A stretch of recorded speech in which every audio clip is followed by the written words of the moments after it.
take CM's word for it because it's his wheelhouse that the evidence is not credible, not believable, and not substantial. But it is evidence. And with that, let's go to Pro. Mother's Day.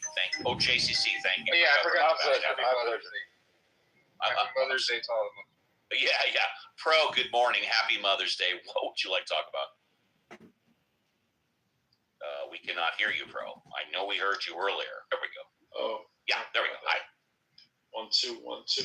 Yeah. I was just going back to I think it's Kai's question. I don't think anybody answered, or maybe it wasn't because it was posed like a question necessarily, but I guess I wanted to speak to something that came up then. Of course. Cool. I think he said something to the extent of a category error. It sounded like he was talking.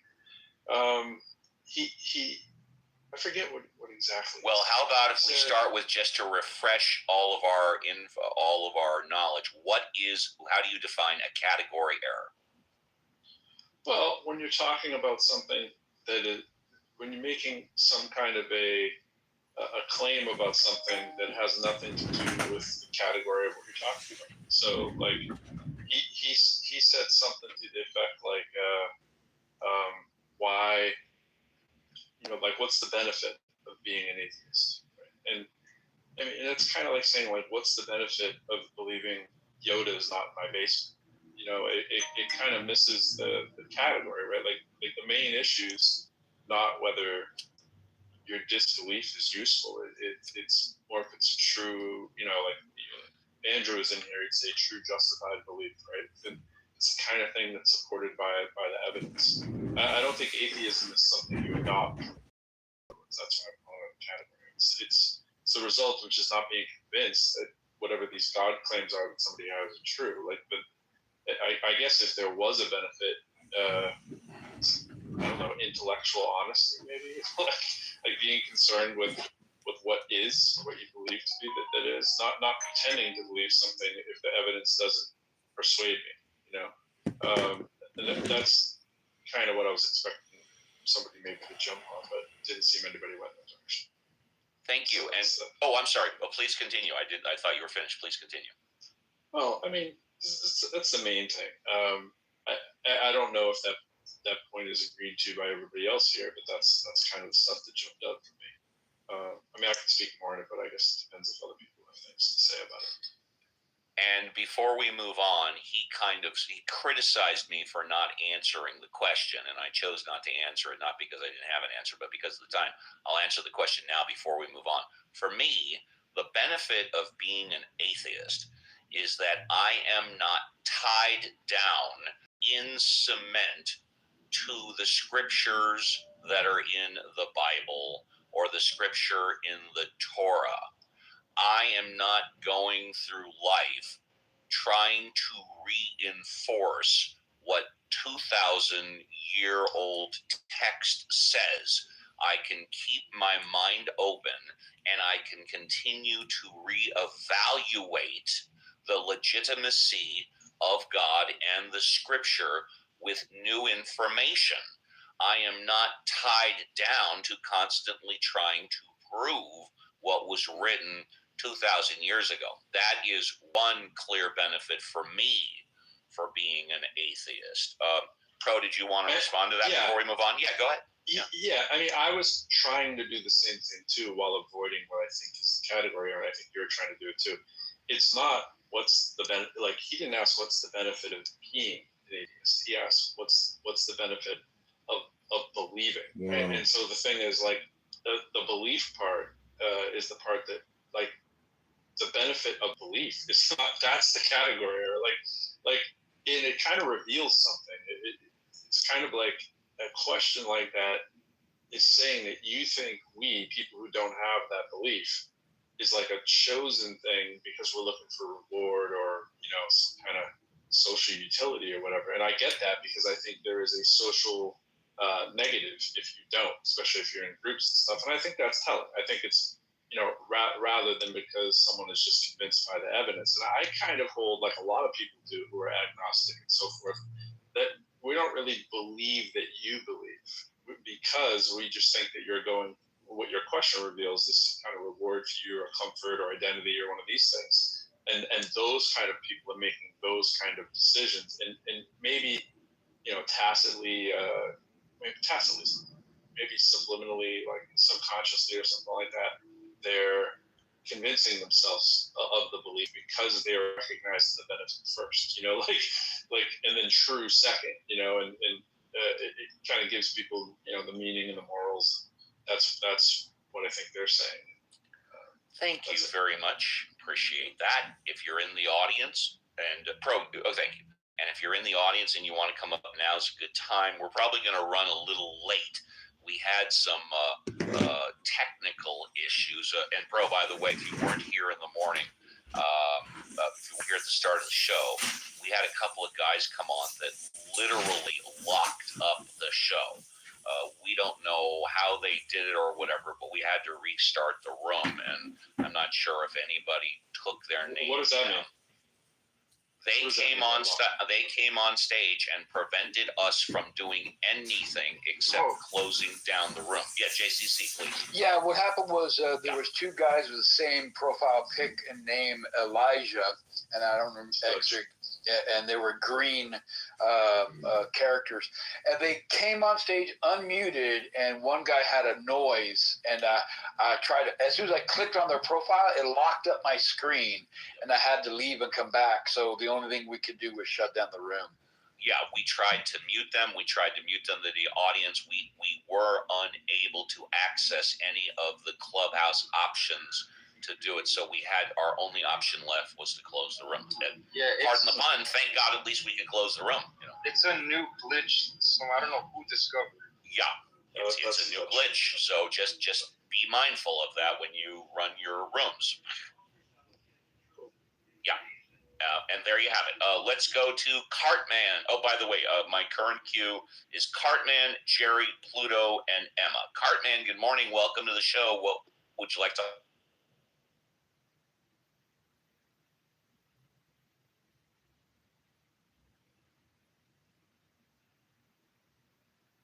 on mute, and we're hearing a lot of, Cartman once. Steve, in case it wasn't clear to you, all three of those accounts are very close friends, so I can speak. It was not clear to me, so now Pluto, you are first, and believe me, Pluto, I remember you redid your profile based on the vote of the people in the room. Not only do I love this room enough to create one profile, but I have, there's now 3 files that were named by this room,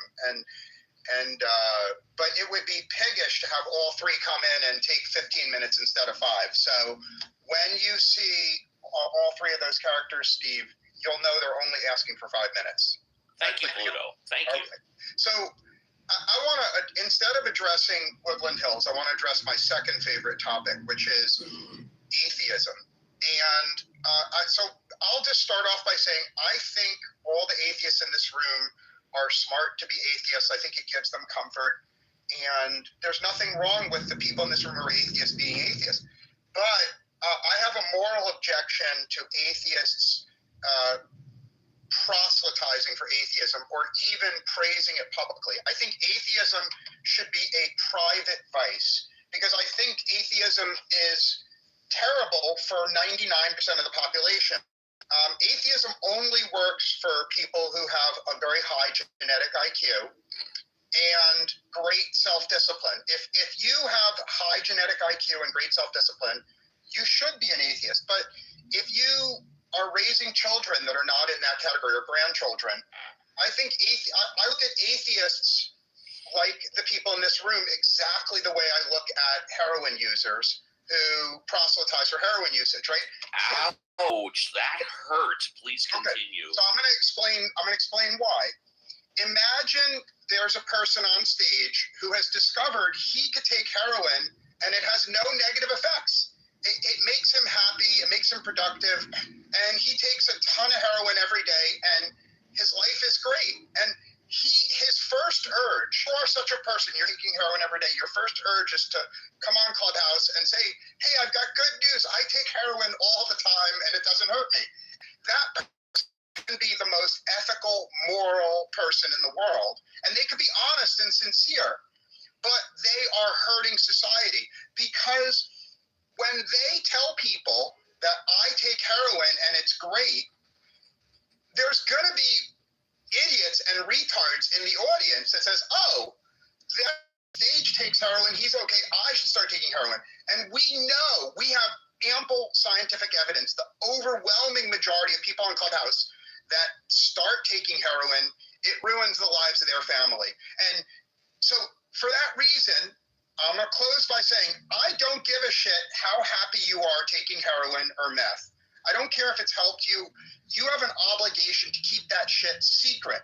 And it's exactly the same. If you are an atheist and being an atheist has helped you, God bless you, but you are an evil person if you praise atheism on Clubhouse. And I'm done speaking. This is a category error. I definitely want to respond to that. And that is a category error. Yeah, I want to respond, and then we'll go to Emma. And thank you. And believe me, I understand everything that you said. I understand your message. And more importantly, I understand the flavor of your message. I love it. That being said, this is why I run my Saturday show in Casa de Papel called Ask Uncle Steve, and why I run the Sunday show in the Atheism House, Ask the Atheist. This show is not about atheism, believe it or not. We've done many shows, Ask the Atheist, where for 3 hours the topic of atheism, believe it or not, never came up. This show is designed for anybody, especially you, to come up and talk about whatever you want. This is why we never put a restriction on content. If people want to come up and talk politics, we talk politics. If people want to come up and they want to talk about flat earth, although I'm going to grill the hell out of them, we'll talk about flat earth, which is why most flat earthers don't come here. If people want to talk about mathematics or racism or somebody else on Clubhouse, the show is designed to go in the direction where the people that come up. We don't preach atheism. In fact, the only time we talk about atheism is when you, the audience, bring it up.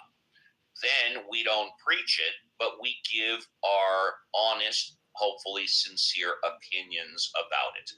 I have never been about preaching ism, but I'm definitely not going to shy away. Somebody wants to talk about it. If somebody wants to question me about it, if somebody wants to have a debate about it, or last but not least, if someone wants to grill me about it, I am up to the task. And Pluto, thank you for your comment. Let's go. And if you're in the audience, you want to come up, please do. Let's go to Emma. Emma, hi. What would you like to talk about? Hi. Well, did you like that, Emma? You can say you have no preference. It's just Steve being Steve. That's okay. No problem. What you said, that I like. Yeah. I thought that was fair and Thank sincere. you. I try and be fair. I really do my best to be fair. Yeah. Well, when we first got here, the reason I came up onto this stage was because someone was saying something about like Christians or believers, not just anybody that believes in God in any religion, being insincere and disgenuine, and I remember like that. Yes. Yeah, and I don't agree with that at all. So neither do I. Yeah. So I believe that, I know what I believe, and I have reasons for my belief that are deeply personal to me and true, and I wouldn't be dishonest about that. Right, which means no one's going to change your lifelong belief in a 5 or 10 minute discussion. We know that. Right, but I don't ever endeavor to change other people's ideas either if they don't believe or something like that. That's not my purpose. Yeah. So, that's why, places like this, I see them as a point of sharing rather than a point of, conversion. Yeah. I never try and convince anybody that believing in God is wrong or that it's not logical, even though many people come up and try and convince me that being an atheist or not believing in God is not logical. My humble opinion is that whether or not you choose to believe in God or you choose not to believe in God, both beliefs or lack of beliefs are logical. There's nothing illogical about being an atheist or believing in God.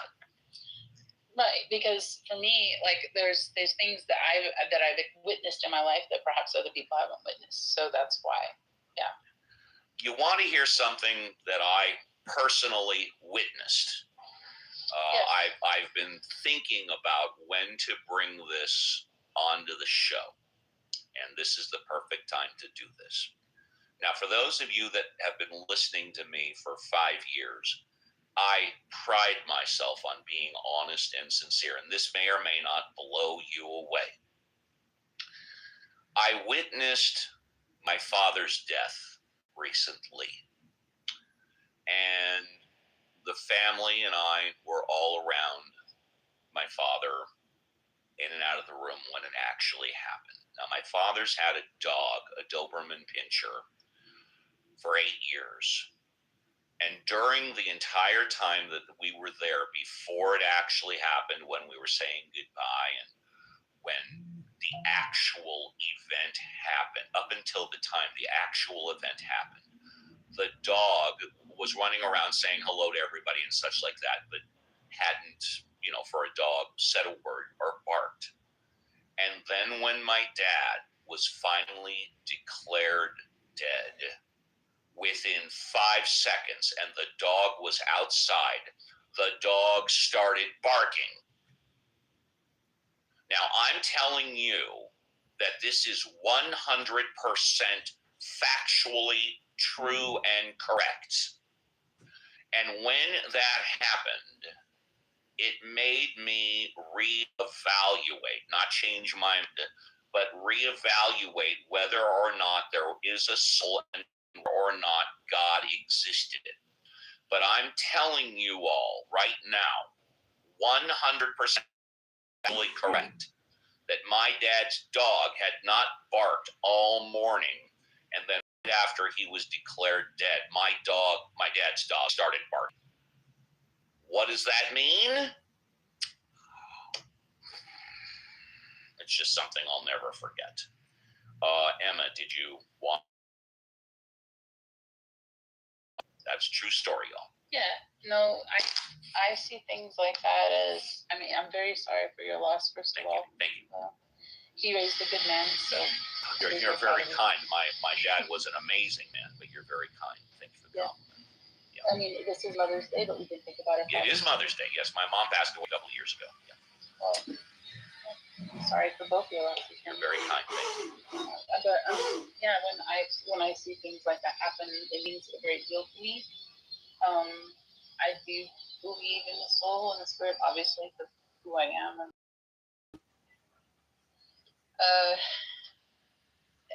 I think the animals are more sensitive to things, and sometimes I think that the people that we love just want to let us know that they're there for us. So.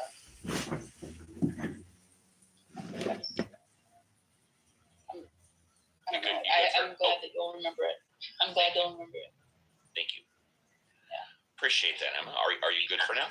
I just wanted to finish saying, Sure. If there's a reason why someone thinks, people here, why they think that when they encounter somebody who's a believer, why they think they're being disingenuous, or why they think they're being, I don't know, deluded about it. Like, why is that their first assertion? Like, what do they think that Christians are getting out of it when they try to share that with you? I'm sorry, Rick, I missed the first part of what you said. I'm sorry.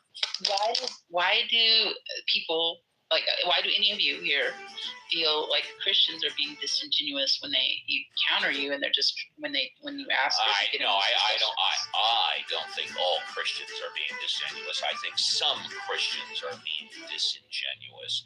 And I answered that back when that issue came up. I answered, go ahead and go on mute. I think you've got some water in the background. No, it's okay. And yeah, we'll come back to you to say goodbye. I responded, I believe some Christians are being disingenuous. I used the example of Christians on Clubhouse. How come when I go into Christian rooms, I never ever hear love thy neighbor, how come I never ever hear, forgive them for they know not what they do, which based on my understanding, which of course could be wrong, are the main tenets, the centerpiece of Christianity. What I hear are people arguing back and forth about what 2,000-year-old words mean. And because there's a period, a comma, or a semicolon before or after a word, or what it means, or how the word was interpreted 2,000 years ago, they argue back and forth about that. That's where I find some of the confused. That's where. And who was that? Was that Amon? That's Alfonso, yeah. Oh, yeah. Hi, Alfonso. Yeah. We just grab the mic for Great. And a housekeeping issue, don't invite anybody else up. It looked like Colleen will be our last new speaker. We're going to go over a little bit because we started late on this. Go ahead, Alfonso, take a fresh. I'm glad you brought the not preaching atheism and under atheism, because that's been my my intention since day one. The reason I started running rooms here and created the Atheism House was to have conversations with people who disagreed with me and not being shoved to the goo, because that's what had happened to me. And I wasn't even being aggressive. I think most people know me. I'm not someone who can hot and tries to prove everyone wrong. That's why you and I are such great brothers from another mothers and partners. Your strengths are my weaknesses, and my weaknesses are your strengths. But the openness to talking and not, having the agenda for atheism is something we have in common. And so, yeah, I started running rooms again because I think for a while a lot of people really got on my case. They started to really bash me, and it was quite nasty to have people come in and just say that I was, being a horrible person just because I wouldn't allow people to yell and insult others. And I was even more horrible because I allowed you to run your rooms and, according to them, take over the Atheism House, which, from the very beginning, it was a community thing. It was, we all owned the house. Right, and by the way, I'm very compelled to say this. When you and I were being bashed from me taking over the Atheism House, these people that were complaining still were leaders in the house. They had the ability to open rooms anytime they wanted. Go ahead, Alfonso. And they still do. And we said, you're going to gain your admin badge if you run rooms regularly, at least once a month. Leadership badge. They were upset that I demoted them all as admins. I only wanted the two of us as admins, but they were all leaders and they could open rooms anytime they wanted to. Yeah, and they had the chance of becoming admins, but they would have to, be consistent and open rooms. But instead of doing that, they just started to bicker and whine and complain that, you were just, I was your little bitch, probably. That I'm a ratings whore. Yes, it's true. I am. Can we focus on not meta? Yeah, you know what? Atheism? JCC is right. Thank you, JCC. I think meta is very much the topic right now. It is. No, it was actually proselytizing atheism. That was the topic. And so the Atheism House and the proselytizing of atheism is completely on subject, right? But also remember that you can talk about anything you want. You don't need to stay on topic if you don't want to. That's one of the basic tenets of Ask the Atheist. Well, can I say something right quick? You can when it's your turn, and we will call on you, and we will give you a fresh five, I promise. Yeah, Lionel's next in queue. Absolutely. In fact, after Alfonso, it'll be Lionel, Ben, Colleen. All of you will get fresh fives, I promise. And so this whole situation, put a whole bunch of people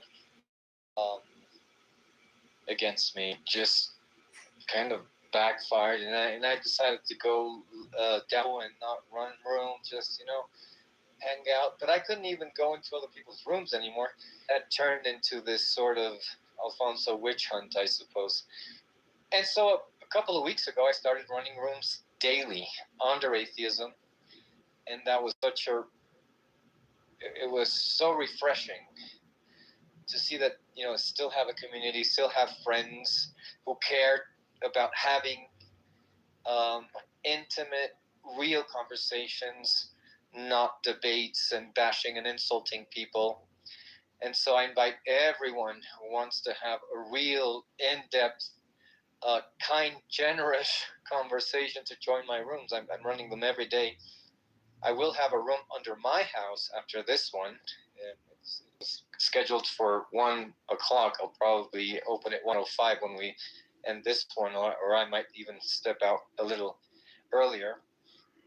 But yeah, I'm really glad to be back running rooms and connecting with people and having real conversations. So, just push on. Thank you very much. Okay, as promised, Lionel is next. Lionel, you get a fresh 5. Welcome. What would you like to talk about? I'd like to talk about a statement that you made not too long. Yeah, so you made the statement that Earthers don't come in here because you would grill them. Oh, yeah. I said that's what I think. Yes. Yeah, let me put that myth to bed. Okay. Allow me to give you an... You want to speak uninterrupted. You got it. Yeah. As long as you don't say something completely ridiculous. Go ahead. All right. So, the first time you came over in the Flat Earth room, right? You mentioned your Saturday and your Sunday shows. And I came over the very next Saturday, and I spoke about Flat Earth, and then the entire crowd, like, everybody just ran away from it. It was like nobody really, really wanted to engage in this topic. And so I concluded that, you know what? This topic isn't for everyone. Some people are scared of it. Some people don't know what to make of it. Right? And so I stopped coming over. I'm like, hey, I'm not going to force the Flat Earth conversation on the people that don't want to have it. So when you make the statement that, Flat Earthers don't come here because, I suspect that they know I'm going to grill them in, So let me be the first to tell you, in terms of people who are in the Flat Earth community that have the conversation on the regular, we don't duck any smoke. We're more than willing to step into any arena and have the conversation, especially ones that are structured and are non-chaotic. We don't duck no questions. We don't duck no smoke. Most of the people up here have been in our rooms we've engaged with and have slinked away with tails between legs in this conversation. And so to characterize Flat Earthers as somehow avoiding this room is completely disingenuous. And anytime anyone in here would like to talk Flat Earth, just let us know. We're more than willing to come here. You don't have to come to the Flat Earth game. We're more than willing to come here and have discussion you want. That's what to say. Thank you. Thank you. And before we move on, I'd love to respond.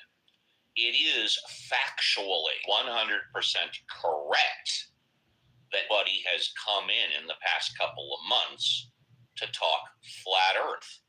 I'm not disagreeing with what you're saying, but in response to what you said, you and any and all Flat Earthers are not only welcome, you are encouraged to come on the show and talk about whatever you want. So when you say that you didn't talk about anybody else, you just spoke about yourself, have chosen not to come in because you don't think anybody wants to talk about it, my response is you and all the other flat earthers are encouraged to come in. We've been here every Saturday, every Sunday, 7 to 10 a.m. Pacific Standard Time for 5 years now. I encourage you all to come in. That's my response to what you said. Noted. Be seeing you. I love it. And with that, I'm going to give you, sir, and by the way, I do remember the first time that I came into your flat earth room. I'm giving you the very first class escort down the red carpet to the VIP. Thank you. And let's go to Ben. Ben, you get a fresh 5. Good morning. Hey, dude. Hi. Don't often come here, but thought I just happened to tune in when sat in the car park of a shop waiting for the family, and I heard you talking about being there when your dad died. I Yes. got some idea how that feels, because I was in a very similar sounding situation when my grandma died many, many years ago. So I can remember the moment precisely. So I don't really know how to respond. One is with empathy. I remember my moments vividly, and sorry your dad died. Thank you. Then there's the whole dog barking thing. So, with permission, what I'd like to do for anybody listening who thinks that's about the soul exiting and the dog barking as a result, I'd like to invite a few other possibilities, if that's all right. And I'm going to do it I'm just going to do it based on face value of what in the story. So you don't need to interject and say, well, the dog wasn't in that hay. Well, I don't know where the dog was. You said it was in the garden. So, okay, that's fine. But there could be 1,000 other things from what I say where you could interject. We could have an interactive conversation, and I would have to just come up with new scenarios, which would be fine, but it'd be kind of boring. So let me just give you a bunch just with what you said. You will know that a bunch of these aren't possible because you were there, but nobody else will because we only heard what you said, right? So if you want to rattle through a few, this is how a scientific mind thinks about something like that, which is why I never end up, but it was the fucking soul. Here you go. So you're in a very griefful moment. Grief is going to modify the way you lay down memories and the way you tell the story. The fact the dog barked soon after the announcement of the death feels meaningful. It's more likely to get shared, for example. Dogs bark a whole bunch. You don't remember the dog barking before your dad died, but there's a possibility you weren't filtering it before that. We would have to have a video, an audio recording to be absolutely sure. Stories like this won't only get shared when there's something like this to share. Had the dog not barked, you wouldn't be talking about it. So there could be 100,000 deaths where a dog doesn't bark within a reasonable time frame, whatever that is after. And those stories don't stick; they don't get shared. So selection bias. The family may have moaned or cried or made some, reacted in some way that the dog then in turn reacted to when the death was announced. On the topic of the death being announced, that could have been any number of minutes after the death actually happened. We don't know. You just said when the death was announced, the dog responded to that. If it was many minutes after, then the death had no correlation. The dog had no correlation to the death. It had a correlation to the announcement, which may have been actually a reaction to people's reaction. Somebody may have rung the doorbell sooner, before or after. Only you would know that. I don't know whether the dog could see into the room. If it could, it would almost certainly be a pick up on the body language.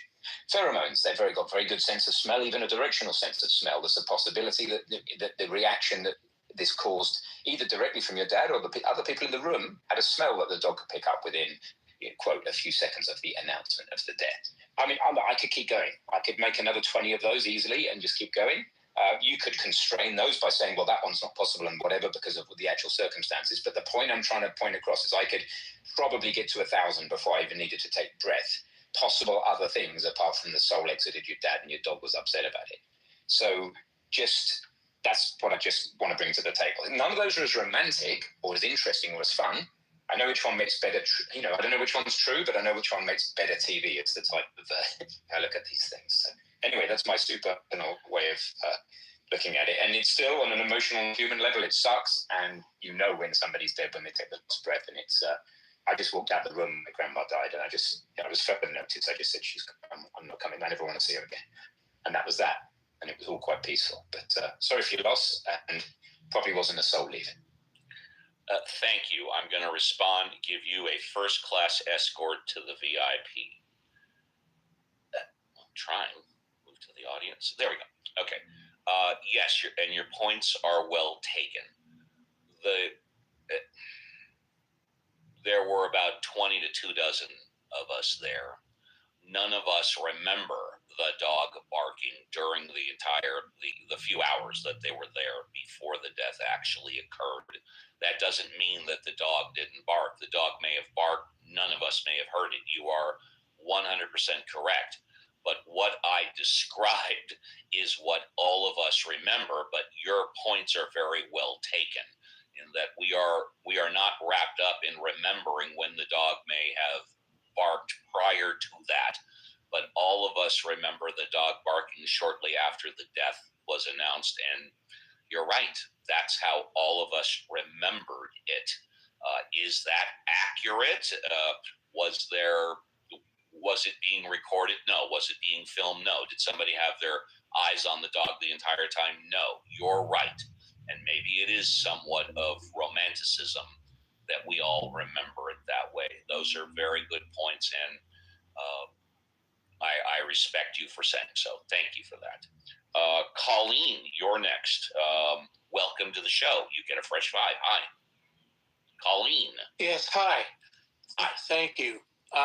First of all, I want to say, I want to offer my condolences for the loss of your father. Thank you. My mother died last year, and I just also lost a romantic partner of 13 years about a month ago. So my condolences to you. I know what you're going through. Yeah, my mom died a few years ago, not due to COVID. Yeah. Right. Yeah. Happy Mother's Day. Happy Mother's Day. Thank you. So I don't know if I came up here for the right reasons or not, but when you described your experience with Christians on Clubhouse, yes, I wanted to offer that. So I am a Christian. I am a member of a non-standard Christian church. It's part of the independent sacramental movement. So does it fall under the category of non-denominational? Well, it is.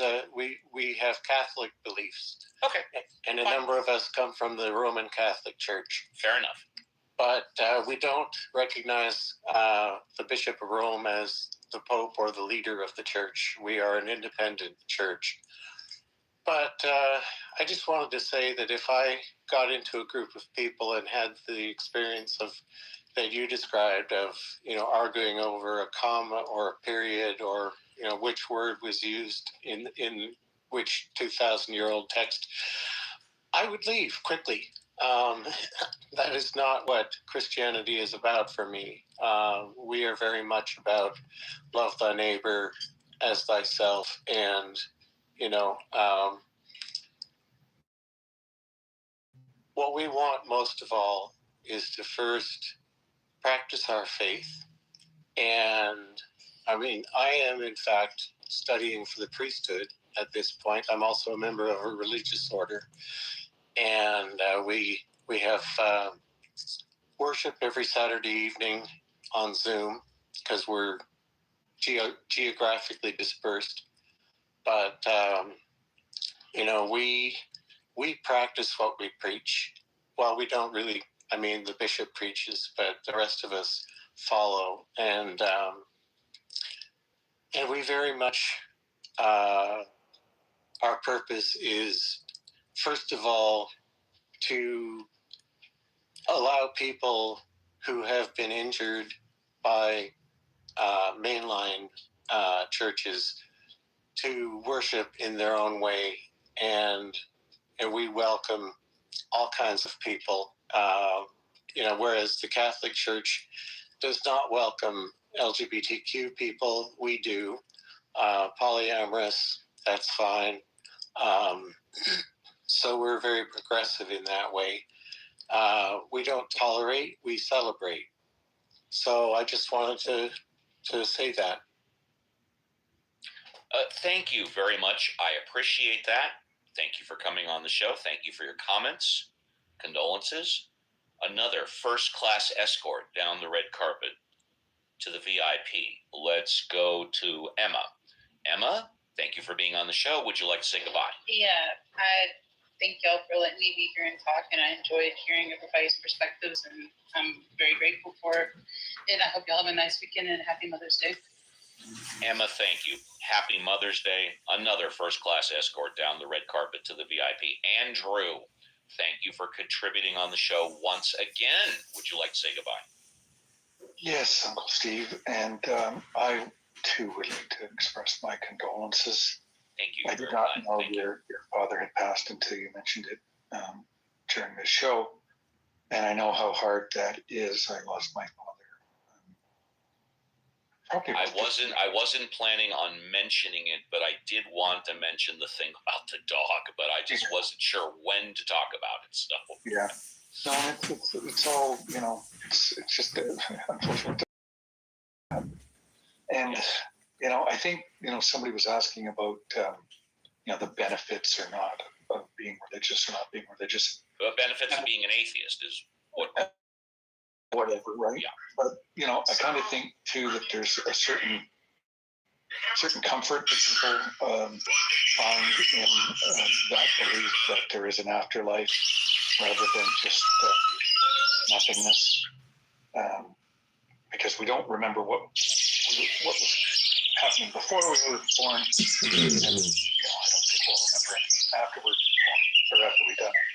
So I think there's a comfort in that, and that may be some reasons that people do it. I remember when I was diagnosed with RP, I did not blame God. I blamed genetics, because if my mom and dad hadn't met, I wouldn't be here first. And if they hadn't met, I wouldn't get RP, because they had to both meet and have children for that gene to be passed on. So I'm a receiver of that gene, as was my sister. We both went blind, 2 out of 4, which is actually a little bit against the odds. It's usually about 1 out of 4 if you're passing on this particular gene. So yeah, I did not blame God. And in many respects, well, obviously it changed who I am. It changed my life, the direction of my life, the way I thought about things.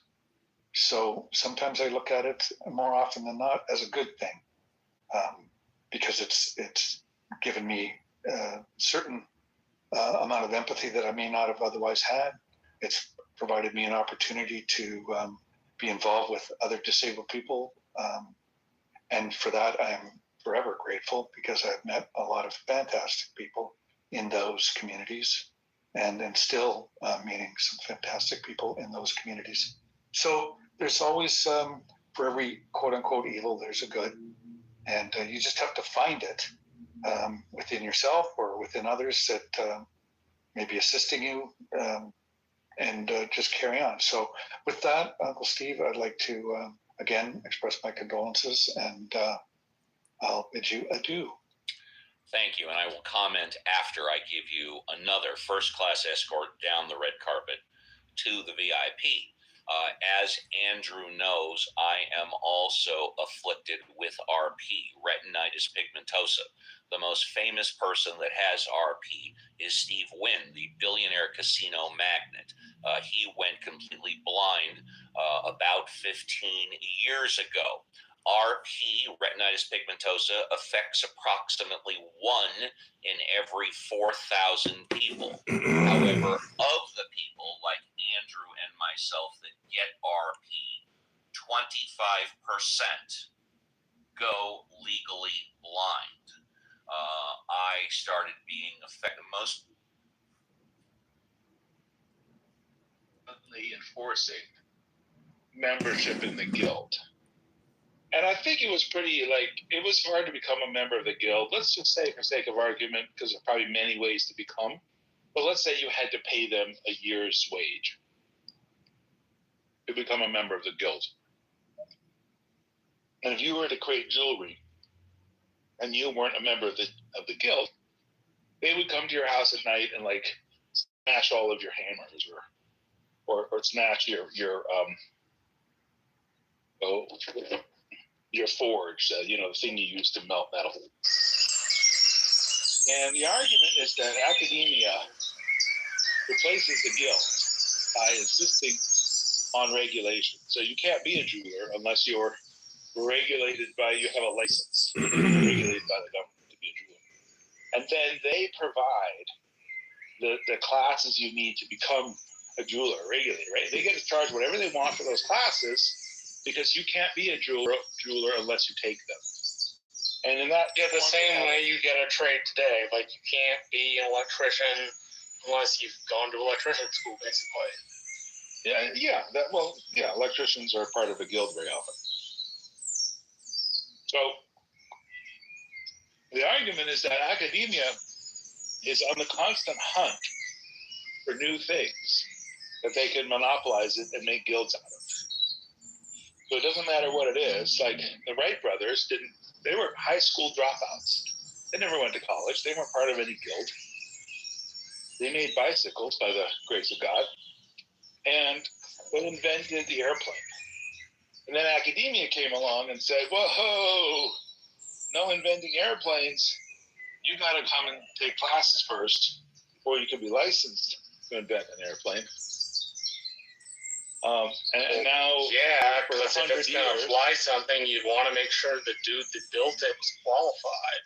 Well, that's the argument the guilds have always made, right? Is that you're going to make something, you want somebody who's good at it, or we're good at it.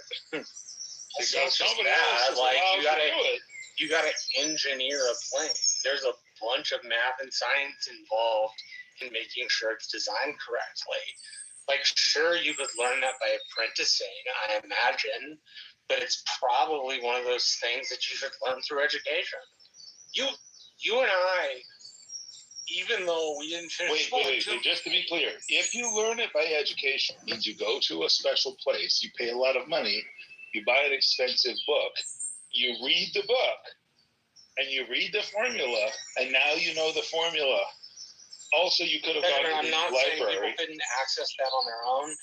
I'm saying in order to become good at that, you need a teacher or a mentor to steer you in the right direction. Otherwise, it's trial and error. No offense. I don't want an engineer building the plane who's doing it through fucking trial and error. I don't want to get on that fucking thing. I'd like to know it's safe before I set foot in it. And at least for me, that means that an engineer built it. What's the debate here? Good morning. We have two kind of fun debates going on. One is title of the room, Math is Racist. I just learned this morning a lot of very important research has gone into demonstrating that mathematics is racist. It's not important. Now that we know where all the racism is, we can just get rid of math, and I think the world will be less racist. But the second is that academia is like a guild, and it exists to monopolize opportunity and insist that people pay the piper before they have the opportunity.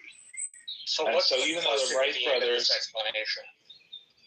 Well, for you, Marshall, I was just wondering how people that you talk to in politics view academia, whether they they view it as an impediment to them doing what people used to be able to do without impediment, or do they view it as a debt-creating machine, an opportunity-generating machine? So I would say two things. The first thing is to preface the second thing. You and I don't see academia the same way. Neither of us finished school, from my understanding. And you seem to really doubt academia, where I find a lot of value in it. I find the history professors I had to be some of my best teachers. My sociologist teacher was a card-carrying socialist, and he didn't force his views on other people. And he was a really good teacher. So that's the first thing. I just don't see academia in the same way you do. The second piece of this is there are a lot of people I know in campaign politics who've never finished school. But if you want to start out your first job on a large campaign in any sort of managerial role, you got to have a degree. My introduction was into running a small state representative campaign with a buddy of mine. The only reason I was asked to run it as my first job was because he needed somebody else. We weren't going to win. The district was for the current state rep who's a Democrat to win. So there are two thoughts. One, you don't necessarily need the college degree to get accustomed to campaign politics and do the job. Secondly, it really does help getting your foot in the door when campaigns look at resumes. They see you've got an education, they see you can do work and follow through. As it's been explained to me, that's what the 4-year piece of paper tells you.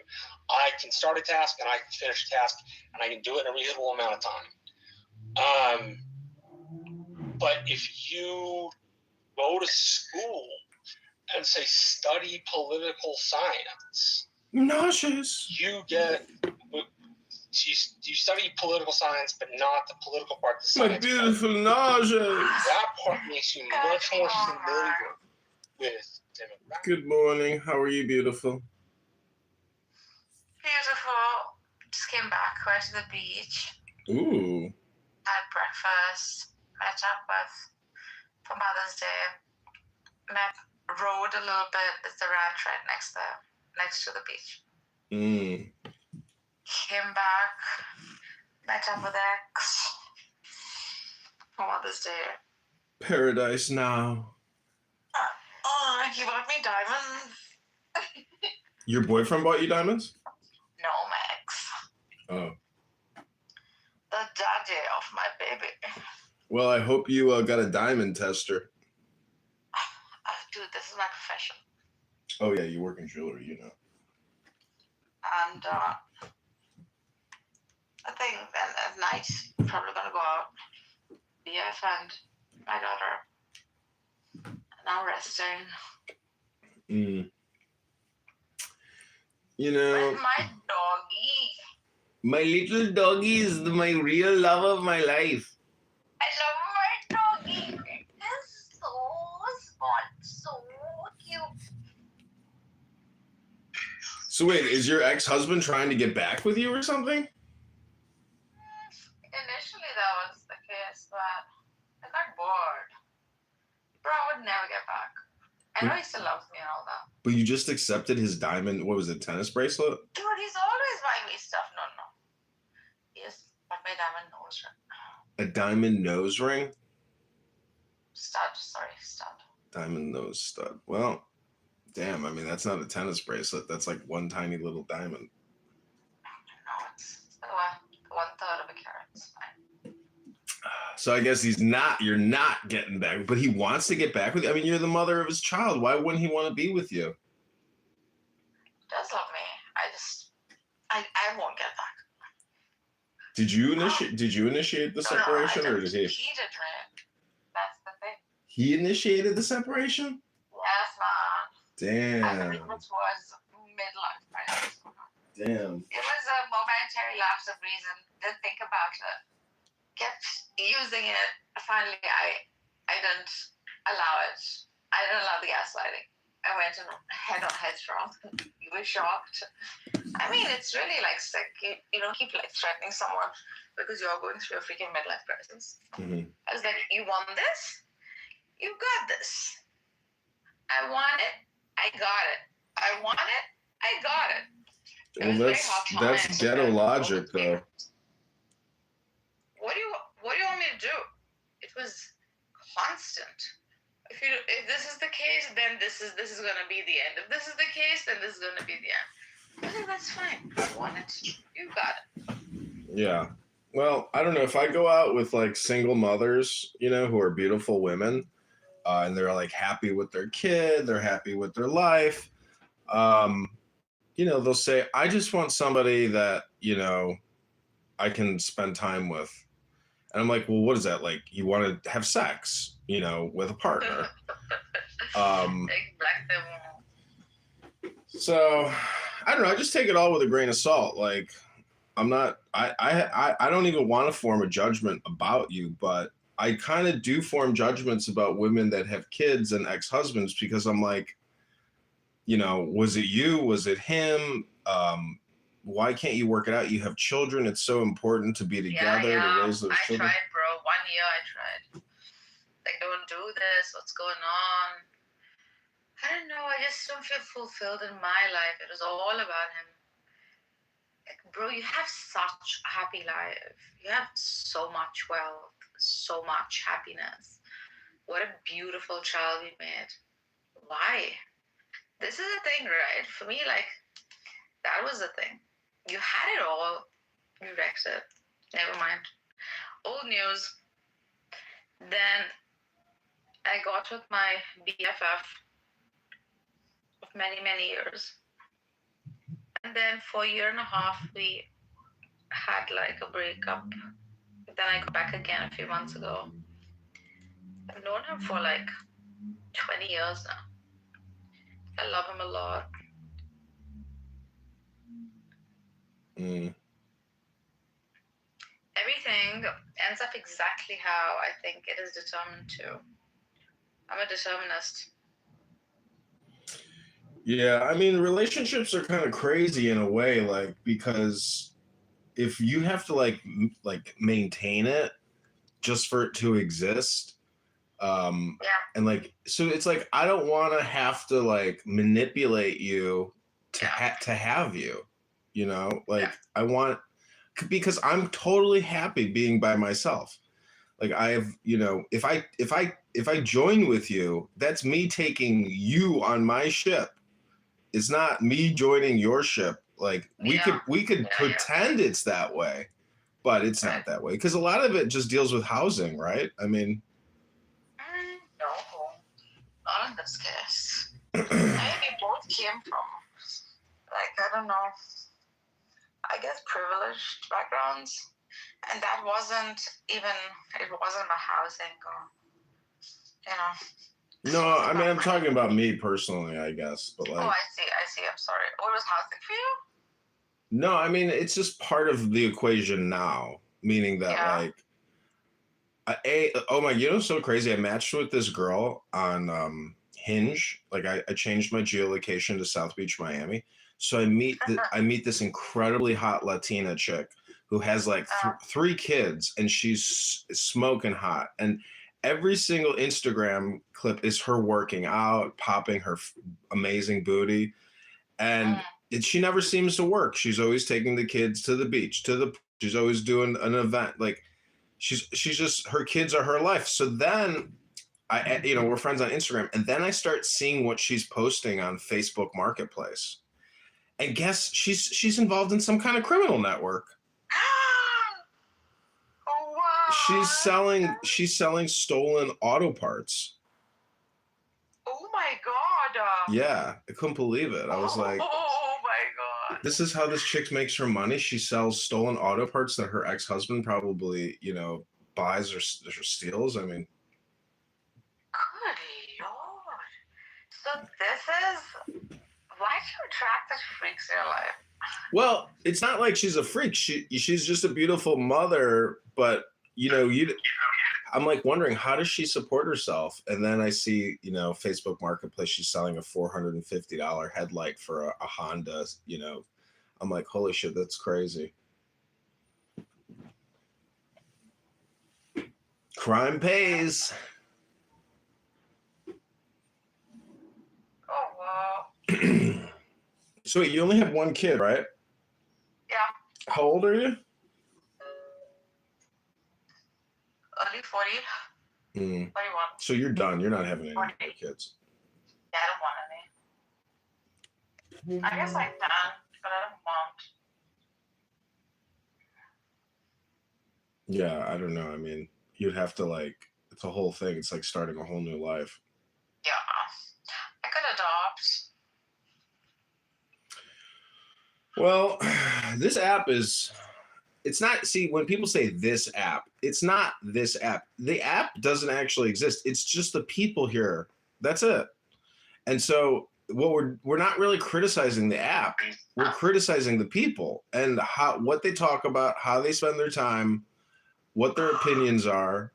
And, you know, it is what it is. It's like a format though. Like it is like talk radio where you have an obnoxious host who basically prevents you from fully distributing your propaganda.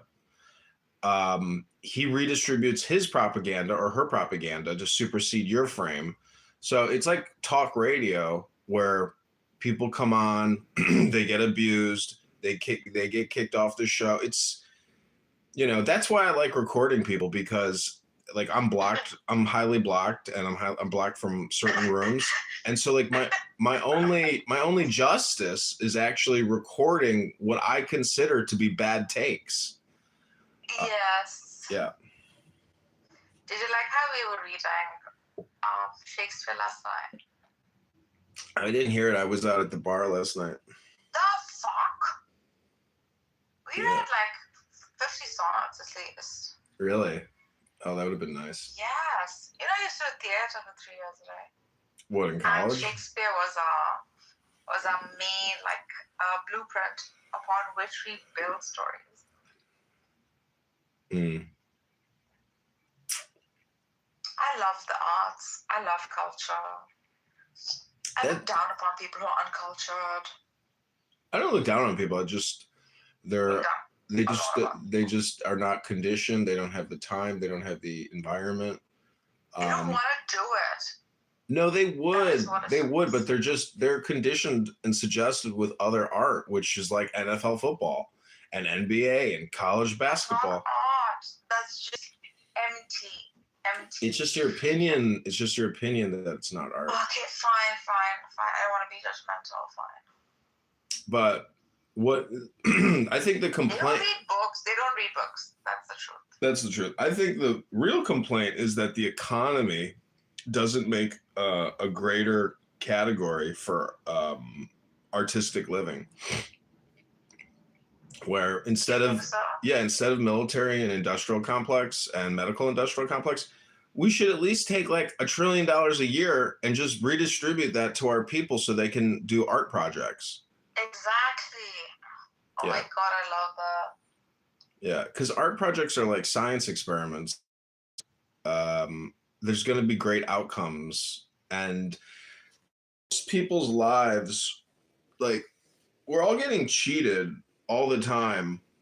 We're being filibustered, and this app is proof that topic focus is or the debates, like it's like Uncle Steve in his room, he says, this isn't a show just about atheists. Like, you can come up here and talk about whatever you want, but by making it a show about atheism, it forces the focus on a certain topic and category. And the funniest thing is that Pro Lyrical, he's like, I would call this a category error. And then I'm thinking, wait a minute, you just made a category error by claiming it's a category error. Like, it's your category error, not the person's so everything turns into a projection, and that's everything.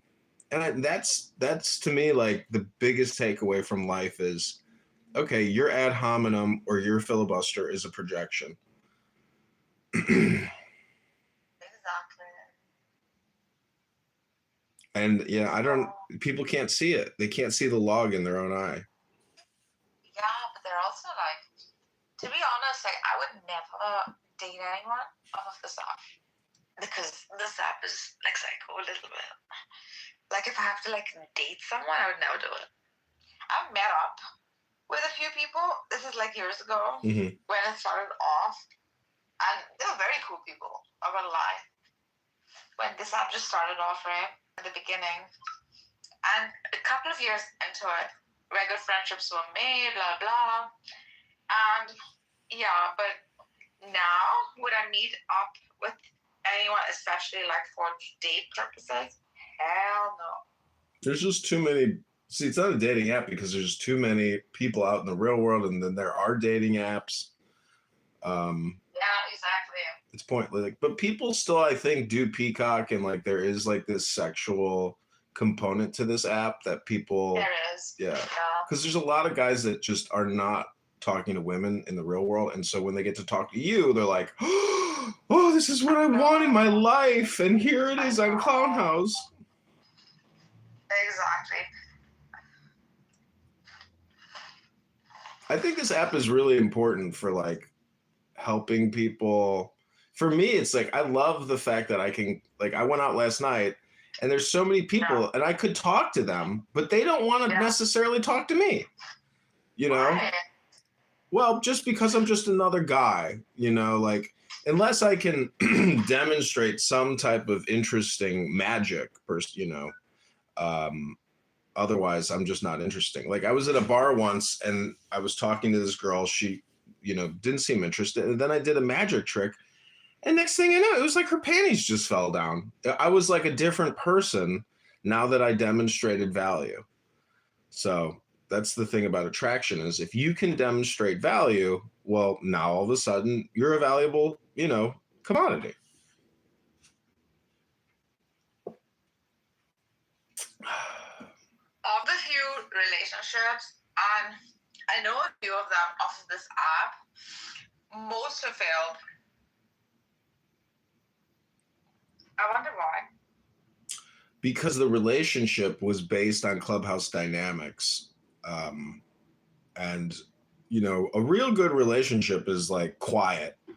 You know, it's like it's self-contained and it's productive and it's joyful and it's erotic and like you know, it's like if somebody says, oh, are you in love with that person? It's like, well, I'm so physically attracted to this person that I can overlook anything, you know, that this person might throw at me.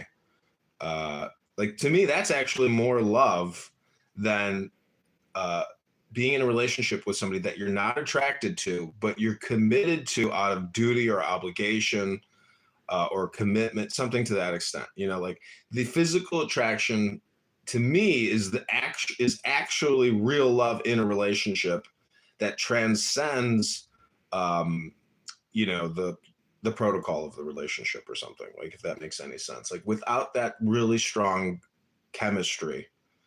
Yeah, agreed. It can't be most of it bounded. is a kind of show because that people you started off with people watching you on this app, and then now you're kind of continuing on with that relationship for the people on this app, which are like a handful of people on this app.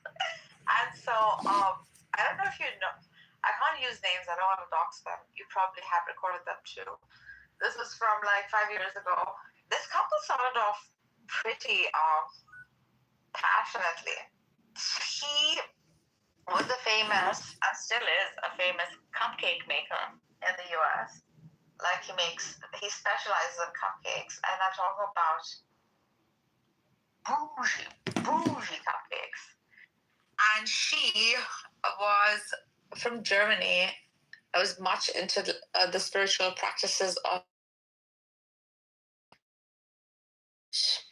take a walk by the beach, that kind.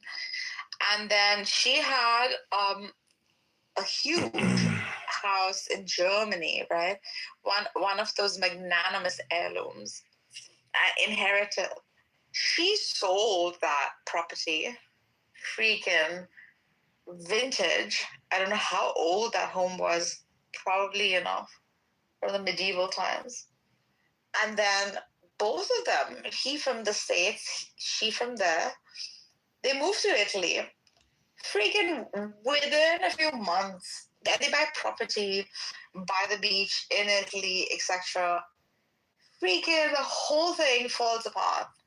I mean, these were extreme life changes, right? Made off of like two people on an app who hadn't spent time except for like just talking to each other and hosting rooms and things like that. It was so sad. And then I recently know of, you know, of quite a few. One very recent, one with a friend of mine on the side. You know her too, I think. So the whole thing is, I think, a sham. And relationships, particularly on Clubhouse, have not been successful, just from observation. And I wonder why. Perhaps because talk is cheap. Mm-hmm. Well, I went out with a chick from here. A little less conversation, a little more action, please. Yeah, less conversation, more action. I mean, I dated a chick. I didn't date a chick. I banged a chick from here who gave me like COVID-19 in maybe like June of 2020. And she's a doctor, you know, fully vaxxed up. She probably passed me all of her spike proteins.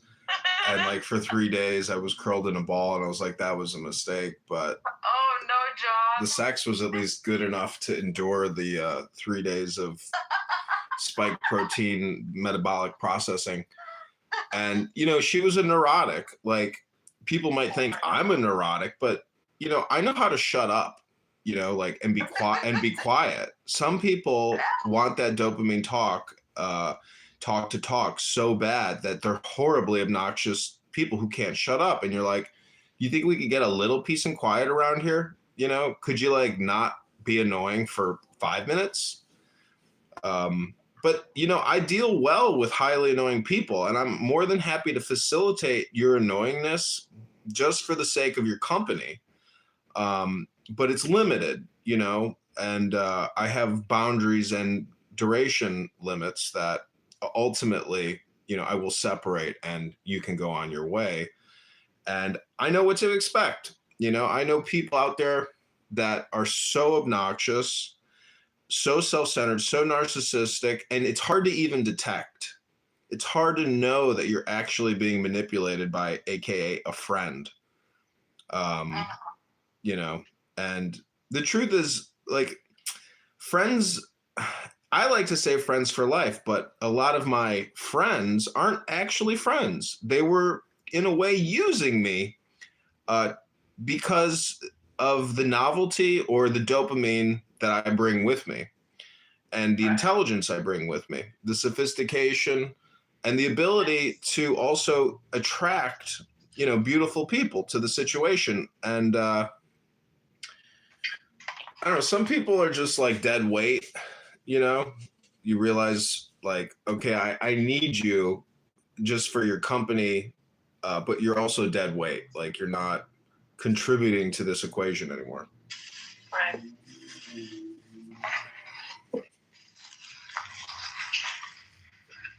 Let's go for a walk. I keep thinking, like, I keep looking at puppies, and I'm like, oh, I would love to have a dog, but then. Oh my God, get a puppy. It's so cute. I would, but the problem is, it's like when I get up, you know, there's A through Z things to do, and it's like, you know what, I don't want to add one more variable. Yeah. Because. That was my mistake. I got it in my kid. I got manipulated into it. This is the only thing I want in my whole life. The only thing. Amongst the very many only things. And you know, I also felt like a lot of like liberal girls, like they'll say on their profile, I am hardcore liberal. Here's my number. Call me. And it's like, okay, well, the amazing thing is, you know, because of Clown House, like I've fully expressed and observed what I think is like all political content. And so when I meet somebody from a dating app and they say, okay, just tell me about your politics. And I'll say, I believe in equity and economics. And then they'll say, well, that doesn't say anything. And I'll say, okay, well, do you want to have like a 2-hour political debate or something? Like, do you want me to fully explain, like, how much information do you want from me? And are you going to give me any information from you? See, women are just so ridiculous. They're literally like parasites living. And my dad would be very upset if he heard me saying this, but like many women are just parasitic consumers living day to day. And they don't really care about you. They want what they can get from you in the moment, and they want to maximize. One girl, I told this girl, I was like, yeah, I'll take you to dinner and give you a gift. She's like, okay, just send me a Venmo right now. Prove to me your love. And it's like, no, I don't do Venmo. And she's like, give me a check then at dinner. I'm like, it's so crazy that girls will go around and do that kind of shit. Fucking messed up. It's like filtering them out. It's like, okay, you're looking for some rich 56-year-old sugar daddy who's going to literally write you a check, and you might not even blow him. You might not even F him, but you might. And you're like a 24-year-old flight attendant who's actually a prostitute on the side. It's wild. It's society now today is more complicated than ever before because women are fully liberated sexually, content wise, financially. Like women will never like really settle down with a man because their psychology today it's just not wired for that. It's been uprooted. Absolutely. It's like we don't need you now. We want you now. Yeah. Women choose, men, men don't choose. Cock. Men cock. Don't choose them cock. I don't like that though. Regal, welcome to the Ayn Rand Bookhouse. We don't need you now. That shit sounds like fucking cope. We don't need you. We got everything. Yeah, you do. You need us to fucking fix your plumbing, put electrical in your fucking house. It's a phone call away, darling. Paint your house. Work on all the infrastructure in the whole fucking neighborhood you live in. The plumber is a phone call away. The freaking... No, just like this is just something you're fucking wrong is a about. phone call away. Yeah, the cops are a phone call away, and that's a man too that you fucking need. Why do we need cops? Because you need them to protect you from the men that are fucking retarded. What? You know, you need the good men to protect you from the bad men. I'm sorry, what class of society are you talking about? I'm talking about the United States. That's where I'm from. So am I. But what class of society are you talking about? What class of society are you talking about? Who needs cops in a gated community? Who needs cops in a gated community? I don't know. Does the gated community have security officers that have a gun on their hips that are like licensed to fucking use them? So they're kind of like their own police? All the time. Oh, great. So like you're a dipshit that doesn't know what the fuck enforcement is. Bro, we don't need you anymore, bro. What are you doing? Yeah, you do. Yeah, the fuck you do. And you guys are coping over it. So I like the term cope. What kind of medieval age does Rigo come from, Alistair? Can you tell him? Well, Is this the Middle Ages? No, I think his criticism is useful because when I think of the word cope, in many ways I cope, you know, and the truth is like even talking about this topic is coping, and it's like it's not useful. It doesn't see the thing about leadership is leadership doesn't talk about what you're going to do. It does it. It's the doing and the action. It's not the talk. It's not the cope. Like this is cuckery. This is cuckery, you know, coping. And it is what it is. I mean, you know, but again, I think it's a fun conversation to criticize modern women, you know, but it is definitely coping. It is. Also, like, Regal is a good Christian boy who believes in patriarchy. So, yeah, babe. Well, you have to appeal to the benevolent patriarchy in order to enforce your rights as a woman. See, John, look here. See what he said. Wait, what was that again? Good Lord. It's not like that anymore. The world has changed. What age are you living in? 2,000 years ago? You're not in touch with the middle class or poor people, but these are the facts of the people that you stand on in order to live in your gated community and have the life that you have. I am lower class compared to FU money, okay? No one cares about your fucking money. It is. It's FU money that we don't have. But most of America, I think, is kind of doesn't need men. Women don't need men to protect them anymore. We have police officers. Men with guns on their hips for like all the We have police officers. We have police officers who are women and men. That's men. No. Yeah. We have women police officers too. Yeah, they don't join the police force in abundance because they're not interested in that work. So you have to appeal to the outlier, right? The outlier in this scenario instead of the average. What are you talking about? You're appealing to the outlier, not the average. Bro, any feminist in the room would find you like loathsome. Not even kidding you. Any feminist what? In the room would find you loathsome. Like, so? I don't date those types of women anyway. I hear how like John's always dating these types of women, and he's like, you know, he sees them for what they are. and he just doesn't have the balls to say anything about it. He just enjoys his time and goes about his business. I don't act like that though.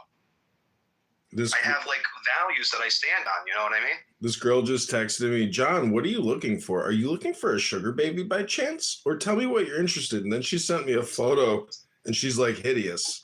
And I'm like, well, you know, I could entertain a sugar baby conversation with a hot chick, but if you're fat and ugly, like, you know, sorry, but you've immediately gone to the archive folder. Zabu's like, you're so cruel. But, you know, time is limited. Regal is accurately calling out the cope. You know, anyways, it is a beautiful day outside. I have my garden being hydrated and watered. The flowers are pushing through. I just potted like 15 more pots yesterday. And guess what those fucking squirrels did? They turned over my shit and ate the fucking flower seeds. Those little bastards. So I have to change the position. Little sons of bitches.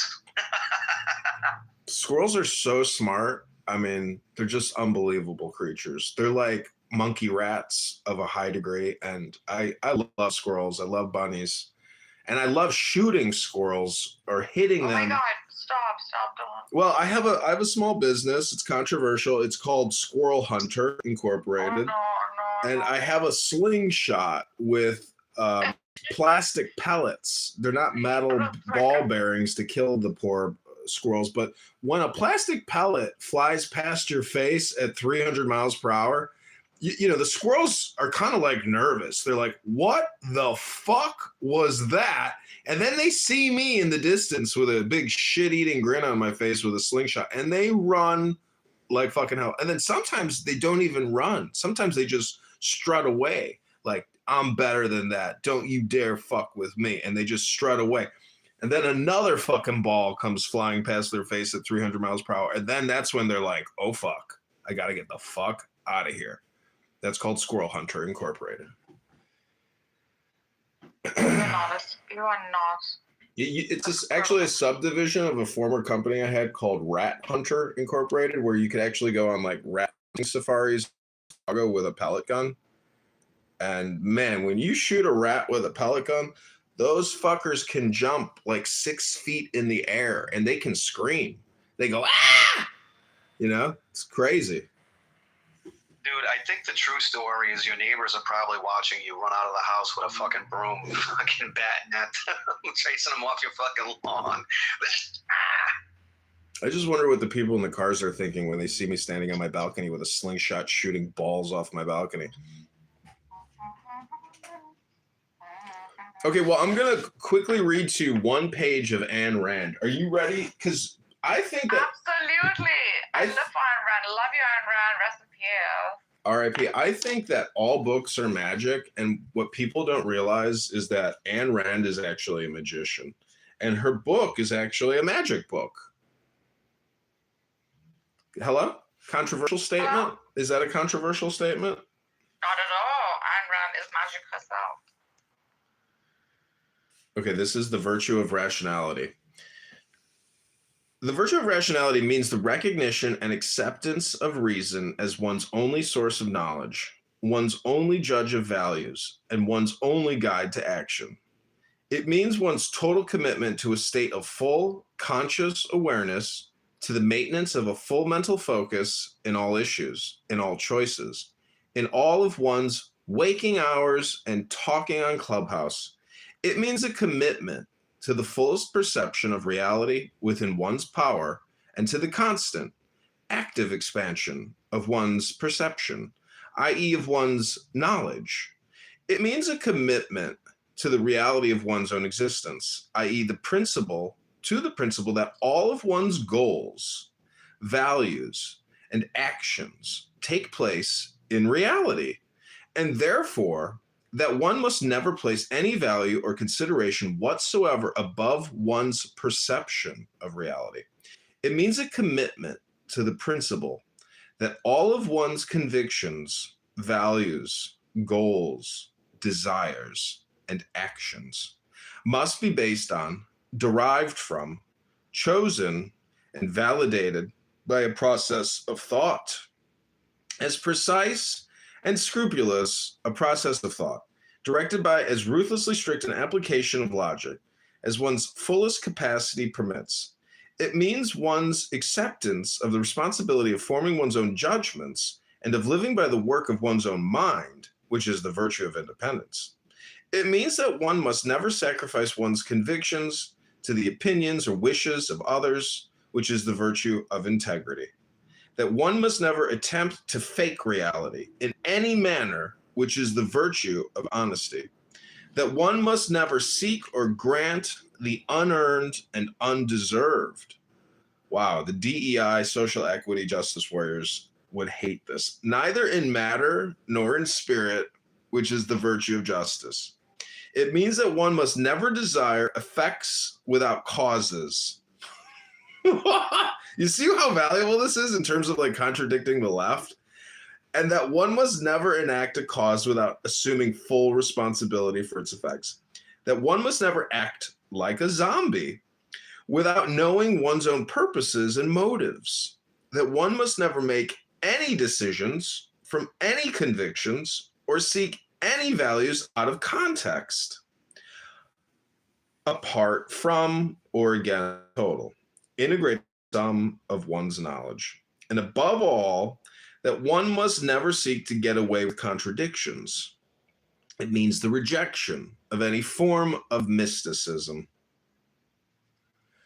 Any claim to some non-sensory, non-rational, non-definable, supernatural source of knowledge. It means a commitment to reason, not in sporadic fits or on selected issues or in special emergencies, but as a permanent way of life. It means the rejection of any form of mysticism. So, Ayn Rand rejects mysticism and believes in rationality. No, that's not true. No, she just said it. Actually, yes, I know, but she, if you keep reading, like you figure out her philosophy. It's mysticism that is woo-woo. There is something called rationalist mysticism, right? Where you rationally evolve and rationally come to the conclusion of mysticism. This is one of the hardest things to do, but it is possible.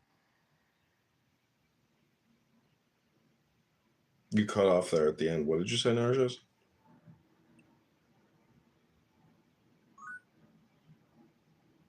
Say that again? Can you say it again about the rational mysticism? See, like, rationality is her foundational stepping stone, right, on which all is. Rationality is that which doesn't violate laws of logic, and that which at all times maintains coherency, right? So when what you're thinking, saying, feeling, and doing are in contradiction to each other, that kind of mysticism, right, is a false mysticism. But then there's a true mysticism that is rational in nature. What I feel, do, say, and focus on, right, aligned with whatever source, whatever the heck you want to call it, or true to myself, that would be rational mysticism, where nothing, like she's very particular about contradictions. Contradictions are truly like, that's hell. True hell is a contradiction. True hell is irrationality. It doesn't allow for pattern recognitions. It doesn't allow for being aligned with reality. And I've said this quite a few times, like, when a theist says that, you know, the God of religion is an anthropomorphic God. The God of religion is, I don't know, like a super me perhaps, right?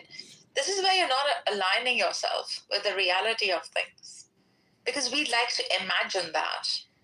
And this woo is what she's calling out. But all God is a set of all existence, is that biggest set, that biggest grounding of all there is, to which we turn to in awe and in glory, right? Because it is its existence itself. That is rational mysticism.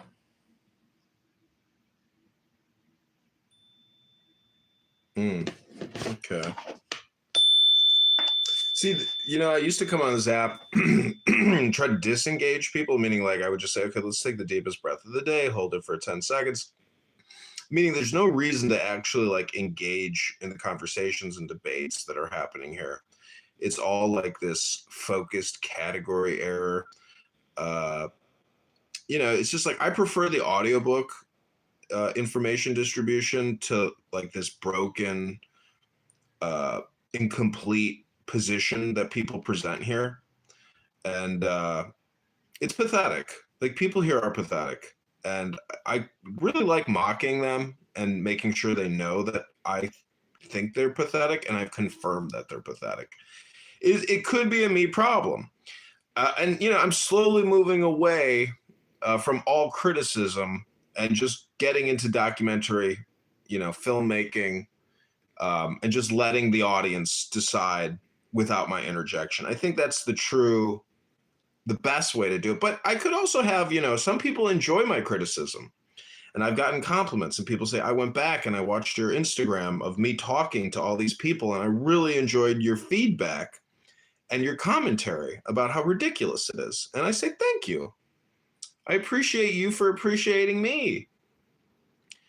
And, I called my mom yesterday on Mother's Day. That was part 1. I told her I'd call her again today and we'd film part 2.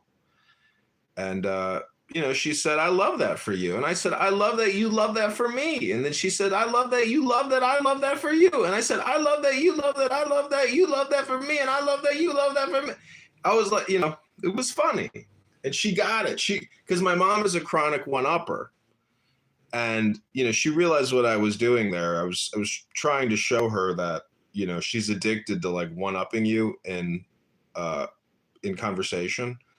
And there's other people on this app like that. Like, oh, well, I got this and I did that. And it's better than what you did. This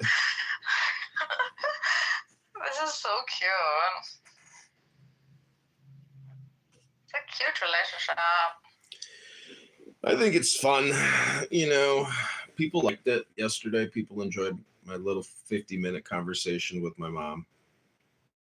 What? You put it on you just put it on? I mean, it was on Clubhouse and on YouTube Live. Okay. I'm pretty sure she knows that, like, when she calls me, I'm recording, but we never actually discuss it, Because my mom has a flip phone. She doesn't actually even have a smartphone. She doesn't waste her time with all this internet reality. But I would suggest that the internet reality is the dominant form of communication.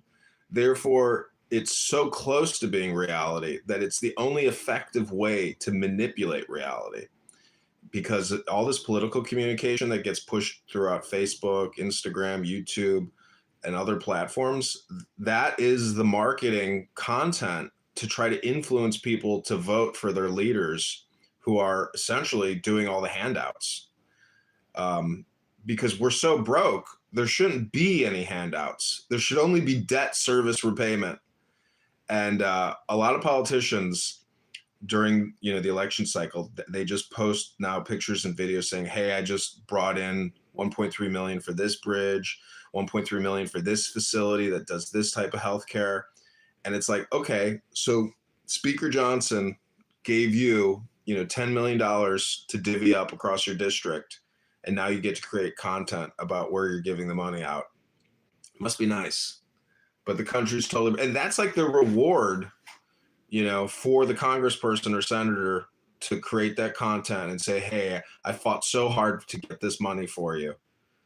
But really the party loyalty is what's facilitating and funding that. And then they use it for their own marketing purposes. Do you get irritated by like judgmental religious people on the South? Oh yeah, they're extremely toxic and highly obnoxious. You know that one guy? He's like, I believe he's African, I think Coptic or whatever. He has a thick voice. Oh, you're the Antichrist. Oh, normally you're the Antichrist. You're the Antichrist. Like that guy is so fucking annoying. I would like to flog him you know, and as he's like screaming like, why are you beating me? Why are you beating me? You're the Antichrist. I'll tell you, man. Like he would be like, he's, you know, well, I can't imagine flogging a highly annoying person and then like enjoying their torment because of like the torment that I've experienced listening to them. Oh my God. So yesterday, one of my friends, you know, Benny, right? Like he's getting Benny Adam. He's getting interested in like Gnosticism, right? And it's a pretty nice worldview, I think. It's a beautiful way of like looking at the world. It's got like a perennial oneness sort of message to it, right? Yeah, it's beautiful until you decide to go on a crusade. Yeah, unless you decide to go on a crusade. But it doesn't allow for it within its worldview. So yesterday he was just positing his worldview, and then people I know and you know, freaking who I didn't ever think would react to his position like that, started to freaking in some form attack him, like in just because he had developed a worldview that doesn't look like a majority Christian position, whatever the heck that is. And I was just shocked. Like these are people I hang out with on the daily, every now and then on this app, right? Like, or at least use it in the background while I'm doing 100 things. And bloody, I was just unexpected. And I felt like, oh my God, is this how closed you are to anyone who experiences a change in their worldview? By the way, a change that is also positive, in my opinion. Just because it doesn't look like your God or look like your views, like Andrew. If you don't believe in Andrew's God, you're an atheist, basically. That's what he's saying. And I called him out yesterday. You know, it's funny is I actually like the hardcore Christians because, well, I think the obnoxious part about the hardcore Christians is that they're still basically Democrats, you know? And so the atheists to me are the more annoying ones because they're actually elite intellectual homosexual liberals. That's really what they are. And I listened very closely yesterday in Politically Correct. Whenever a liberal elite Democrat gets cornered, guess what their bite back in response is? Oh, so you don't believe in black men, black women, and gay black men, gay black women? Like it's the same thing over and over. It's their position always rests on the indignity, not the dignity, the indignity of a black woman, a black man, and especially if you're gay. And to me, that's pseudo-intellectualism. So they are false prophets. They are fake intellectuals, and they themselves are elite homosexual liberal Democrats. And they're pseudo-intellectuals because the basis of your political position cannot be the disenfranchisement of black men and black women who are gay. And so they position everything, no matter what your position is, against that backdrop.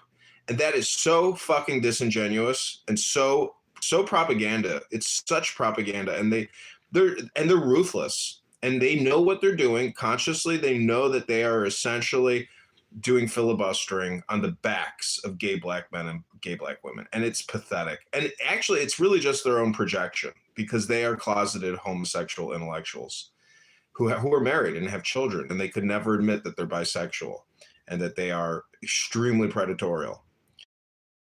Those are my observations. I think they're accurate. And that's why I film. You know, I am in my documentary filmmaking here on Clubhouse.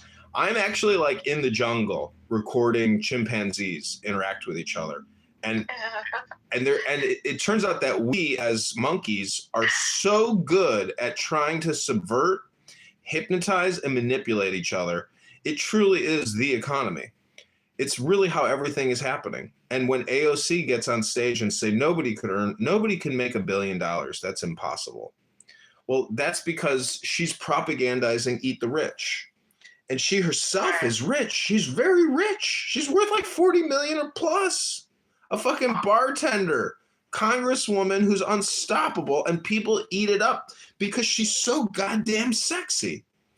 You know, if AOC was an overweight, obese, disgusting pig, no one would listen to her. No one would want to look at her. So the physical beauty is the first step at magnetizing and hypnotizing. And that's what she does. She is a ruthless propaganda. And in fact, she's nothing but a CIA agent. She is a CIA agent or associated with CIA agents. So she doesn't, her background and her actual pedigree, it's not exposed. It's not discussed. I mean, it's crazy that we don't think that congresspeople and senators aren't like fully integrated with the CIA. And if you think the CIA should be shut down and defunded, you have no idea how many people are involved with the CIA and their activities. So, I mean, I'm happy to exist because so many people hate my existence. You know, that's what really makes me happy when people say, oh, you don't know who John Kitover is?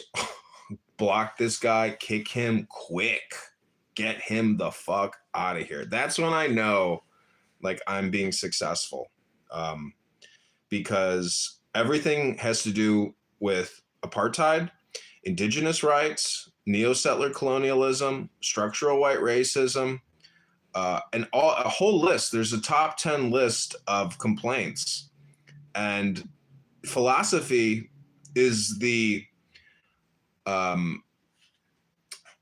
compression of all those complaints. But when you compress all the complaints, they're not there anymore.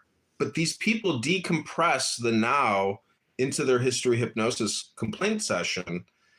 And it's because they're trying to essentially because they themselves are highly demoralized. See, victory and strength, you know, the correlation between strength and joy is real. And I was talking to my mom about this yesterday. If you have great joy, that's because you have great strength. When your strength is diminished and goes down, your joy goes down. It really does. Yeah,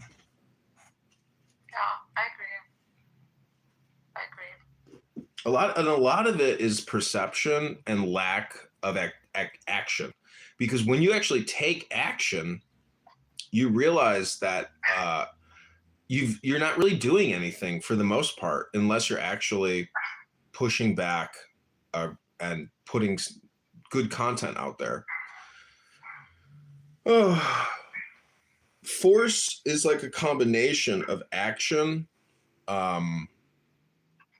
and like newness, you know, because the new frame reframes the old frames, and every day new frames are being put on yesterday's frames of the previous frame. So, you know, like that guy Brian in here, he tried to raise his hand earlier, and it's like, I don't want to bring him up because he's one of those chronic one-uppers.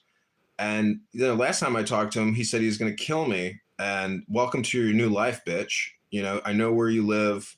And I'm like, okay, well, I don't want to be friends with you anymore because, you know, I know you have mental problems and I'm okay with that. But like when you make death threats against me, and you don't issue an apology or say, hey, you know, like I'd like to, you know, make amends. So I just ignore and I don't entertain and I move on with my life in joy and strength. You know, I'm not going to entertain people who get wicked drunk and then make death threats on a social audio chat app. That's ridiculous. So I'm happy not having former friends in my life who I view as being obnoxiously toxic. Wasn't Ryan your friend? Weren't we reading like Aleister Crowley together with him? I remember he actually did read Pan. Who, Bri?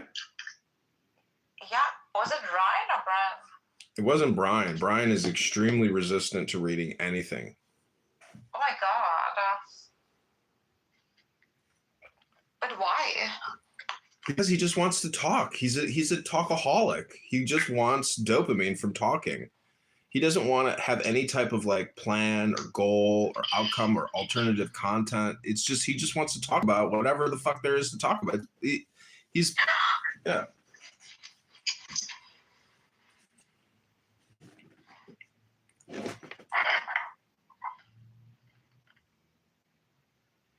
Mommy, I found your earphones. I found your iPod, sorry. Do you know who Osho is? Yes, I've been to his ashram. I lived there for 3 months. I love like just how I love like his outfits. He looks like a space traveler. Like I know. So in that heat of Pune, so I studied the structures because my thesis in architecture was spiritual buildings, right? And his ashram is made of black pyramids, right? And at one third the height of those pyramids that they built, you can actually he's raised the central platform, right, on which like he would sit. Something about like how at one third the height of the pyramid energy is like probably like highest, and things.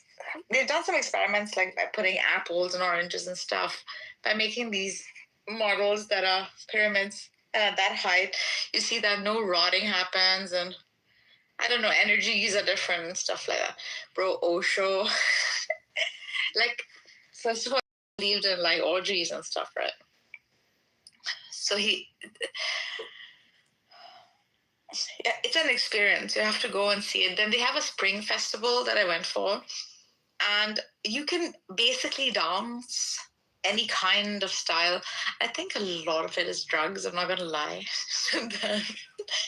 But you could like tour. Then there's like every week he dedicates it to one kind of ritual practice, right?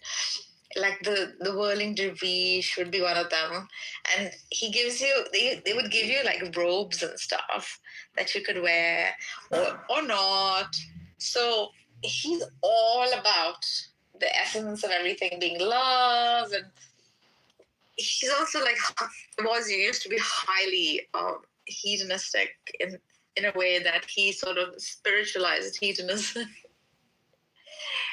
But you should know that love is everything.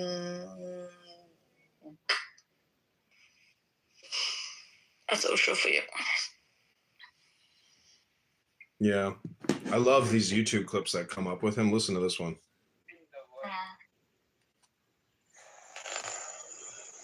Shows a significant fact that perhaps our love is searching for something else, and because we don't find it in our so-called lovers, the frustration arises. Nobody is responsible, just our direction is wrong. The real lover is within you. See that? Eternal. This is the thing about these relationships. It's like if you know that if your real lover is you within you, you take your relationships with a much more like professional approach, as opposed to like this, childish love attraction, dopamine orgasm game of oxytocin. And that's why philosophy sets us free from like these carnal monkey mind activities that so many people engage in. And that's why so many people have so much suffering, and why they have all these burdens now. I don't know. Maybe I'm just coping. Lover is within you. Once you have found it, you are absolutely content with yourself. Okay, Bri, welcome to the show. Last time I talked to you, you said you were going to kill me, and that I would never kill you. I mean, that would be too easy. And you said, welcome to your new fucking reality. And Well, I mean, dude, I would sink the Lady Hawk before I'd kill you. Oh, well, you can't sink the Lady Hawk because the Lady Hawk is unsinkable because it's no longer in my possession. Okay. Can't sink a ship that won't float. Yeah, well, can't believe you bought that thing. At least you got laid a couple times. Yeah, I know, but when you calculate out how much per lay, I might as well just have accumulated some sugar babies and paid the bill. Hey, you ain't lying. I love me me a good hooker.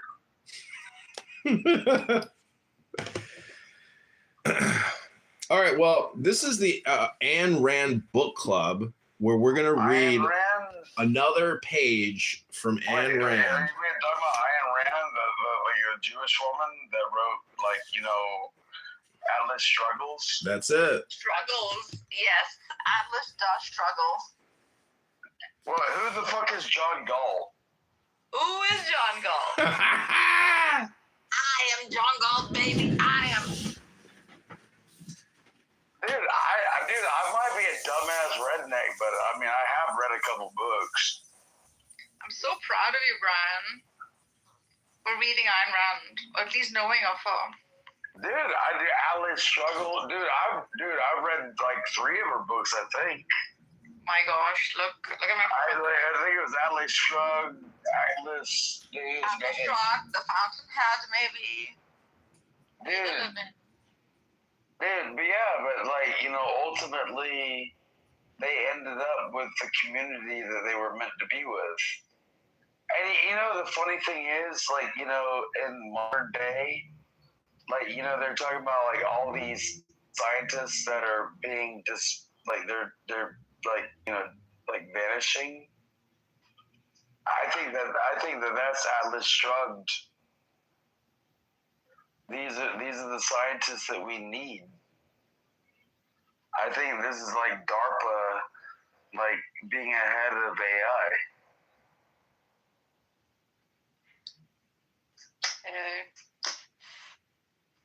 Well, AI is gonna, like, you know, take over. Like, seriously.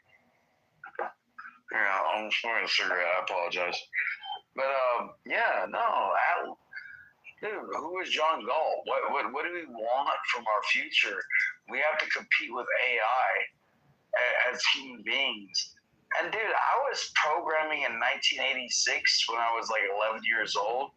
I could type 60 words a minute correctly, and I would program pretty damn proficiently in BASIC with logic. You know, but now we're in a whole different realm. Like, you know, and these computers are thinking faster than I could have ever thought. How do you compete against them?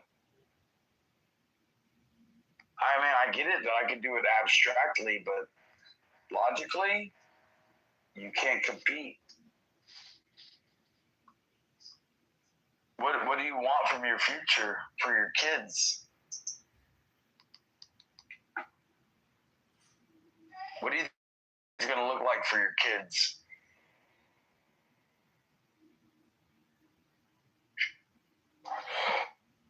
I mean, I heard a baby in the background.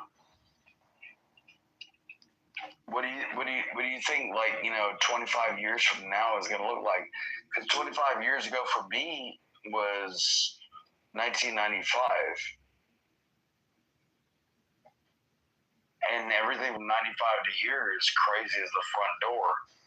But you're talking about like what you're trying to give with AI and computers and all the distractions and devices to your kids, and another 25 years from here to then, good fucking luck.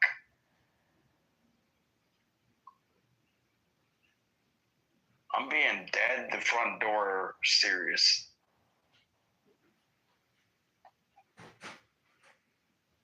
Dude, I'm about to take my fucking wristwatch off and blow my whistle.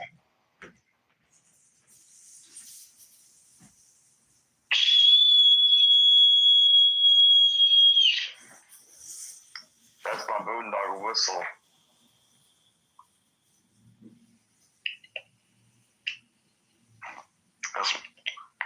Bro, these kids are not gonna know how to fucking take care of themselves. None of them are gonna know how to do it. None of them will know how to start a fire. None of them will know how to like volunteer and like be in the woods. If there are, it'll be the exception of the children. It won't be the rule. What do you think, you know, John?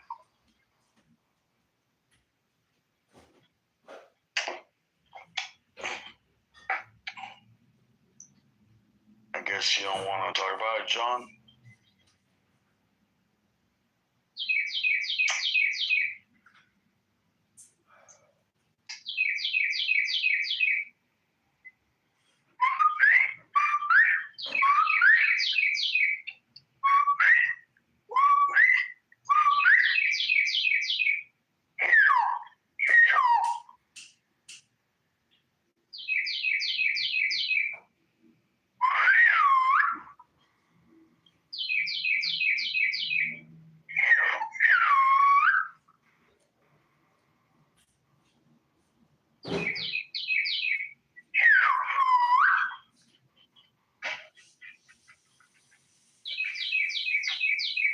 What? You want some vittles?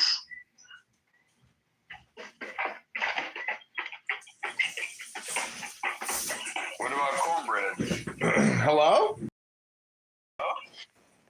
Sorry, I just repositioned my sprinkler. I'm about to feed my dogs. I'm listening to birds chirp in the background. That's a nationality. That's not a race. India is not a race. Why do you always identify as being black? What is wrong with background noise? Why do you not communicate on a normal level? Because I'm not beholden to any type of strict rules or format here in this matrix known as the internet. But you don't want to like connect with your friends? No, not necessarily. I want to like push through to what I'm trying to achieve, regardless of what people and friends I happen to that happen to flow by. What is the thing that you want to achieve? I mean, I know your mom is gorgeous, and like I know your dad. I know like the things you've done, and dude, I would love to see you be the mayor of Chicago. That'd be the funniest shit ever. But, well, it's not going to happen. But the whole thing is, it's like being able to communicate, ideas, but really the AI analysis of like uncovering fraud. Like I found this hospital that's billing Medicaid $130 million a year, $130 million for illegal aliens. It's so illegal. Bro, like you want to know the sad part to me is, like, if you look at 2025, we spent $3 billion on homeless veterans. We spent $9 billion on illegal immigrants. Like, how are you spending 3 times the amount for illegal people versus the people that actually literally went to like war for our country? Well, I know how to answer that question. I do. Well, please tell me. Well, I went to this dinner party with like a very successful gentleman, and all these military officers were there. One of the guys is actually in charge of like the Pacific Fleet. Like he was the admiral of like the Pacific Fleet or something. And he was an African American, and just incredible presence, military presence. And somebody asked him, "Are you gonna run for politics when you get out?" And he started laughing. He's like, "Absolutely not." And they're like, "Why not?" Look at Colin Powell. Yeah. Like Colin Powell would have easily been a president had he run. Yeah. I would have voted for him. I think it's just a question of, do you want to experience it? Even if you know you can win, do you want to experience that? And I think the answer is no. No. You know what kind of sacrifice it takes to do that job? Like, seriously. Like, I'm being like completely 100% sincere. Do you know how hard that job is? Yeah, you can see it on people's appearances. Dude, like every president that goes in, they look young. When they come out, they look fucking old and gray. like, you know, they're put through the ringer. You know, I don't know one of them that got out, like, you know, safe. Yeah, a lot of the guys that I trained with at the Citadel, they didn't make it back, or they made it back, but they were, you know, forever permanently damaged. And like myself, yes. Yeah, it's very sad, you know, because you would imagine that there would be political and military alignment of priorities, but there's just not. And so, I mean, in many ways, I'm like a fascist, that I believe we should actually be a military society completely. And that I'm authoritarian when it comes to certain things. Yeah, and it's so disappointing. I think that's actually why a lot of veterans become hopeless and have despair and ultimately, you know, commit the S word, because they. Oh, yeah, dude. No, yeah, you're right. Yes, I agree. Yeah. It's like you feel like you've been duped, and that the whole sacrifice. Like it was like a faux pas the whole time. Well, meaning that, like, if it was a farce. If it was real, well, then it would have been real here too in America. It wouldn't have just been real for that exercise. Dude, when I came home, I didn't feel real. I felt like, you know, everybody kept saying thank you for your service, but honestly, I didn't know what my service was for. Yeah, I like to, when people say thank you for your service, I say, please never thank me ever again. Take it back. And then I want you to thank all the dead people who were obliterated, and you can look at their pictures on a poster. Don't thank me, you know, because when you thank me, what you're really doing is thanking yourself. Don't project your thanks onto me when you shouldn't even be thanking me, because look at me. You know, it's like you're trying to downgrade me by saying thank you. No, just don't thank me. Never, ever thank me, because I'm here breathing, talking to you. And so what did I sacrifice to talk to you right now? Nothing. The people that are dead are the ones who gave all so that you and I could sit here and I could complain about you thanking me. And then they say, oh, well, I'm sorry I ever even thanked you. And I say, exactly. Well, the thing is, like, all gave all, and like I've held them when they died. Yeah. And I know what it's really about, John.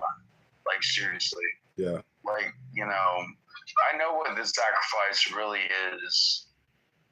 And like, I don't think most people understand the level of sacrifice that it takes to secure our freedom of speech. Well, see, protecting freedom of speech, actually knowing what speech should be protected, is really the conundrum, because most people have never actually experimented with radical speech that could get you in trouble. So that's the thing. It's like, let's not talk about protecting. Yeah, let's not talk about protecting it when we haven't even identified what's so controversial to be protected. People are so fucking stupid and political. They're horribly hypocritical. And I'm glad that I exist to essentially document what I would call the elite liberal Democrat, and especially the gay elite black liberal Democrat. I'm not gay, but I am a Democrat. What makes you a Democrat? Is it like the history of Democrats in your area? In 1993, you had to sign up for selective service. They asked me what I was. Mm-hmm. And I was, in 93, I was 18. And like Clinton was the president. Been reading books and like, you know, civics and stuff. Mm-hmm. And I was reading about like classical liberalism from the 70s. Mm-hmm. So I picked Democrat, but a 93 Democrat is not a 26 Democrat. You know what I mean? I didn't leave the party left me. Mm-hmm. You know what I mean? You know, I don't know if I'm like moderate or progressive or any of it. I mean, I like the fire station. I like the post office. I like, feeding kids before they go to school, and so they're not hungry when they're in class. Like, these are socialist programs that I do care for. But that doesn't make me a communist, though. You know what I mean?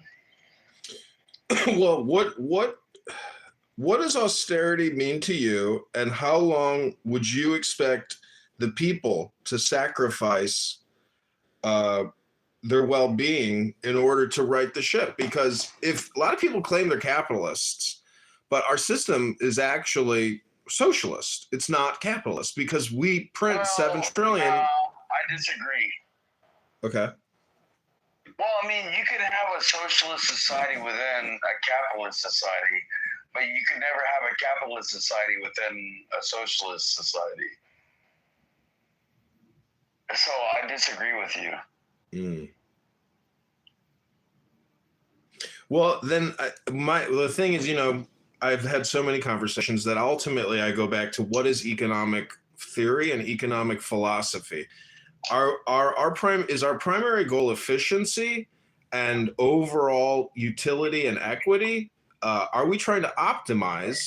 And do we believe that deficit spending is optimization? And if we didn't do deficit spending and we paid down the debt and we optimized our spend, wouldn't that be the better long-term solution as opposed to these short-term fixes?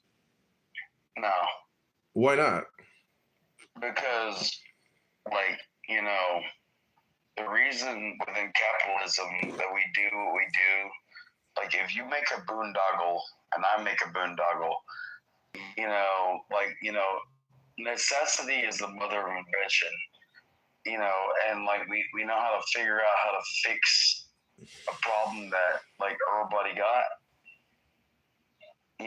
That makes us we came to the forefront first, and we can patent that. We made our boondoggle our thing that made us important within society. And if you took that away from society, why would you ever make a boondoggle if nobody ever gets to own anything within communism? Well, you're not going to get anything. If you made the boondoggle that made millions and you get none of it, why would you invent the boondoggle?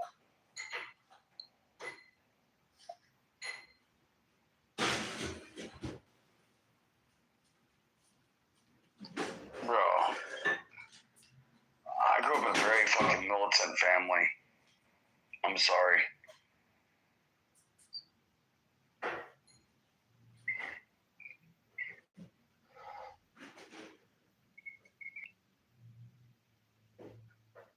Does any of that mean anything to you, dude? Or are you just gonna sit over there and try to get a beer and put an orange in it?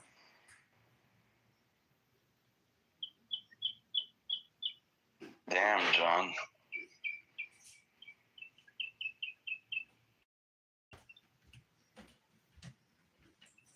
Brian, what I'm saying is, if we were to run a model, a simulation on, future alternative realities based off of economic philosophy and theory, that it's my opinion that, if we, it's my opinion that the equations and models we're using right now are inefficient, self-destructive, and unfair completely and entirely. What models are you specifically referring to? The 7 trillion that we spend every year. Dude, my thing was, when I got out of Iraq in 2010, our national deficit was $12 trillion. Yeah. Right? From, it took us 200 change years. Yep. To make 12 trillion. as a deficit, right? Mm-hmm. Why is it from 2012 to now, which is like 14 years? Did we go from 12 to 36? You know, I know the people are saying that we. How do we do that? How do we do that in like less than 2 decades when it took us 2 centuries to get to 12? So the thing is that money was created and distributed, and it's still out there. A lot of it, though, is now outside of the U.S. Is outside of U.S. control in offshore banking. And so if we wanted to claw back some of the trillions, well, it's out there. It's sitting in people's bank accounts, and we could claw it back if we had the will to do it. I mean, I think you're right about the boondoggle theory. But I am, as you know, as a self-opportunist or a self-promoter, you know, do you know who Benjamin is on this app? He has a room open right now called Math is Racist.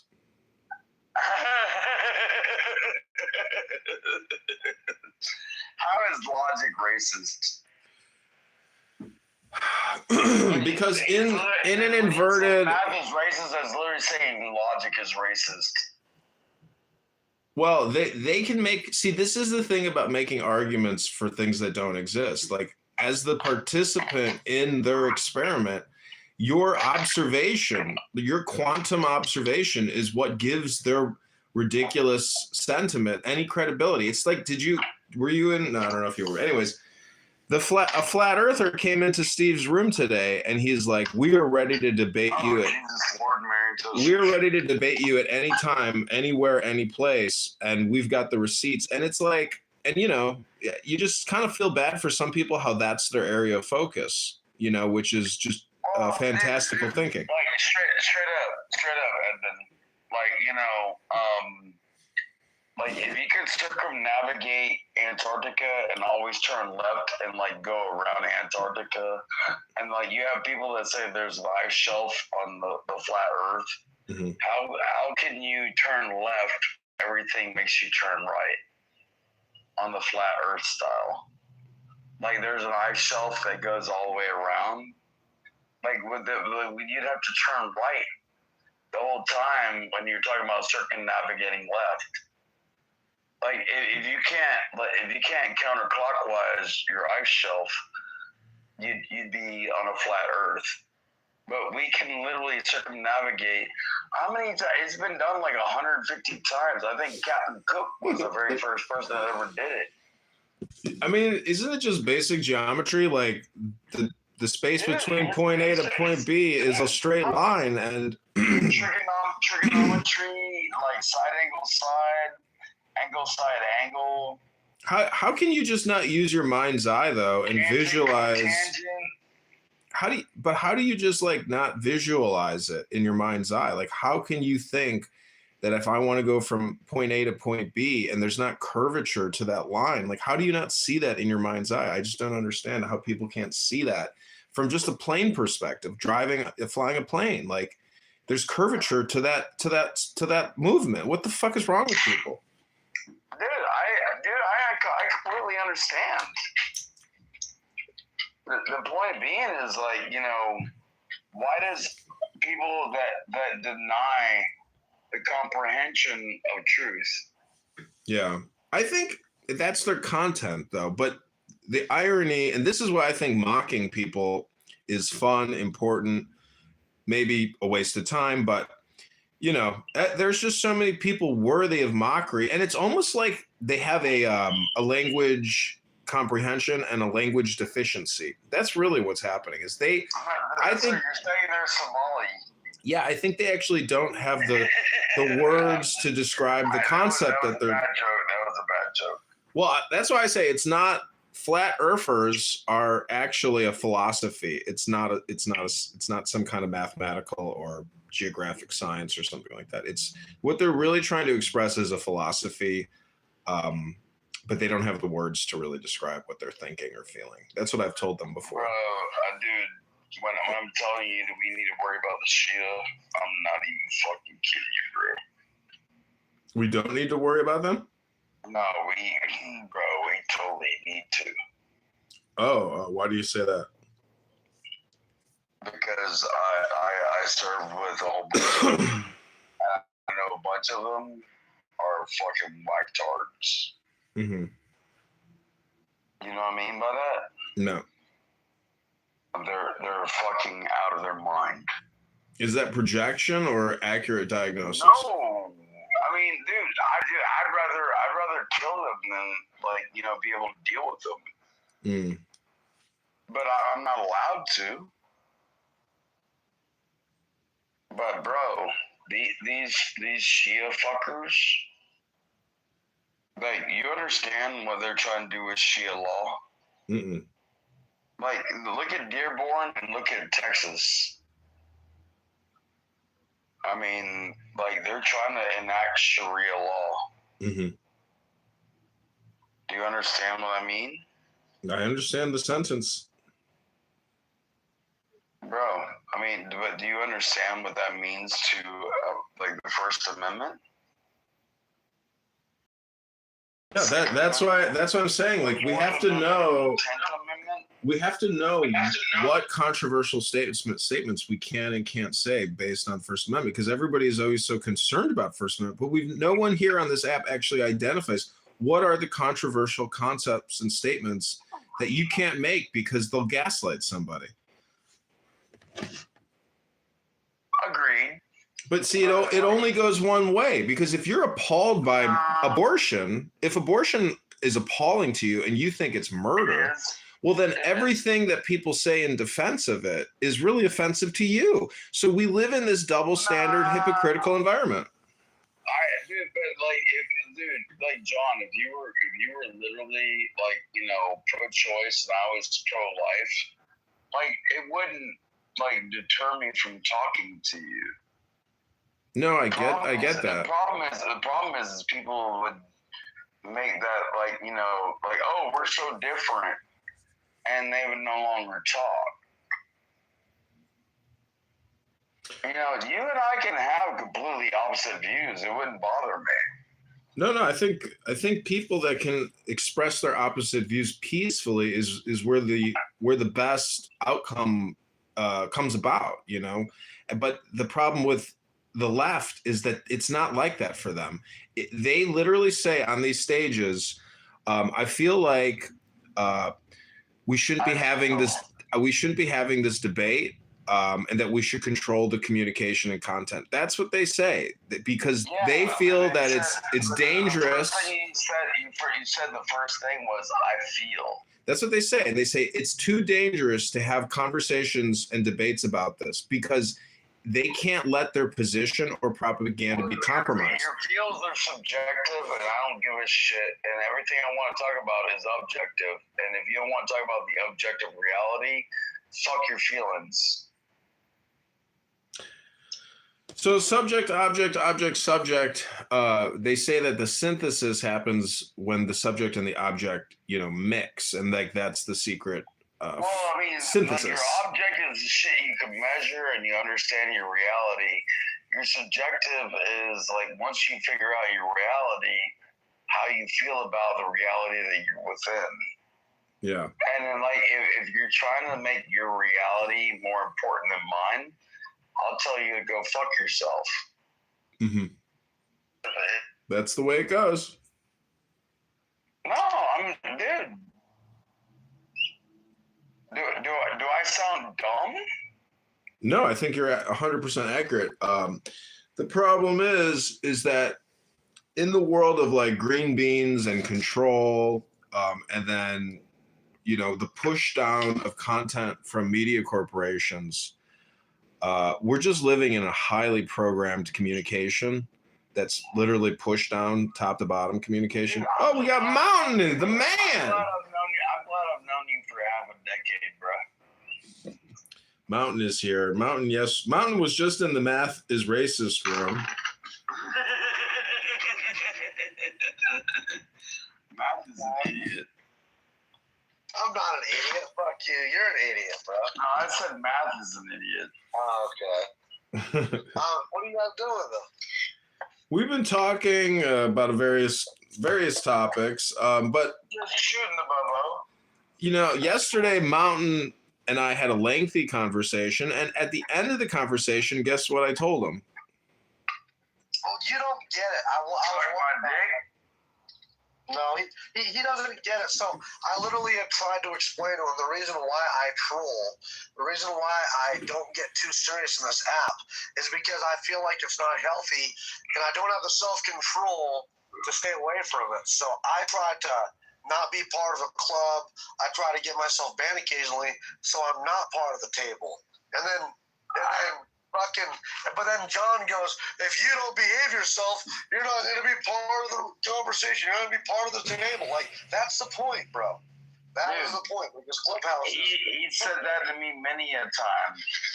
Like, I've known John since 21 when my mom was still alive on Instagram.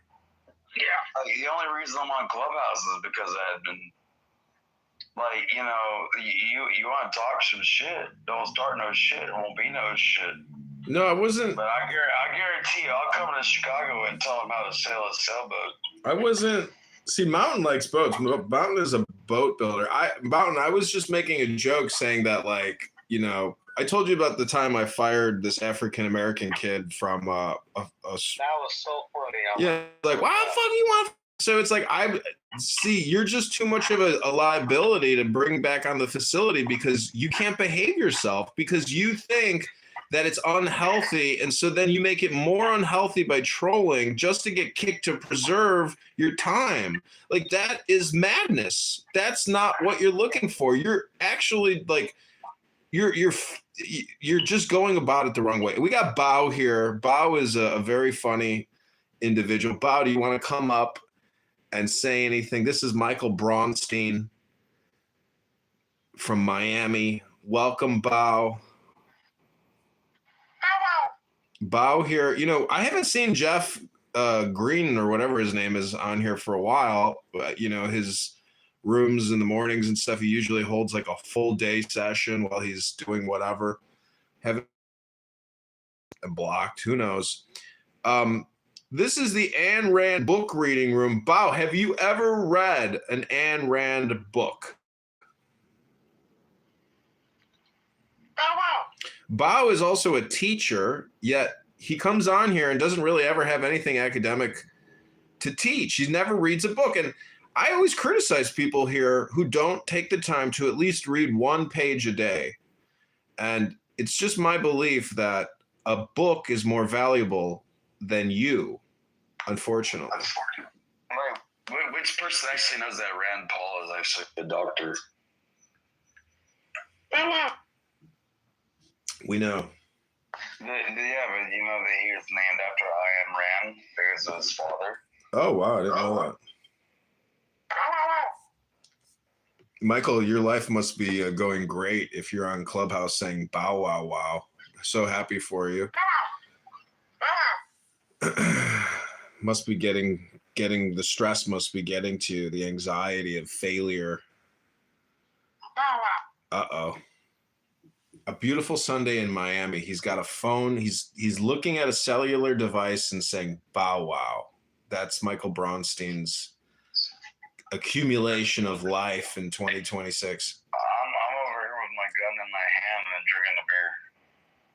Oh, that's bow wow is right. So Rabbono Shalom, we're gonna read a page. Now, many of you don't read, so just let me do the reading for you. This is the value of knowing somebody who reads a book on Clownhouse. This is page 29. It's called The Virtue of Productiveness.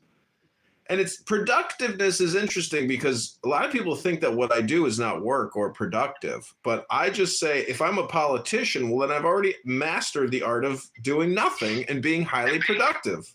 Well, that's only because you speak one way and it's not dialogue. It's just you giving a directive. Rabbono Shalom. The real question is, did you file taxes this year? Rabbono Shalom. Yes, absolutely. Okay, that's all that matters then. Did you? I did. You know, I met a girl at the bar, and she's like, I haven't filed in 6 years. And I was like, you haven't filed your taxes in 6 years? She's like, nope. I was like, you think it's going to turn out well for you? She's like, I don't really know, and I don't really care. I was like, well, I love your attitude, but good luck. Well, I mean, I haven't filed my taxes in longer than that. Shit.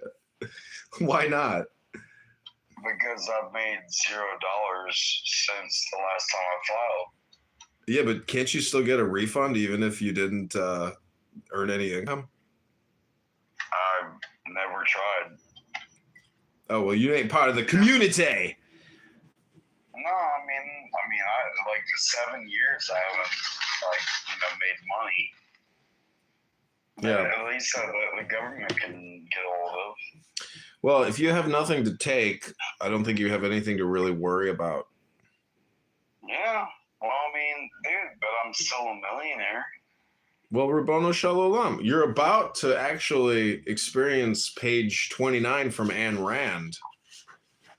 This is the virtue of productiveness. Who is John Gall? We're going to find out in just a minute.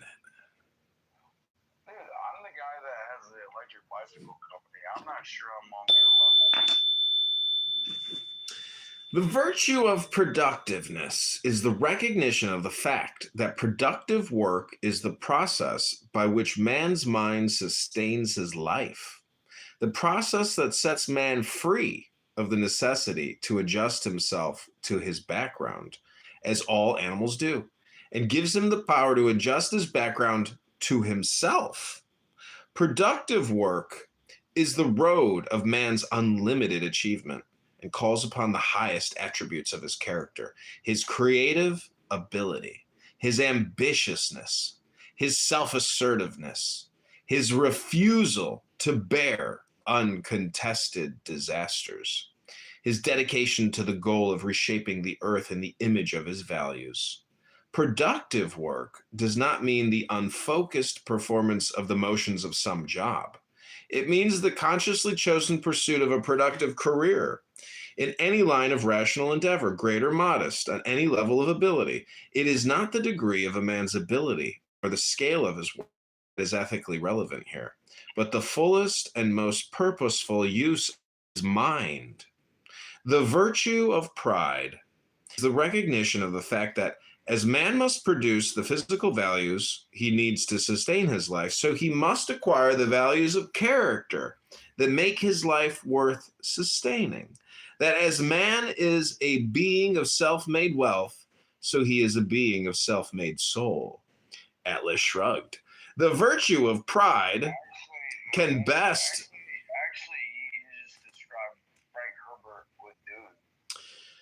Let me finish this page. The virtue of pride can best be described by the term moral ambitiousness.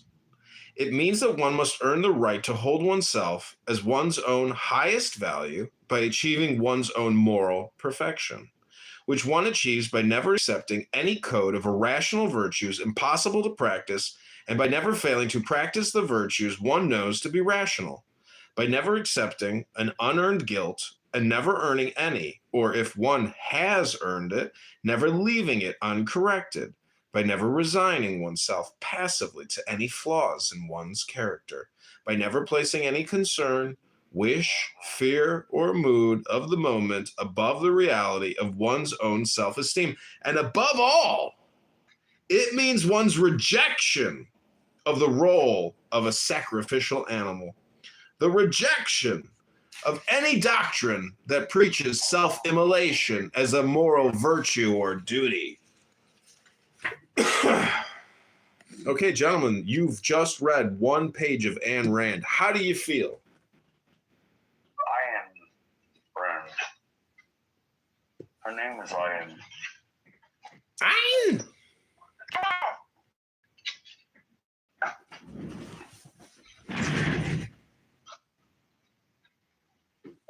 You said Ayn Rand. That's crazy. Some say potato, some say potato. And some people kick people right in the fucking mouth. Hello?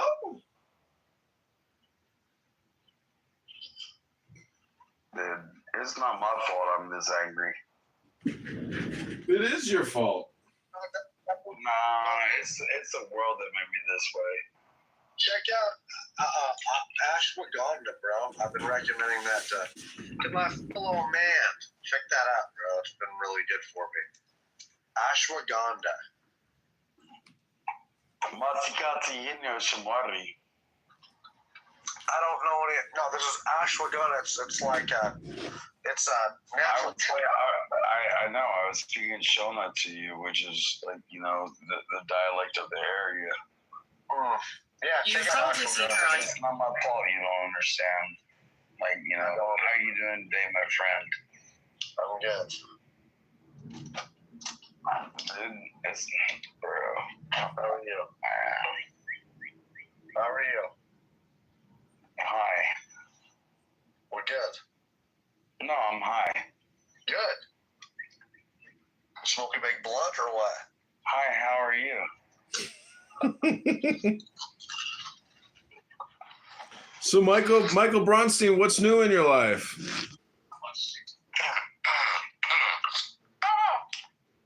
Damn. I totally need more weed.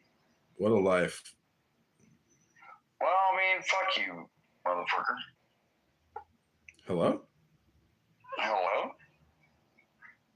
Reborn line to line? I think I'm going out for Mother's Day. I'm the master of my universe? What? Where are you taking mom? Well, my sister. Hey, happy Mother's Day. I'm glad your mother is gorgeous. I wish my mom was still alive, bro. Like, shut up. For real, for real. Going bowling. We're going on a bowling. Dude, he went with his mom to the, turning this, voter cards. That was a cool video. You remember the reality of life? Rabbanu Shalom. Where are you taking mom, Michael? Bowling alley. The bowling alley? Hey, yo. What do you roll these days? Fuck do I know. I think I used to roll 120s or something back in the day. Shit, I'm 250 and up. Something like that. 120s, 140s. I've been known to roll. There is no God, but that does not mean that I'm an atheist. Certainly, I am not a theist. The atheist says there is no God also. But when I say there is no God, when these people say there is no God, there is a tremendous difference between my statement and their statement. Because I say at the same moment that there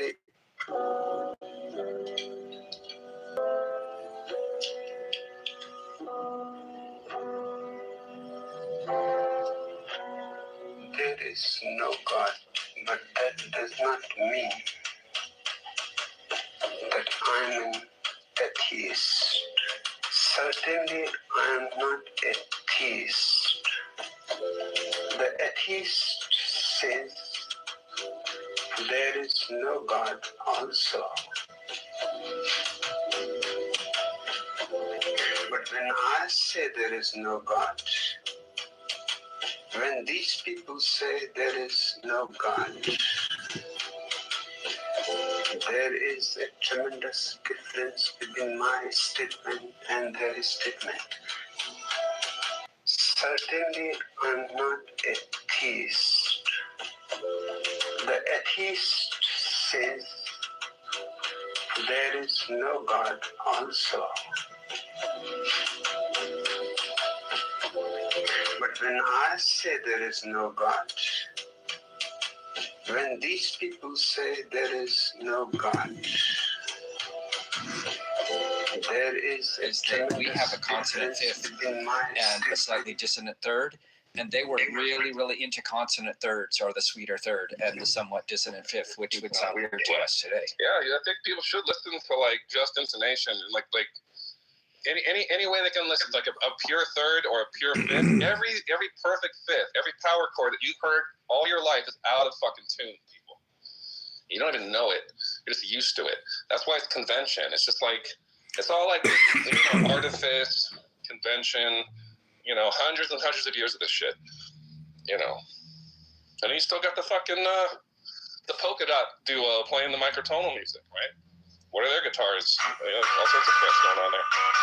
I mean, I just set the sitar track to a sound library, and that shit uses tuning all over the place in terms of microphones. It's like, so if you wanted to it's a wonderful thing. If you wanted to do like Persian tuning, classical Persian tuning on your fucking one of your synths there, what software do you use? Logic Pro, you customize the tuning. You go into Logic Pro, and then in the tuning panel, you customize it. Oh, right. Following the discussion right now. Yeah. I still would love to know how many races there are. I thought there were like 7. Like when you fill out the forms, the government forms, like which race are you? It's like Pacific Islander, fucking you Mongoloid, whatever. It was suggested that there were, I think. Yard. I guess I'm standing on my back porch right now. You want to hear what it sounds like?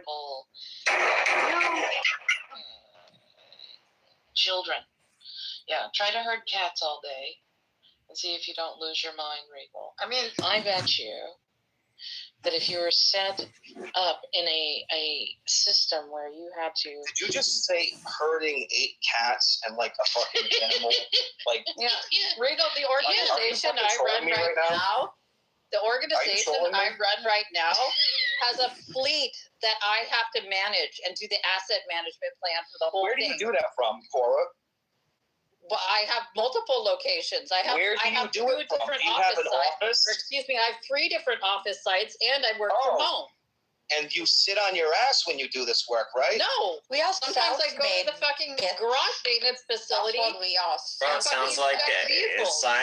sounds like game. You ain't acknowledging game, bro. If she got to where she is and she's comfortable and she ain't doing hard labor, that's a skill. I appreciate that, right? And that's what women tend to do. They gravitate towards that. Men usually tend to gravitate towards. You don't want to do hard labor. You don't want to do labor. Just go to school. Yeah, definitely. I agree with that. But then she's not conceding to the point that it's like men do all the jobs that they take for granted, including going down into the sewers and fucking scraping. I don't think she's taking men for granted, or I don't think so. So why can't she concede that? Why can't she say, "Hey, I appreciate it"? Or are you saying men ain't about shit and they aren't integral to society? No, I'm saying that women participate in that too. Maybe it's smaller numbers, right? Thank you. Now you're admitting it. Now she's admitting it. There are certain things where you act like women. Construction industry, right? I'm telling you right now, there's far many more female engineers that are coming up, right?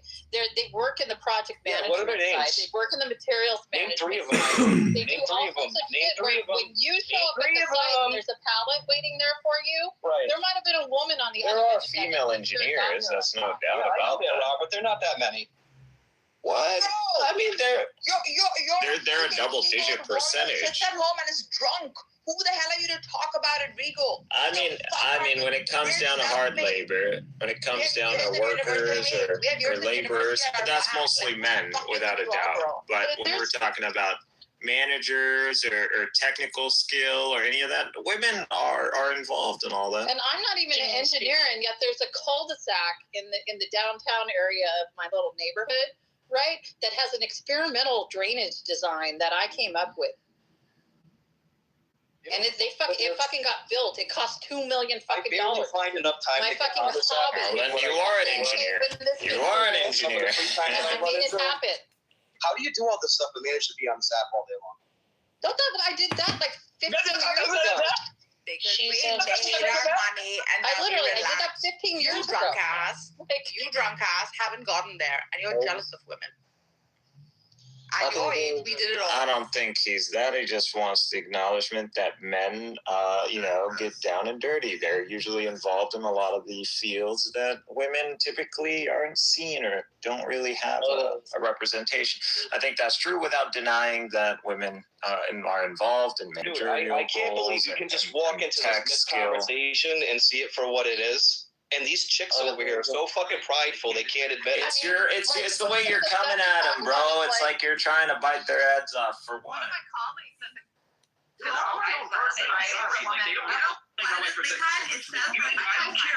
don't care how I'm saying it. It's what the fuck I'm saying. Pay attention to it. You're East Coast, Warren's West Coast, and if it's West Coast, you're talking to West Coast people. And then I'm talking about all the colleagues that I've had. I had a colleague at the consultant. West Coast and East Coast, we have our issues because we don't see things the same way. And management, and worked in LA and was in and out of all of that shit. Like all the time. She's like doing killing all herself that right stuff, now. right? I have multiple friends. You can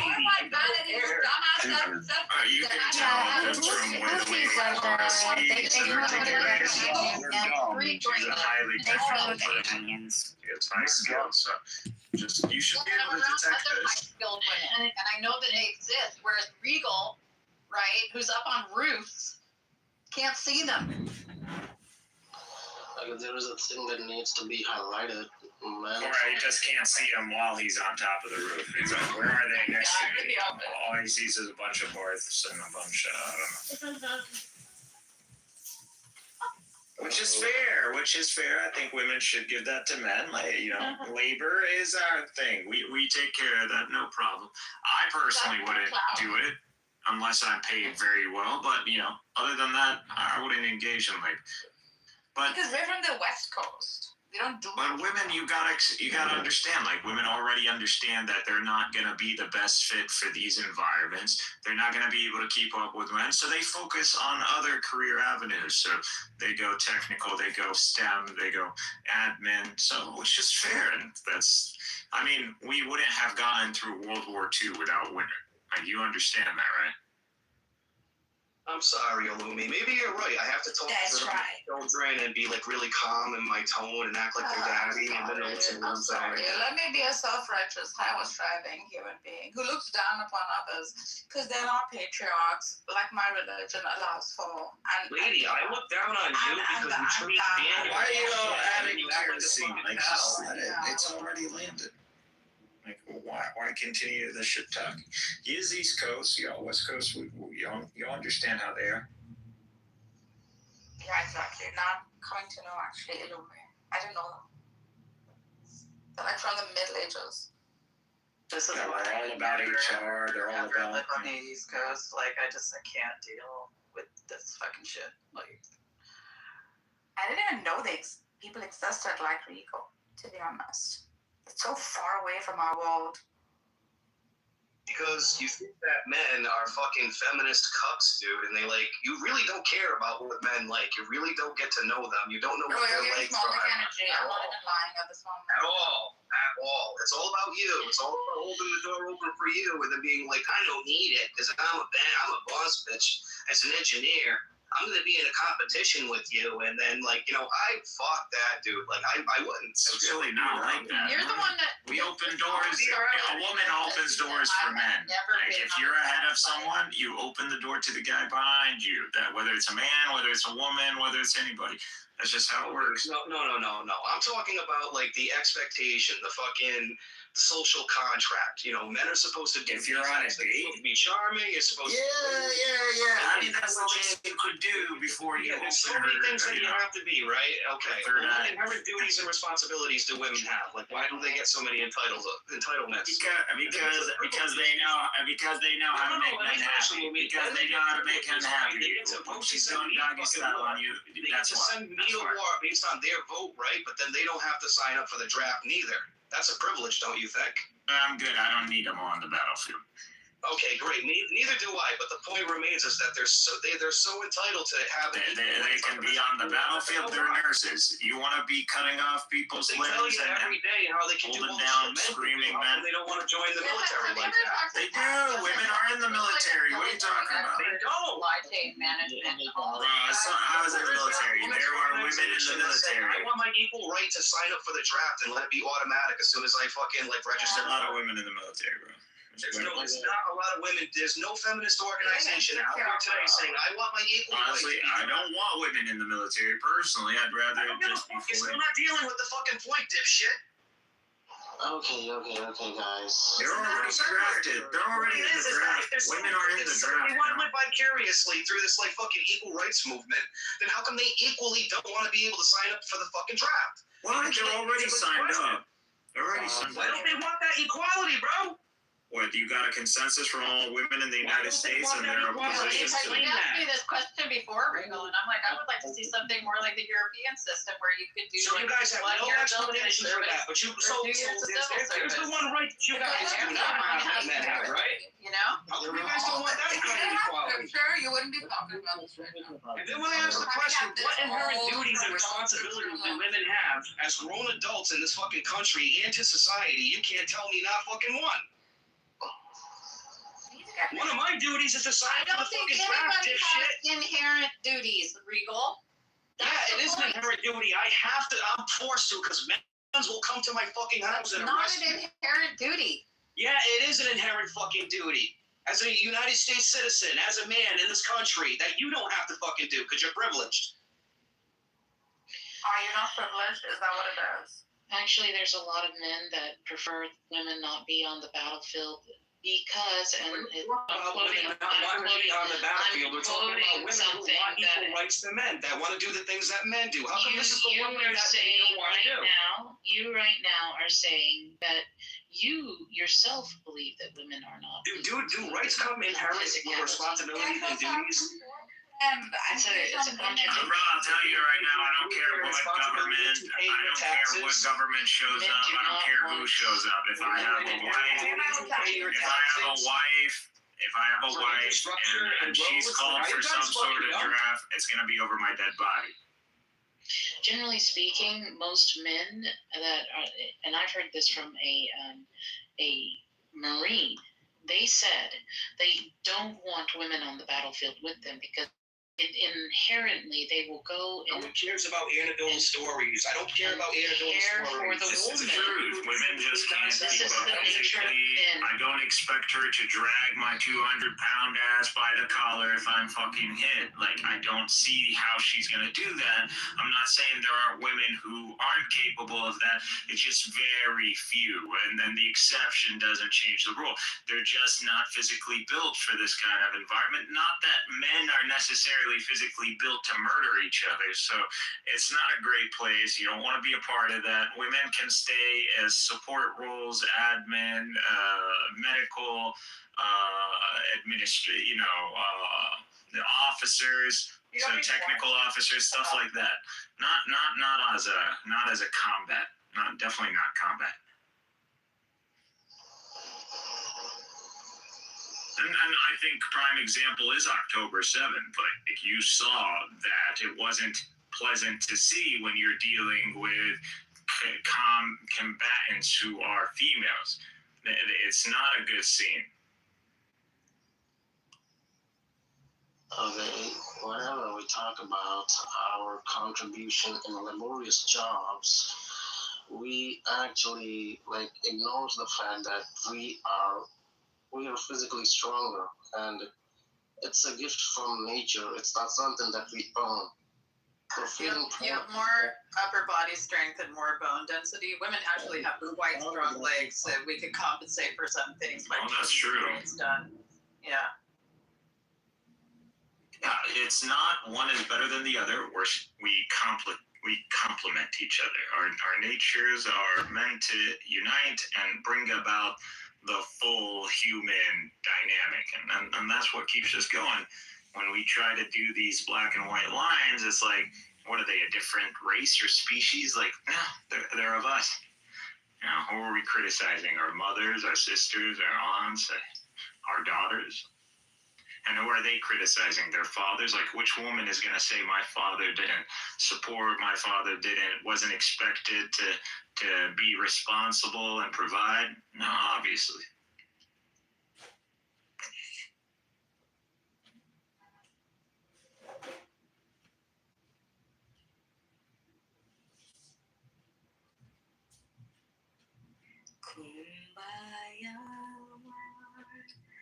So, you want me to kick it off again? Don't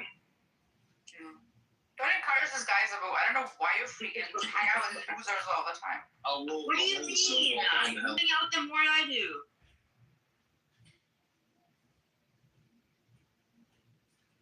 Well, it's a cutthroat society, man. Like, women got to go out there. They got to have some sort of security. They have to go and get an education. They have to go, and if they don't, like, they're screwed. Like, time isn't in their favor. You understand? So women got their own problems. And again, the only reason all of this is the way it is because the men in this country allowed it to be this way. So whatever, make America great again, I don't think you're going to reverse the I don't think allowed is the right verb. I think it's the men preferred it to be this way, and they oppressed and took over systems and made it like structurally this way. And now they're getting mad that women are saying, hey, the structure doesn't work for everyone. Nobody's getting mad, Cora. We're not taking away your rights. No, you guys get off the screen, go out there. As a chief, World War II. Get off the screen, go out there, be ambitious, make money like we do. Be self-made like us. Do women need to be in factories? No. Do women need to be making tanks? No, but that's what we decided. And we wanted to continue that. I believe women should be spouses and should raise children, educators, and all the fields that you need a female in those fields. See, the problem with this is that right. So that's a duty and responsibility to society that women have to give us back, right? The replacement rate for the human beings we have in society, and they don't do that, and they're not compelled to do it neither. Hello? I'm still compelled to go into a draft, right? And they can vote for a president that I don't like, that could eventually send me to war that they don't have to go to, and that's my duty and responsibility to my fucking country as a man. So what inherent duties and responsibilities do you ladies have? So you guys want all the freedom, you want all the rights, but you don't want any of the duties inherent with the responsibility that comes with it. Hello? And that's a big issue. So no, the issue is that you guys are actually doing binary watermelon logics, meaning that when I see a woman, I don't think woman, girl, I just think beauty and intelligence. And so what we're doing now is actually what mankind has always done, which is just respect intelligence, not gender ideology. That's the problem, and that's why so many people are acting in a non-dual or a dual manner. You have to, if you read the, what's that famous book? It's like the Hermetic Tablets. One of the axioms about life is essentially the gender, male, female, this binary dualism. Without it, there is no synthesis. The opposites create reality. So all I'm saying is that if you think women need to give us babies to make up for the birth rate loss, like, bro, it's not women's fault. It's the COVID-19 ZAV manufacturers. It's the abortionists. They don't have to. They don't. Hello? Children, right? But that's part of the entailment of duty and responsibilities, right? As you put it, with children. But they're not encouraged to do it. They don't have to, and they can opt out of giving birth to children. The point is I can't opt out of going to fucking war if I'm drafted for it. I know, but in a real war, women would be included in the real war. I don't understand your point. Please don't have children. And that's the duty and responsibility inherent as a man that lives in this country, right? But what are their inherent duties and responsibilities? Now, I made this clear. They don't have to have children. But it is kind of automatically assumed that when we go to war, they stay, the men and the women stay. Well, that's the American way of doing it, but in other countries, women also go to war. Women and children go on the lifeboats, right? This is kind of a genuine thing. This is an egalitarian thing, part of the patriarchy that's been around for a long time, but then we all ignore it because we want to talk about all the bad shit, about how we don't need men, about how we can do it all by ourselves. And then at the same fucking time, they depend on their fathers, they depend on their uncles, they depend on their friends that are in their DMs to keep them company. Are you Regal? The side dick guy, Regal, the are side you? dick guy, the guy who will take them, and none of them have responsibilities to these people. Regal, are you a black American? What is the inherent duty and responsibility of women? That's all I'm asking. Regal, are you a black American? Are you black? Because I hear black men saying the same thing. I hear black men in black rooms saying the same thing all the time. I asked you a question. I was asking you if you're a black man because your complaint is very similar to what other black men complain about. Is this your cope? You accused me and Narges of coping. Now it sounds to me like somebody's coping. I think Regal is coping. This is a cope. Oh my God, Regal, my cope detection system is going off. Coping. Someone is coping. I'm not sure how the beard would look. Is that Benny Adam? That's Benny Adam, Cora. He's a beautiful, beautiful man. Right? Yeah, he's handsome. I mean, that was a while back, but yeah, that is me. Benny, I love you. You're so hot. Thank you. Benny, we look alike. I wanted the sunglasses because he had like these sunglasses. These are not Oakleys though. Benny, you shave your own head, right? Like, how much do you love not having to go to a barber? You don't go to a barber, right? You do all that yourself? Maybe like once in like 3-4 months. Really? Yeah, it's kind of like it's a middle-aged yeah. Well, I'm just saying, I actually really appreciate doing it all myself. To be like sculpted. We like that. We like the sculpted. I mean, I do it once in a while. I do it like every month. Yeah. Answer my question, or like are you just gonna evade, buddy? No, you're coping, Regal. There's no reason to entertain your question when you're just coping. It's just a cope. Okay, evade my question, then. Be a bitch, nigga. Okay, cool. It's a cope. I don't care. You know, I got things to do today. I mean, do I really care about a question on a conference call? It's just a public conference call app. Women that you can't get a fucking like a consensual relationship with. You can't even get in a committed relationship with the women you talk to, John. That's a projection. It's all projection. Life is all projection on this app. Stop projecting on me. Stop projecting on me. You're projecting on me. You're puke projecting on me. This is puke. A fucking shit that wanted to fuck you, bro. Have you ever said no? I want to fuck you. Have you ever said that? Yeah. He was literally just telling Do you know how to tell women fucking no? Do you know how to set boundaries with Yeah. If I'm not attracted to you, I don't want to fuck you. It's pretty simple equation. This chick at the bar came up to me and she was like, I think you're really hot. And she started massaging my thigh. And I said, excuse me, I'm sorry, but I'm in a relationship. And she said, fuck you. Cora doesn't know how to do that. No, just burp. Did you get your Venmo bucks today? Hello? Ever burped a baby, Cora? Yes, many times. Probably did so more than you did. I have a niece and a nephew and lots of friends with kids. Like, they're not babies anymore. No maternal instinct kicking in? What are you talking about? Yes, I always wanted Where are to the have babies, Cora? Where are your babies at? I'm not able to have children. Benny, I'm sure you haven't tried the Semitic. The Semitic injection? She's gonna she's ready for it, and she didn't do it yet because she just would have beat a debate with me. Mhm. Just beat her pride, and then she stopped it off the kid 2 years later. You should bring babies into this world, bro. You're gonna be. Yeah, you should adopt them. Why can't you adopt them, Nargis? What do you think, Benny Adam? خد البنت البيضاء انا بجيبها ونجتمع مع بعض. لا عفوا حبيبي. لا عفوا حبيبي بتيخة. حبيبي بتيخة. بتيخة حبيبي بتيخة. 6000 كيلو منك يا زلمه. نعم أنا بعرف شوي عربي حبيبي. وين ما حطت الحجاز؟ Come with this look. Come with this look. Don't whatever fucking look you got going on right now. All right. Now I have a much thicker beard right now. This feels Cali. You belong.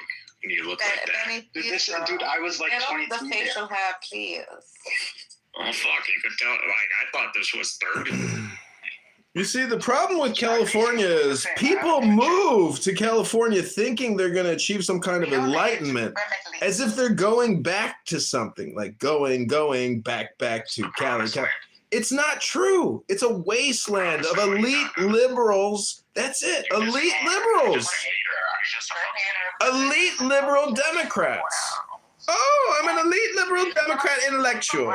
I'm an intellectual elite Democrat. Listen to me. I am your leader. I am an intellectual elite liberal Democrat.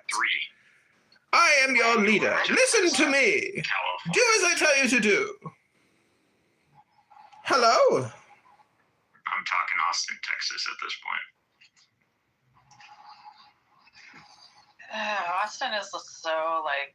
Say no to Rigo.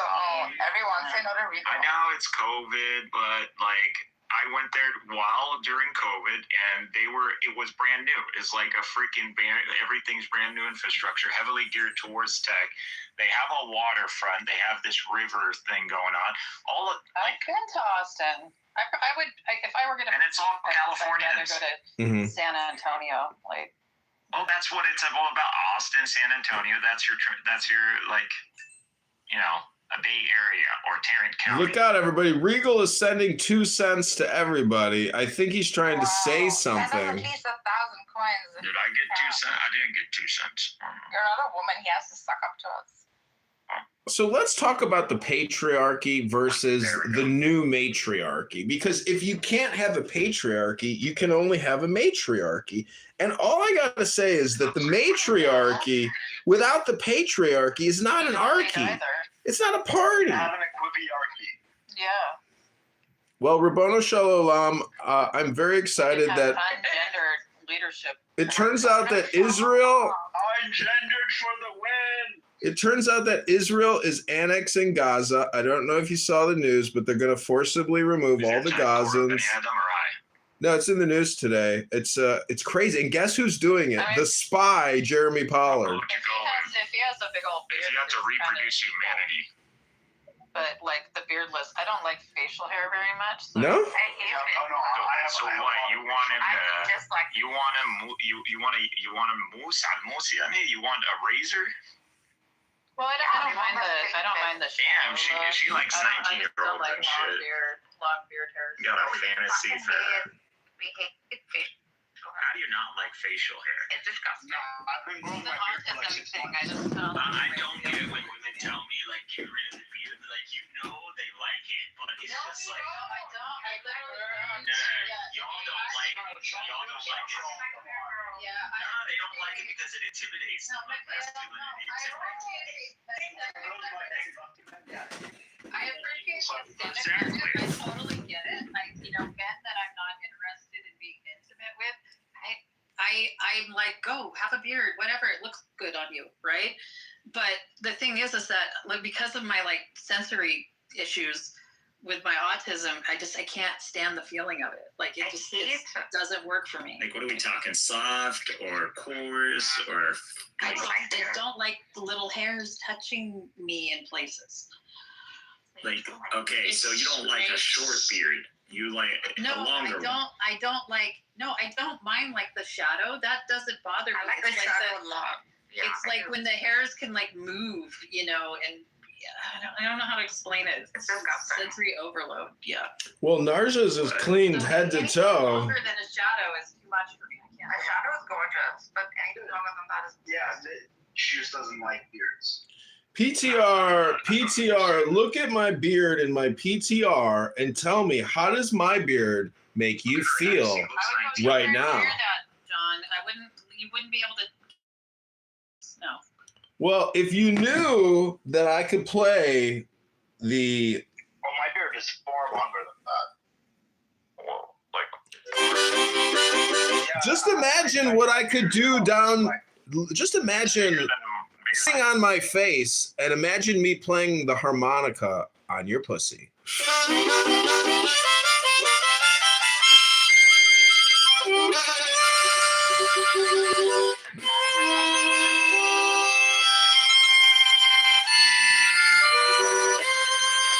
me out. Too much wind. It's true. You know, it's kind of gross. As you're eating a pussy out, you're actually like maintaining the saliva in your mouth because you don't want to swallow a mouthful of pussy juice. So you're kind of like letting the juice just like sit in your mouth. And then you're like, you know, spitting it into the hole to like, anyways, I'm just saying it gets very wet, as everyone knows. And there's a methodology to the madness. Hello? Wow, John, this fucker's crazy. How the hell do you spit it back in the hole? Like, how do you do that? Like, What the fuck is this nasty crap? Like, why do you even do that? Why do you even go down there? Other ways. Yo, Alumia, are we done talking to Muslims? I think we're done. We're done talking to Muslims, right? Lumi is a Muslim. Do we need to like? I don't think we should just go down that road anymore. Because honestly, man, we're just being lied to. What the fuck else are you gonna talk about? If it's not theology. I'm gonna retire, man. I already had this notion that it's coming down to this, but I believe this already happened before, and and I left, and then I found you back to square one. I know I've done this. Yeah, when you leave, you mess up the whole. I can't say like the whole. Give me a word for this. Synchronicity. Yeah, the synchronicity, the pattern, the cycle. Well, don't worry, Barth. I won't be departing until I drop the full last. You guys are patterning. You guys are just redundant patterns. Look, we have agents now, so I don't have to go through the whole. Guess what? It's doing it right now. It's going to compile every one of the narrative divergences. Hello? And then we're going to go through them. It's just. Okay. You're going to start taking notes. To understand symbolism. So got it. Now that they've all been highlighted. When do you start reading a book? Right. No, shut the fuck up, John. I'm just asking, when do you read a book? Hold on, John. We're in the middle. Read the book all the time. When the fuck do you read a book? You know who's the real man in 1 second, Megatron? You know who the real man is in all of this? It's Megatron, surrounded by 5 most beautiful women. For you, Megatron, I shall give you.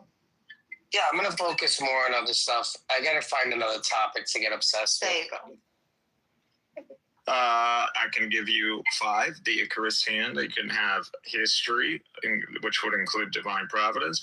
Previous revelation. There are the Vedas that showcase clear motifs, themes in the Abrahamic tradition. There is also what Cora was talking about last night with the Greek mythology. So previous tradition. So we went history, divine providence, previous tradition. Oh my God, it sounds like a book club. From your stance, it would just be the Bible. It's a book club. Hold to be the final revelation, and based on that, it's always a book club. You're going to have to understand that this would be a divine revelation. Oh my God, it's a book club. Until the end of time. Calm down, John. I'm just saying, it's always a book club. That would be 3. You got your natural science, your physics, and you got your metaphysics. Oh my God, it's a book club.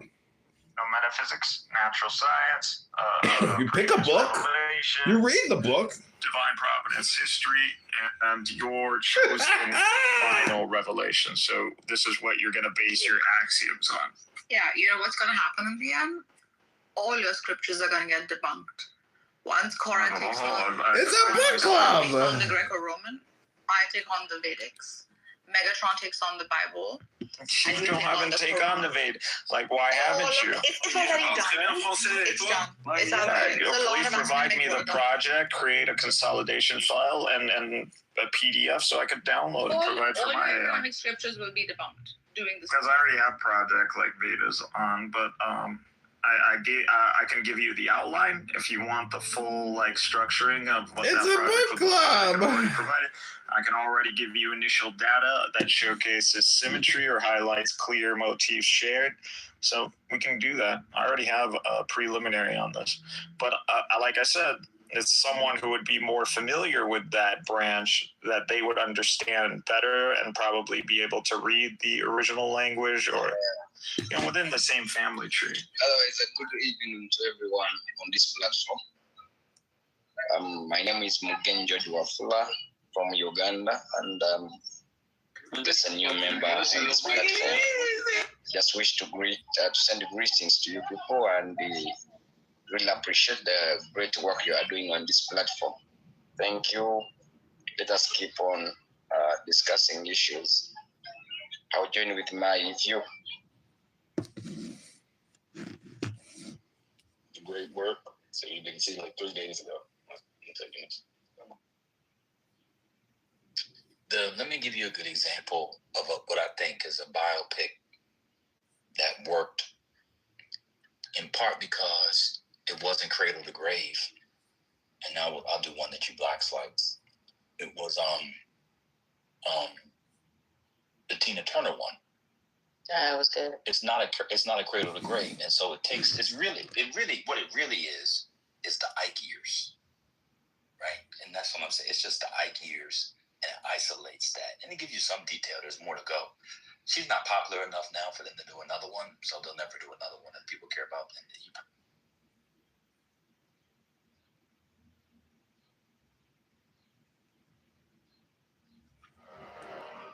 Mine is the head of the man, and my insight is keen as the hawk's. By my head I invoke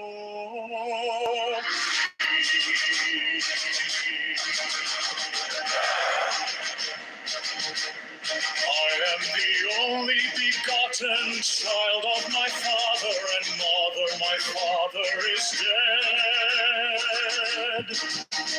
My mother bore me with labor and pain and fear. By my body I invoke thee. About me shine the diamonds of radiance white and pure. By their brightness I invoke thee. Mine is the red triangle, reverse the sign, given on unsacred need of thee, O Lord. By the Lamb I invoke thee. Mine is the garment of white, sown with gold, the flashing light I wear. By my robe I invoke thee. Mine is the sign of the prophets and time. By the sign I invoke thee.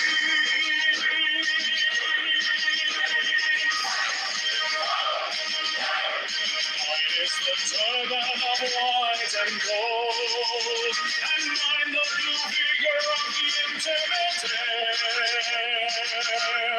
By my crown I invoke thee. My fingers travel on the beats of pearl, so run I after thee in thy car of glory. By my fingers I invoke thee.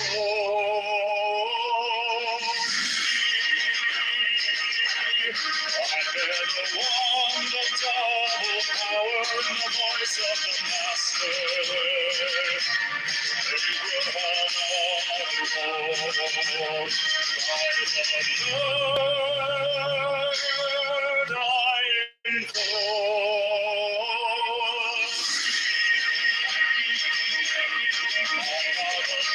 Waves of music in the storm that I made of old to invoke.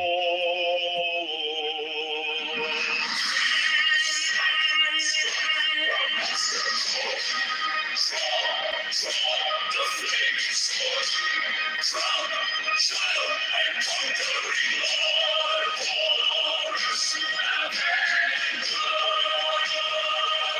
By the song I invoke.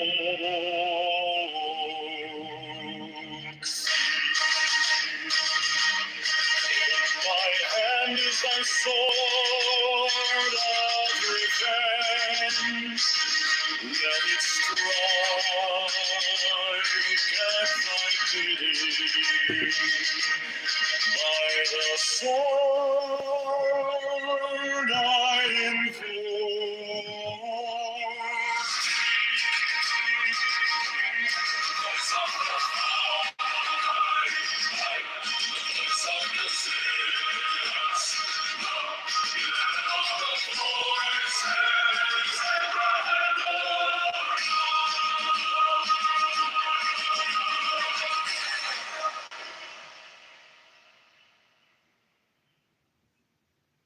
Mine is the head of the man, and my insight is keen as the hawk's. By my head I invoke thee.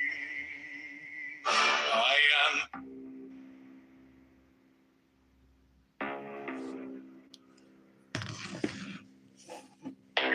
Give me the sign of the open eye, a riddle of shadows where whispers lie, the thorny sigh, the maddening cry. Open, open, open. I am awake, the sun shakes.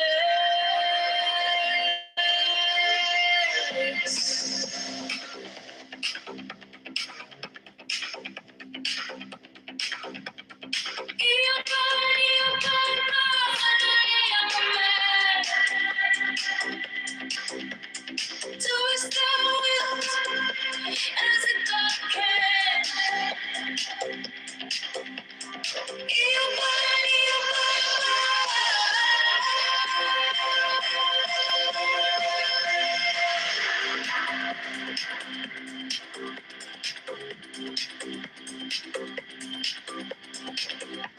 The eagle strikes with his jagged claw. The beasts emerge as the gods withdraw. A storm of silence, a broken law.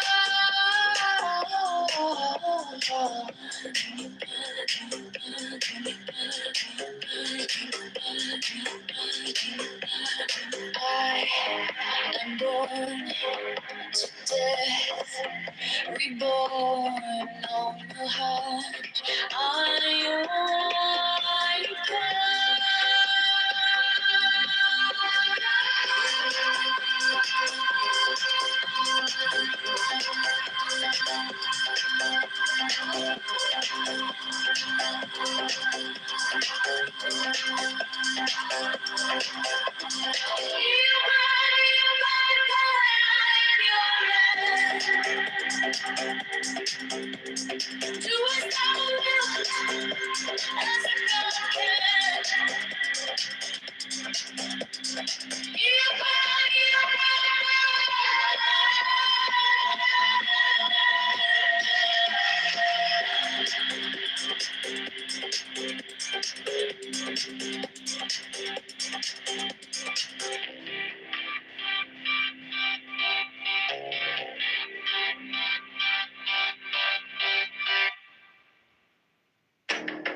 Under neon skies where the starlight hums,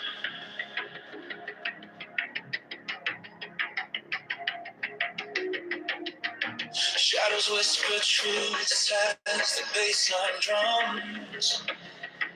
Thou will is fire, unchained, untamed. No path is written, no soul is blamed. Thou hast no right but to do thy will. Feel the stars, let the silence fill your realm.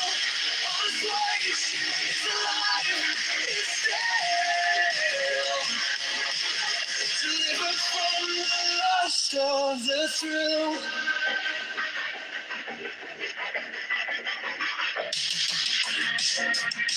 Echo shattered glass where the circuits glow.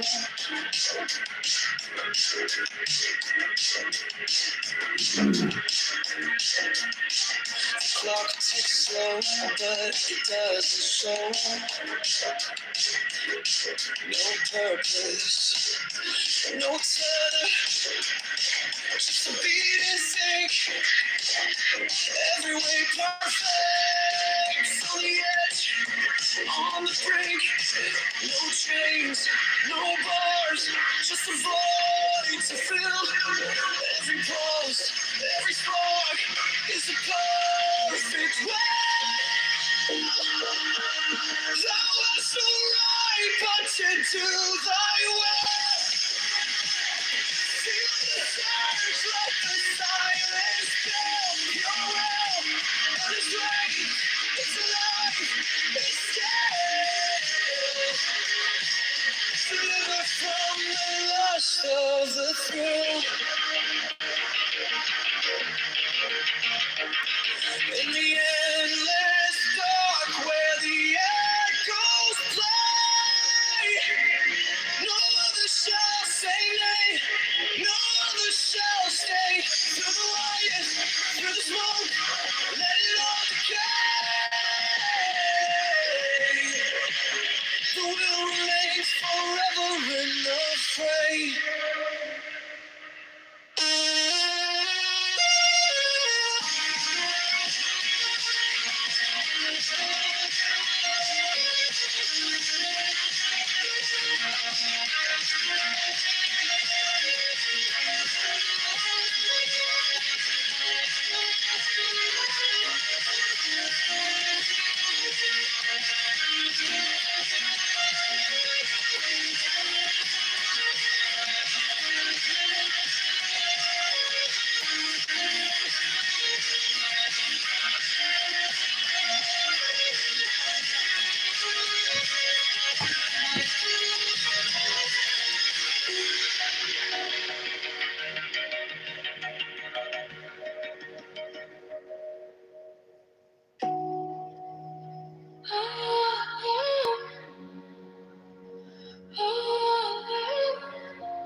I walk alone where the silence hums. No shadows chase, no voices come. The air is still, it wraps me tight. No fear, no sin, no way to bear. The sweetness whispers everywhere. Sweetness of solitude fills my veins. Don't the rivers wash my chains. No need for gold, no need for fame. This quiet place, it knows my name.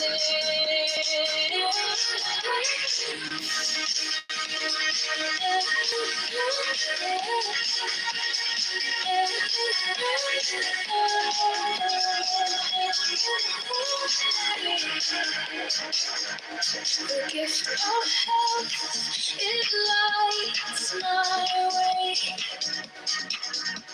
Contentment blooms where I choose to stay. Trust is the bridge where hearts align. No fear, no sin, no way to bear. The sweetness whispers everywhere. Sweetness of solitude fills my veins. Tread rivers wash my chains.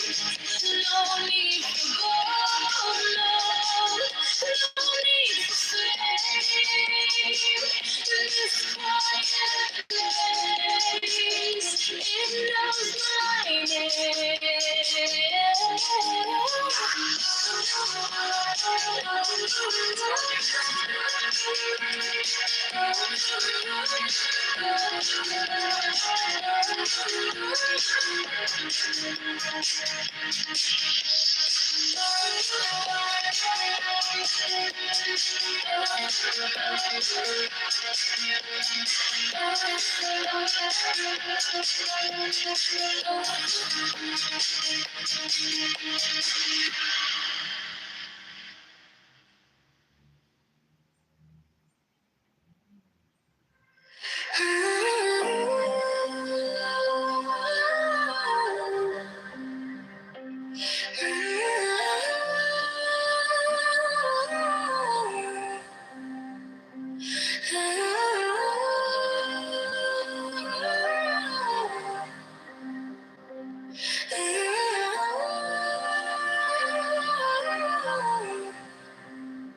fire burn like passion wild through like hatred piled. This body aches, a cage of stone. Rest whispers soft, the only throne. Hunger's the beast, the sharpest sting. The body cries, its constant cling. But to truly see, awaits, it sets us free. Pain walks close, a shadowed friend. Each step we take, it will attend. But joy lies quiet, just out of view. A higher peak, a sky so blue. Feel the weight, feel it break. Every ache, every quake. Hunger's the beast, the sharpest sting. The body cries, its constant cling. But to truly see, the waits, it sets us free. No flame is fierce, no chain is tight. This body's war, this endless fight.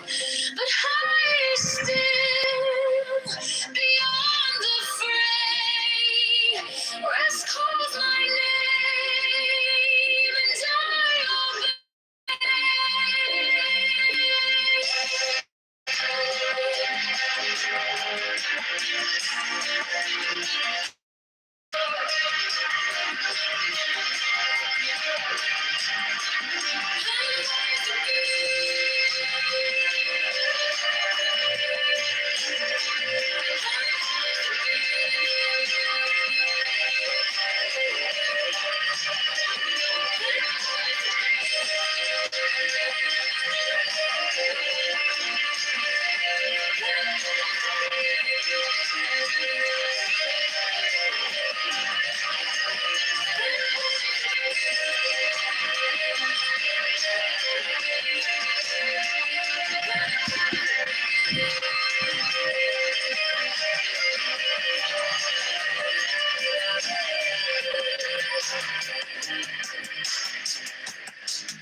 Complex. No problem, bro. Like I can just tell me high school level. What do you want me to speak at? Interesting by my sure that I am in solidarity with the Black community on Clubhouse. I'm sorry, Manville. It is Jewish month this month, so For the children. let's stay focused. Every month is Jewish month. See, apparently Trump declared May. Good going, Manville. Good going. May is Jewish month, apparently. The Star Wars month, the Mother Day month. He's right. They gave it to the Jews. So I just want to point out that if you are a Gnostic, well, guess what you can do? You can go to Grok AI and you can say, write me a Gnostic poem about this or that. And then you can take that poem and put it into Suno AI and make an incredible song in any category of music you want. It could be jazz, could be choir and orchestra or opera. And when you experience that Gnostic flow of union through music and AI, it's just incredible. And so, these are things that I've been working on, and it's really just artwork. So Gnosticism is artwork, and it's all a big book club. And if part of being a Gnostic is shutting the fuck up, because if you use this app 7 days a week for dopamine and conscious awareness attention making, you're a schmuck. You should just do what I just told you to do and call it a day. Go to your garden, jerk off, sit in the sun, pop a beer, smoke a little joint, and just relax. It's all going to be okay. Hello? Fucking crazy, bro. John, can I make a suggestion for a book? Yeah, I mean, it's a woman, bro. Like, come with me, He gets bro. a lot of women. Yeah, you don't. I'll take you to TJ. We'll get rid of all this crap that you're going through right now. Rewire you. He does have enough. His supply of women are like infinite. John, can I suggest a book for you after? He does. He went to the bar last night. I was there. I saw him. I was there. I saw him. John, could you read We the Living after this read, please, if you don't mind? Well, just read it yourself. I'm busy over here in a Gnostic meditation. Hello?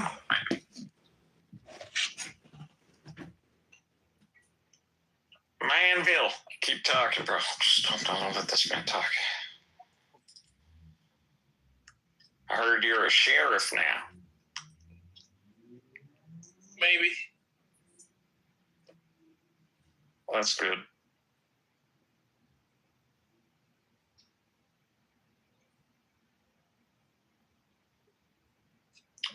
Although I don't know. I could see you pulling me over and I'd be like, Manville,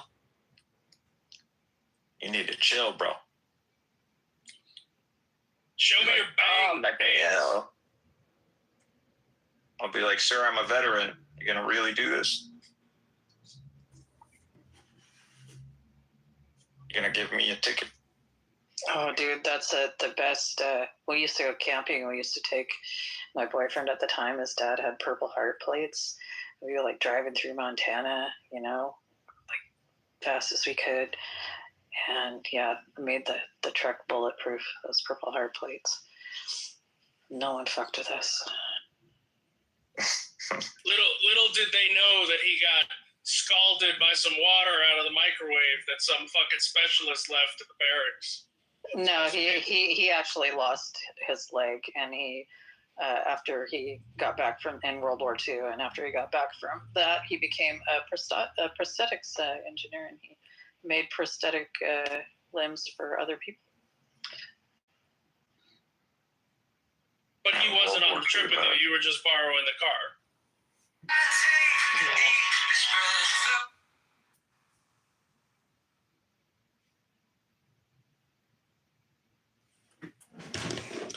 Well, Rabbono Shel Olam, I am deep in a Gnostic meditation. And interestingly enough, there's over 15 different types of Gnostics. You got the secret Catholic Gnostics. There's even the Order of the Knights of St. John. There's so many different Gnostic cults or sects throughout the world. And they go by many different names and traditions, but they are all essentially trying to do the same thing, which is be one with the one. And guess what happens when you add 1 plus 1? You get 1, not 2. 1, not 2. Hello? E pluribus unum. Narcissism is a great narcissism, aka Neoplatonism, is a good solution to one, the problem of evil, to the problem of one and many. Like, it explains some of the most important philosophical questions that human beings ask. Really? I This. think what's important. It's not 1 plus 1, John, because you're already part of the one. It's only You're one. aware of it. It's only one. So it's the rule of one. One implies one. All that comes from one can only be one. But are you banking on the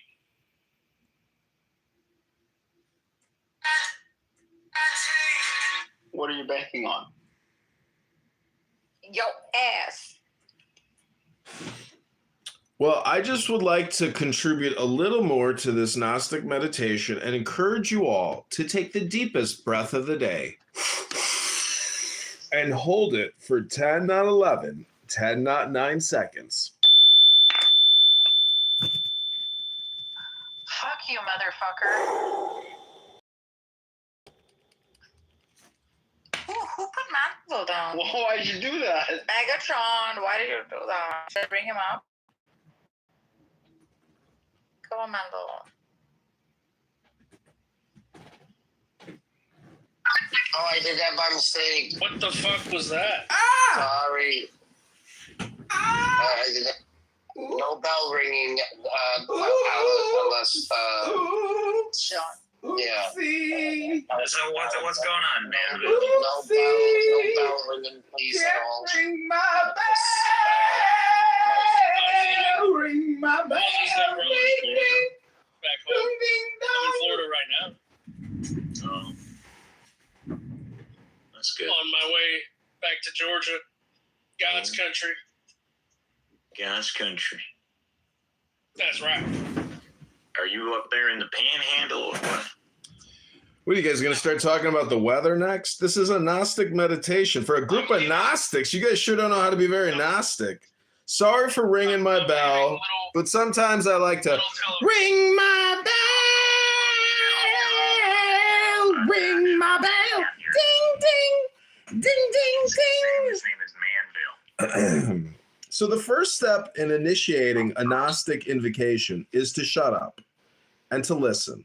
And use your ears to listen. That is the first part of all meditation, is listening and shutting the fuck up. So take the deepest breath of the day and get ready to use your ears and shut your trap. For years, you come on here and you just generate your dopamine talking to talk. You know, not very Gnostic of you. Hello? You know, try to quiet the inner voice in your head to a minimum and just shut up and listen. Anyways. Brother, how old is your mother? You angry. I'm happy. Leave me alone. You angry. I'm happy. Leave me alone. That's what I call a black woman's Gnostic meditation. Do some PCB. You angry. I'm happy. Leave me alone. I'd go down there. You know what you need to do is probably open a book and shut up. And maybe try to create an audiobook. Read a book for 2 hours and record yourself reading it. And then come on Clubhouse and just play the 2-hour recording of you reading the book. That would be your audiobook. And you could shut up. No one would have to listen to you anymore talking, because you're wasting other people's time with your talking. You're not meditating yet. You're not doing a Gnostic invocation. You keep talking, but you're not listening. And your ears are the source and the center of all your Gnostic meditation. You know, you guys just keep talking every day, 8 hours a day. You come here, you talk. You're just like birds in a tree. Hello? Oh, anyways. Yep. So PCB, bro. What the fuck was that? He just does that. Hello? He needs to get laid. It's true. Not practicing that generative principle, bro.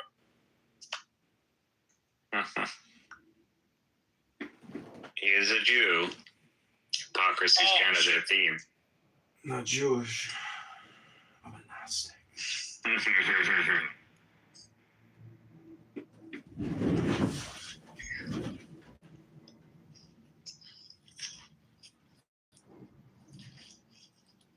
I miss the drive going down to Georgia.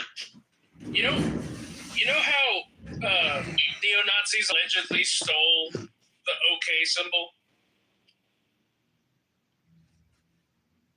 No, I don't know. Well, it turned into this thing where you got a bunch of fucking lefties go, oh my God, he used the OK supremacist, whatever. Right? The OK symbol. Yeah. Like, okay, with your hands. Apparently it stands for white power now. Oh, Pepe the Frog shit. Okay. Yeah. So used to stand for 666. Bringing back the Seal of Solomon, right? Abandoning the swastikas and bringing back the Seal of Solomon on an armband would be fucking hilarious.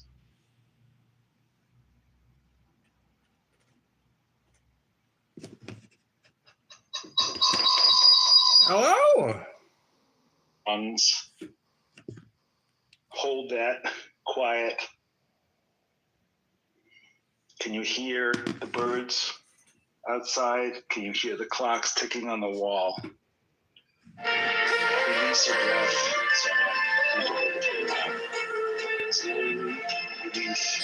Release. At a ceremony of the French National Assembly held with last years, no hate, no chains, no despair. Among the shadows, we shine so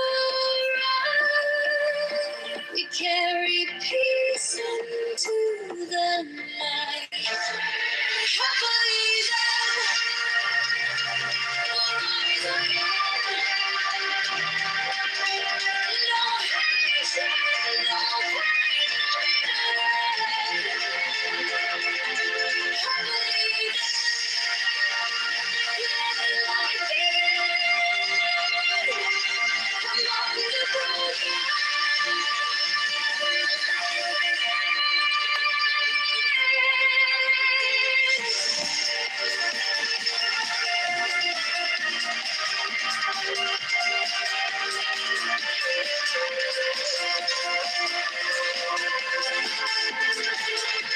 Let us walk,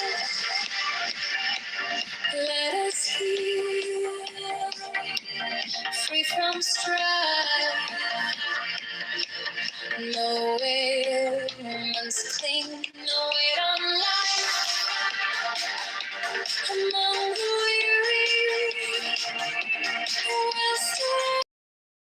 A gentle voice for and all. Happily then, we'll rise again. No hatred, no pain, no bitterness. Happily then, let the light come on the broken.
and cry.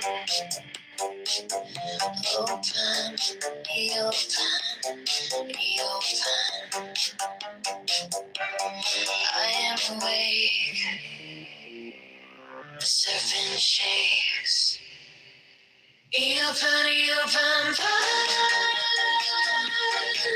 am a man. Do as thou wilt, as a God can. You will find.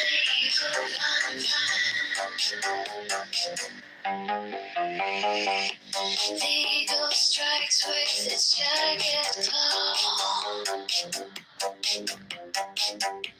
The beast emerges, the gods withdraw. A storm of silence, a broken law. Open, be open, be open. I am born to death, reborn on the horn of the unicorn.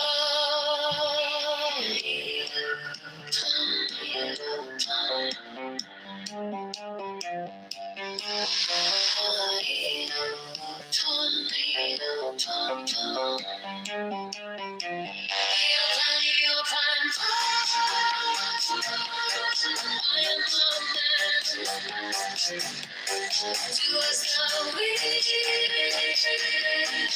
as a God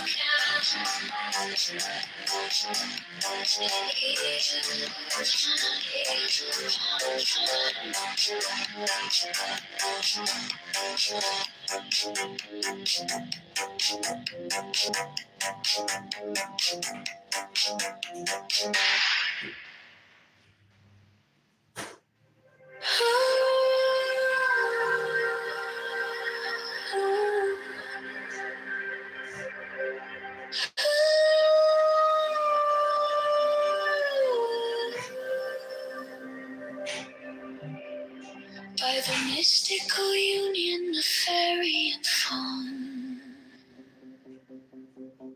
A dance in the shadows from dusk until dawn. Unspoken the whispers that drift through the trees.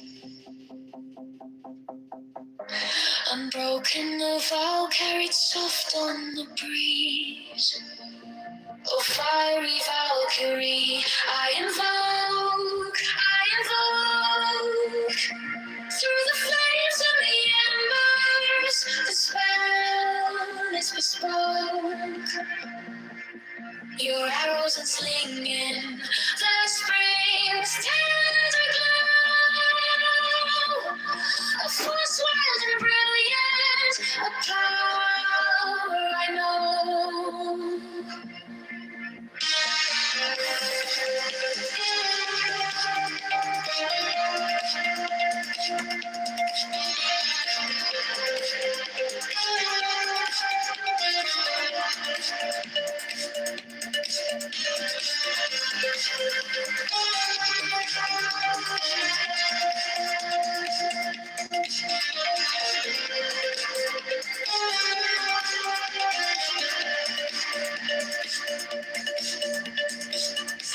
Secret communion of hearts left unsown.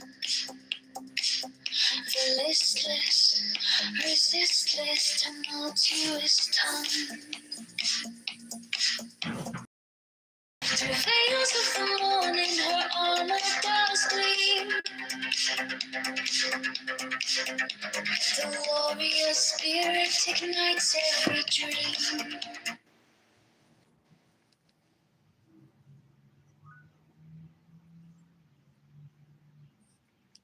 This is his foot. The Ottomans had a compass. Hello? It's knowledge, yeah. Wait, Samantha, how's your ass Georgian? Can I just say that statistically, there are certain people on this app that no matter what, when you come into a room, they're always the ones talking. Why is that? Hello? Because we're more interesting than you. He's talking about himself. Meanwhile, all you do is like, we need to read a book. We already know you read roomy. We already know. Are you trying to sell us a book, bro? Is that what you want us to buy your book? Is that what this is? Do you have a site you want us to buy books from? Do you have an Amazon account? Amazon wish list? No, he just wants you to read the book for his YouTube account. John, why don't you go on Discord and try to fucking rape everyone there? Jesus, Abby, you're hanging Serial around. ear rapist? Fatima way too much. Huh? You're hanging around Fatima way too much. Oh my gosh. Just because you saw his room doesn't mean you hang out all the time.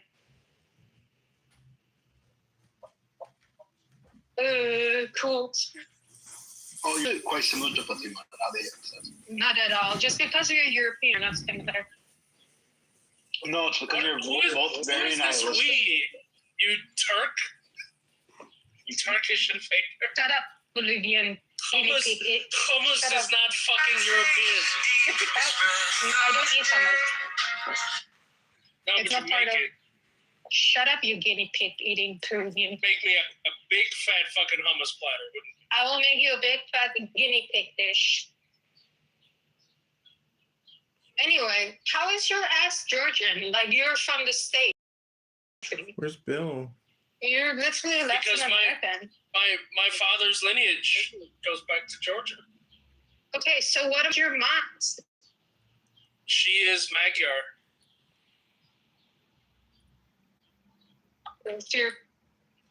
Okay, I usually say we Basically, should go the back to Georgians of the West. Right around Buda and Pest. Benny Adam, did you watch this video? Refresh, obviously. Or he hops out of the tank. Israeli soldier with Lebanon. So it's hilarious. Why do I got to explain to Abby how people, Virgin Turk who lives in the Netherlands but wasn't born there? You know, I don't know. Manville, you work in law enforcement and policing. You meet highly disagreeable, highly annoying people all the time. You know, people here on this app, I believe, are primarily highly annoying people. Actually, what you would call it in the psychiatry industry, borderline personality.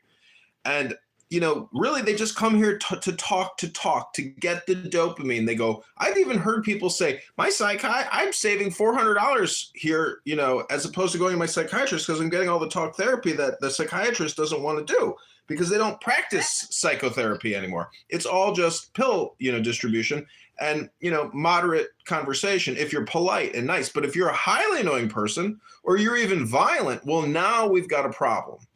And so Gnosticism is really nothing more than meditation and art for relaxation purposes. And hopefully your comprehension goes up and you actually change your personality. You actually become a nicer person.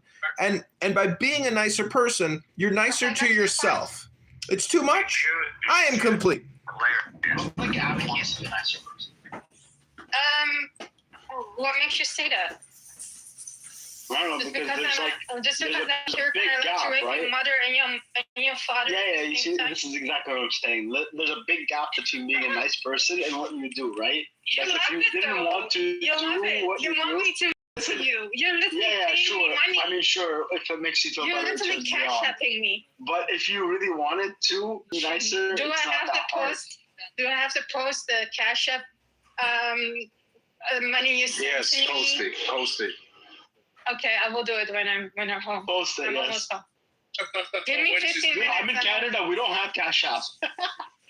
No, PayPal. I mean PayPal. My bad. Oh, okay. Now you're changing your story. I don't even use PayPal. What? I'm sorry. PayPal. People cash at me all the time to be mean to them. I'm sorry. I don't send you shit. What the fuck? Why would I waste my money? Dude, stop being shy. Why are you being shy for? Prove it.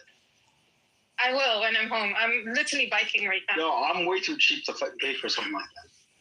You love it. You tell me, oh my God, please. And if I ask you to show you so people prove, please don't do it. I will give you another $500. I don't understand. If people are paying you to be mean to them, why are you so mean to people it's like for free? The therapists. Exactly. Why would I pay for something? Yeah, why are you doing it all the time for free then? I don't. I get money for it. You're saying every time you're mean, you're getting paid? I mean, that'd be impressive. Not every time, but most of the time, I have to give them a free trial, right? Manville, what do you think of this Operation Epic Fury? Well, in order to secure the strait, we're going to have to invade now. Oh my gosh. What are you talking about? It's closed. Nobody goes in, nobody comes out. The street is closed. But no, the strait is kind of open. The plausibility of that happening, just like boots on the ground, do you think that's possible? No, not like every day the traffic in the strait is reduced, the likelihood of that happening increases, and it'll be really expensive. We're ready? Can we do it? Yeah. Can we do it and do other things? No. So if we do it, China might finally move on Taiwan. Yeah, that's what I'm thinking as well. And then we would not have the manpower to stop him. But no, do you know what we're gonna fucking do if China's about to seize Taiwan, right? Gonna go nuclear? We're gonna nuke Taiwan. Oh my God, so get over your fucking sense, fantasies. Yeah, we would settle Taiwan.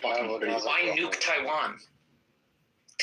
To deny them Trump voter. To deny them an asset. To deny them the asset. It's not the greatest asset. I mean, all those factories that are the most important thing in Taiwan get their designs from America. They won't be able to produce shit without America. No, we can't make the chips that they're making. They're more advanced than us.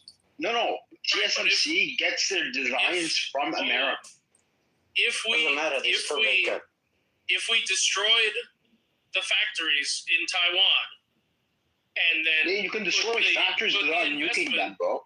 Into building the factories, but we want to deny China having the base with which to launch operations in the Strait of Taiwan and the South China Sea. I hate to interrupt you, but as a end user of over 100 cell phones, I just got to say that Taiwan and the cell phone chip manufacturers, ultimately, it's guys like me that are buying all these semiconductors. And so I find it kind of amazing that you guys would be willing to go to war to prevent guys like me from buying all these cell phones to sit here and record people wasting all their time on Clubhouse. That's the end result user of the Chinese and Taiwan semiconductor manufacturers. It's guys like me buying all the cell phones. It's amazing. Hello? Hello? Hello? That's not how you engage, John. I don't know how you get this old and you don't know how to engage properly. Hello, can you guys Why don't you talk about the UFOs? Hey, Zen. I mean, hey, you asked what would happen. That's a likely fucking scenario. Dude, you nuke Taiwan, you know what you're gonna get? You're gonna get South Korea and Japan at the very least. You're gonna get kowtowing to China. Those are not threats to us. Those are Taiwan, China. So you're gonna forsake Taiwan entering the Chinese economy in exchange for giving them South Korea and Japan, some of the most prosperous and technologically advanced nations on the face of the fucking earth. Yes, they would. Why? Of course they would. How do you think South Korea and Japan are going to react to the Americans firebombing or even nuking Taiwan? With the Chinese, not joining 100%. They're going to join with the Chinese. No. They have historical grievances. God, you don't understand. They'll put those grievances aside. You have zero fucking understanding of the Chinks. First rule of the Chinks. Of the Chinks. Fantastic. Just let Manville do his thing. If we sound a lot like Fatima. slaughtered tens of millions of Chinese people living in Taiwan. The only reaction from the Japanese and the Koreans would be to buy marshmallows to roast over their bodies and make cutesy little anime cartoons of them all roasting alive. They hate those motherfuckers. Yep. Not Taiwan. No. It's not that bad. Not Taiwan. Taiwan is different. Taiwan's different. Yeah, Taiwan and China and Japan and South Korea. You were talking about Japan and Korea, Benny Adam. You were bringing up South Korea and you were bringing up Japan. That's what I'm saying. We went and Japan. Japan and South Korea are heavily integrated and have good relations with the Taiwanese. Right? They hate each other. No, not the Taiwanese. They're still Chinese. They're still Chinese. Yeah, but they have decent relations with them. Yeah. Come on, man. I mean, North Korea has good relations with China, and they're fucking Korean. But you think Japan and South Korea are gonna die for Taiwan? I think Japan and South Korea are gonna realize that their future is with China, not with America. If America fucking nukes Taiwan in order to prevent China from getting they would stick with us. Never in a million years integrate with the Chinese. They hate them more than us. The Manchurian candidate. Putin indicated that they do despise each other. Have you ever heard of units? Yeah, do they despise each other more than the one country that with America having Japan more and Taiwan at that point? Yes. The weapons that America is sending to Ukraine can now be used to invade Iran, and China and America. What the fuck does that have to do with anything?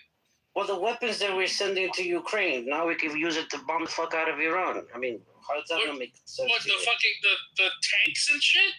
Whatever it is, it doesn't matter. It's allocation of resources. What the fuck does Ukraine have to do with any of this?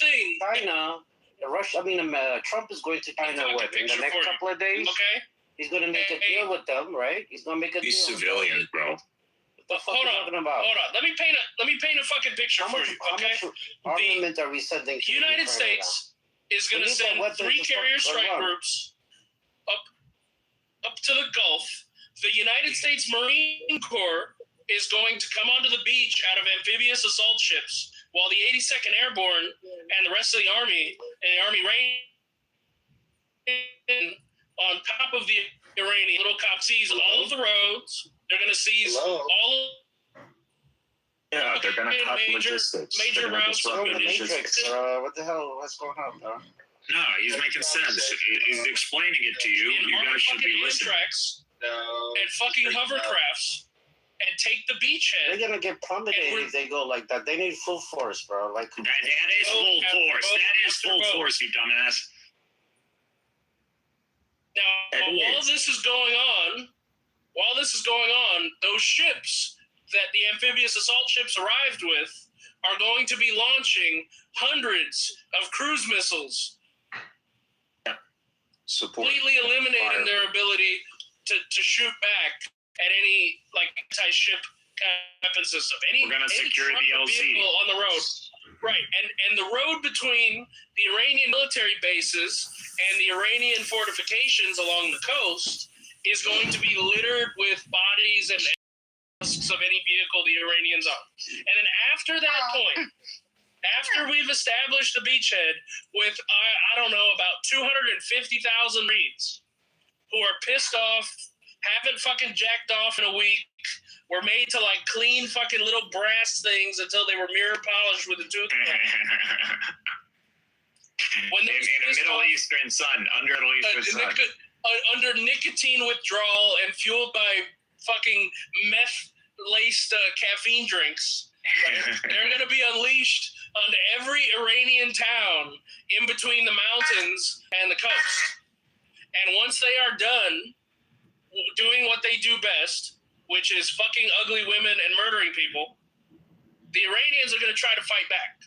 And the only thing that the Iranians are going to be able to do is get in little groups, hide in the little civilian population, launch a little drone here or there, attack some soldiers at a checkpoint with a car bomb. Iraq. It's going to turn into Iraq. It'll turn into Iraq. And the whole thing in the strait, the entire situation in the strait, will be fucking every ship in the world coming in and out of there with complete fucking impunity, paying zero fucking tolls to the Iranians. That's assuming we can actually secure that LZ to begin with, and they're not huddled underground and willing to fucking Gaza. Do you realize all it takes to close the straits that has nothing to do? Listen, all it We takes can to do it. close the We can straits reopen it. is a guy with a rocket launcher close by, or at the very worst, a bunch of Shahid drones. Palestinians, dumbass. It will take a lot of it. They could send Shahid drones from all the way to northeastern part of the country, right into the Straits of Hormuz. Dude, the Iranians will fuck you up when you start going. We would just need. He's right. Are you guys doubting the American military's ability to secure like? Palestinians kept fighting and fighting for Palestine. I don't think you understand what it takes to secure. Iran is not exactly Omaha Beach. Okay, dude, what does it take to close the Straits of Hormuz? Hold on, Illumi. What is it? No doubt, I understand. I understand the Iranians are huddled. No, it's actually the opposite. It's that they could attack the straits. I understand it's a 33-kilometer. I get it. More than 33 kilometers. They have hundreds of kilometers, bro. The choke point is 33. No. I'm saying they can send in suicide drones. I get it. I get they have Shaheen. I get they have drones. Okay, so how the fuck are you going to stop them from sending them? I guess we don't have interceptors. I guess you've never seen our gear. Yeah, interceptors are, even if they'll send 100. One of them will ensure countries, ships that are trying to go through straits that are extremely hostile. It's just not going to happen. They can close it whenever they want. Hello? No, we got this. The Jews must be given their land. It Whoa, belongs to the Jews. whoa, whoa, whoa, whoa, whoa, whoa. You know, the United States could launch an intercontinental ballistic missile system at any point on the Earth, at any moment that it wants to. It could destroy anything at any moment with a nuclear rocket from outer space, basically. Let's just do filibuster hypnosis and waste our Sunday in a Gnostic room about your imaginations, because that's really is what's happening here.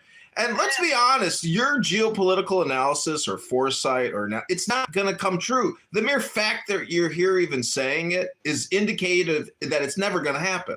And you're really just stroking your non-existent ego by projecting all the time and never shutting up and not using your ears to meditate on what is right now. Hello? Do you know what the United States? I don't know what a Vulcan cannon is. Merchant mariners. But manhood awake, she took up her stand. In brilliance resilient, her fire does burn. A goddess of spring, with no left to turn. With fire and flattery, I invoke. Through the flames and the embers, the spell is bespoke. Your arrows unslinging, the spring's tender glow. A force wild and brilliant, a power I know.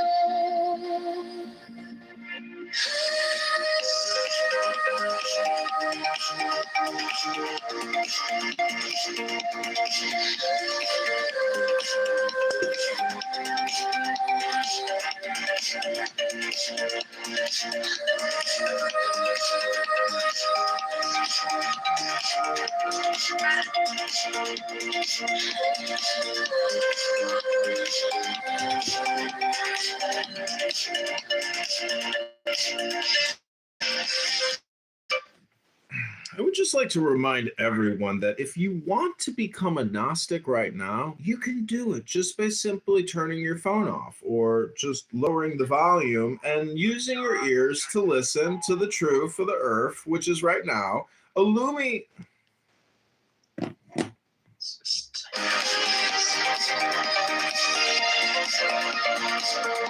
Right, bro. Like, if we wanted to do a landing and get the Marines to do it, we're not saying there won't be casualties. That's the worst part, but we can secure it. We can secure it. I don't think so. I don't think 100,000. If you got 100,000 Marines, you're going to take on 100,000 Marines.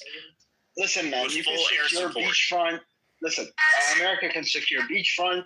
They can maybe go a little bit into the country, but to get all the way to fucking the borders of Azerbaijan on one side and the borders of Turkmenistan on the other, we don't need to. You kind of need to, yes. Why? Or you need at least every major city in that whole area and all the major mountains with weapons depots and all that shit. That all needs to be cleared. Because otherwise, they're going to send cheap drones or missiles or like just the cheapest shit possible to try to shoot both. Yeah, we see that with Israel. Okay, and they don't even have to target any of them. They don't even have to hit any of them. Because just the sheer fact, just the sheer fact that there's rockets being fired at the Straits means no one's saying it won't be costly. No one is saying that. No, the point is. He's trying to make the point that if you pick at the scabs on your face and pop the pimples on your face enough times regularly, well, you're going to have some scars and irritation because you got really bad oily skin on your face and you don't take a shower anymore because you're on Clubhouse. America's not going to invade Iran. It's just not going to No, happen. if they do, it's a fucking disaster. If she got a bottle in her hand, she gonna tell you. Yeah, but where do you think this is going? Obviously, What are they going to get out of invading it? That's the point, right? What's the outcome of that? You gotta open the strait, bro. It's for Israel. It's all for Israel, man. Is about, look, it's not about that anymore. America literally said international law. We're international law. If we take an L on this one, say you threw international law under the fucking bus with Venezuela. Yeah, I'm quoting. So don't expect Gaza from every place, okay? You're miserable, don't make others miserable. Yeah. Illumi. I don't know what this has to do. You're miserable, you don't have to make other nations miserable, okay? America you don't have to win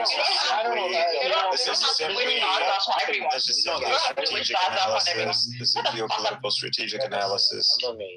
America does not. If you want to be emotional, I don't know why. America. No one's emotional. I know your intentions. You guys are motherfuckers. Jews need a state. Jews were right to get a state of their own. What are you flipping out over? Shut the fuck up, bitch. Shut the fuck up. Jews need a state. Yeah. Jews have to. See, if this is what Palestine looks like, who wants misery for others, why is he sitting and contemplating about what should happen to Iran? Yeah, but Nargis, to be fair, like everybody from any nationalist from any country would be miserable here. No, this is American interest. Put me in the audience. I don't know why they did that.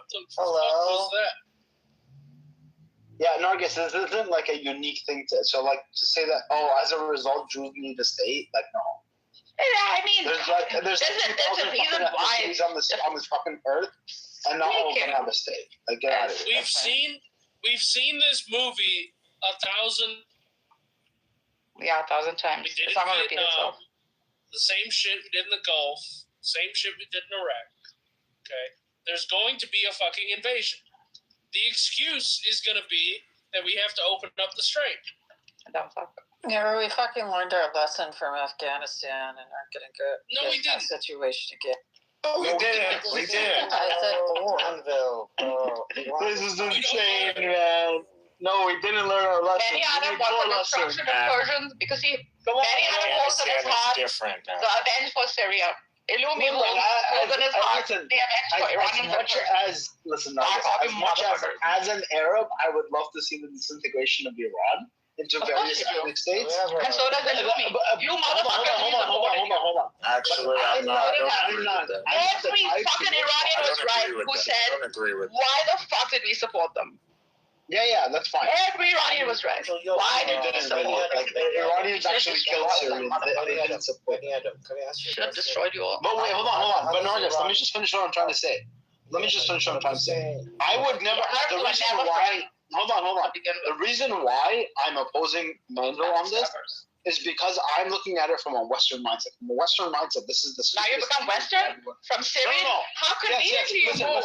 How conveniently Illumi moves from Palestinian to American. When I advocate for my country to do something, I don't do it as a Syrian. I do it as a Canadian. Filthy human beings. I'm not gonna place the interests of Arabs above the interests of average Canadians. I'm not gonna lobby my country to do something that's bad for it, but good for my ethnic group. That's fucking like that's Jewish. That's Jew. Yeah, that exactly. I don't do that. When I'm talking about what Western nations should do as a citizen of a Western nation, I'm speaking at it from Western perspective. Exactly. It is not in our interest whatsoever to be in Iran right now. Like this whole issue with the Straits started because we started this war with them that was unjust to start with because it was done for Israel, right? This is and we could have gone back to the status quo. Now that we have to fight and die and spend blood and treasure, no, we're gonna keep fighting and dying for something that we had before, which is the opening of the fucking Straits. This is retarded. No, these are my citizens. These are my countrymen. No, go fight instead of sitting there getting all the benefits of Canada. Instead of sitting He's there. not saying that Canada should go fight. It's just where we are right now and what is in the interest of our nations. That's all. Our nations. When did you shift from Palestinian to American? I'm an American. I don't know where you motherfucker. You were Palestinian just a few days ago when Gaza was getting dismantled. American. It's called it's called Palestinian American. It's called Irish American. It's called Italian American. It's called German American. Your daughter is Abby, you were right. Exactly. Abby, you were right. Virgin American. Iran supported the Palestinian movement. Welcome to America. Guys, you're ready. Yeah, now you're American. Fucking living on welfare in America. Why we've always been Americans. How do you never think we've Look, been? all this will stop if Iran will just transfer all of their assets into Jewish banks. All of these hostilities will cease immediately. Exactly. So, Manville, how do Iran close the Strait? What capacity do they have to close the Strait? How are they closing the Strait? They have bases and bunkers in the mountains with anti-ship missiles and MLRSs, mostly self-propelled. And they're able to fire.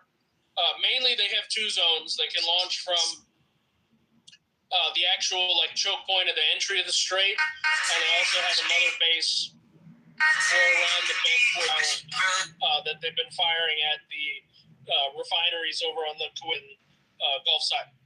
However, they can move this stuff within their complexes, but the vast majority of their capability to fire on the strait at side of the mountain range.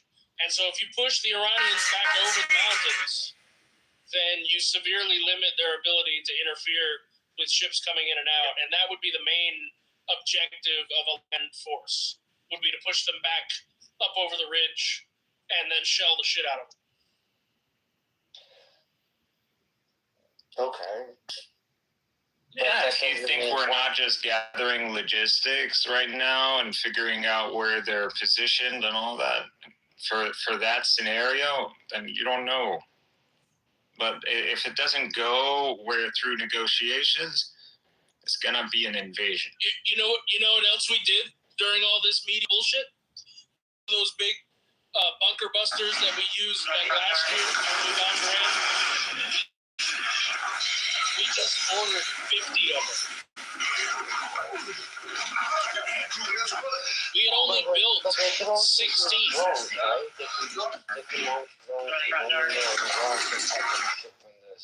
Oh, what? Using intelligence. No, the drones are too small. The drones are not. But the point is that equivalent to the rockets. If you take one ship out, right, in the strait, it's gonna create a panic, right? So wait, let me finish. The only way you can guarantee the strait gets left open is that you have 0% chances of any type of attack on any ship, right? As soon as you take one ship, the insurance will go back again. No. Our insurance is already sky high. Listen. When a carrier strike group protection package, the subs, Arleigh Burke destroyers, the cruisers are pretty much out. But when a few Arleigh Burkes are sitting in the Gulf, the Iranians couldn't fucking send a pigeon with a grenade on its foot over the fucking Gulf without us shooting it down. Well, that's costly to America, right? Yeah, they're like $80,000. So you're just going to be the world police? All those, just being at that level of deterrence cost America a lot of money, right?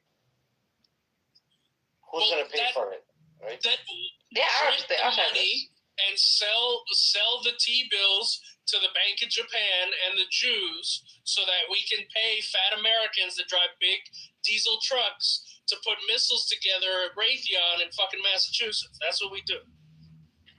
Yeah, I'm just saying that it's too costly. It's better that the trade is It's open money that goes back into the What I'm economy. saying, the only way you could guarantee this trade to be We open. print money. Do you not I understand that, but what my point is, the only You don't way exist to anymore. guarantee this Your land trade is open is that ground zero right now. Iran secures it, right? At the end of the day, You're a nobody with no identity.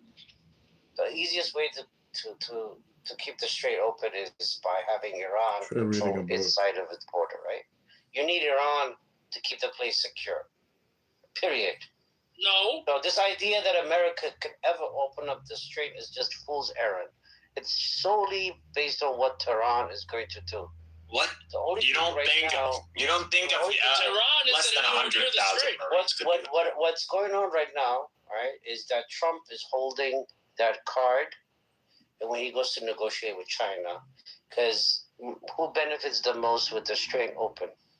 Where does all the oil and gas go from the strait into Asia? Asia is the one who's the most hurt by the strait. And Europe? Europe somewhat. They've pivoted. That's not like they're our allies or anything. And Europe already now succumbed, and they're going to make a deal with Russia. So oil from Russia and gas from Russia is going to... Where are the pipelines? Where are the pipelines? How are you Well, going I'm to just get saying, fucking oil? it's about long-term security. The pipelines go through Ukraine mostly. The Ukrainians are not going to allow it. The Ukrainians will. No, they're gonna. The Europeans are not gonna do this without the Europe. Look, what America succeeded is putting Iran in a box. Never trust They basically lost the war. Never trust the Palestinian. Dude, the Ukrainians are recruiting like 60-year-olds for their fucking Egyptian forces. They're fucked. I've yet to see them wave the white flag. Yeah, they're gonna come to a concession with the Europeans. So you're practically talking about the capitulation of Zelensky. It's already happened. Yeah. I mean, he might stay on as like a figurehead or something. I don't know. But like, point is that they're gonna concede. Basically, Europeans are gonna make a security guarantee with Russia. America's stepping away from it, and we have 3 years to achieve it before Trump gets out of office. Because if a Democrat comes back, everything can change again. Because you can't rely on America. It's foreign policy. It's out of control.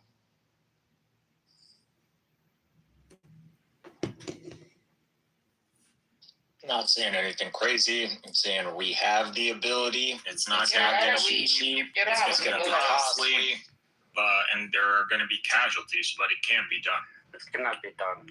Listen, you guys are just a bunch of Democrats. You guys are complainers. You're like Democrats who come on this app and say, when things go back to normal, you can't trust the foreign policy of this government. When things go back to normal, things are never going back to normal, gentlemen. I hate to bring the bad news to the conversation, but you guys are all just projecting, and you don't know the future. You don't know what will happen, and you're wasting your time here, wasting everybody else's time. I am complete. Such you can't go into the sunken. Come on, sunk cost now. Such a bitch, bro. Your mountain. Yeah, that's a projection coming from what I was just ad hominemed with. That's all projection. That's ad hominem projection. Everybody here knows who the real B word is. Complaining. That's all you're doing. Hello. Can we have mountain speak, please? Thank you. Mountain.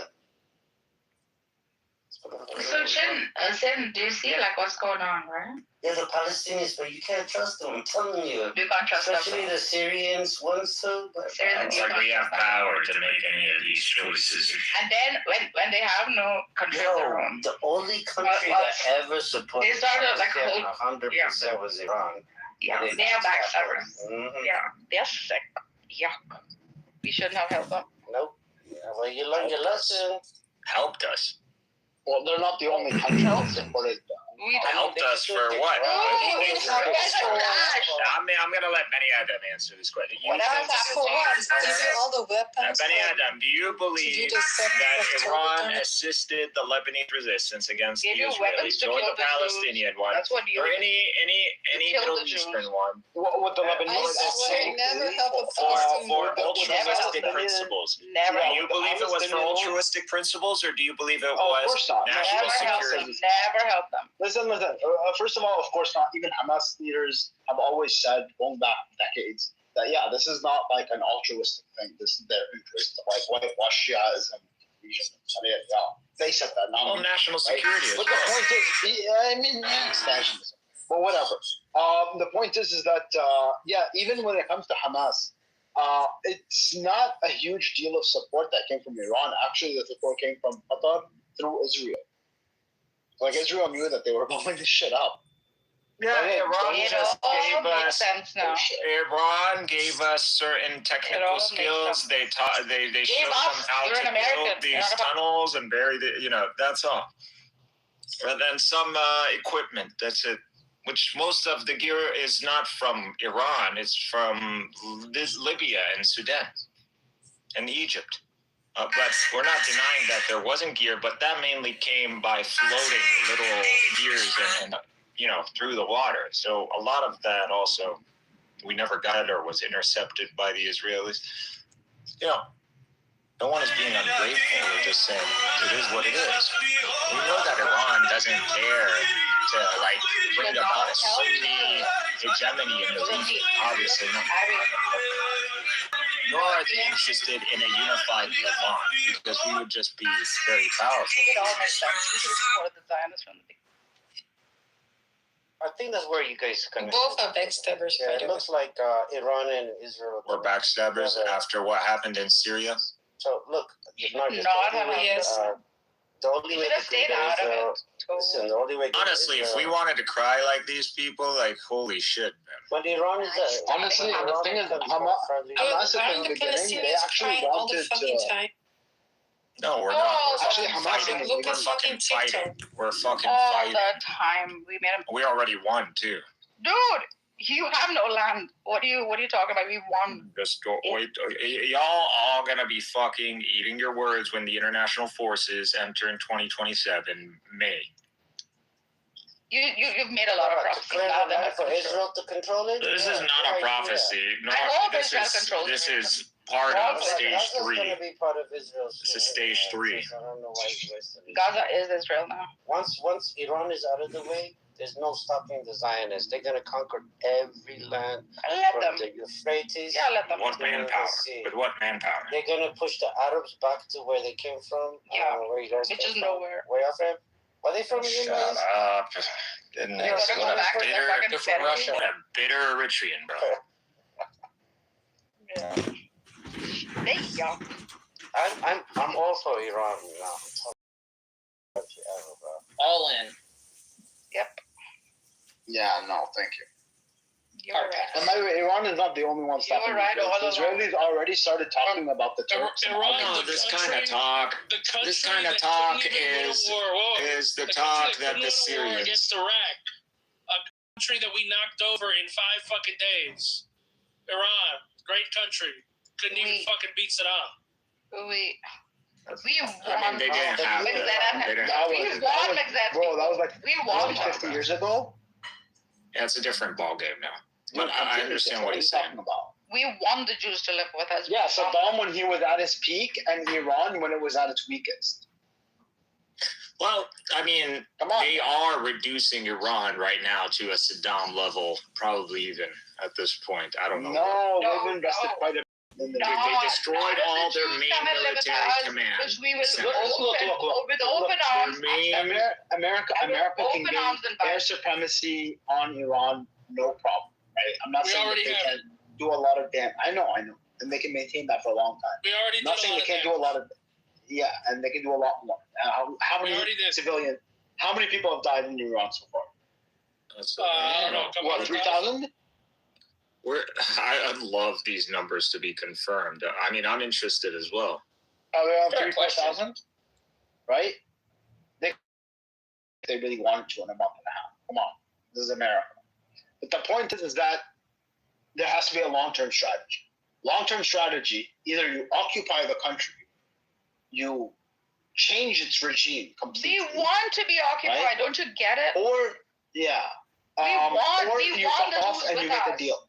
We want the Americans with us. Don't you understand? Yeah. We want them because we love them. Who is we? What are you, some commie? We the Iranians, you motherfucker. We know I'm not a commie. Not all the Iranians. You're just being bitter, Nargis. Stop it. You're a big fucking person. No, we want them. This is why women shouldn't be in fucking politics. You fucking Arabs are backstabbers. Get the fuck out of here. Okay, so the casualties in your emotional she's being fucking emotional. I didn't backstab shit. You got principles. If you believe you're so secure in what you're saying, go put it in an AI page and deliver it, just like how Bart does it. See how Bart does it up there? Go do it. Okay. Sure, everyone here speaking English loves America. But so the best estimate for the casualties for the Iran conflict at present is like max something like 7,000 casualties. Pretty low. It's not low if it's your family. Low in terms of a conflict from two military powers of these size. Yeah, it's pretty low. If I killed your family and said that was low, that's just like 3 or 4 it's a population of like 80, 90 million. Yeah, it's a population of like 90 million people, 7,000. Okay, so if I kill your family too, that's only 9 people. That's pretty low. No one, dude, you can't be analytical. Why are you being emotional? Like, we're not denying. In the greater scheme of the nation, he wants to bring the whole conversation down to his level. In the greater scheme of the nation, 9 people, if they were my family, is nothing. But we're not doing that though. We're doing it. Analytics. That's what we're doing. Right. You're just no compassion. All right, bro. Yeah, it's absolutely zero. Go get a cleaner. They have no compassion. They're listen, man. They're not Jewish. They're not Jewish, so they're not God's chosen people. So it doesn't really matter. Right, well, one is 100,000. You're on the side of the road and you're in help and need, and you say, "Please help me! Please help me!" I'll just remember this talk. Well, it depends if I was a goy or a Jew. It'd be weird if you held it against us, right? Anyway, yes. I'm just saying that'd be kind of hypocritical then. Just remember, it's not that many people that died. Only 7,000. They've been talking, Jimmy. They've been talking at the Actually, I don't know where you got that number from. Iran, right? It's the estimate we got. These two, Benny Adams. I know it's like 3,000. Come on. Benny Adams holds the revenge of Syria. No, I don't. Right. I'm literally advocating to make a deal with Nargis. If I was being no. Listen, if I was coming from a place of revenge, Nargis. I'm getting from Reuters and everything. 3,000. Human rights activists in Iran. If I was being, I don't know where these guys got 7,000 from. Well, that's adding up to the region. It's really more like 4,000 within Iran. Oh, if you're including non-Iranians, right? Then it gets to 7. You backstab. Inside Iran, it's roughly 3.5. Okay, great. So listen, Nargis, if I was being like vindictive, right, I would advocate for. Hold on. I would be advocating for the Jews of 19 million people in Iran who's looking forward to. He's joyfully saying, "Oh, like Iraq." Chin, watch it. No, they said the numbers of Iranian dead was lower than what they would cover Palestine. Of course. No, we're going based on the Iranians themselves. They say 3,000 plus. You guys need 3,500 roughly. And then 2,700 in Lebanon. You need a hug. I'm sorry, Nargis. In the middle, I apologize for interruption. That's okay. Did you see the backstory? No, I see it. I've been trying to tell you that for how long now, Nargis? Yeah. These are backstories. For several months now. Do you guys have girlfriends? Go give them a hug. Jews have been our friends. Actually, all of them. I think now. Calm down, Jimmy. If I can keep a collected head and talk about this and talk about Gaza and provide an analysis without getting emotional, then an Iranian or anyone who hasn't been in Iran in more than 2 decades can do the same thing. Does anybody love you in your life? Can you please get some Nobody love loves them. He wants bloodshed and destruction of the world. Keep all the love to yourself. I guess the Jews actually preferred the Sunnis over the Shias. The Shias were far more oppressive. Like that. Like you guys at some point. Listen, man. At some point, the Persians. At some point, Iran made a law that Jews were not allowed to go outside during the rain because the rainwater would be collected for drink, and we couldn't have these fucking people poison with their skin. This was your policy, right, towards the Jews that even the Sunnis didn't have. Okay, so yeah, get the fuck out of here. You came from a woman, from her vagina. Call her. It's your mom. Be nice. My mom is dead. I can't call her. Well, you think we're faggots like you? We need a day to fucking hit up our mothers? Like, hey, get out of here with this shit. Wow. No, exact. Persians or Arabs? Who would you live with? Persians. I would choose Persians. Why are you guys so... No, hold on. Persians in Persia or Arabs in Arabia? I don't think I'd be allowed in Arabia. Arabia, yeah, you are allowed. Are we speaking in a modern sense? Like Syria, Iraq, whatever. I mean, like, listen, to be honest, I haven't been exposed to like Arab-controlled regions or Persian-controlled. Yeah, Zed is pretty white, bro. What would you expect? What would you expect is about it? What would you expect? Dubai or Tehran? You will always be included. I would think, obviously, that Dubai is nicer than Tehran, but that's I respect Tehran. Would you rather live in Dubai or Tehran? Tehran. I would live with these fucking He's not gonna give you. He's not gonna. Those aren't my types of places. Well, shut the fuck up. You're a Mongoloid. I know, but those places don't interest me. They don't have the infrastructure. You don't even know what a Mongoloid is, dumbass.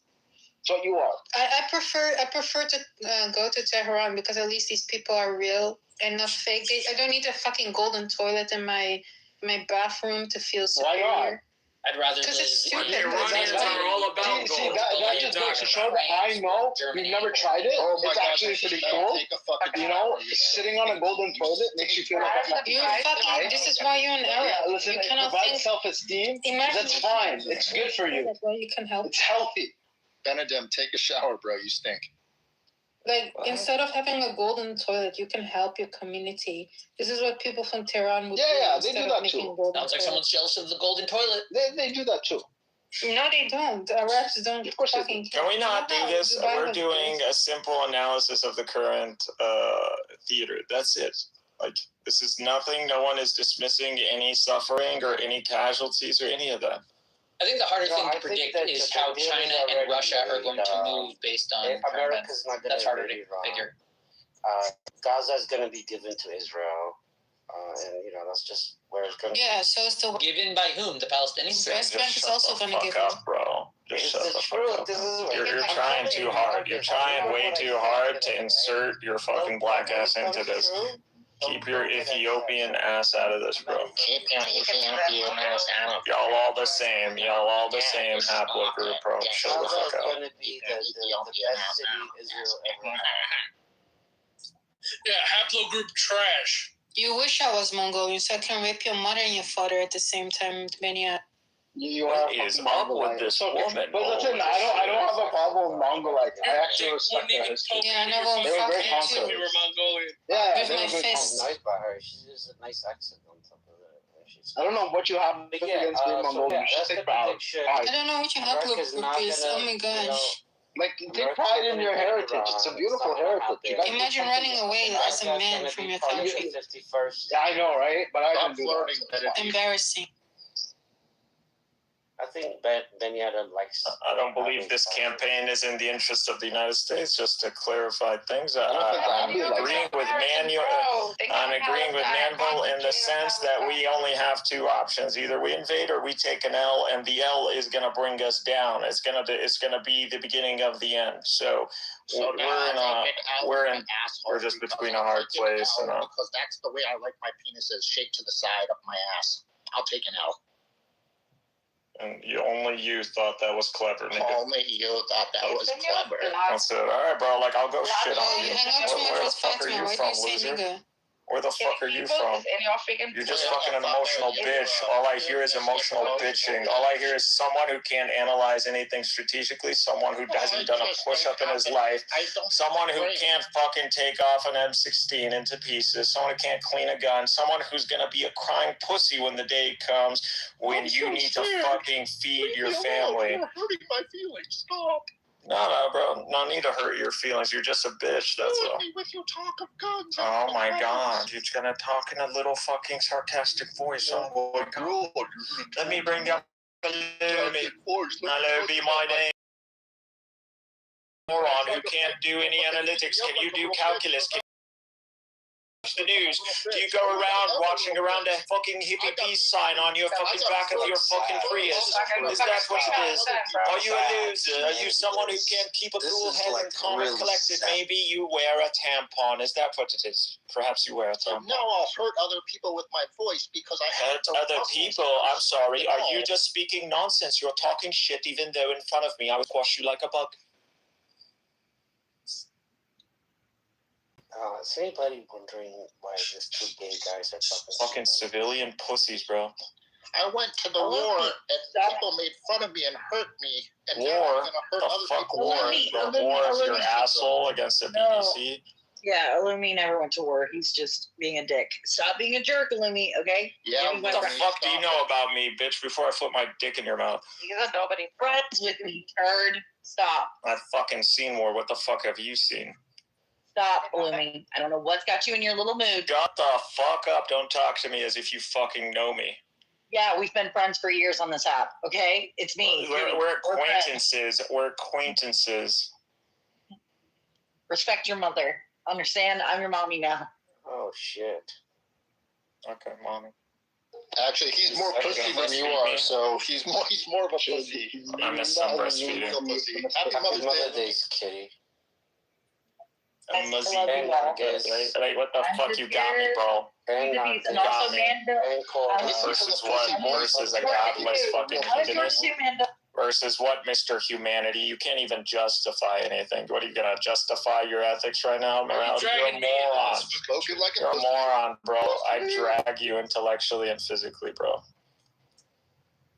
Pussy, no intellect, pussy. Cool, bro. Someone get this guy a clown face. Why, so you can fuck it with your pussy? Is that what you want me to do? Yes, I do. I want to see that big pussy. Alright, fucking put a clown face on it. I think you're going to have to make that in the premium chat. You're going to have to pay for that. Well, fucking loser. I don't know what he's fucking trying to prove right now. Oh, boy. I don't know what he's trying to prove right now. No. You big fucking pussy, stop it. You're a bitch, bro. You're a fucking loser. You're a fucking loser, bro. You can't feel intellectually. Justify your fucking ethics right now. Justify your morality. They'll bomb whatever city you want for 25. What morality? All your morality? Love. Compassion. Morality is bullshit. Justify. Go ahead. Bloodshed, right? Why did you kill people on 7th of October? Because they deserve it. Hey, I'm calling your mom. It's Mother's Day. I'm going to call her and tell her what you're doing. She'll spit at your face. Sweet lady.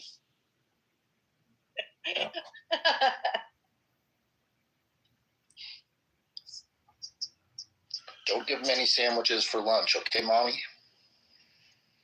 Dude, this guy just trying. So, now that you have a little compassion and you can be a human being, go ahead. Talk about ethics. This fucking moron. Justify your ethics, retard. Where do you get compassion from? Why are you saying everyone needs to adhere to compassion?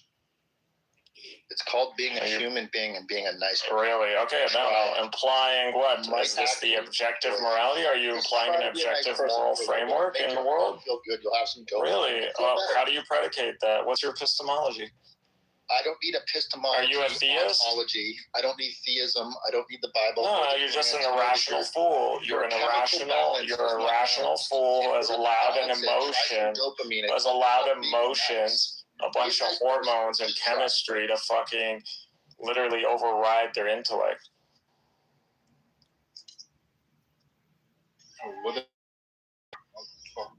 Nothing. No one getting flayed. Nothing. The guy has about as much compassion as he's an emotional bitch coming up here. We're talking about geopolitics strategy, and he's coming in here and thinking we have no compassion because we're not crying. We don't have a box of Kleenex next to us. Lol. Hey, but I heard you guys. I thought you guys were talking about morality. And then, he's coming in here and he's saying compassion, as if this was like something he could justify. No, I'm saying if 7,000 people die, those are human beings that have real lives. That have amazing. Who said they're Martians? Who said they're Martians? Wait, now just listen for a second. Be a good person. Treat others the way you want to be treated. Yeah, exactly. And then you'll have respect. They deserve it. All right. And how did we mistreat you, or by existing? Why don't you answer that question?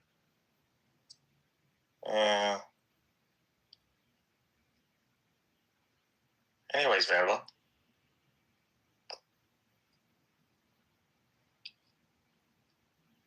They're gonna learn the hard way. Illumi, I've just been curious because it's a bit confusing. Are you a Muslim or a Christian?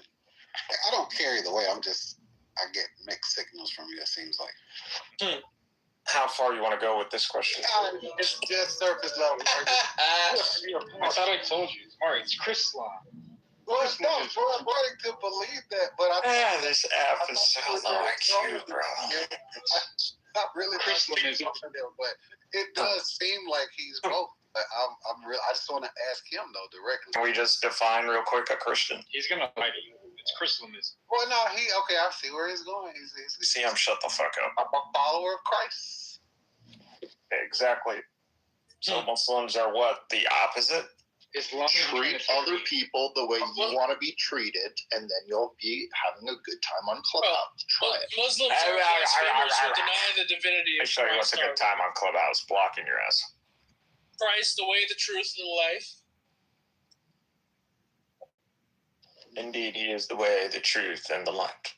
So do you follow both Christ and Muhammad? Well, as Muslims have to acknowledge all the prophets that came about. Following false prophets is that a sure way Christ. to very Christian be misguided. You should return to Christ. You should pray to Him. We venerate and we revere Christ. That's it. But you deny the divinity of Christ. No, Illumi thinks Christ. That's okay. Manville is actually a calm and collected person because I've already done a breakdown of all of this. So if you're interested in going through the Trinity, I don't mind. Manville. Because I know you're someone who can process.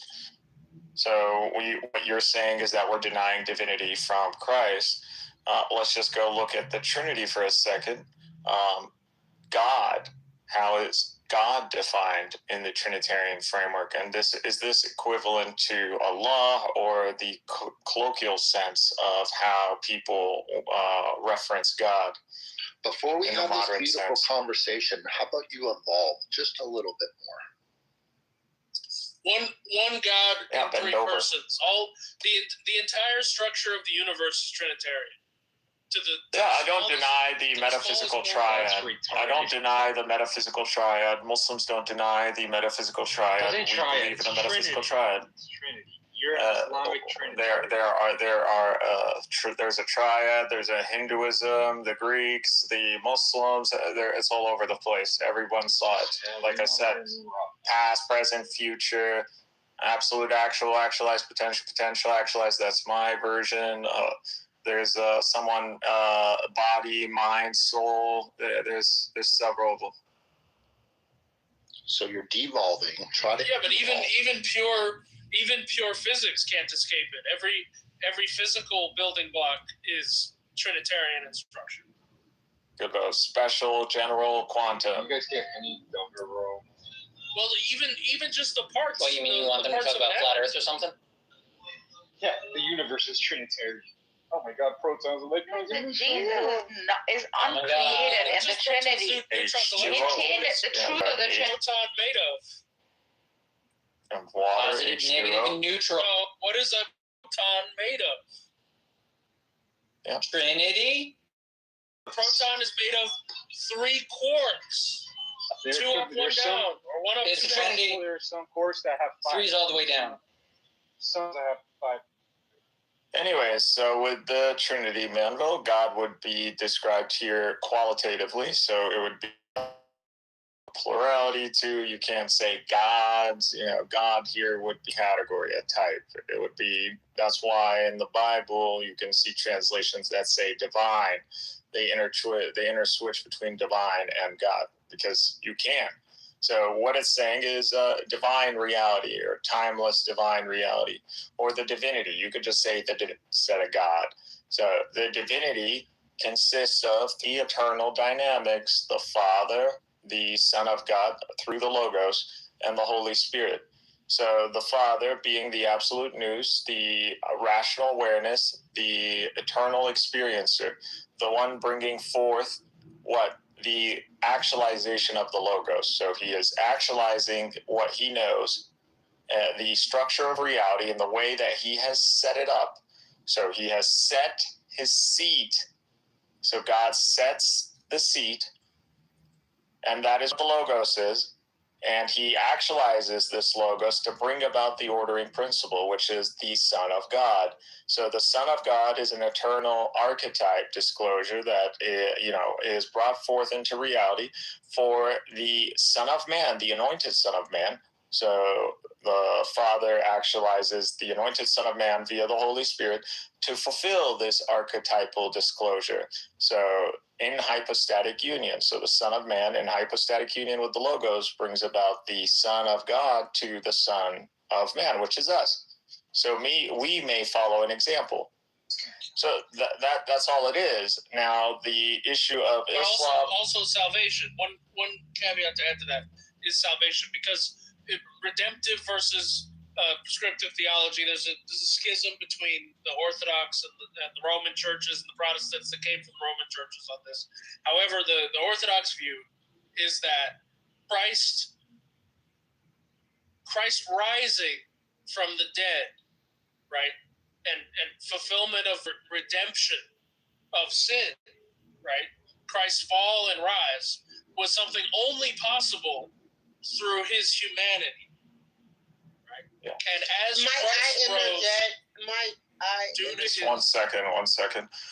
Yes, so it's absolutely necessary and in alignment with the ecumenical councils to preserve and maintain and even be axiomatic about the humanity of Christ. So Christ, as the Son of Man, he is fully human. All the attributes of the human nature are human. To replace any of them with divinity, that is, you're going to fall to Nestorianism or Apollinarianism or modalism or worse, tritheism. So yes, the humanity of Christ must be maintained. I agree that it is necessary for salvation to believe in Jesus Christ. All Muslims believe that, by the way. So at that point, when we recognize the ecumenical councils and we emphasize the humanity of Christ, you come to understand the Son of God as a hypostatic union, fulfilled by the Son of Man, not an eternal awareness that goes through some sort of transfiguration or transmutation and becomes takes on a Gundam that is a human structure. Now might I speak? Yes. No, it's fine. Excellent points on both sides. I just want to say that first. And I'd like to also add, I might have been late in the conversation, but you guys do know that the Trinity isn't anything holy. And the Trinity isn't anything that was ever a part of the original Bible. But the Trinity is something that man concocted. And if you know a little bit of the history of Christianity, when Pontius Pilate, when he collected all the people from all the different regions, and he told them, bring these pieces of what you got in your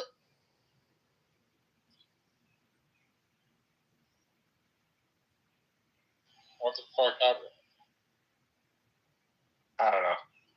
Regardless. Hopefully Mendel that explained it. There's a room called chillism. It would be the Trinity is more a reflection of man's. Hold on a second. Hold on 1 second, Mansville. Give me 1 second, Mansville. Give me 1 second, Mansville. I'm gonna let you start over. There's a room called Chillism, Brandy. They would love you in there. It's a bunch of people just like you, exactly like you. The Mel, aroma, how would I say it? Pheromone, all that stuff. They interested in hearing all that Pontius Pilate stuff. His name is Nate and Knowledge. They love people just like you. Okay? It's called White Belts. The room is called White Belts. Okay? Thank you very much. Thank you for stopping by, sweetheart. Thank you so much, Brandy. What were you saying, Mansville? Talk to me. The representation of the Trinity is a structural reflection of man's relationship to God, and rather man's inability to process the completeness of God, rather than a accurate representation of the structure of God's nature in the universe.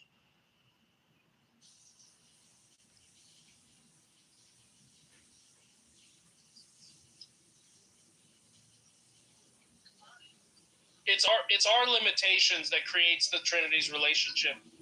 I believe the Trinity, there is no mystery in the Trinity. The Trinity is pretty coherent. That's been my biggest thing, engaging with people on Clubhouse these days. But I am moving on from that because I don't see, anything else that needs to be elaborated on. It's just the notion of the nature of Christ. As long as the nature of Christ is maintained as a human nature, and then a divine nature is contained to the Logos, and the Logos is not given a rational awareness. The Logos is not a divine experiencer alongside with the Father experiencing in a different, distinct way. So there's only one experiencer in God, the Father. The Son of God is not aware until the Son of Man shows up and he fulfills the Son of God. Now, there's passages in the Bible of Christ's awareness prior to his creation. Yeah, he's aware of himself. I'm just going based on the ecumenical councils. Well, the awareness thing, I don't know what the awareness thing is about, though. The angel of the Lord. You can say noose if you want. Yeah, that's fine, but the awareness stuff starts going to goes to. I only use that because it is the strongest term. You're causing an argument that's no one's positing. Like you're saying, well, don't do this. Well, wait till they give the argument first, then you have that. Well, because person, as we define it in the modern sense, leads to rational awareness. So that's what you would say, an experiencer. Yeah, versus person in the Trinitarian framework of the subsistence, or a subject, not in the sense that this who can it's just like this is a distinction. It's a real distinction. So wait a second. You have to remember. No, I'm going to ask you a question, really quick, and I expect you to look this up. This way you don't make these mistakes, right? Does the Father speak? Does the Father ever speak to anyone besides the Son? Yes. Who? Show me in Scripture. Whomever he will speak. No, he spoke to Moses. Stop this. He spoke to Adam. He spoke to Gabriel. Never was those the Father. Huh? Never were those people were spoken to by the Father, only through the Logos. So this is what I'm asking you. This awareness that you speak of, how could you match it up with Scripture? Because the Father, you only through the Son. We don't say that just because it sounds cool and fresh. We God say is that ineffable. in the council. God is ineffable until revelation. But you're doing the skit. I want you to like. I'm not doing a skit. All right, so I want to give you some scriptures. Benny Adam, can you? You can't switch to solo scriptura. I'm not going solo scriptura, bro. This is why the councils were there, so that it matches up. I have the card. We're not matching up with some hypothetical, metaphysical. Nothing I'm saying is hypothetical. Here are the councils. Alumi, I already put a chart for you guys. Yeah, no, Alumi, your theology doesn't match the council. Nando, you can copy this chart. Bro, please, can I speak, man? I don't understand. I can't hear you. Yeah, Don't you, Benny Adam, please read them. John 8, 16 and 17. John 8, 16 and 17. I want to know how he answers in the this. Bible. This is the problem. You're saying something. You can read anything you want in the Bible. I'm just going to adhere to the councils. And yes, if I do judge, my judgment is true, for I am not alone, but I am with the Father who sent me. It is also written in your law that the testimony of two men is true. Yeah, keep going. Keep going to 8 to 17. Okay. I am one who bears witness of myself, and the Father who sent me bears witness of me. Then they said to him, "Where is your Father?" Jesus answered, "You know neither me nor my Father. If you had known me, you would have known my Father also." Oh, do you see that there's two awarenesses here, right? They're showing here that the Father is distinct from the Son in order for there to be two witnesses.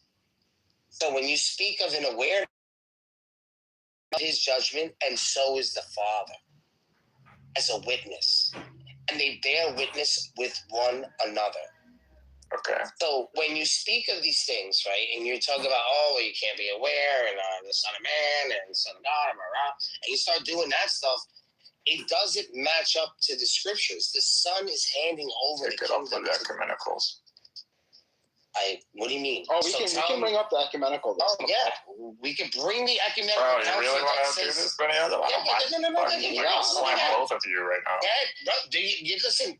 How do you? Because I have ecumenical on my side. According to your understanding and your metaphysics, put the metaphysics of one awareness in this verse. Explain that to me, brother. Yeah, this is not talking in the pre-eternal. This is not saying as long as there was a Father, there was Jesus witnessing and basking in his glory, and there was two distinct rational awarenesses that can act and behave differently, even if they're aligned. Contradicting yourself. Even if they're aligned in will and reason. You just said the argument is if there's two awarenesses that we're in fact we're going against. That's your claim. Well, I'm telling you, I don't understand how you're getting any. He's saying, I am the witness of him, and he is of me. Okay, no problem. This is in the temporal sense. The rules that the logo set, which is correct, is that you always need to have two witnesses. Yeah. Okay. And so what? Are you saying you saying there are two witnesses? I'm saying in the that there's two witnesses. Yes. In the infinite past, there's two witnesses. Yes. There's two rational awarenesses. Yes. Okay, so again, no problem. Now with these multiple rational awarenesses, are we saying they are all one rational awareness? Because there is an ousia doctrine. So how are you unifying here, or are you going to maintain distinctions? Just go. This is why I went to John. This is a verse. You can't use the verses. Bro, can you let me speak? Because you're doing this like you just don't want to listen. Why are you a Catholic? I shouldn't even be having this discussion. I want to be able to finish a sentence. Can I finish a sentence, please?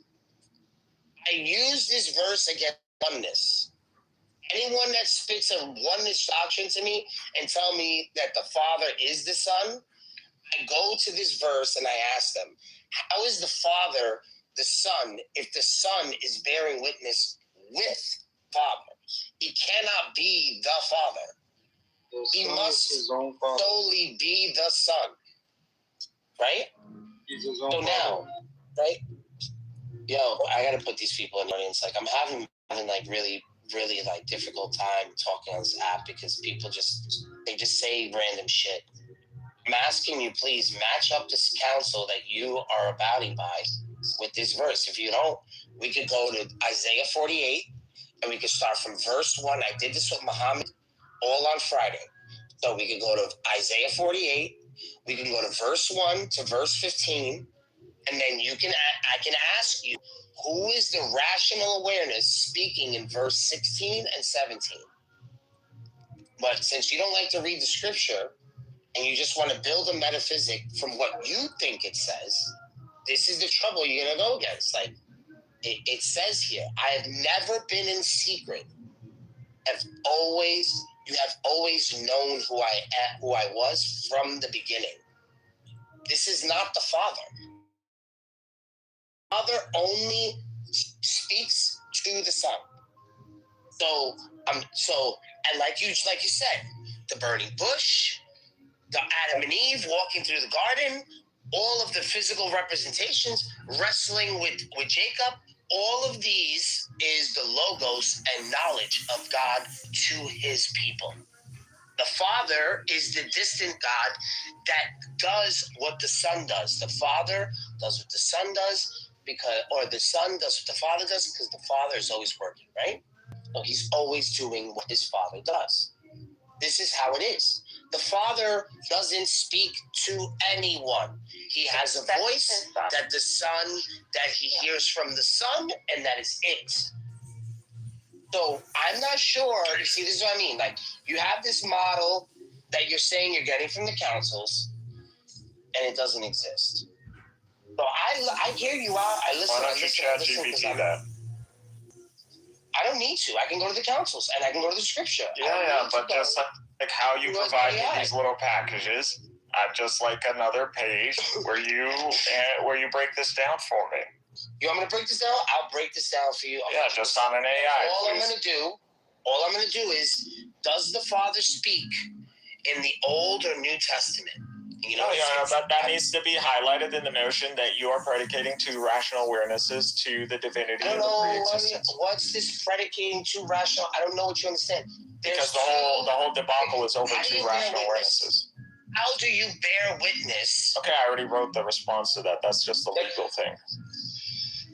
Okay, so then there needs to be two witnesses. Two rational awarenesses. There needs to be two witnesses to the creation of the heavens and earth. All right, so there's a judge and there's a redeemer. This is why you need to read Isaiah 48, because Isaiah 48... I understand in the context of humanity, there needs to be two witnesses, but we're dealing with the divine reality. We're not dealing with humanity. The only time we hear the Father and the Son speaking is about his creation. Other than that, we don't. Well, he's God. Everything is from the top bottom for him.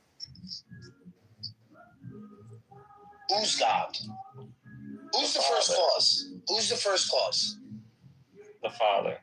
No, wrong. No ecumenical council. Not one ecumenical council will tell you that the Father is the first principle without principle. The first cause is the Son, the Word. The Son is the what? And what Father? What do you mean? What do you mean by first cause? The Father is. I'm talking about aseity. All right. So the Father is. You're adding all these words that I'm not saying. Confusing yourself. I'm not confusing you. Bro, where are you trying to? You're not going to straw man me. I'm not using. I'm using. Just go on the chat GPT, bro. Just go on the chat GPT. That's fine. But you keep cutting me off, and it just makes this longer. Not at all. I'm telling you, let's cut it short. The Father is the first cause. The logos. And what do you mean by first cause? Everything, creation, all things are made through him, for and by him, through the logos. And okay, is the logos a necessary existence?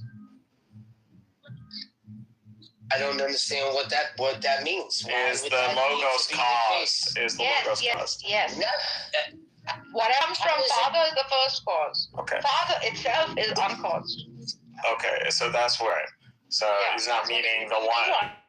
The agent who causes the first act. Yes. Okay, the agent who causes is God, is the Father. That's going to be the Father. It's going to be the Father. I said the first cause is the Son. It's the Son. Well, then who brings about the Son? The Father. Okay, so is that not an act?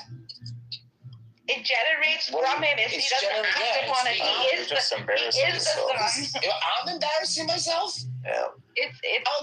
Oh my God. It is within Father. It's a timeless act. It's a timeless act. Yeah, sure. No one we understand that. That goes without saying. Listen, man, just lay it out on a ChatGPT page, and I'll respond to that. I am. I gotta make myself a coffee first. We already came to a resolution on how we would decipher these differences. Mikhail, Father always was, is, and will be. I understand that. Thank you very much. I understand what Aseity means. An immediate generation from Father in no time is Son. Son is intermediary. Again, I don't know who you're explaining to. What are you agreeing in what he's saying? Intermediary is necessary. What are you agreeing in what he's saying? Stop wasting my fucking time. Your mouth doesn't look like yours. Talk to anybody. Stop wasting my. You focus on the ChatGPT, bro. Well, when I finish my coffee, I said I would. You gotta listen to. I can do this. I can do this in a voice right now. You go to ChatGPT. I could do this in person. You just explain everything you just did. I could do this in person. I just did this with no ChatGPT. Okay, predicated on councils. Go ahead, predicated on councils. Predicated on councils. No, Nicaea. All right. What about Nicaea? The Son is uncreated. The Logos is. So what does that mean? Yes. How can it be created? It is. Yeah, we don't believe it's created. Just like Muslims don't believe the knowledge of Allah is created. I don't care. This is before Islam. This is way before. It's the same metaphysical framework. It's the same. Allah at this point has 3 daughters. So there's no point in bringing up Allah. Attribute distinction. I'm just letting you know. Right now, no one can say bro, I'm too confident to be poked on this stuff. Well, you can be. But think of Jesus saying, Allah, Abba is my father. He would be pointing to him having 3 other sisters. So he would have 3 other sisters at this point. So Allah is only Allah in the 6th century, not before. So Jesus can't be saying his father is Allah.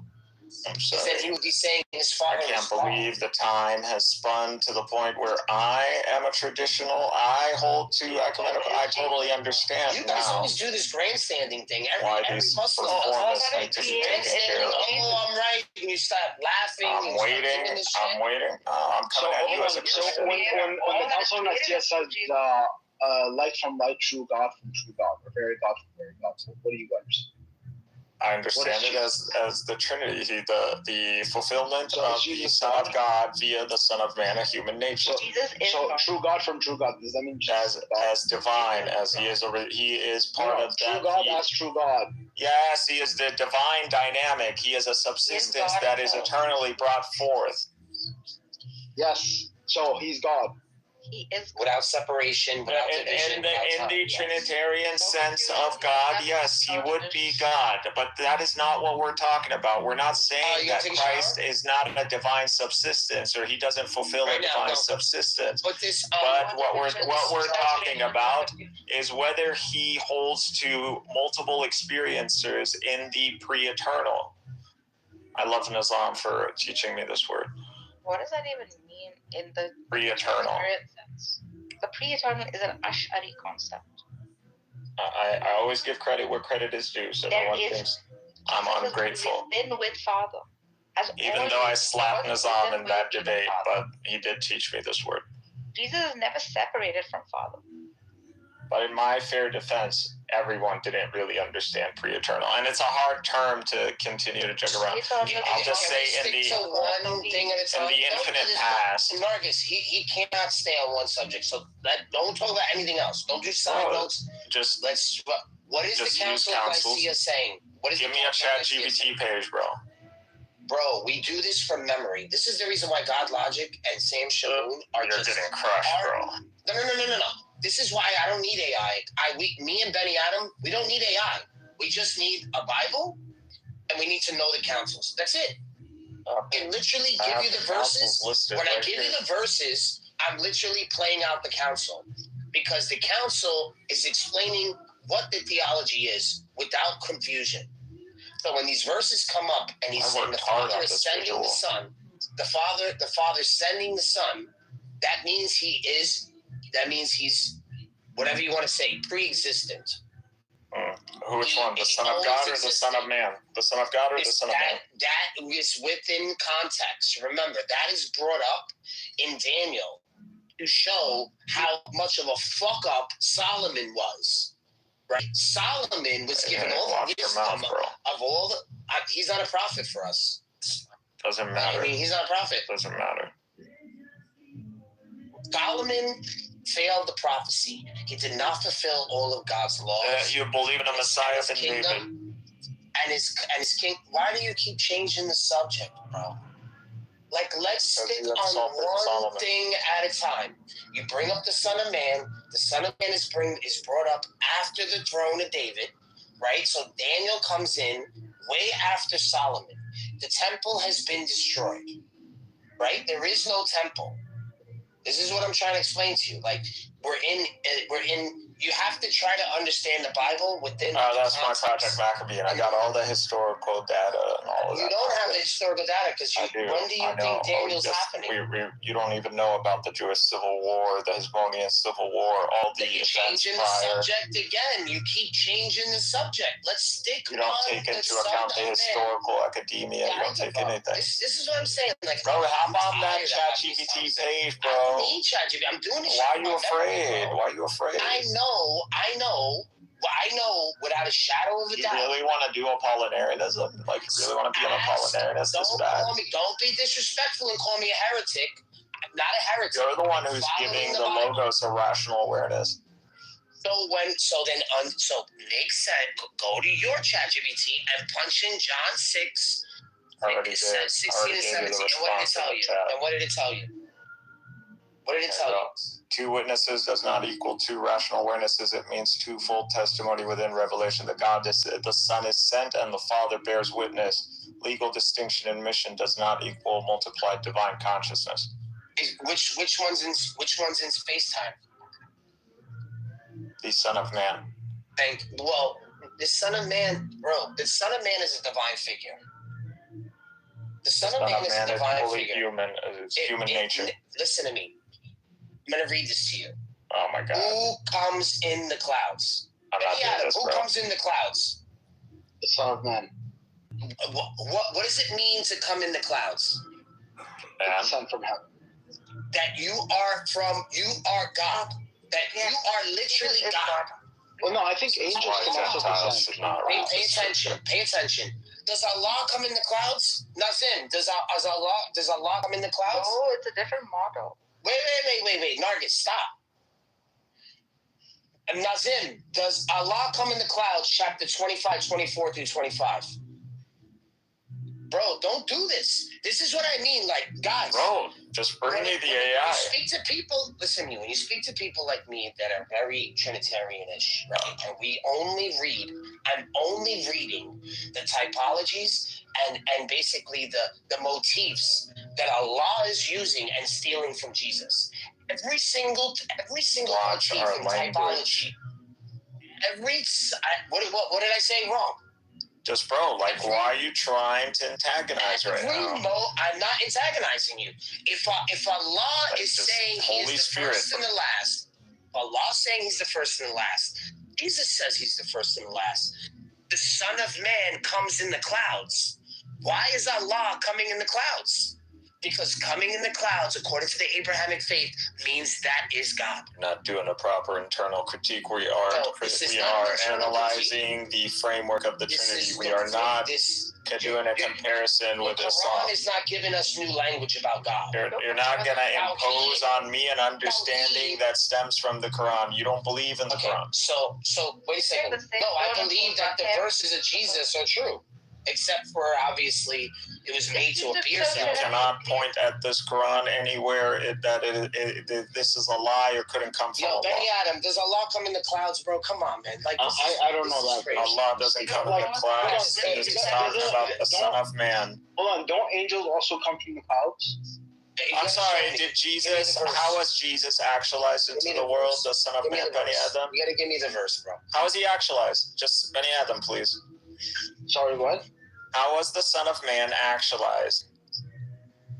He was from eternity past. I'm talking to Benny Adam. Emanation of the Father, from the Father. Who was the agent that brought him forth? Father. No, there was an angel that showed up to Mary. Oh, you're saying in the incarnation? No, I was thinking that's the actualization of the Son of Man.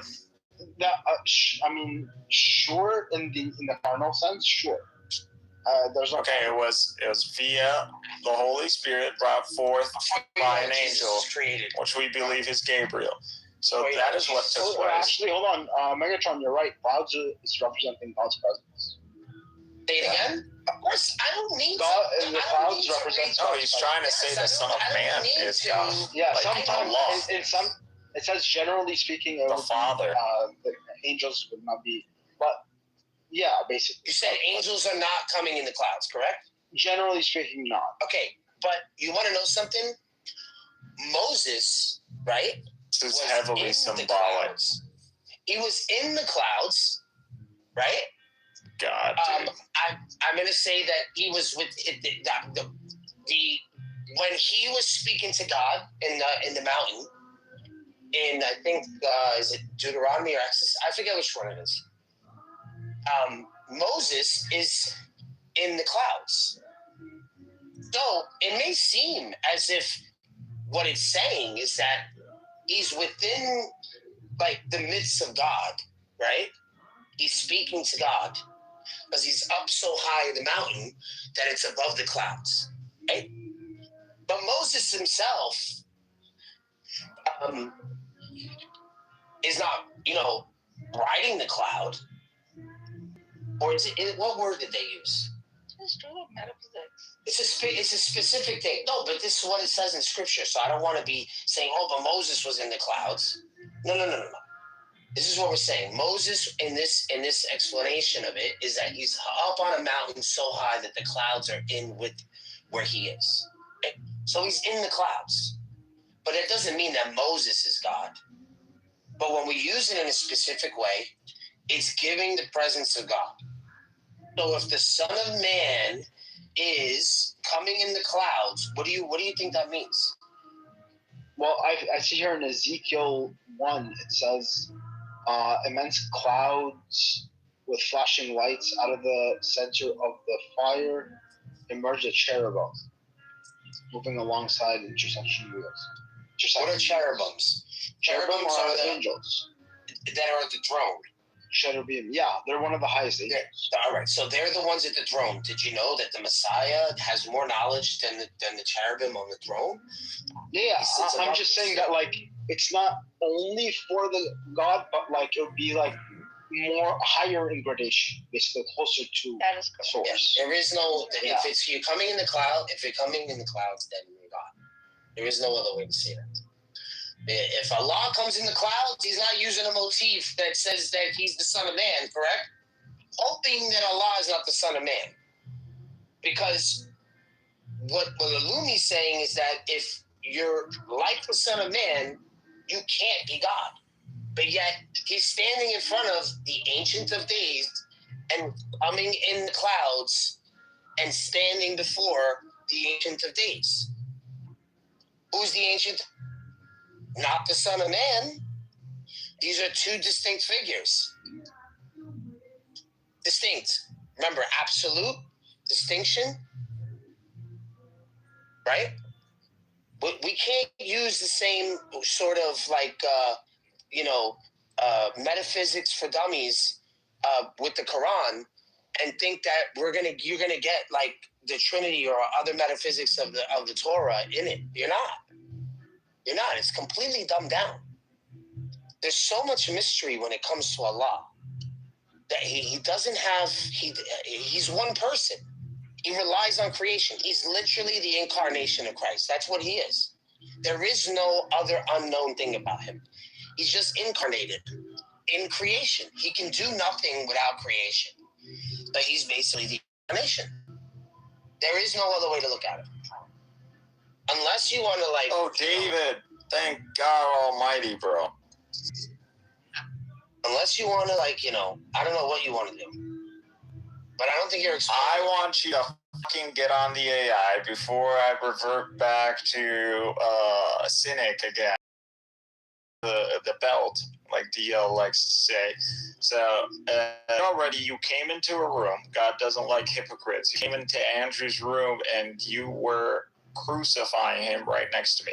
So don't come in here and act like everything. I understand that we're all playing some game theory here, and you wanna apply some pressure points, and I welcome pressure points in what I'm articulating. I never said I was infallible, nor do I say Illumi archetype synthesis is a one-to-one. Obviously, I am going to insert language and I'm going to modernize a lot of these frameworks so everyone, the layman of today, can understand.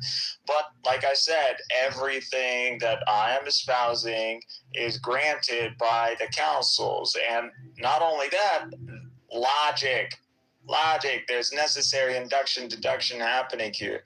If you're going to predicate more than one rational awareness in God, well, are these real distinctions? Is there a unity between them? How do we deal with this in light of an Usia doctrine? Either you're going to collapse into one rational awareness, where at this point you got personas, you got modalism, whatever. Or you're going to have to agree with the councils. You're only going to give the Father a nous, and the Son of God is not a knower, is not aware, is not an experiencer until the Son of Man actualizes and fulfills the Son of God through hypostatic union.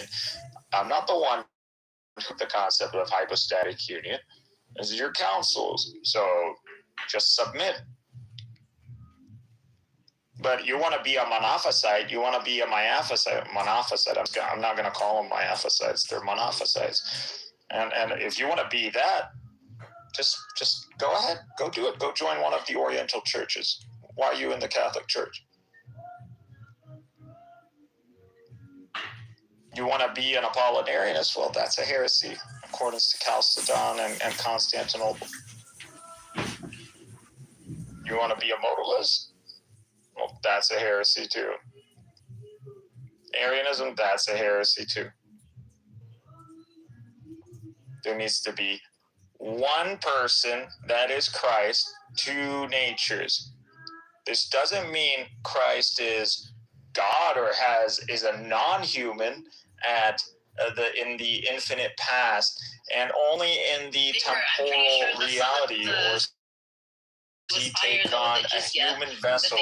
You're not that religion. You're not part to pay this was a tax alien in the freaking, the humanoid is actually a robot. And you got a little alien dude. No one's going to believe that. The Logos is not just a news embodying what appears to be a human nature. Ancestors and why they're so bitter. No, that's where you end up with Nestorianism or with these guys who showed up basically it's just this public shaming. Everything is designed to just make it so that you stand out as this shitty fucking low class person who does not deserve the same rights as everybody else because and the Muslims, they've always been like that. I don't. Okay, so again, like I want to like bring. Okay, I'm like googling this just to check. Okay. To substantiate. Yearly difference based on their work, generally ranging from 12 to 48. I think is annually for males, with the poorest active workers sometimes being 12 or 1 denaws. It was a per capita tax that exempted women, children, the elderly, and the poor from payment, offering protection in exchange. Okay, so then my next question is: this is tax to protect for a protection tax for non-Muslims. Oh, this is going to be the breakdown right here. Okay, this is how you need my AI. And when I go to AI, it's just devastating. Because I'm going to put it. What is not assumed is not healed, dude. I am going to live. I understand. So Daniel 7 introduces a heavenly messianic figure who shares God's universal rule and receives divine style service from all nations. The New Testament openly identifies Jesus as that figure. The Quran rejects Jesus' divinity, yet still preserves many of the same Davidic categories: university authority patterns, eschatology supremacy, divine pejoratives, life-giving power, heavenly significance, and judgment association. Islam removes the theology expansion while preserving many of the theological effects. So the Quran denies the conclusion of Daniel 7. Why are we talking about the Quran? Because I'm telling you that the same exact motifs that are given in Daniel 7 to the divine figure of the Son of Man is exactly the same exact divine ship that Allah has in the Quran. This is what I'm trying to explain to you. No, that's not what we're talking about. We're talking about whether...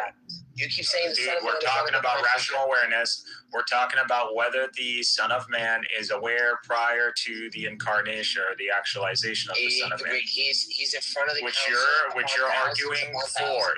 You're arguing that there is a nous, a divine nous that represents Christ as an experiencer prior to. Okay, that's Apollinarianism. That's Apollinarianism. That's called Apollinarianism. You're stuck. You're stuck in this. Define Apollinarianism. I don't care. I'm not an Apollinarianist. Define it, though. I'm reading the Bible. No, I don't do sola scriptura. We don't do sola scriptura. I'm not doing sola scriptura. Yes, you are. You're a Catholic and doing sola scriptura. You got to realize something. Don't you realize that none of the Protestants, many of them do not use the Bible. They read the Bible and they understand it the same way the Catholics do. Okay? The book of Daniel, the Son of Man, receives things that belong uniquely to God's universal kingship.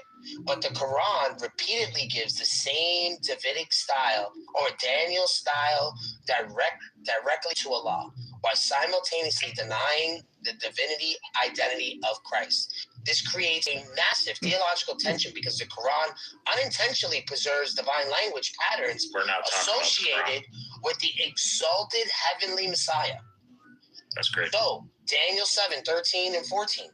Okay, dominion, all peoples, all nations, all languages should serve him, which I don't understand why the Quran is saying you're all killing nations. us, bro. You're boring us. So now, the important part here is this man that's given dominion comes with the clouds. Why can't you just Universal define dominion. Apollinarianism? All nations serve him, everlasting kingdom, enrollment besides God. Are you This being a worker of becomes lawlessness? one of the central Christological passages in the New Testament. Jesus applies this to himself.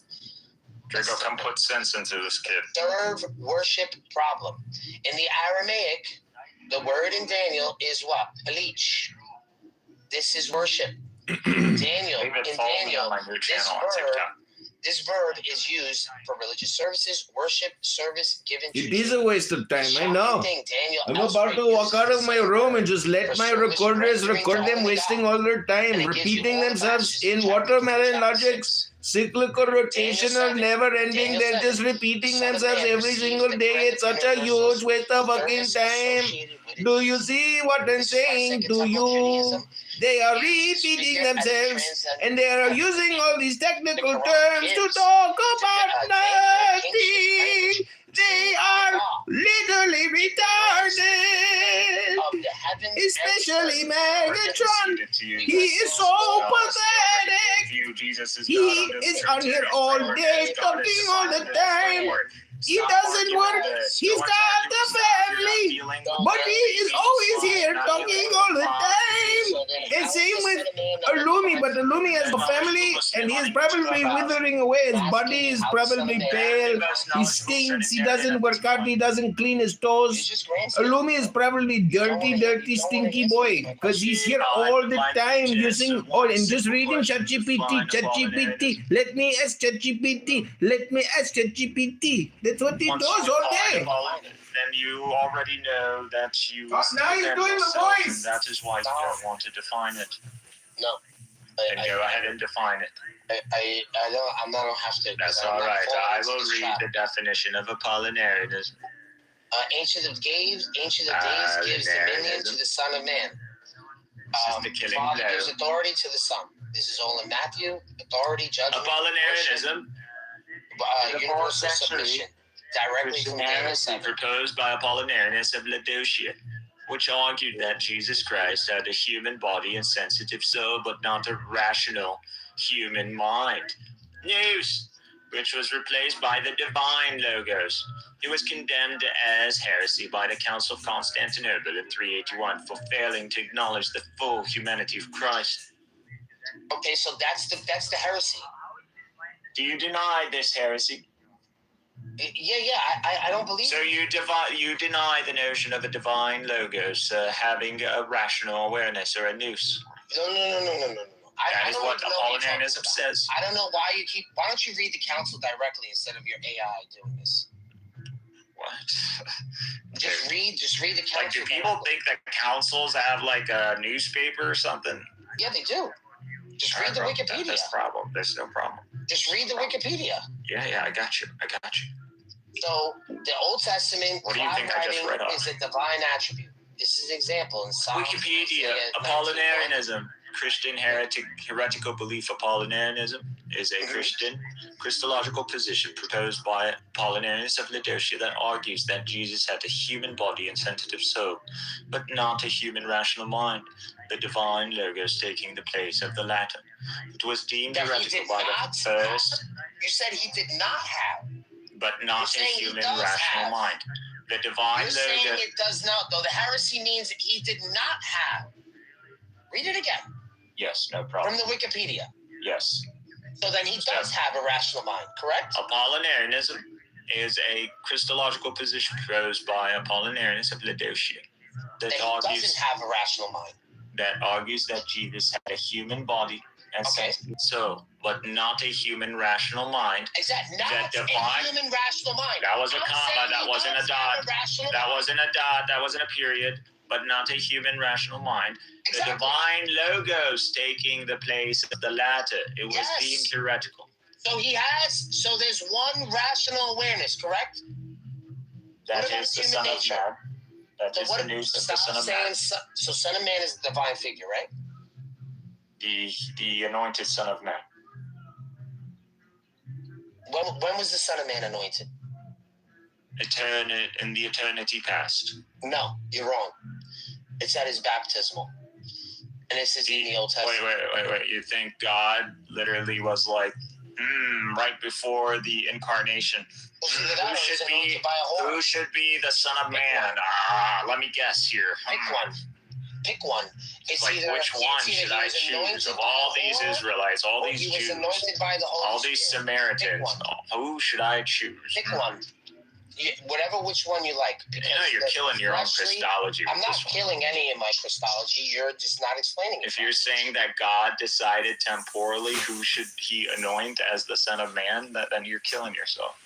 You're doing more of this Muhammad hijab, like sort of like making fun instead of actually sticking with the argument. You're just doing like to me. Well, like Muslims are already like literally disassociating from me. Well, like I did all this for you guys, and I brought you. I'm trying to explain to you. He did all this for you guys. Absurdities in the head. Hey, you guys! Brought you towards the truth, and this. Illumi is the truth. Heresy. Illumi retarded. Bro, why you keep going to a heresy?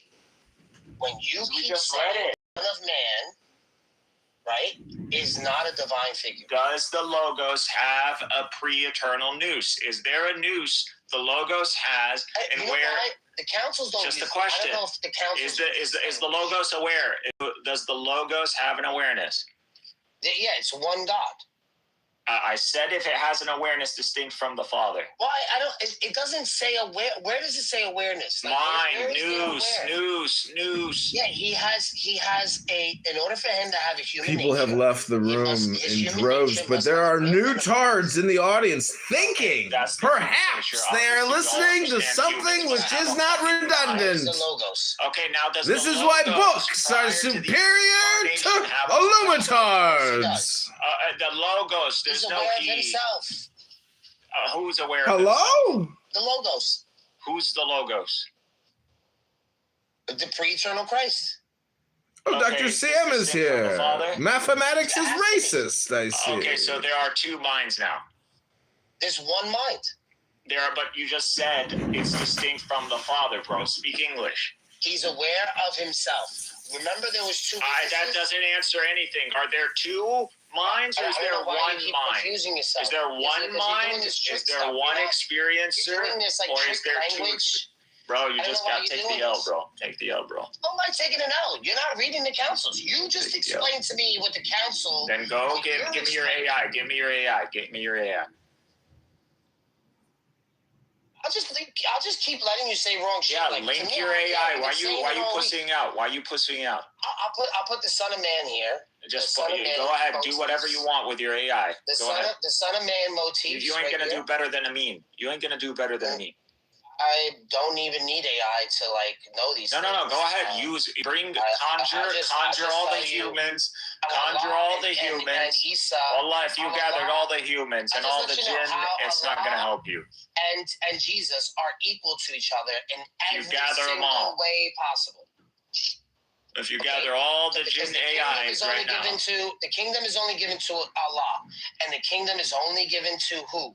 The Son of Man. Oh, he's eternal. So this is what you want to give me here, right? Yeah. All right. So this is what I'm responding to. Everything that's in this. And so this is an exegesis of Daniel. That's not really what we're discussing, but no problem. We're talking about the Son of Man. You keep bringing up the Son of Man. We have to. We're talking about whether he has an awareness prior to the incarnation of the Son of Man. So that's what we're talking about. But since you want to do this, this is barely anything. I don't know what this is. This is a fucking passage. Daniel 7 introduces a heavenly messianic figure who shares in God's universal rule and receives divine style service from all nations.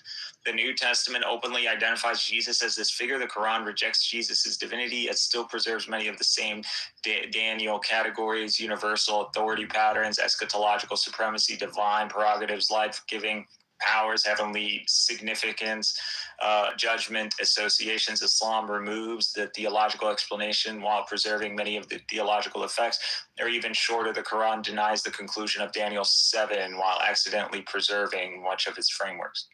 Okay, what does this have to do with the Trinity? So your divine figure, which is Allah, is Jesus. Oh, this is a whole thing. Proving it here. How do you start out here?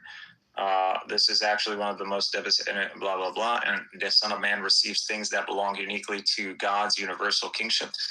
All right, who's freaking, what's the issue here? What attribute do you want to give the Son of Man that we're going to deny as Muslims, since you want to talk about Islam? So, right here. So Daniel 7, 3-13, 40. I saw the night visions. Jesus also receives universal dominion in the Quran. He also receives the Quran. We have a hadith that literally says several echoes this, right? Jesus is the Messiah, the Word of Allah, the Spirit of Allah, sinless, life-giver, creator of birds from clay, healer of the blind lepers, raiser of the dead, and sign of the hour. Especially in 4361. Many classical tafsirs interpret Jesus as the sign of the hour, eschatological judgment, and returning divine figure before the resurrection. That's very close to Daniel 7, apocalyptic Son of Man imagery. The given authority pattern now compared. Daniel 7, Ancient of Days, gives dominion to the Son of Man. New Testament, Father gives authority to the Son. This is also in Matthew. And also, the Quran accidentally preserves the same framework. Quran consistently insists Allah it's like we're talking past each other, bro. Allah alone owns the kingdom. Yet Jesus exercised divine function, participates in eschatology authority, performs the creative acts, raises the dead, is called word and spirit from Allah, returns in the end. The structure starts to resemble God sharing divinity prerogatives with the heavenly messianic figure. That's exactly what Daniel 7 already looks like. The big problem with shared divinity prerogatives, Jewish monotheism, certainly things belong uniquely to God. Divine identity markers, ruler of all nations, judging mankind. I wonder who's judging mankind in Islam. I don't know. They're completely irrelevant, bro. Who's judging mankind? Who's judging mankind in Islam? You sound like John Kitover right now. In the preserved hadiths. Who judges mankind? We're dealing with metaphysics and you're arguing something completely. I have to give you the verses because the verses, that's the reason why I don't know what you think. Can you just give me a clear statement that you believe we're bringing about a negation to? Listen, I'm a monotheist. I only believe in one God. So I don't know why you're splitting up the Godhead. You got to take the Eastern I'm the one who's split up. I'm the one who's talking about three hypostases. Hypostasis is an understanding. Yeah, I don't deny. Just understand it properly for what it is. All right, so you want to continue to commit to Apollinarianism? That's your choice, bro. The invisible God that we know nothing about is the Father. So that invisible God that only speaks to the Son, that's the Father. Just explain yourself in light of Apollinarianism. Just tell me, when is the Father speaking to anyone? Just answer my question. When is the Father speaking to anybody in the Old Testament or the New Testament? He spoke to Adam. He spoke to Adam. Prove it. Literally Use in the councils. You have Use it in the the councils. That's not the Father.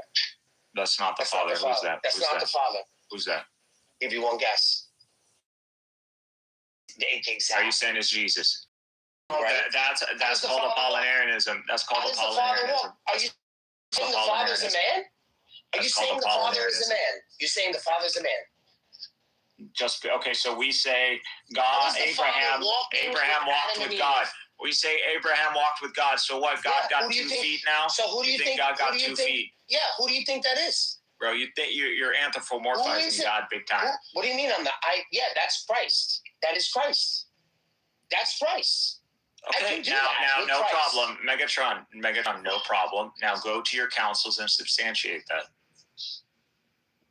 You want me to prove to you with the councils that the person walking in the Garden of Eden is Jesus Christ? Yep.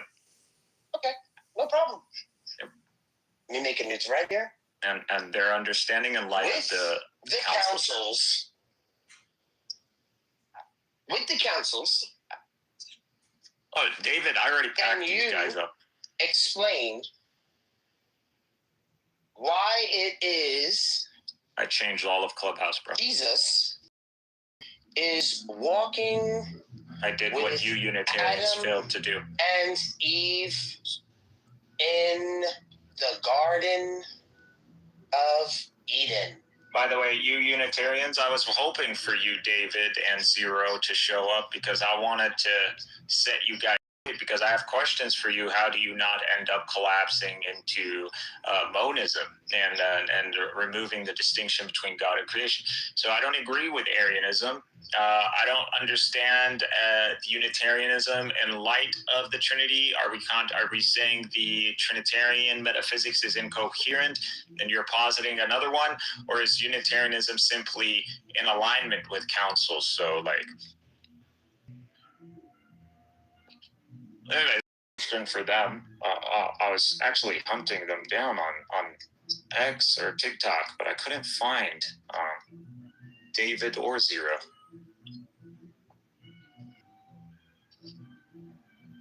Even though I had you guys, it seems like maybe you guys stopped doing rooms or something.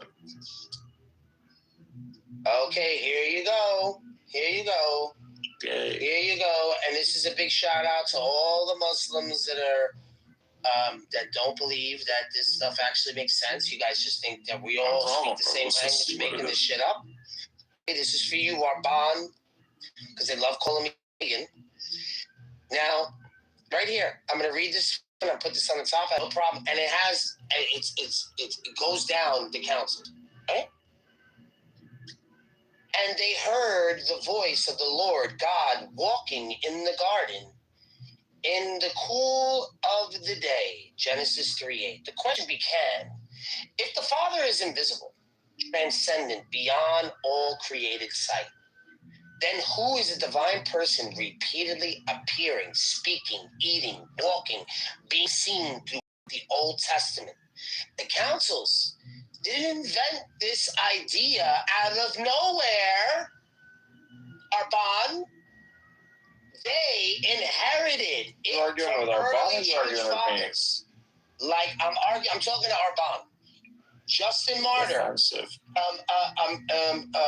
Arrhenius, or however you say his name is, and how you ever say that guy's name. The Father is unseen, incomprehensible. The New Testament repeatedly says, no one has seen God, John 1:18, and no one has seen the Father except the one who is from God, John 6:46, whom no man has ever or nor see.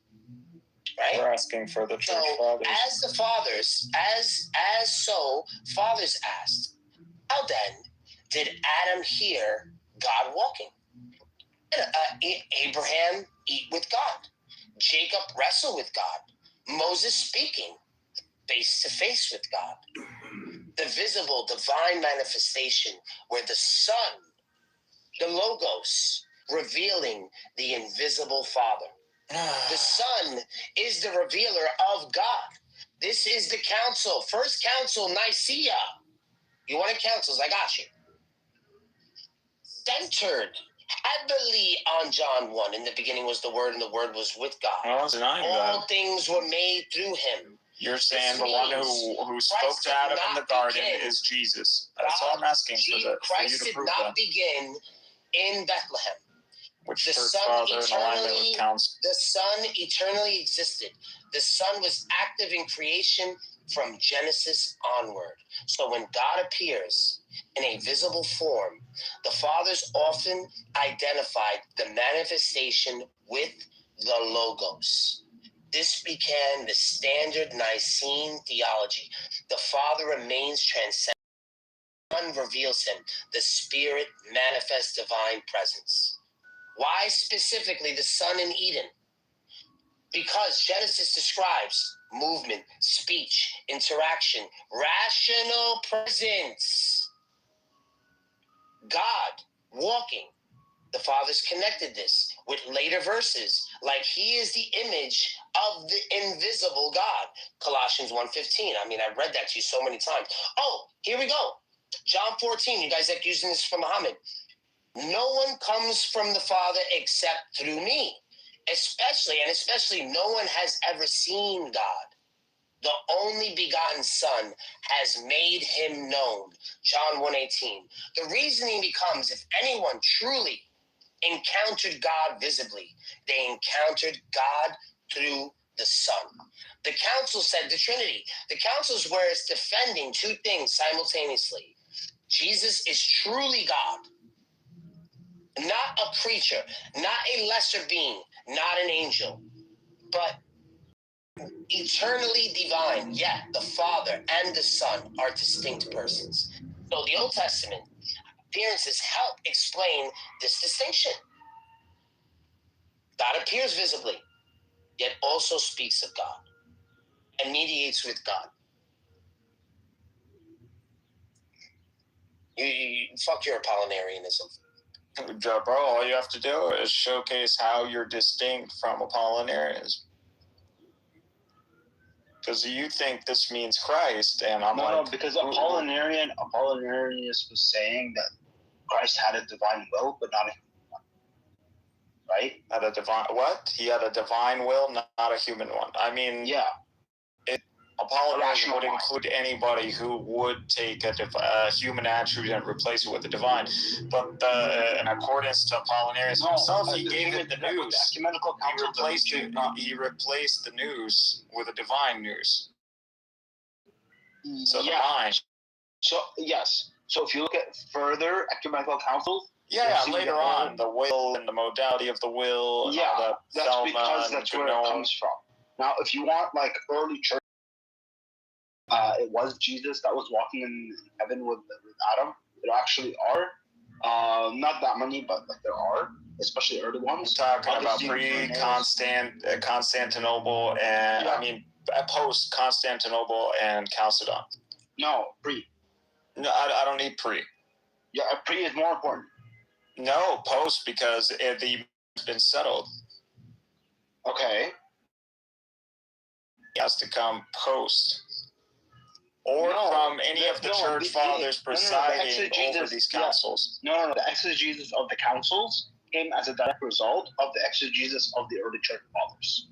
They literally took their words okay, so then there wouldn't be a problem with you highlighting a church father and exegesis post Chalcedon. Constantinople. So we're looking at exegesis post 5th century. And again, he needs to highlight how he's distinct from Apollinarius. He is distinct from Apollinarius. How so? I'm just asking. Because of the divine will and the human will. Yeah, what about the mind? Yeah, will comes from mind. Again, these are two different terms. So the mind, the will, I don't know why you're bringing in will as if this is going to win you anything. So regardless, is either you're giving the logos an awareness, a mind in the pre-existent, or you're maintaining the full human nature of Christ. It's one or the other. Not necessarily, because Christians would say that the mind is shared with the Father. They have one mind. Okay, but that's not what he's highlighting. When I asked him, does the Logos has a distinct mind from the Father? He said yes. No, I agree. What he said at the beginning might be construed. I don't know what he actually believes, but I can see how that was challenging. But generally, the Trinitarian doctrine. Mind to mean reason. That's not how I'm using it. I'm using it as a rational awareness, an experiencer. Are we saying that there are multiple centers of consciousness, multiple experiencers, or the Logos is a unique experiencer distinct from the Father as an awareness or an experiencer? What does ChatGPT say? Well, I mean, that's Apollinarianism, right? That would be Apollinarianism. No, it wouldn't. How is predicating the Logos with a rational awareness not Apollinarianism? That would be anti-Apollinarius. Apollinarius didn't believe that he had a rational mind to start with. Or sorry, a human mind to start with. Yeah, because they're saying he's all the humanity of Christ. They're not maintaining the full humanity of Christ in the key category, which is the mind, the awareness. So they're saying, no, the appearance of the human is just an appearance. This is the cognition of this being is pre-existent. So Jesus is eternally aware of things. He's originally non-human. That is what is being said here. They're saying Jesus is not originally a human. That's what the councils are saying. That is not what they're saying about the Son of Man. The Son of God is divine, but the Son of God is not an awareness. No, they both have rational minds. That means they are both in. But there's only one mind. There's one mind between the Father and the Son. So that's and the Holy Spirit. That would just be it's not modalism. But, so you're saying there's one rational awareness that literally goes cosplaying as three who's. No, it's a shared rational awareness. Shared means there's only one rational awareness. So I'm a rational awareness. If I decide to go on and pretend to be three different who's, that's just modalism. That's personas. Think about it like I don't know, like I don't even think about it. Metaphysically, it doesn't allow it. Yeah, like three servers, connected to the same system, supporting each other, and like that system's functioning. Okay, so are we saying the awareness? Are we saying the awareness of the who, of the Father, is literally predicated on something that isn't aware? So you're saying the mind of God is emergent?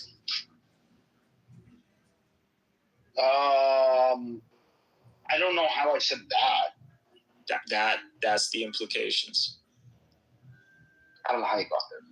Because you're saying there's one irrational awareness that is shared by three who's. Okay. A rational awareness is an experiencer. Okay. So you're saying there's one it's an experience. No, It's an experience, or it's a set of experiences, actually. What are they experiencing? Or what is the rational awareness experiencing? So that one rational awareness is okay. That's modalism.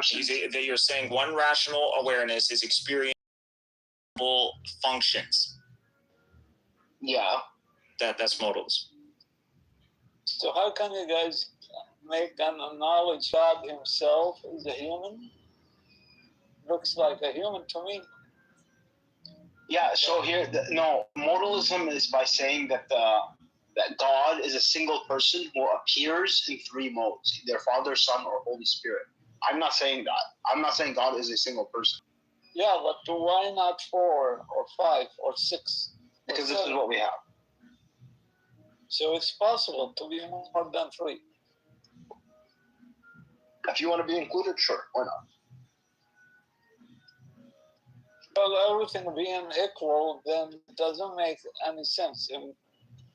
If 3 is similar, like to 5, 6, 7, 8, it doesn't matter.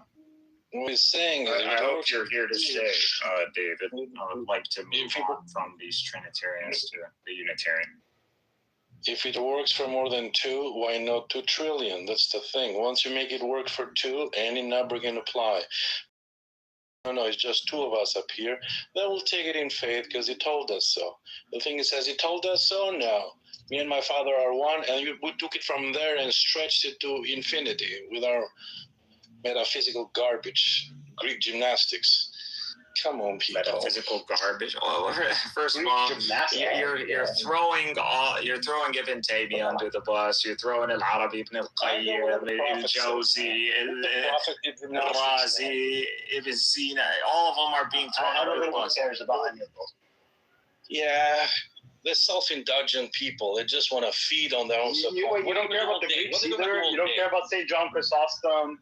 You don't care about St. Athanasius. Aristotle standardized logic. The reason we're able to figure out like different positions and discuss right now is because someone decided, hey, let's all cut through the bullshit and let's figure out exactly what are the rules of coherency and let's line them out, and everybody must agree to this before engaging in these discussions. This is what the Greeks did. Trinity. Islam too. And only also in our Islamic tradition, the Greeks are complemented. So the Greeks have the mind, the Arabs have the tongue, I believe the Chinese have the engineering, and I forgot what the West is popular for. But this is either a hadith or it's in the tradition as a popular saying. I think in Islam too we find the Trinity. Like Bismillah.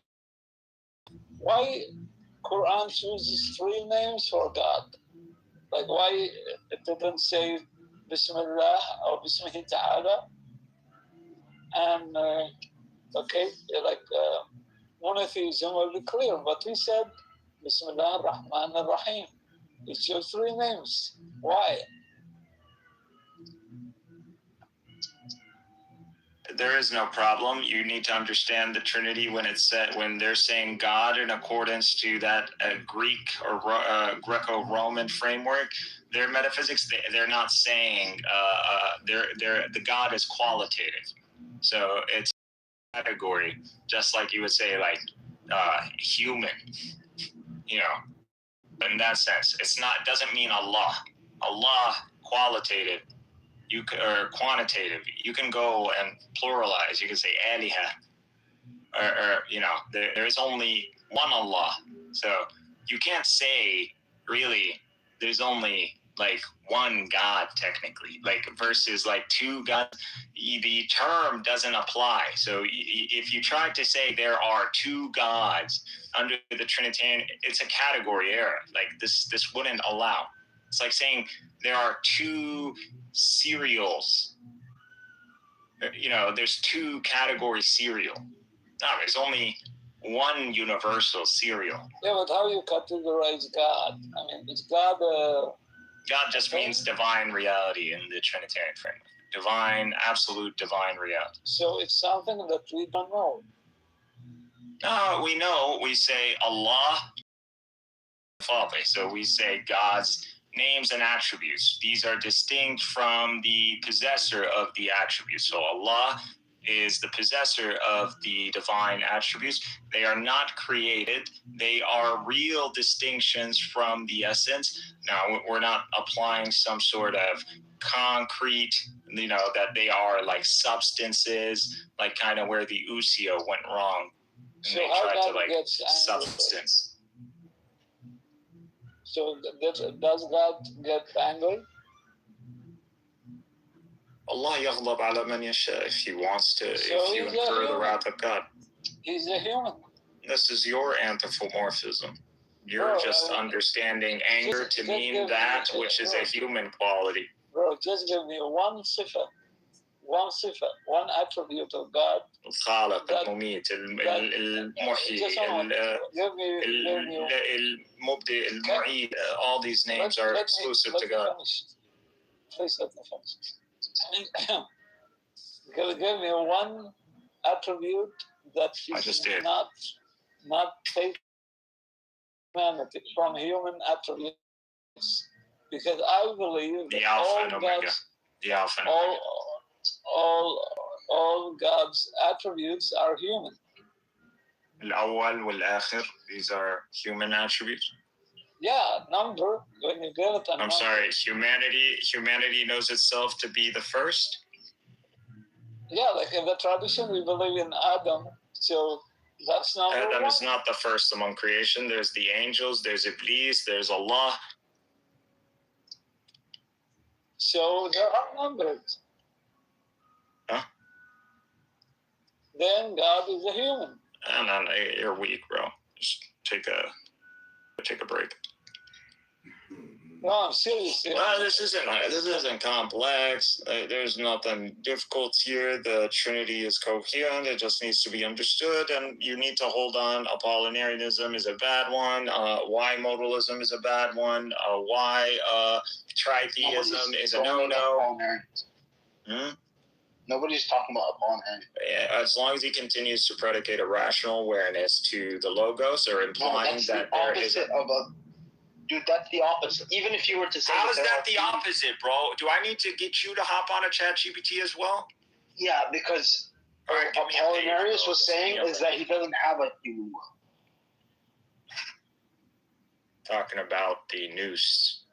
He's got it backwards. I've been telling him he's got it backwards the whole time. How do I have it listen? backwards? And I gave him now the ChatGPT link. And literally didn't even bring up Apollinarianism.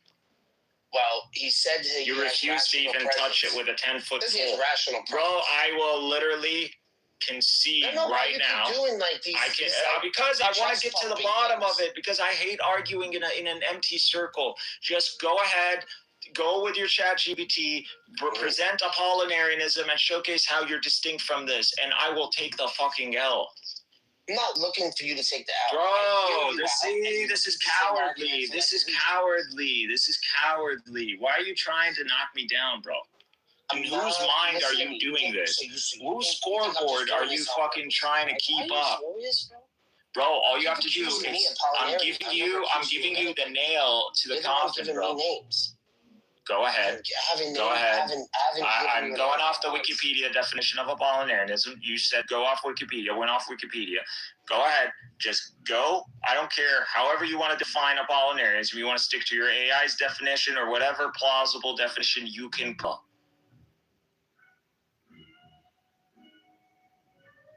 But I just don't know why we're doing this, because like I've already built you up to a level of coherency that you accept what I'm saying, and now it's like you want to bring yourself back to a collapse, and I just don't know why. But it must be ego. I don't care. I mean, that's the sunnat al-hayat for us to. In theology, there is no right or wrong. I think you are both entitled to your opinions. Because in theology, you cannot prove it. إذا ما أنتش فهمك فتلت الثلاثة قديش يا زلمة؟ أنا بفهم في الثلاثة يا عجيب. ثلاثة.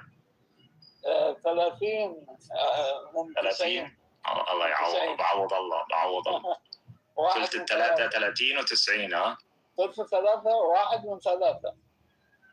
صح؟ قلت الثلاثة. واحد يا حبيبي، واحد. ايه واحد من ثلاثة. لا 9. قلت الثلاثة 90. يا زلمة. أنا the best thing I like about the Arab world. أنت قديش مخلص دارس علمي ولا أدبي؟ وقديش المعدل؟ بس هالسؤالين خلاص انتهت الconversation. أنا ما يهمني الجامعة. I don't care. Anybody can go to college and get it, and as long as they commit, they can get that degree. But in our world, high school, the tawjihi is what showcases what you're all about. If you get a high score, depending on which category you decide to go into, STEM versus humanities, that's where you're going to get ranked, and that never goes away. Well, I don't like math, and that's why I didn't go for the scientific things. I went to study history. I like philosophy. I like even theology. I read it as a historical phenomenon. I see how human mind evolves, and it's funny how theology destroyed an entire empire just because they disagreed. What empire? What empire was destroyed by theology? Byzantine and the Catholic. The Roman Empire. The Roman Empire. Yeah. So how did we destroy the Roman Empire due to theology? Yeah, because when we didn't destroy the Roman Empire, we became the Roman Empire. Yeah, that's so when the Catholic Rome sent, who destroyed it? The Catholics. They sacked Constantinople. Yes, and then that was the end of the empire. Which I mean, they have grievances. I mean, the Greeks did kill like 70,000 Latins. Well, all religions kill each other. Oh no, this is just retaliation at the end of the day. I mean, some emperor sitting in a fucking walled up city gonna go and tell the Western church, which they already know the history. There's been a history since the 800s, even before. And they're gonna go and tell them, oh, by the way, you go die and fight the Muslims, the Saracens. And meanwhile, after you guys all die, and you know, all the cost of this on you, you guys go deliver the lands to the emperor in Rome. Yeah, go fuck yourself. That's what they told him. They just wanted to be nice, like, hey, we're not gonna come, but they wanted to be stupid. They want to think like the intent of the Greeks. No, dude, that's not how it happened. That's not how it happened. That's how I see it. No. The sacking of Constantinople was actually denounced as a heretical act by the Roman Church. All the people that participated in the sacking were excommunicated. The Pope didn't approve that. No, he didn't. They were Venetian and Genoese. No, dude, they were Venetian and Genoese mercenaries. I understand he condemned. But if you go to ask baptizer right now, you think he's gonna say like, the Pope didn't? Yeah, he didn't. He didn't. I'm not the one who brings up the massacre of the Latins. They bring it up. Dude, the story is actually quite simple. It was Venetian and Genoese mercenaries that were hired to ferry people across to the Holy Land, and then something happened and it just didn't work out. They were left up in Constantinople. There was a coup, and basically they didn't get paid. So they're like, "Here, fuck it. If you're not gonna pay us what you promised us to pay us, we're just gonna sack the city and take our fucking plunder." That's what happened.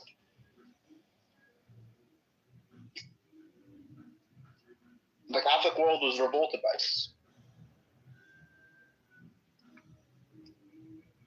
But I think there was an animosity between the two based on theology too. There was, but it doesn't justify sacking the biggest city in Christendom.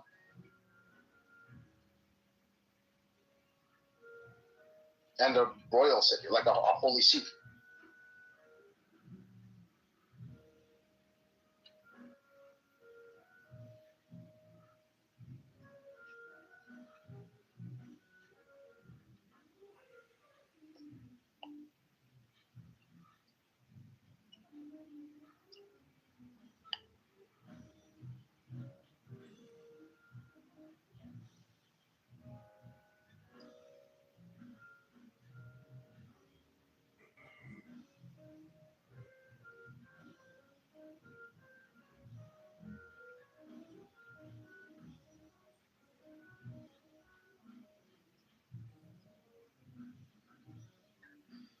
So, Benny, can I say something?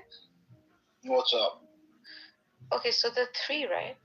The goes have been, are, and will be. Was I off? Was I on mute? Yeah, can I just finish? I don't know. Okay, anyways, exact number contemporary suggests the Latin community was largely eliminated. Cited number 60,000. Slaughter was indiscriminate, targeted women, children, and the infirm, and even attacking patients in hospitals. Cardinal John, the Pope's legate, was decapitated. Economic tension, political fraction. This is 1182. Long-term impact. The event deepened the animosity between Western and Eastern Christians, making the 1204 sack of Constantinople during the inevitable, which was seen by many as revenge to massacre. Well, fucking rightfully so. Like, I mean, shit, you go do something like that, it puts a lot of context, you know. I don't know. I think it was just the what's it called, the mercenaries. That's the story I have. Yeah, those guys are the guys who got massacred in 1182, the Genoese. You know, that's my problem with the religion. Oh. That it changes humans into tribes, you know, like each religion. خلاص سوسو أنا باجي بقتل أولادك وبقتل أهلك وبغتصب نسائك وبسلب أموالك وأنت خليك زي النعامة، خليك زي البسة وبتتفرج عليها. هو شوف، عندك الفرد هو لا شيء.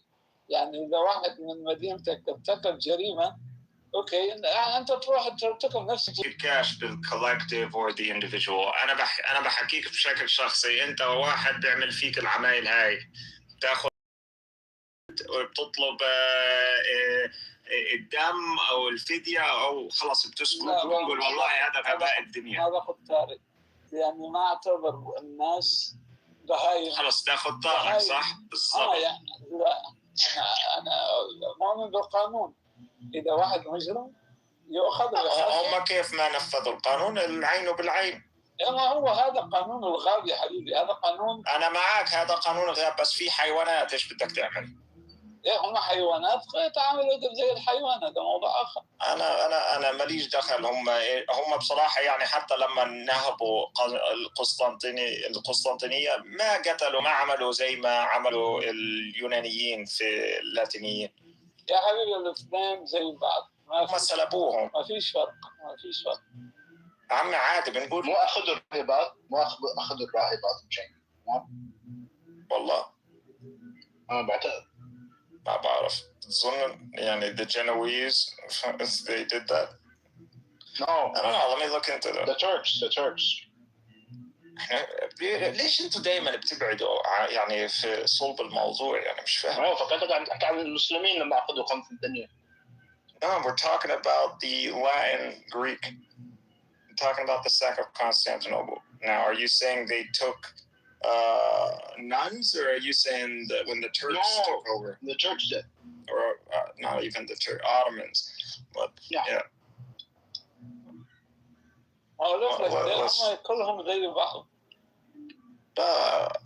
Let's check. Nuns. How about the nuns? Nuns during the sack and when Mehmed conquered.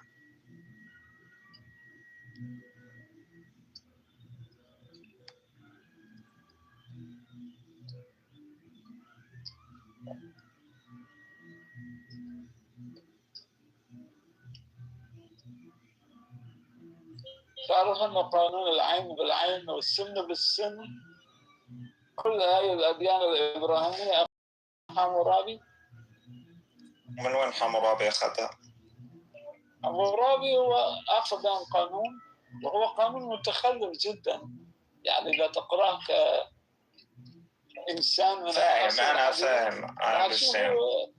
قانون متخلف جدا يعني. You might think that way in the context because you're not experiencing the context of those times, but regardless, what is our narrative? We believe there is, I mean, just backed by science, the Semites have an origin in Sumeria. And then we expand from there in some sort of catastrophe or fall of civilization or whatever happens in Sumeria. And then we begin to expand. And that's where we meet the guys in Mesopotamia and the Akkadians. And we formed the Assyrian Empire. And then from there, we formed the Babylonian Empire. And then from there, the Achaemenids show up. And so that's where the Semitic discontinuation, when we lost, there is no Semitic Empire anymore. It's not until Islam shows up until we get another Semitic civilization again. So, you know, Hammurabi would be what? A Semite, right? Yeah, what's so great about the 18th century? Wallahi, the more I learn about our accomplishments, the more I'm like, dude, everything. We're literally the sons of God to the sons of man. No, I think that's what Jews say, bro. Dude, I don't disagree with them completely. I think the law of Hammurabi is super. Think about it. Why are you hating, bro? You should be taking. This is you as well. I think God cares more than just. أنا ما بحكيلكاش عن God ولا مش God. Obviously, we're not going to bring this up. We're not going to bring this up in Holy Spirit. This is brought up in the notion of different civilizations or competition. من تكلم العربية فهو من العرب. Yeah, but ethnically I'm not Arab. Joe, what are you? I'm a Kurdish Turkish خليط. Kurdish Turkish؟ كردي تركي كيف هاي؟ أبوك إيش؟ الوالد إحنا ما هذا ما بتصير. الوالد كردي أنت كردي. والأم تحكي كردي أيضا. ولكن أنا اكتشفت إنه أجدادي كانوا آذريين. إيش ماخذ DNA تحليل؟ ومن الكتب أنا اكتشفت من الكتب إنه في بداية القرن ال19 أجدادي كانوا مشايخ في أذربيجان، شيوخ الطريقة النقشبندية، وهربوا من الغزو الروسي إلى إسطنبول. وفي إسطنبول السلطان عبد المجيد الثاني كلفهم أنه يستلموا التكايا البغداشي اللي كان هو عنده مشكلة معهم، فبعثهم إلى العراق وهكذا. يعني نحن البشر كلنا هكذا، نحن مهاجرين. We are all immigrants. Hello. من عاش بين العرب وتكلم لسانهم وعاداتهم وثقافهم هو من العرب. وإذا تكلم بالإنجليزية صار إنجليزي. أنت صوفي. Yeah, they're Anglo. وأنت صوفي وأنت فارسي. أوكي. إلومي حمار إلومي إذا حمار وجاهل. Why did Barth run when we told him to give us his positing of Apollinarianism? Like, you know, what was the whole point of that? Like, was he trying to like one-up me on what? Like, bro, there's a lot of topics to one-up me on. Just why God is the one you want to play around with? Because it's not fitting his Trinitarian model. No, it is, because I spoke to Bart. He's a full-on. He's on the same page. Like I don't. He's doing this for. He believes in three rational awarenesses, bro. The created thing is not fitting. Oh, like he's a Catholic. At the end of the day, husband on please, what he's gonna say. No, actually, the church's position is not that. It's that there's one shared divine rational awareness experienced by three people. You're talking about Thomas Aquinas and Thomism. Yes, he's a Thomist. That's not what it's saying. It actually goes.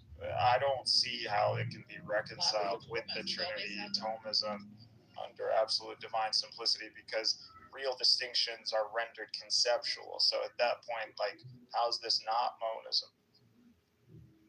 Because monism claims that God is a single person. Monism claims creation and creator.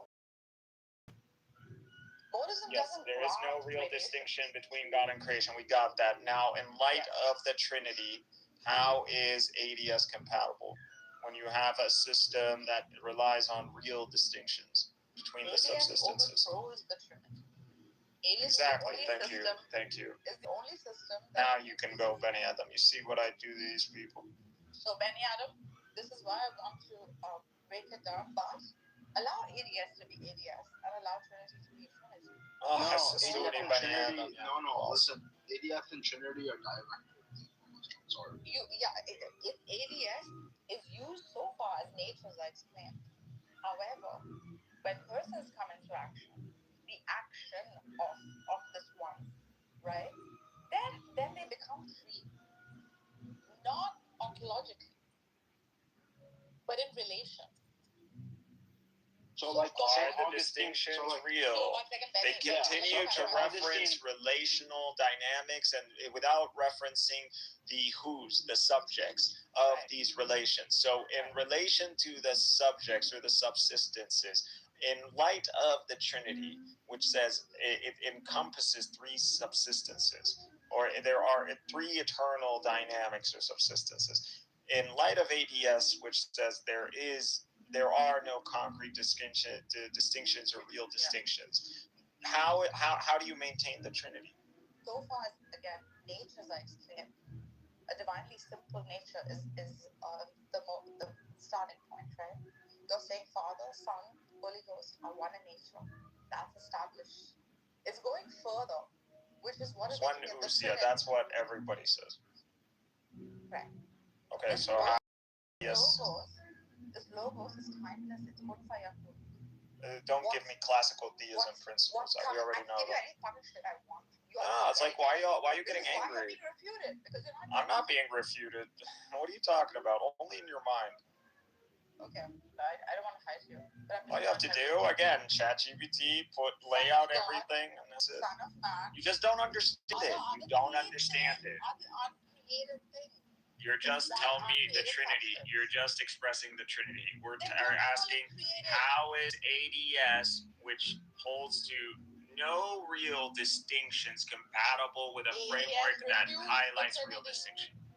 When it comes to persons, you literally said it's not compatible. It only works with like emanation. Monism. That's why it's monism. That's why they accuse them of monism, modal collapse, identity. For Neoplatonism, that follows ADS. ADS by itself is just showing you the nature of God, or who God is, or what. Sorry. We're all God. Neoplatonism We're all one. gives you the story of. I am God. Under ADS, I am God. You are a very low variation of God. You're not. I'm still God. Yes, in essence, you will always be God.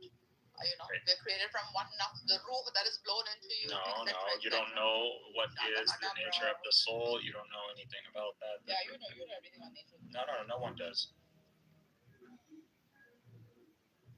Personally, I don't believe there is a soul that is like pre the physical. I believe the soul is emergent, and that is the butterfly. So the butterfly cocoon, and this is the caterpillar or whatever you call it. Caterpillar. Caterpillar. And that would just end up. This is what this life is. You reach the cocoon, and the soul is the butterfly. Yes. So it's not like the butterfly is always there, even though you have the same kind of creature. It's something that emerges and then ends up taking its final form. So I believe that is what a soul is. Butterfly, caterpillar. بس والله أعلم يعني. No, Allah. Butterfly and caterpillar have always been one being. Yes, they're one thing, but the transformation or the change that led to the butterfly is not always there. It's except for that which is God, there is no time. Yeah, so the human during conception, when an egg is fertilized and then you have the days, what is it talking about? It's talking about the development of awareness. So that's what it brings up, which matches, it's not a one-to-one, but the science pretty much around, the second month? With God, there is no third time, month. right? There is no time, month, etc. with God. We're talking about the fetus. When does the fetus have like mental capacity? When can they hear? When can a fetus hear? When can a fetus process with their brain? When can they see? Mechanism, right? Because well, this is the soul. We're talking about the soul. If you remember as a child, and for some reason I've been remembering a lot as a child, but there is a moment, I've looked into this, where we are just, like you almost feel like running your body at that age. And then all of a sudden, you're in control. You notice the steering wheels in your hand. And I remember as a child, I was uncomfortable with the feeling, as in I liked not steering. It was a weird experience, but I was aware of this moment. Yeah, this is so like I went from back seat to front seat. But this is real thing. You can look this up. The development of consciousness in children. I've been looking into consciousness a lot. It is a layering thing, and so it's a gradation thing. No, it's just layering. So you experience. There's a memory. There's a. At a lower gradation, it's the back seat. A little higher. Gradation. Just say I'm bonus. Just accept it. Like, what is so wrong? The moment you accept. Don't use the word help. Don't use the word help. The moment you accept. Use our words. Don't use our words. Okay. Of silsila, of hierarchy. The moment you can accept. only be revealed from. That's the natural law. Everything is in a spectrum. Everything is on a hierarchy. Everything is on a gradation. Probably God's greatest name. Say that. And this is called contingent. Yeah. I'm not saying Allah. I'm saying it is fact. They are all human. But you don't have the epistemology. You can't justify there being no God. At best, you're an agnostic. At worst, you're a sabotager. You're sabotaging our Semitic civilization. That's why you should be dealt with. Yeah, this is. I now believe in the necessity of executing apostates. It's like treason. That's all. Because, even if you don't believe, you understand that this philosophy, this view of reality is our civilization, and its expansion depends on it. You justify killing who? Apostates. Apostates. Oh. Brother. You're my brother, man. You either exile them or you execute them. Which is just what the military does. This is UCMJ. Let the Arabs live in their dreams. This is in the military, so we execute. Treason is executed. Yeah, it's not treason, just to not be a Muslim. If there is a civilization, and what's the difference between Islam? Muslims are a nation. Ummah. They're a nation. This is okay. So if someone decides, okay, buddy Adam, if someone is Canadian, and now this Canadian decides, I'm gonna go assist Trump in taking over Canada as the 51st state. Yeah, does that mean all Canadians are they? But no. What should be done with that person? That person be sent to prison. Would you send him to prison, or okay? If the judge said we should execute, he might. Yeah, sure. He might even be executed. But that's a specific case. No, that's a specific case. I understand there are nuances and particulars. All people. I'm not doing that. I'm not saying no judicial. I'm not saying there aren't circumstances, but as a general rule, you would hold to execution being a valid punishment for treason. Yeah, you would have to substantiate how that's treason necessarily. I mean, you just said it's. Have killed Muhammad. They tried. Yeah, they should have succeeded. If Muhammad was unfalsehood, they should have succeeded. No doubt they should have succeeded, but he wasn't. That's why everyone believe in Prophet Muhammad, because they tried. It's not from the lack of trying. Yeah, he was a lucky. Lucky. I mean, listen, man. There is you don't have a proper understanding of reality. There is no such thing as lucky. There is no such thing really even as choice. You have as much choice as zebras have when a predator shows up and they decide to bolt into a herd and they do a stampede.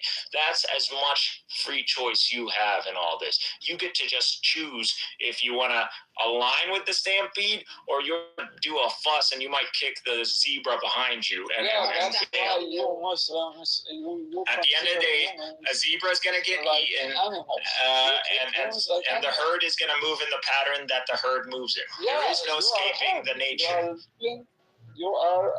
So when you say Muhammad, when you say Christ, when you say this, when you bring up religions, everybody thinks that humanity had a choice in any of this. This was always gonna be inevitable. We're always gonna follow the human nature. There is no escaping the human nature. How are you gonna escape your own nature? How? Not true. Genghis Khan too was successful. So was he blessed by God? أنا بقول لك عن الطبيعة. إحنا بنناقش في الطبيعة. هل تستطيع أن تغير طبيعتك أو يا حبيبي جنكيز خان said ايش دخلنا في جنكيز بليز؟ محمد زي جنكيز خان. Companion is the كيف محمد زي جنكيز خان؟ جنكيز خان قتل زي 10% من البشرية. ايش مالك؟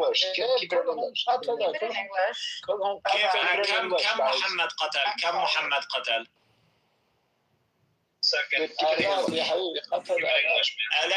آلاف. ليه هاي عندنا الغزوات يا. Yo, keep it in English.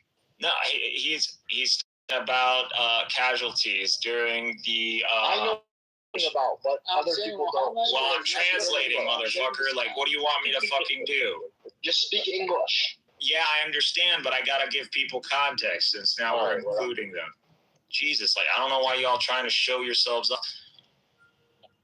So, what do you believe? Give me an estimate, give me a range, because I already know the numbers. So you tell me how many total casualties? Like less than 5,000. Even today. In total, from what we know of the battles, it was barely like 3,000. Okay. From Al Qaeda to ISIS to barely a scratch. Oh, now you're going post-Muhammad. Insignificant. I mean, you understand there is no bringing this world. Humanity will never experience a utopia. Our very nature requires strife, struggle over resources, animosity, war, conflict, disease, all of this. So it would bring about understandings that we necessarily have to have, like virtue. How can you understand virtue if there is no loss? If there's sacrifice. How are you going to understand honor? If you're a spark of God, you would act upon him and attribute it. You're getting educated and you're getting angry. Yeah, you're a jahil. That's fine. Like, I'll take my jahil ass out of here and I'll just go to it. No, he's kind of right. Like, it's very much part of our nature to struggle. Very much part of our nature to, like, strive and to have to achieve and to. In order that's the purpose. In order to so achieve the essence into existence, that's all. Because we are contingent. For that reason, it is necessary upon us. But to say that we will act carnal and we'll act abased, what is this? That's not an excuse. Why do we have rationale? Why do we have to control? So that we can actualize it for our highest self. So that in times of oppression we can show justice. So that in times of freaking hardship we can show mercy on others. He's saying it's in our nature to be like. It is in our nature. It is in our nature to be horrid, but we are of our nature. Do you just not see that? We can be. I don't think we are. We ought to be.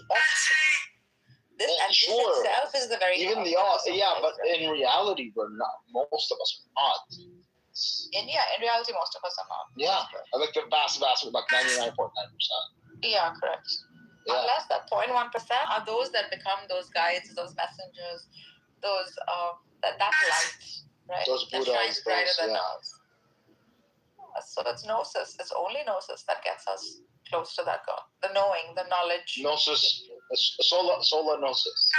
Solar gnosis.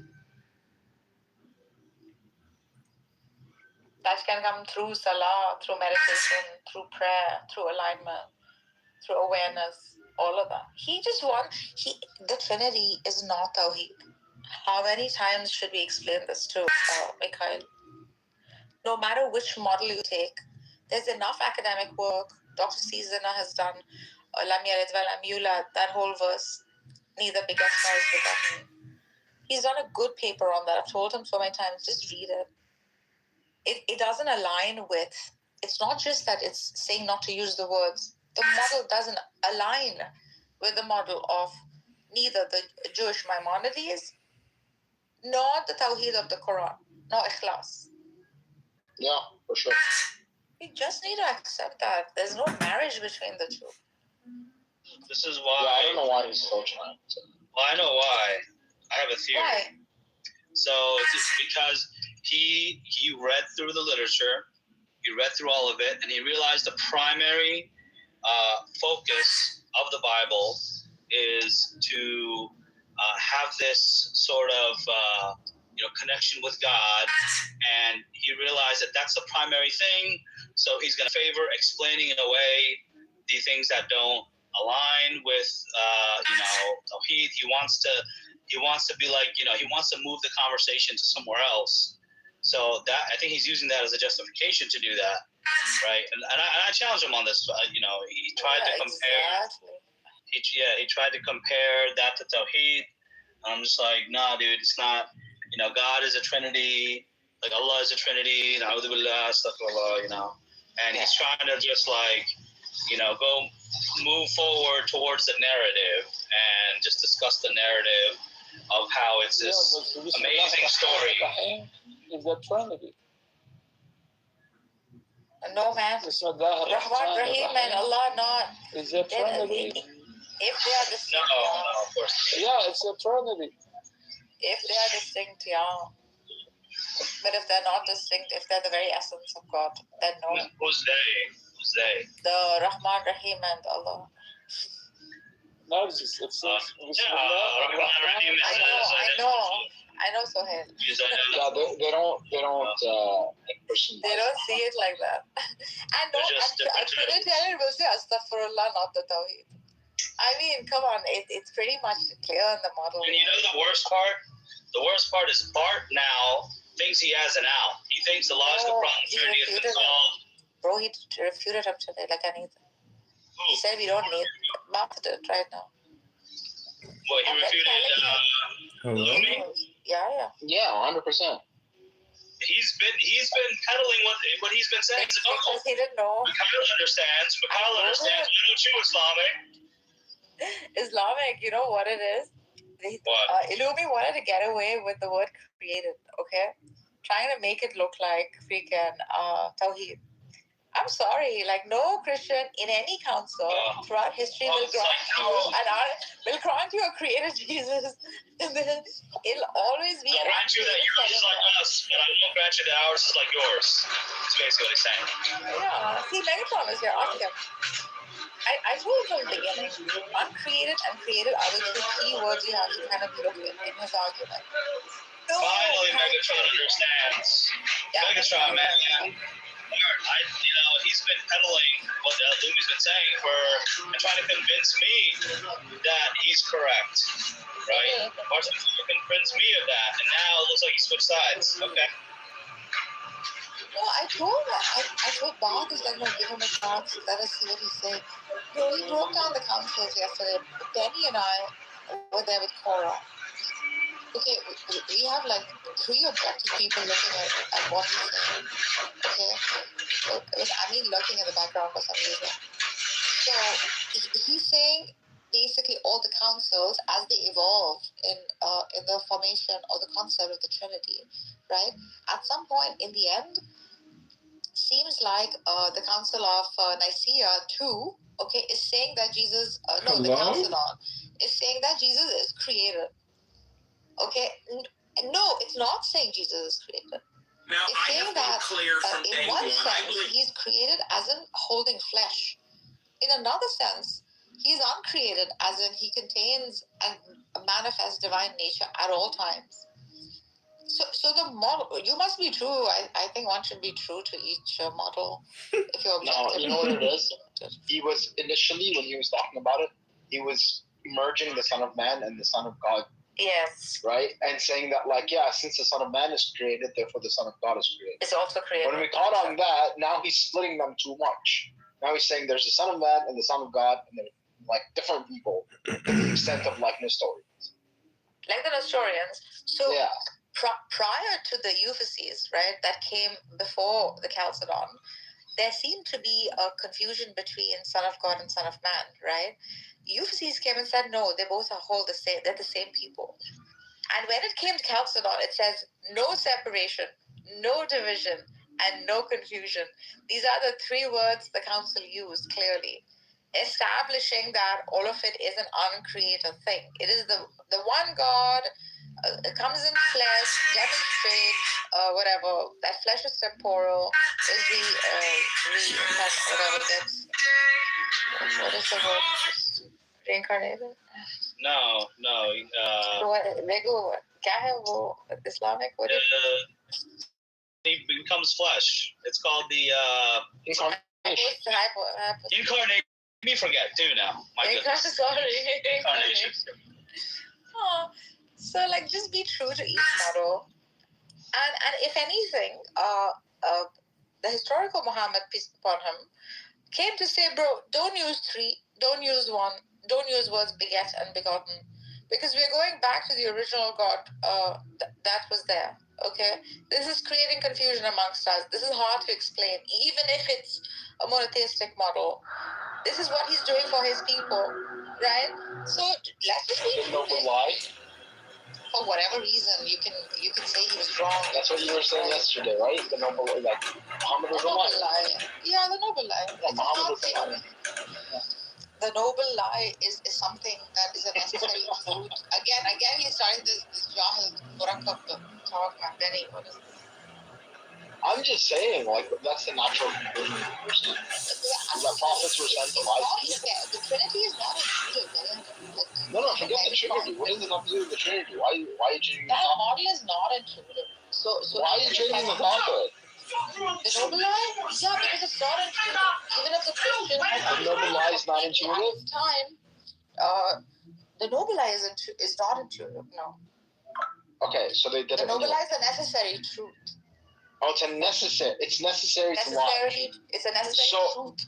No, the noble lie is a necessary truth. A noble lie is not a lie. It's a lie, it is. A noble lie is that which doesn't look. It's an untruth, actually. For example, I'll tell you what it is. If I have to use, I don't know, a hard equation, say in physics, right? And if I have all the thing, if I have it all, if I have the equation, what do you call that? How do you what do you say when you are coming? A noble lie is a myth, untruth, or fabrication, knowingly propagated by an elite or authority to maintain social harmony, order, and advance. Yeah, you're saying the negative. You see the Plato's. No, I'm just reading the fucking dictionary definition, Nargis. Yeah, but read Plato's. I'm sorry. If you want to believe in prophets that are sent to lie to people in order to maintain order and advance the greater good, whose greater good? The elite's greater good. Then you are a follower of the Archon. No, you're really just a follower of the Archon. Sorry. The prophet was not propagating the Trinity. If that is what Angel you're thinking. He was not propagating the Trinity. He's saying no to the Trinity. Whether he was or was not, he was still involved in a noble lie. Because you're assuming the Trinity is true. No, because I'm assuming Gnosticism is true. Yeah, Gnosticism is true. Yeah, and that's not what's being taught in the Quran. It is. Tawheed is very clean form of Gnosticism. No, because Gnosticism too deals with one source. Yeah, but that source is not the source that created and was the God of Abraham, Isaac, and Jacob, and told people to He is that God. He's the same God. and went down and slaughtered Sodom and Gomorrah and killed that boy because he had potential for evil. That's not the God of nonsense. Who is talking about the God of Scripture? I'm talking about just God. Yeah, the God of... Well, where do you get your understanding of Scripture? From God. From God. Just deal with Ikhlas if you want to deal with Tawheed. I'm not going to cherry pick the law. If you... I'm not asking... Makes the cornbread first. Mm-hmm. Forgot to buttermilk, and it's a Sunday. So the only thing I had in the refrigerator was yogurt. The plan about it. You know, I was just asking, like, you know, how's everybody's Mother Day going? We're all fantastic. And our mothers are fantastic. I too resemble that fantastic comment. Hi Mandy, what's up?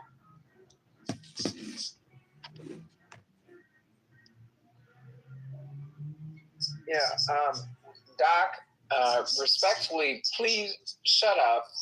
We're trying to enjoy Mother's Day. So, yes, please respectfully shut up. Jeez. I'm pretty sure I'll stop enjoying Mother's Day because you said so, Adams.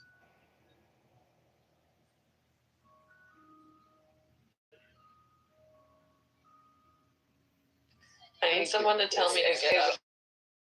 Hell up. Get up, Liberty, get up. Get up, Liberty. Thank you. That's what I needed. I'm getting up.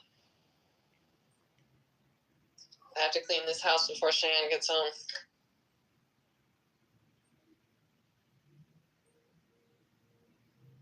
Okay, how much work do you have to do? Because now I'm invested in helping you clean up. From a distance. Yeah, grab a broom, girl. Well, no, I'm going to be the cheerleader. Well, that's not exactly helpful now, is it? Of course. I'm going to be witty and entertaining, so the dust just collects automatically.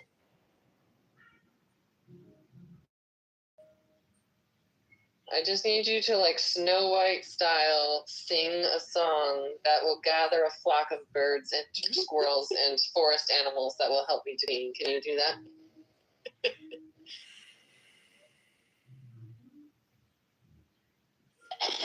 I bet Kristen can. Okay, she's got the voice for it. Getting to know you, getting to know all about you.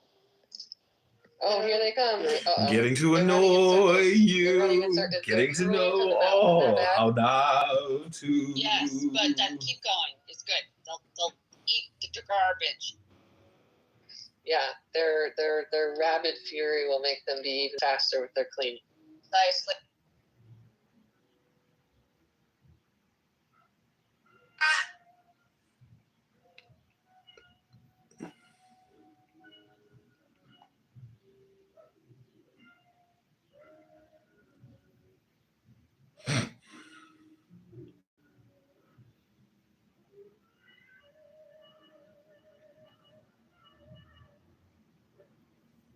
What are you saying, Mojo, in chat? I don't know what you're saying there.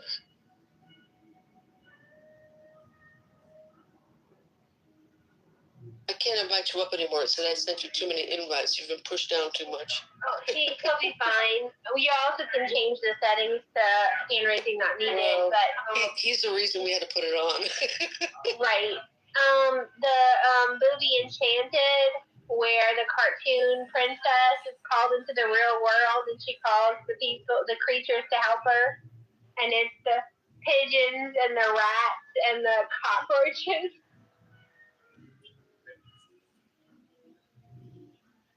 Sorry. When she said Snow White, it kind of triggered that from her. Exactly! Yeah, if I was singing that song around here, I'd get 90% woodchucks. That's like all I've got around here. Woodchucks and stray cats.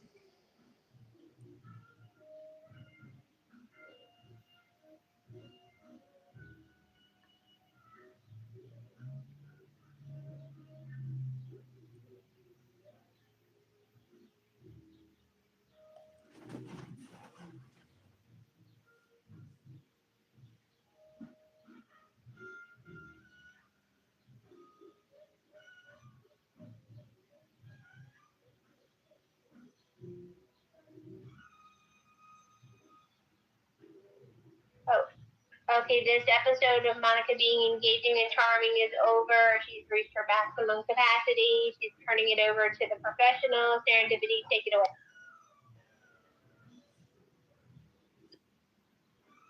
It's Mother's Day. So what's name a couple of things that you got that you were surprised about, serendipity or extra special? I got some special sandals that I've been wanting to have, like that are this really good foam. They're good for walking. So I can walk in sandals instead of shoes. I got one of those vibration plates, which I was really excited about getting. Vibration plate? What do you mean? They're like, hold on one second. You put it, it's like this little plate you put inside your underwear. No. Hi. Said, okay, the governor might be involved. Okay, desalinization of the little fish. I just don't know about that. I'm sure there's got to be some way to get water in a pipe without killing the fish. Okay, and then you take that water and you boil it and you desalinate it, and there you go. No, I completely support that. I think that would be absolutely fantastic. However, we have such a fire risk that just rips through neighborhoods and burns them all. Okay, but Palisades was, talking about the Palisades was not an overbuilt neighborhood. It was a very low density neighborhood.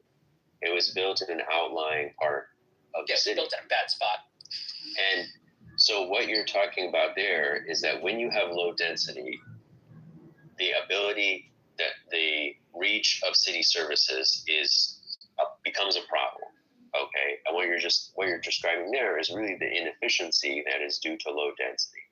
You have outlying development. It is integrated with forest and grassland. All right, so it's very flammable, and that is very unsafe. And then that puts a lot of pressure on fire departments to be able to address that. So you're calling that overbuilt. I think you just are. It's almost like you don't understand what that word means. It was not built up at all. That was the whole problem with Palisades. It was very low density. Yeah, we also have we have the hills. We have a lot of dry grass. Yeah, no, that is something. And Palisades. I mean, there's been. I've been through fires where it's been up in the hills, and it's just as destructive. Except there's not as many houses there, so it burns through, and it doesn't destroy as many houses because there's not very many houses up in the hills.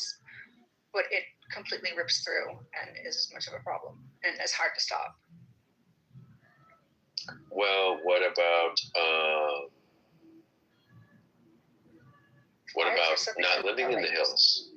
What about not living in the hills? What about living close to the city center, in a city center that has a fire break between it and the hills?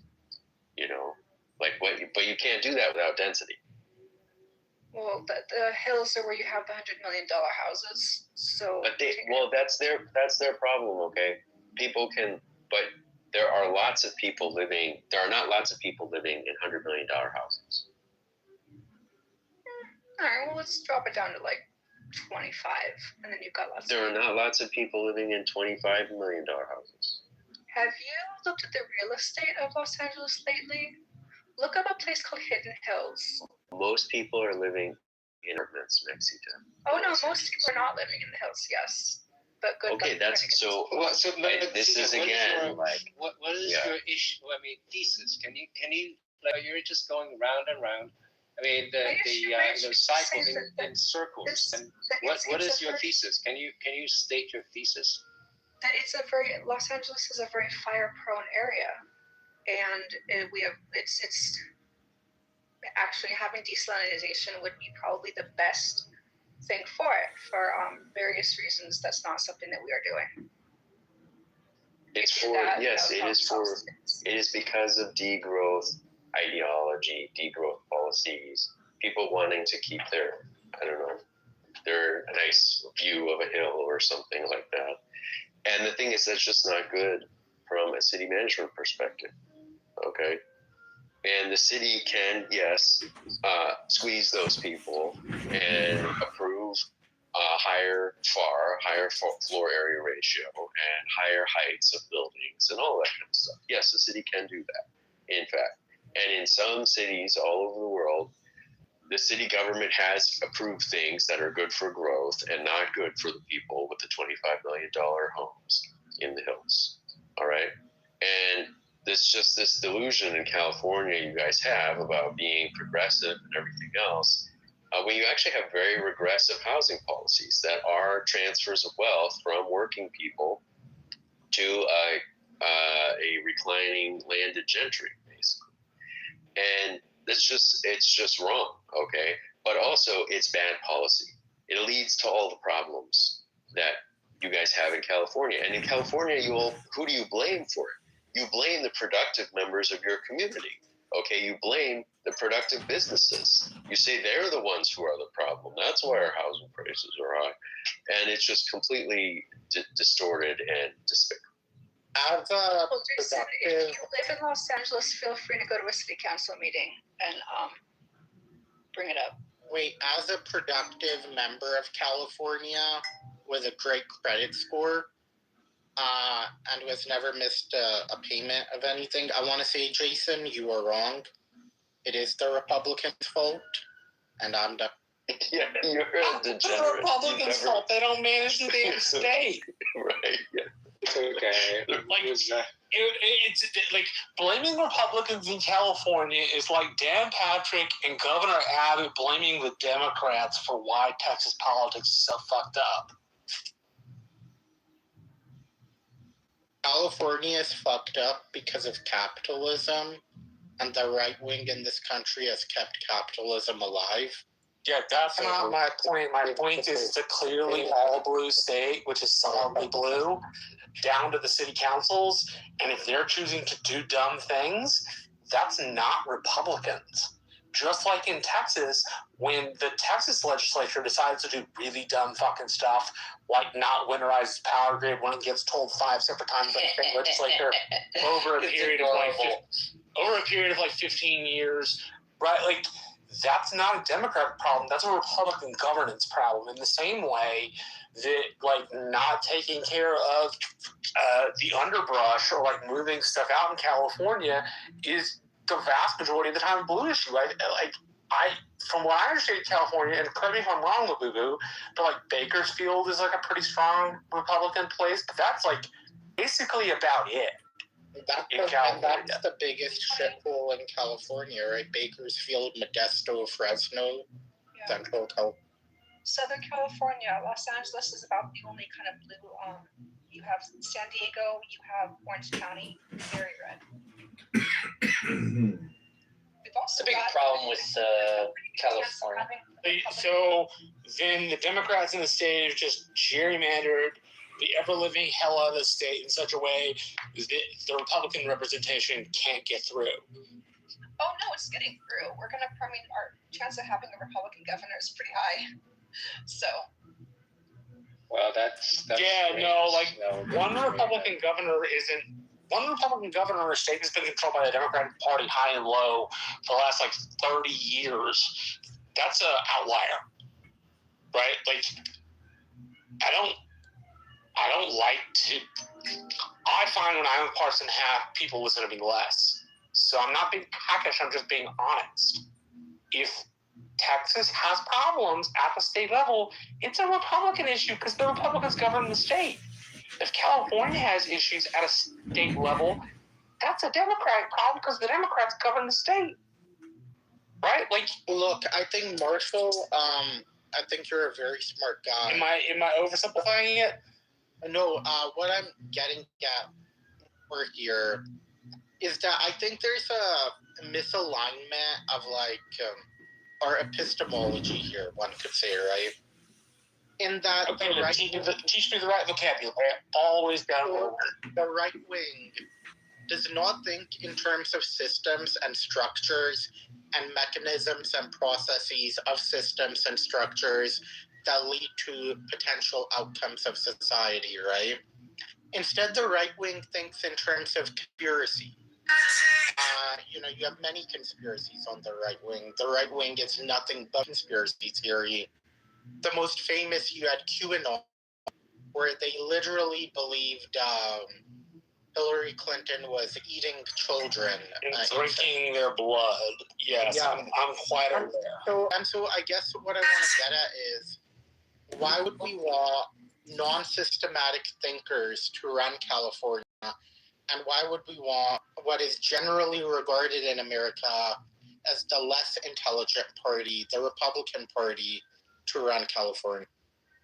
I mean, I'm not suggesting they do. What I am suggesting from your comments is that to blame Californian politics on the right simply isn't true, in the same way that to blame Democratic politics in Texas is untrue, right? Like, yes, at a local level, they're probably more red, but the big suburban centers overwhelm the countryside all the time, right? So how does that function? Right? Like, that doesn't seem like it's a right-wing problem. That seems like it's a Democratic problem at the state level, and that it's been gerrymandered in such a way that it draws out the hefty Republican municipal areas. And if that's the truth, because Texas is drawing out Republican districts or Democratic districts, then in some way the Californians are no better than the Texans, right? They gerrymandered the ever-living hell out of their state to make sure that one political party had overwhelming control. Like, that's no better than what the Republicans did in my state. Oh, Marshall. No better. Californians don't claim to be better than Texans. In only one sense are we. We have the Pacific Ocean. No, I'm not saying Californians claim that. I'm saying I know. The idea that California politics and the outcomes somehow in the laps of the right makes no sense. Well, it's the laps. I mean, it's whoever's authority ruling. I mean, kind of, like Texas has had those things where they haven't weatherized their electricity grid, and it goes out every winter. Yeah, that was not what I took umbrage with, though. I took umbrage with the analysis that Californian politics, the right wing's fault. We're spending a lot of time on it. It was just a joke. Oh, I didn't catch the joke. It went straight up. It was a joke. So, look, it's just a misguided comment. May I start comment on a new topic? Sure. What would you like to say? So, has anyone here seen the TV show King of the Hill? It was a cartoon show. I fucking love it. It's a great show. Has anyone else here seen it, or only Marshall and me? Why don't you tell us what you about here? So there's a character on the show, Dale Gribble. And Dale Gribble is a conspiracy lunatic. And Dale Gribble, Richard Hanania, who I despise actually, wrote this great essay on how the Republican Party is the party of Dale Gribble.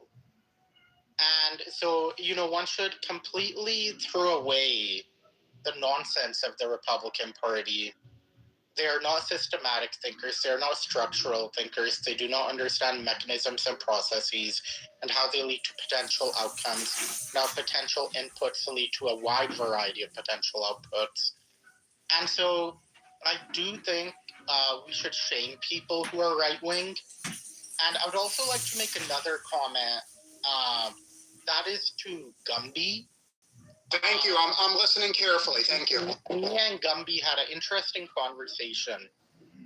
And I guess this is what I mean when I say the right wing is full of conspiracy theorists and low IQ people. Is this what you were talking about earlier where you said don't take everything he said with a grain of salt? Yeah, so I'll just repeat it for the new people in the room. So me and Gumby and a couple of other people, we were having a conversation. And during that conversation, Gumby keeps bringing up this supposed MIT paper that completely backs up his argument. Now, of course, everyone would know you're not supposed to cite the institution the paper is from. You cite the professor, but I guess you didn't know that. But nonetheless. And so I asked Gumby, the supposed MIT paper, he studied in detail, he's read a lot. Can he summarize it for us? Gumby goes,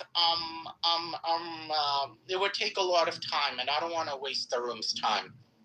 I'm like, okay, that's quite odd. Can you at least tell us the methodology?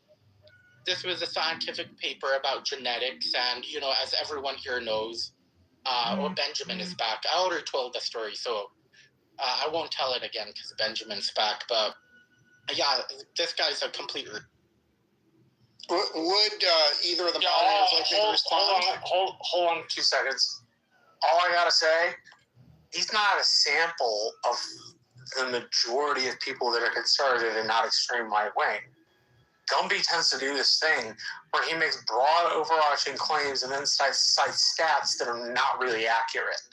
That's, at least for me, Labubu, those aren't the people I work with at the local level, and they're not the people I have to interact with at the state level. They don't act like that. Don't get me wrong, we have plenty of crazy people in our party. I would never deny that. But I don't think Gumby is a representation of moderates or conservatives. Maybe he's a representation of the conspiracy far right-hand side of the aisle. But, like, at least from my work, I don't, and it's limited to geographical area. So, like, maybe what I see is not what everybody else sees, and maybe what you see is not what I see. But, like, I don't find that I deal with many people on the right who do stuff in the GOP that are, like, super big conspiracy theorists. Well, Marshall, I'll respond succinctly as I always do. You're completely correct. I don't speak for anyone. And the success of America is mostly because we have the retards are divided between two parties and the conspiracy theorists are divided between two parties. And in some countries, they're all in the same party. So the wonderful thing about America is the responsible people in both parties are usually able to defeat the retards and the conspiracy theorists. And God help America if the retards and conspiracy theorists all wind up in the same party, because they would win and screw the rest of us. And I'm done speaking.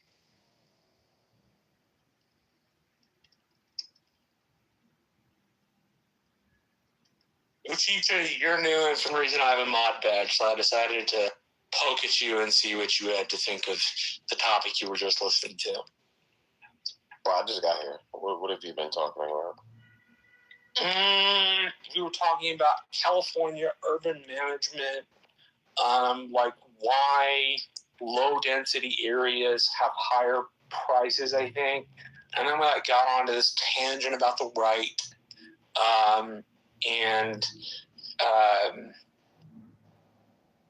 Labubu was making the example that somebody like Gumby represents a portion of the right. He never said substantial, and he never said a key portion, but a portion of the right, which I don't disagree with, but I don't feel like it described the people I work with in politics, who are moderates and conservatives.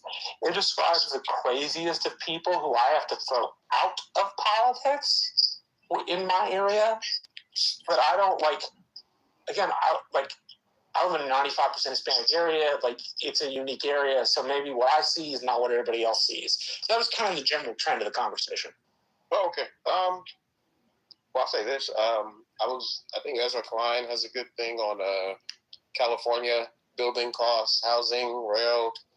I heard that Texas, the cost to build like a square foot in Texas is like 4 times less than California.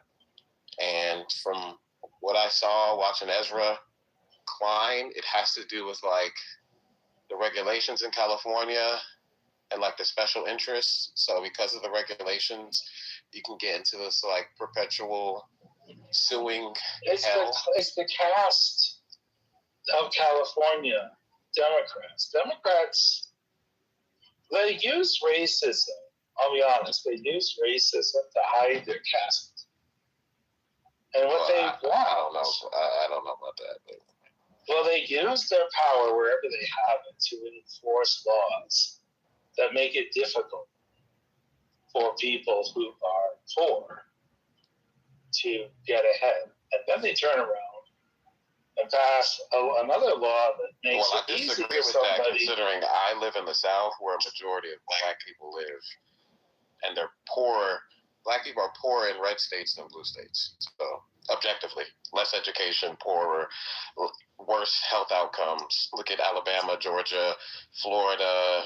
Do you know poverty line stats off the top of your head, or do you have to look that up? I'm just asking because the question it raises in my head is like, in the South, what majority of Black voters are lower middle class, and what majority of what majority of Black voters are upper crust, upper middle class, like lower middle class, and like what percentage is below the poverty line in these states? Because like I'll give you an example. Where I live, poverty line is $21,500. We're the poorest area in my state. And I'm sure that in places in East Texas that have Black populations, they experience poverty as well. I just don't know the number for it. Do you? No, not for Texas. I think Alabama. For where you live, do you know the numbers? Georgia, Alabama, 20 something percent. Below the poverty line? Yeah, or at or below, I believe. At or below the poverty line? Yeah. What's the stats on saving? Right, the vast majority of Americans can't afford a $500 emergency. In the African American community, is that stat even higher or is it lower? They can't. Most Americans can't afford a $500 emergency, but they rock a $1,200 phone. Yeah, but look. In all fairness, Benjamin, I was asking a teacher, and I'm asking him specifically about where he lives. I'm curious about the numbers he knows because I don't know those numbers.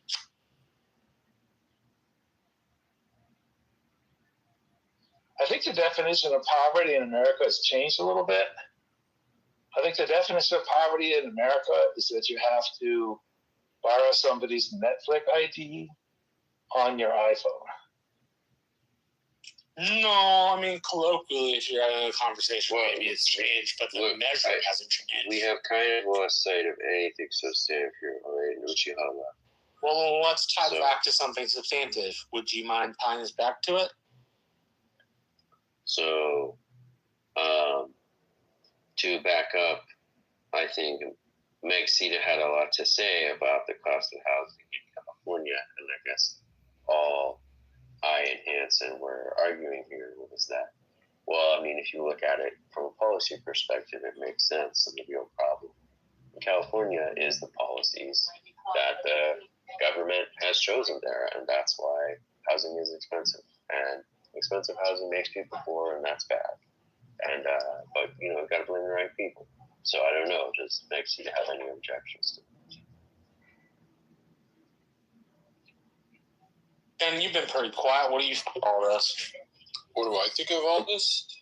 Yeah, you've been listening for a hot minute. Like, what do you make of the conversation? Where do we get things right? Where are we overlooking shit? What shit did we not even bother to consider? I'm trying to find construction cost per square foot. I can find a bunch of different things on here, but I'm trying to find it on a state-by-state basis. It's very hard to determine based on, you can get it on a zip code, but getting it across the state, because there's so much variance in states.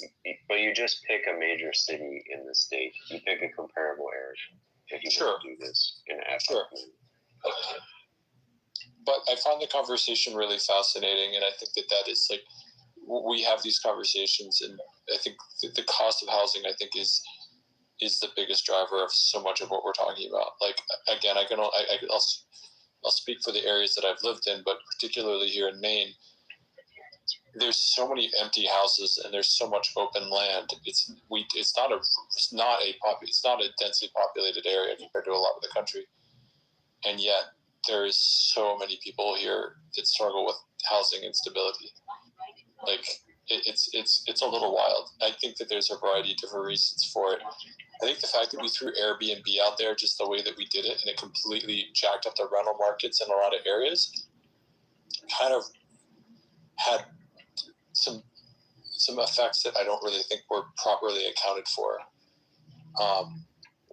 Again, this is the whole thing. It's like, Ben, like, using housing, having accommodations is not a problem. It's like Airbnb is not a problem. Okay, it's just another use of accommodations. and it supplies accommodations that people need. That's why they pay for them, right? And then, but why is that supply in tension with other supply of accommodations? Because it is too difficult to build the accommodations. Sure, and that's where I would agree. Is like if again, speaking for my state, but like if I wanted to radically drop, the cost of accommodation here in the state of Maine, I would blow away most barriers to entry when it comes to regulations. When it comes to, like, I would make this a very, again, similar to what Texas is doing. And I've talked to people in the real estate development field, and they're saying, why would I dump my money into Maine as opposed to Texas? And we're also seeing this in terms of how difficult it is to be a landlord. And look, I'm all in favor of tenants' rights, but like some of the protections here in the state of Maine are absurd and over, like what you're able to do as a landlord versus what you're not. And I have some experience in this field.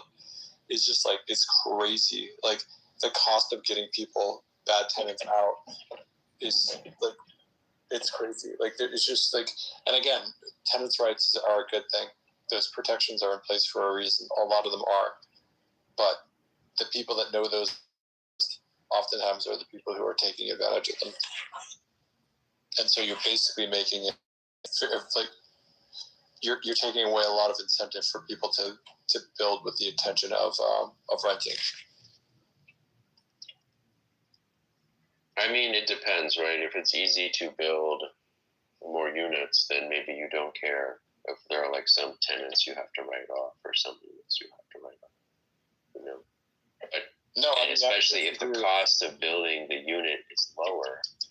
But if the cost of maintaining it is lower. If I'm a private property owner, let's say I'm not a developer or anything like that, and let's just say for the sake of argument, I want to buy a 10 unit property, an apartment building, and say, okay, like one bad tenant can basically cut out most of your income potential. Like it's your margins are decent, but they're not amazing, and so you're seeing a lot of quote unquote property management companies come in because a lot of people just they don't want to deal with the hassle of having to lawyer up and go through all of these different procedures if they get a bad tenant. And there's a lot of bad tenants. That's just the nature of the beast. So if I'm looking to invest in a place like Maine, I might be looking at it here and going, I'm not really sure that this is where I really want to put my money. Well, okay, but this is just repeating what you're saying, what you earlier said. I mean, it is, but I was trying to answer your point about like why it's like if you're able to own units, then you're maybe not as worried about a bad tenant. And my point is, if you have a bad tenant, it doesn't, unless you're talking a large scale, it doesn't really matter how many units you have. It just, I guess it increases your... But unless it's at large scale, right? Right. That's my point. Yes, but that was what I was saying, was at large scale, you don't care, right? Right. But again... Okay, and then that is a way people can be supplied with housing. Okay. So, like, I don't know. We don't have to make everything, like, super favorable to the businesses, you know? Well, no, but what I'm saying is, like, okay, so a lot of your investments are coming from out of state, and a lot of your investments are coming from your big okay, but those are things that are done at scale. Right. So again, I'm trying to make life better for Mainers, right? Like I want to increase prosperity within my community, drop housing prices, but also encourage people who are here, and I want to encourage increase. But dropping housing prices does not increase the wealth of the people there. No, it because does. If you drop the housing yes, price, then the people who are there have lost housing value. Yes, which isn't going to increase the wealth because housing is not worth anything. So the allocation of money to housing is a misallocation. And also the people who own houses are generally weighted toward people who are not working anymore anyway. So like housing value is a bad thing. Housing should not cost money. Rent should be low. Okay, this is not a productive asset. It's just a place that people live. You want assets in the state to be freed up for productive purposes. Okay, factories, buying a car, okay, people buying tools and things like that. So yes, the people who own housing will take a haircut because they have put a lot of money into a non-productive asset. And we keep delaying that reckoning all over the country, and that's a problem. Okay, that's a problem. We cannot keep delaying that reckoning. The value of housing has to go down, or the more general way is it has to stand still for like 20 years. Right, and so again, what you're seeing in a lot of these areas is not necessarily. This has always been the case. And Marshall, I'd be curious, or anybody, quite frankly, I'd be curious to know your experiences or the numbers, et cetera, on this. But like, it seems to me as though the wages have just not caught up with the cost of housing in these other areas, right? So no, it's come to a place where healthcare, housing, and then I think like bare necessities like groceries are starting to make up between 15 and 30% each. I'm not sure of the exact statistic though. Well, so it used to be housing was 20%. Like that was the golden number when it came to rentals. It was like when you were renting, say 10, 15 years ago, the golden number was 20, where you didn't want to spend any more of 20% of your gross income on housing. Now it's 30%. That's a very, very significant margin, especially if you're talking about what you're able to put away for savings to, potentially save up for your own, to put down on a down payment, those types of things. I mean, it's a huge amount, especially when, again, your wages are increasing, but they're just not increasing at the rate that you're seeing groceries and gas and these other things increase. Yes. So you're talking about a very real problem there, but an unrelated problem. Well, no, it's related in the sense that I agree with you, Jason. Please let me explain. Okay, it is not really tied to anything to do with housing. It is tied to do with the relative allocation of productivity improvements to capital versus labor. Okay, which is a different problem. But housing itself has experienced this big price increase relative to other goods, and that's because of all these protectionist policies. Okay, I'm going to spice this up a little bit. I feel like we've been in first year doing really vaporsome work, and we got to make this a little more snappy, a little more interesting. If you're in the short bus, you got to make an effort, get on the edge of your seat, pay attention, try to understand things on the first pass. We do have some new pictures, so we can probably get their review. It's both Derisive and Zeleny, right? Let's see what we can do with that. Zeleny, what are your views on the Democratic Department of Homelessness and Heroin Addiction? Do you think the Democrats? I figure that the best way to predict what the Democrats will do going into an election is that will increase homelessness as much as possible, and they will increase heroin addiction to the highest level possible, probably in the city where they hold the Democratic, what do they have every year, political convention. Is none playing air hockey? None? Wait a minute, we got to figure out what None is doing there, just by listening. It sounded like air hockey. We need stories. It was not quite air hockey. Oh, sorry, I was just begging. Was I off mute? My bad, guys. I was just like cooking. It's either cooking or air hockey. Okay. I think it was probably like killing the goat or something. It was pretty loud. Exactly. Is that a euphemism? No, just like getting it done. Okay, Derisive is here. Zeleny is here. Zeleny, I'd like to know if you think there's like a more obvious thing the Democrats could do. Now, they might make Mamdani promote him to some senator for the midterm. That seems like it has a reasonable proposal, and then they'll have like a Palestine, Gaza, Islam march with Mamdani at the front, a stack of Qurans going through New York. That could be one trick they could do. My theory is They've got a trick up their sleeve to lose the midterms, and we just don't know what it is yet. And I'm just looking for guesses, people who can kind of imagine what the Democratic Party will have to do. So they can load up the subways. This is what they should do. They should load up make the subways a heroin enforcement-free zone. I bet they could get maybe 20 heroin addicts per subway car. Like maybe so there's just no extra seats. 3 seats per addict. What? Joe, I invited you up. You got a better idea than loading up the subway cars with heroin addicts too? Okay, but where's the primary? Because heroin isn't even available anymore. It's all fentanyl. nobody can afford heroin anymore, right? It's all shooting fentanyl. Okay, I don't even that's think fair. it's not produced anymore. I'm booming here. I'm like a boomer. To be fair, all the kids in my class died of heroin addiction. I was going to say, it's definitely like 90s and 2000s coded, but the Democrats don't need a trick. Bill Maher said this on his show the other day. There's the 3 I's, which is Iran, inflation, and ICE. Those are 3 issues that Republicans are extremely unpopular on, and that's their aim.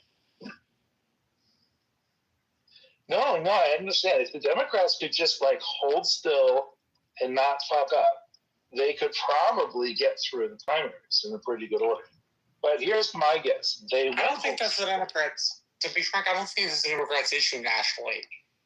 They're focusing on how bad Trump is and the Jeffrey Epstein files when what produced wins for them in special elections, which was so extensive that they went down to the county level for the first time since 2010 for Democrats, was affordability. Hey, Donald Trump's full of shit. He was going to make the economy better. The inflation is worse. The oil prices are worse. This is worse. Your healthcare prices are worse.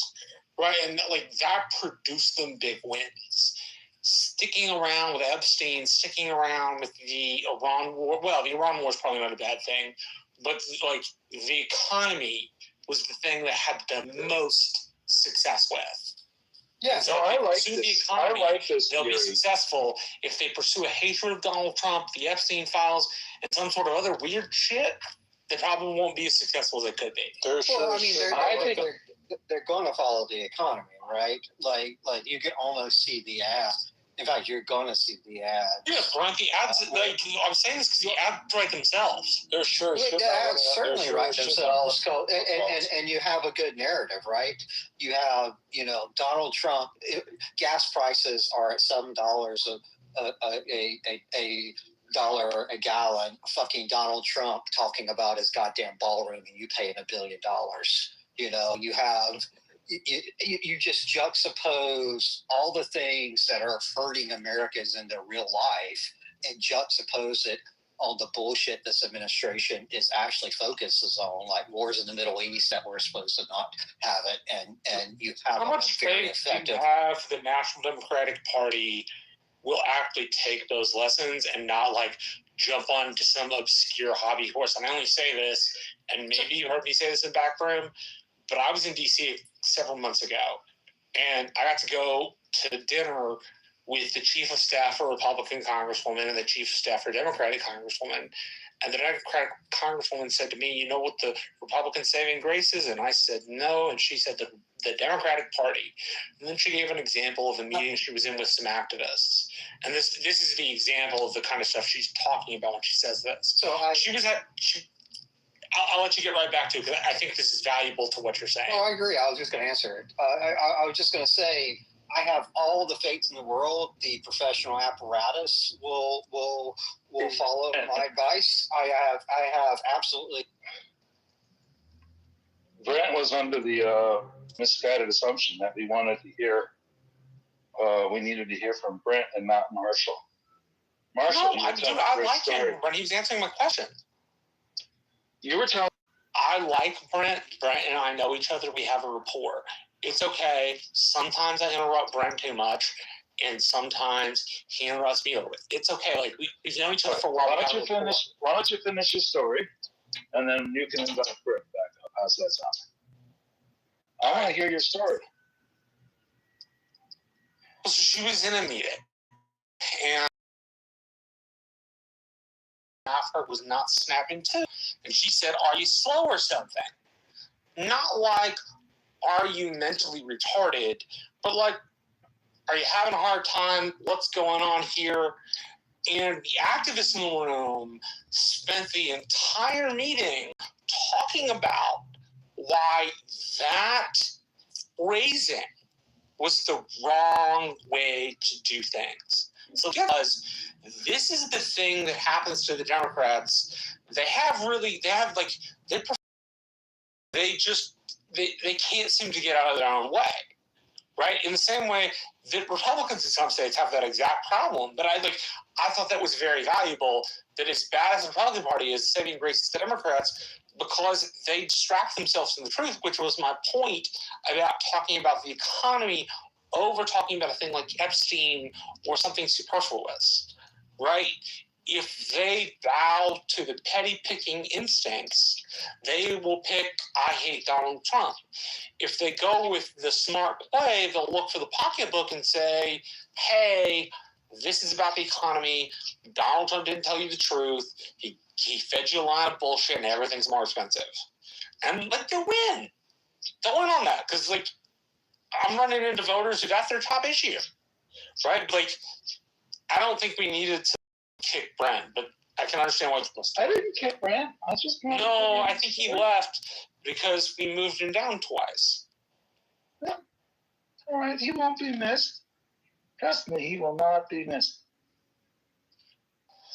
So, Caleb, wait, I'm gonna invite Caleb to join me in this fest. I don't know, Caleb. I'm looking for. You know what?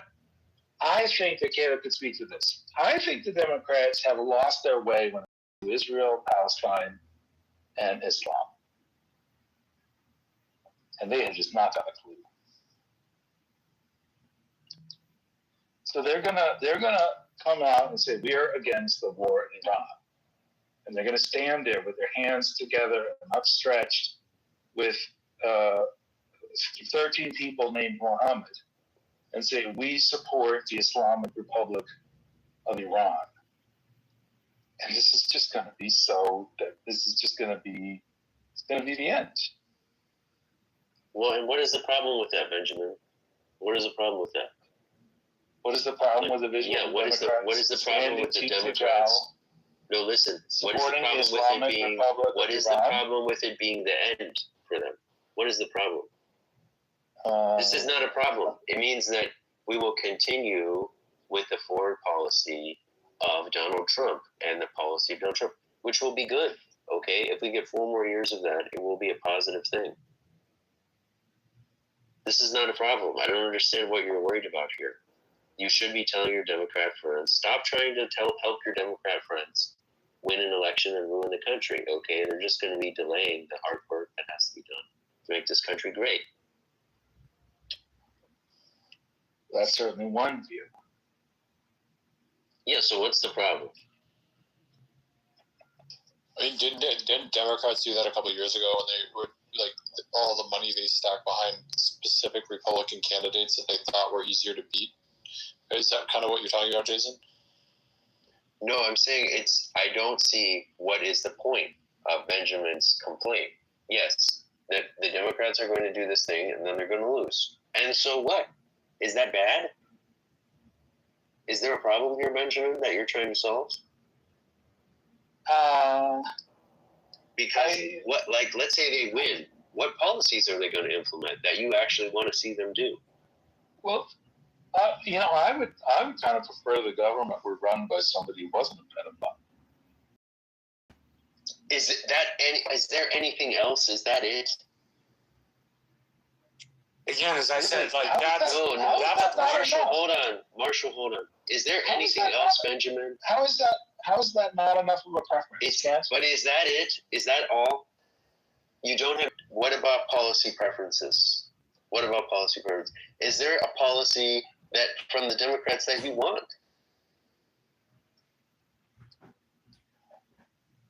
Because I hate to break it to you, you don't know. You honestly don't know the people you elect, what kind of criminals they are. whether they're Democrats or Republicans. And, the biggest criminal is usually the one who gets to be the nominee. I mean, that's just so we're finding the biggest criminal that they have. Jason, don't Republicans want to persecute the LGBTQ plus population? So only some people. I don't, for example. In Texas, they're trying to make it illegal to identify as trans. It would be a felony. And so, Jason, wouldn't that be a problem? Wait. Hold on a second. I Marshall, that's me. Oh, sorry. And Labubu, okay, that might be yours, but I asked Benjamin what's his, right? And Benjamin has nothing, right? Do you see what I'm getting at, Labubu? Like, he's like, well, there is a big problem if the Democrats lose. And I'm like, okay, what's the problem? What is the problem? What are you going to be missing out on if the Democrats lose? And he can't say a single thing. He can't say it's something about Ukraine. He can't say, okay, the trans thing or anything. He just. I think Donald Trump is not offensive enough in Ukraine. Yeah, but that's not. The Democrat was. Yeah, but that's not appealing to the national. It's not appealing to the national or state electorate, right? Like, I just finished saying, if you tie yourself to Donald Trump is bad, you lose those elections. They want to vote themselves a cheaper price of milk? No, that's not my point. If the Democrats sell their position to vacate Republican leadership as Donald Trump is terrible and he's a pedophile, they will lose. Because that's not what the American public broadly cares about. The American public broadly cares about overwhelmingly from like 10 or 15 different studies, not studies, research, that they're worried about the economy. Again, the Democrats' most success since Donald Trump has been in office has been, it's the fucking economy, stupid. It's not talking about Donald Trump being a pedophile. Like, to be frank, if the Democrats want to talk about Donald Trump being a pedophile and want to talk about Trump being an awful person, I will ride that all the way to a victory and I'll be fucking happy about it because the Democrats couldn't bother to get out of their own fucking way.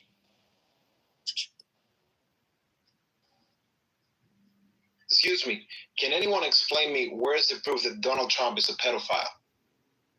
There isn't any, but this is also not consequential. Because I've been hearing that for a little bit of a long time now. Yeah, but we're not talking about that. The point of the comment was he thinks that's what people should vote on. That's not what people are voting on. They're voting economy, inflation, the price of gas, the price of medicine. That's what they're voting on. And so for the Democrats who are almost certain to sweep one of the houses of Congress, the best thing they could do would be to argue about how Donald Trump lied about the economy. Hey, you thought we were crappy. You thought we were crappy under Biden, but by God, look at this dude. He promised you a better world, and what the fuck is he giving you? I don't hear those arguments. I hear Donald Trump's a pedophile.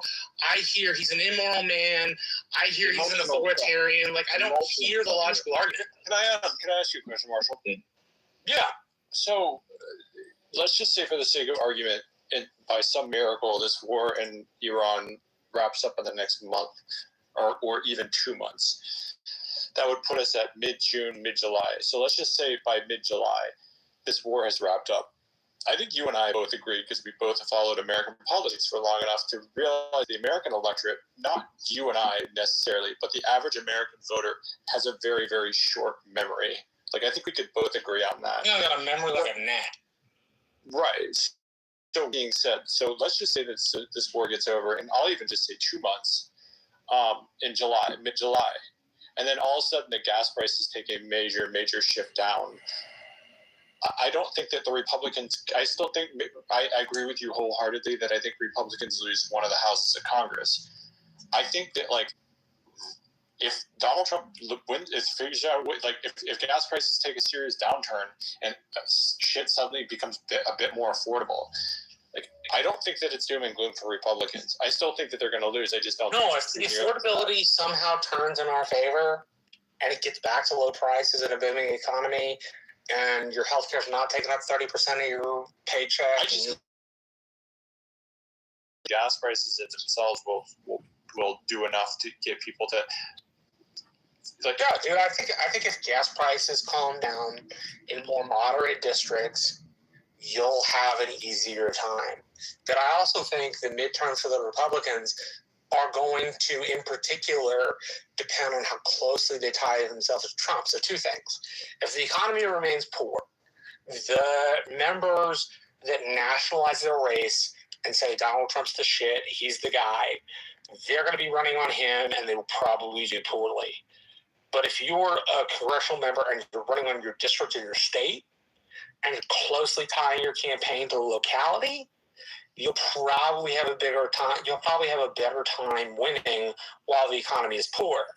Now, if the economy goes well for some reason, and if like gas prices shrink, if grocery prices shrink, then you have a situation in which to Donald Trump because he's brought back the economy, right? A little bit of pain, like a year and a half worth of pain for 3 years worth of gain, if that's what it turns out as. But that, like, you could sell that. You can't sell a shitty economy. You can't sell a shitty economy if the other side really argues about the economy. If the other side argues Donald Trump's a pedophile and he's a shitty person, well, then the Republicans will probably maintain some control. But that's just because, like, the American public gets really tired of hearing, well, you know, my party has some problems, and it's really shitty, so you should elect my party. Well, like, yes, mass groups kind of bow to that, but the individual American voter, when they get in the voting booth, they don't tend to think about that stuff. At least my experience is they don't.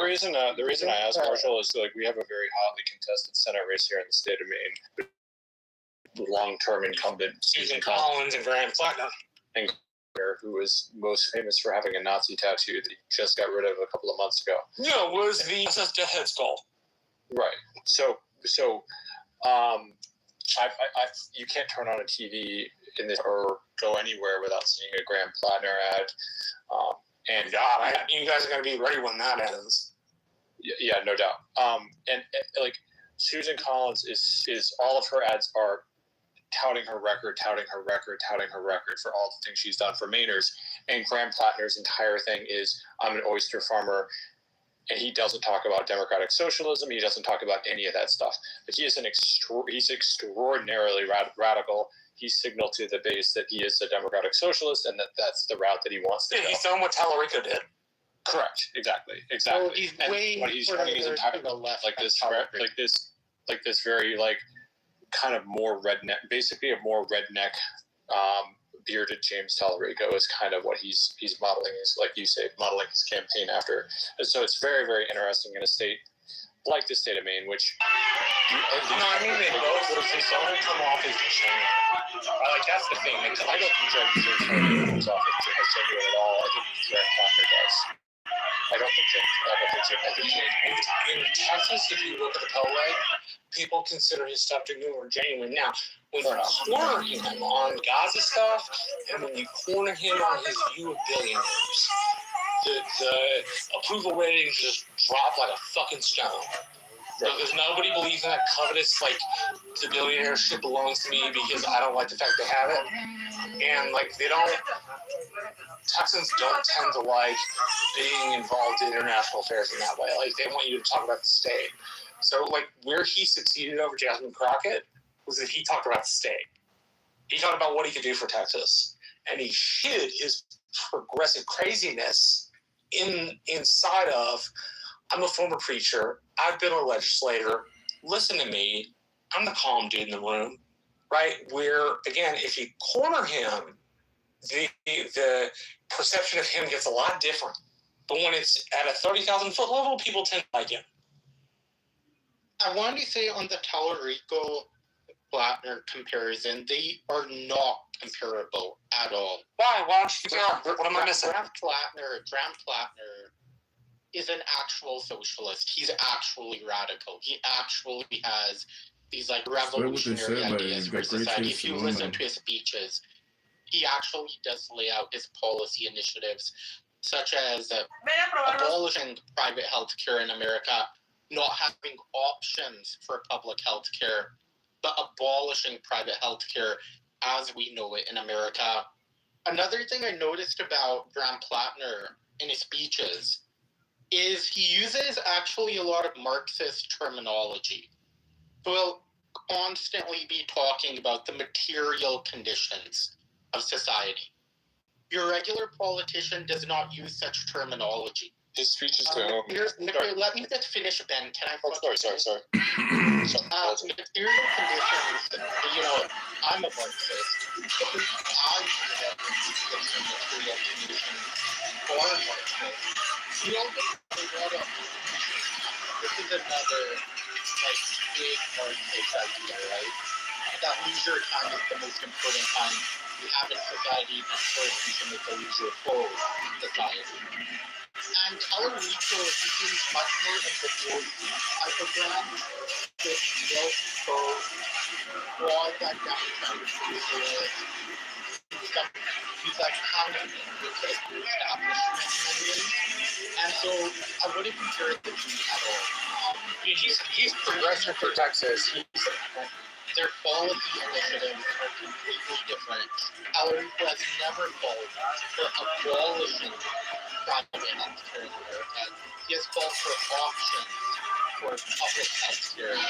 They are different stances with different views of society. But Labubu, it's respectfully, like when you say that he's giving, Plattner's giving the speeches, who is he giving the speeches to? Well, in the YouTube videos I saw, it's mainly elderly, white, But I'm looking over his campaign platform right now, or his I flipped up his. I was trying to what is his advertisement with that? He's not touching policy. Again, his entire brand is I'm a rough Carhartt wearing oyster farmer who's just fighting for Mainers. And again, Susan Collins is running on record, right? She's running on and saying I'm fighting for Mainers and I have fought for Mainers, right? So like, I don't think the comparison is necessarily on platform. I'll let Marshall make whatever. He's more than capable of defending his position. The point that I'm making is Graham Plattner is very, very much like it's the style of campaign that he's running, not necessarily the policies that he's pushing. And I don't think that the policies he's pushing, I don't think he's not running on the policies that he's pushing. He's running on the image. That's my point. I would agree with you on that, in that although he does lay out his policy initiatives, he's running on anger within American society. He's running on the discourse of American society. The structures are thinking of society. He's picking up on the exact same discontent as Trump used. Combat veteran, Marines and Army, friend of working Mainer, foe of the oligarchy, husband, candidate for Texas. That's what it says. So he would be full blown, like out there on the way left, progressive in Texas. Labubu was right in one circumstance. Graham Plattner and James Tallarico are not the same style of progressive. Graham Plattner sounds like he is able to be a little bit more socialistic. Tallarico, in order to win here, can't do that. Texans don't like it. They like a little bit of the progressive stuff, like Texas-style progressivism, but they don't tend to, unless you're in the heart of each major city. From my experience, you don't tend to run into that. The folks who have that are progressive are not usually out-and-out communists. Now, interestingly enough, where I live, on the Democratic side of the aisle, there is a race between a gentleman who is actual card-carrying communist, or at least that's the way he advertises himself when you talk to him, versus a moderate, what we call down here, Tunnel Democrat, which I guess would be more like a blue dog. So, like, they're socially liberal, fiscally conservative, but religiously conservative. And the kid is a full-blown socialist, stands a decent chance to win. Now he's gotten money. Like most of his money has come from Austin, New York City, and Washington D.C. from the Progressive Caucus. Now I'm not sure what their campaign apparatus is called, but each caucus sometimes has a campaign apparatus. To get back to the point, like I think Labubu was right. They are different style of progressives, and I didn't consider that for 20 days. And once it's been in, take it out, redress it, and then put it back in the tan for another 20. I also think that platinum should be looked at heavily by Democrats as a possible solution to their masculinity problem. Because Democrats on a national level have an incredibly serious masculinity problem. They just don't know how to handle it. And if they can find a guy like a Tallarico, who you can attach radical policies to, and then also have an authentic masculine face, then I think that helps them hugely. Like you still get your women and your progressive, like your like that brand, but like running out Tim Walz as kind of like I'm a football coach and all that kind of thing. It didn't play at all. Like it just didn't. So. I don't know. I'd be curious to know your thoughts on that, Marshall. Like, do you agree with me that Democrats have a masculinity problem on a national level?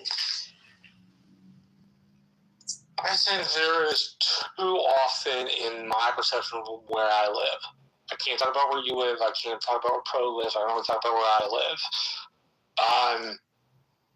My perception is yes, the Democrats do have somewhat of a masculinity problem on the state level. On the local level, they're plenty masculine.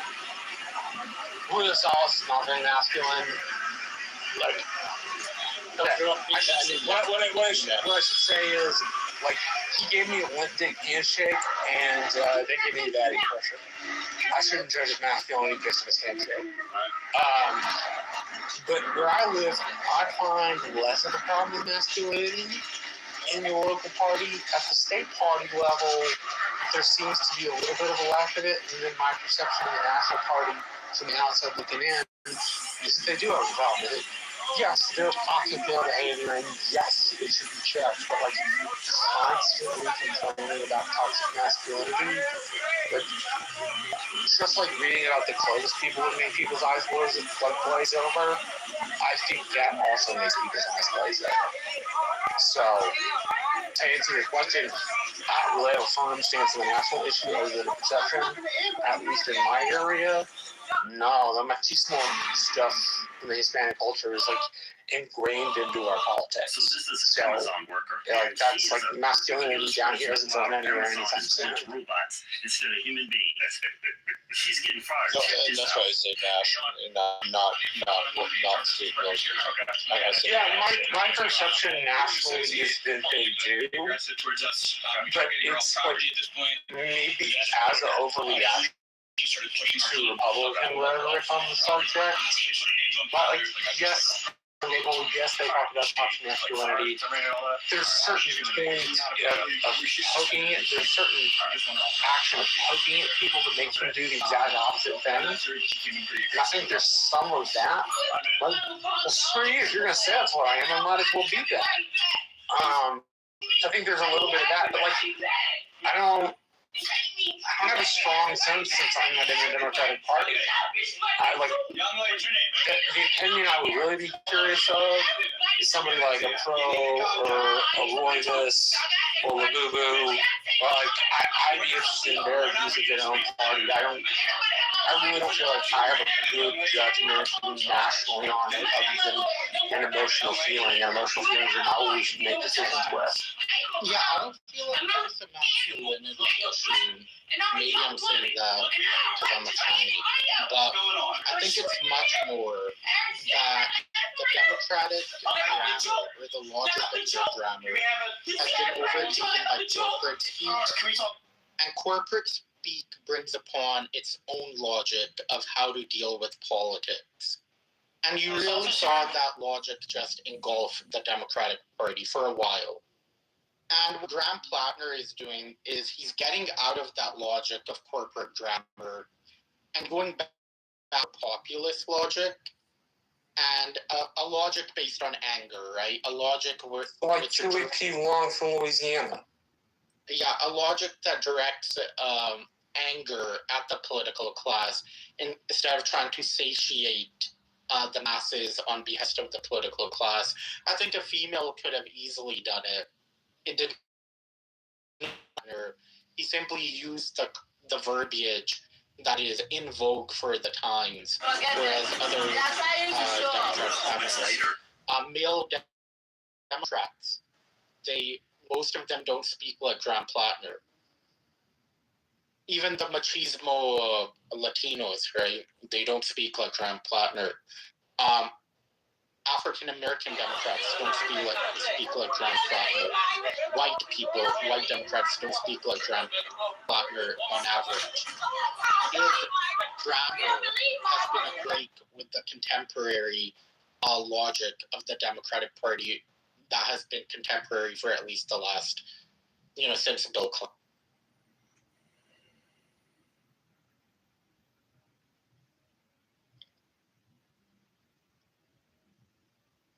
That's interesting.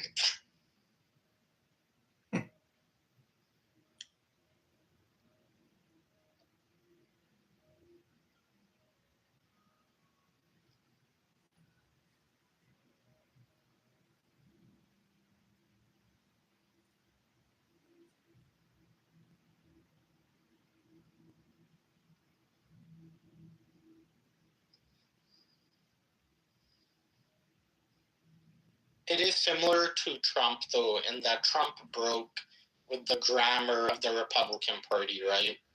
Which was the language of Jeb Bush at the time, or it was symbolized by the language of a Jeb Bush type. And Graham Plattner is doing that for the Democratic Party. The only difference is that I don't think Graham Plattner is going to do a crypto scam when he gets into it.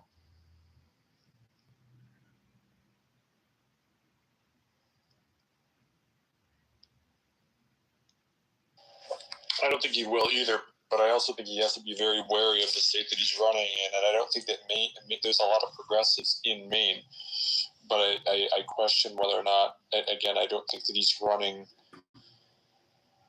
not running on progressivism, let me put it that way. At least he's not doing so openly in his television ads and that kind of thing. He's running, I wouldn't say away from it, but he's certainly not running on it. I just don't think I don't think that style of Democrat doesn't play in the state of Maine. It just doesn't.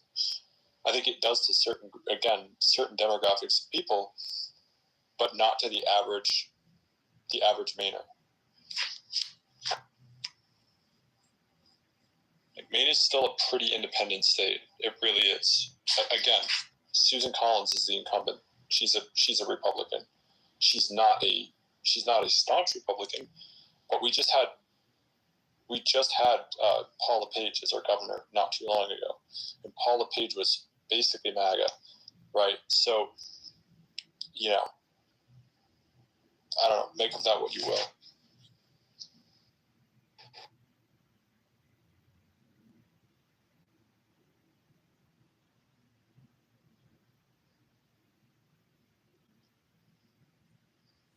Or maybe he does. Maybe he has his cake and eats it too. I think, like Gavin Newsom, is trying to do that in California. I think Gavin Newsom, for all the criticism I have of him, and I have a lot of him, knows what positions are popular and which ones aren't, and he's willing to signal on certain policies, and he's not willing to on others. And he's trying to play the shrewd politician role. I get it. I think it's a smart play from him. He clearly knows how to play politics. That doesn't to say that he's a good leader or any of that stuff. I think he's a horrible leader. I think he's been an awful governor of the state of California. But with that being said, he knows how to play the game.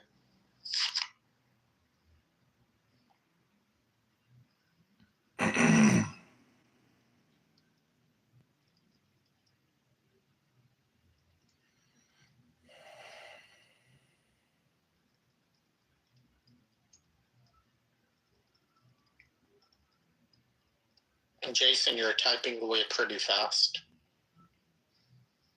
Yes, you guys are giving me a lot of good material. For big W. No. But, so, look, guys, I mean, I guess I just don't understand. Why does Benjamin care so much? What does he want to see happen? I don't know. I often run into that problem with Benjamin. Half the time I can't tell whether he's being serious. Half the time I have trouble following him. I was on a stage with him a couple of weeks ago where he was trying to argue against saying that we shouldn't have child labor laws. Yeah, did he argue in another room? He argued in another room that America didn't spend the better half of the 20th century fucking around in Central and Latin America. Like, going to war, overthrowing their governments, assassinating people. He was like, nah.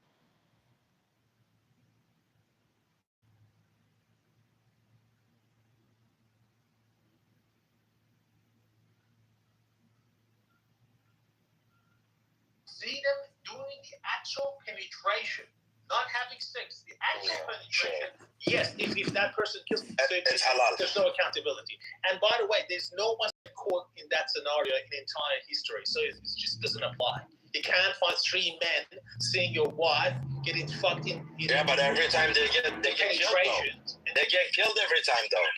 Yeah, well, it is something that even in the court, any court would understand that if you, for example, you see your wife, which you don't have any wife, but if you had a wife, what happened to every single one of those killers? You're gonna go crazy. What happened to every single one of those killers? Well, what there happened should to be them? accountability. There should be. There is none. There is none because Islam is a piece of shit fault. No, there is. There is the common sense. There's no death penalty, but I'm pretty sure there's like some sort of accountability. So it's not like, okay, you killed your wife, that's it, goodbye. It doesn't work. Yeah, but you should get the execution. Look, the death penalty. You murder somebody. Controversial matter. You understand? Many people disagree with death penalty. Like I personally believe it should be reserved mainly for the pedophiles. You don't. For Muhammad should have. He's kill Muhammad. This has He's a pedophile. Reserved to the pedophiles and the well, you're a prophet. Your prophet was castrated. But your prophet was a pedophile, though. Yes. Look, this kind of religious debate, you can't just trigger that. So no, it's not a trigger. It's a fact. Let's hold on. I'm not pressing it. Your prophet was a pedophile. You cannot admit. Look, because you're dumb. Well, I don't have any. It's not about respect. I'm not disrespecting nobody. I'm stating obvious. Sorry. Stating obvious. No. Stating obvious. I grew up in a very civilized culture called Persian culture. No, you did not. You did not. No. Never connect yourself with the Persian culture. Never, ever. Hold on, sir. So explain to me, was Muhammad a pedophile? Yes or no? The answer is either yes or I don't know. I have no idea about what you just claimed. Hold on. I didn't claim it. Hold on, Rafi. I did not claim it. It's in your own source in Islam. Most reliable sources. I did not claim nothing. It's in your own source. So now the answer that I would like to hear from you is either yes or no. Was he a pedophile? You can say no, you can say yes. Well, it depends. Like, if is Jeffrey Epstein Ashkenazi Jew? I don't think. Yeah, he was a pedophile. Jeffrey Epstein was a pedophile. Is it the same Jeffrey Epstein Ashkenazi? Jeffrey Epstein is not a prophet. It doesn't matter. Was he Ashkenazi Jew? Your prophet is a prophet. All right, guys. I need you guys to be quiet. It doesn't matter. You asked me about Jeffrey Epstein. I told you, yeah, it was a pedophile. So it doesn't fucking matter. Ashkenazi Jew. Do you condone the fact that he was an Ashkenazi Jew? Every terrorist. Hold on, Rafi. Rafi, hold on. Every fucking terrorist group's are Muslim. So should we call every Muslim a terrorist? So shut your fucking ass up and answer the fucking question, you piece of shit want to be Iranian. Was Muhammad a pedophile? Yes or no? Which Muhammad are we talking about? Like Muhammad didn't Your prophet. All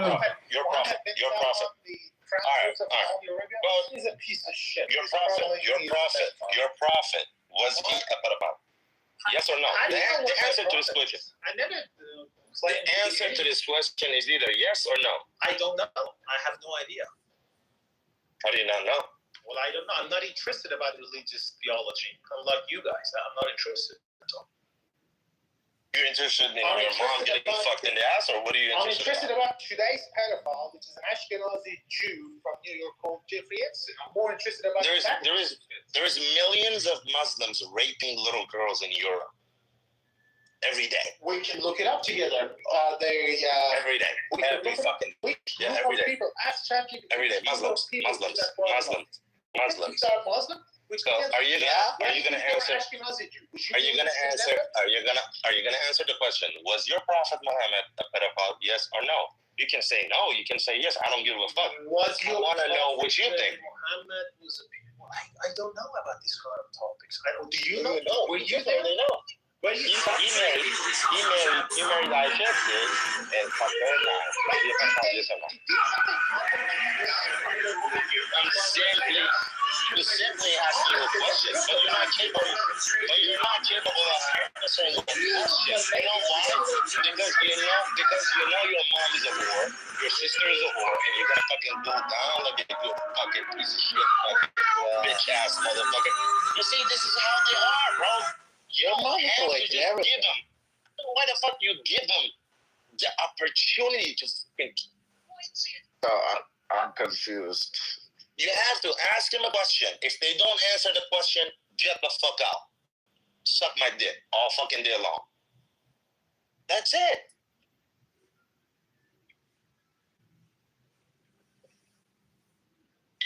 How you doing?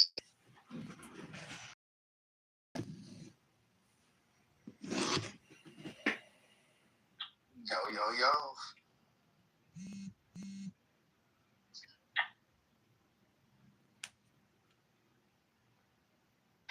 True social. That's vibe code creating one. Yeah.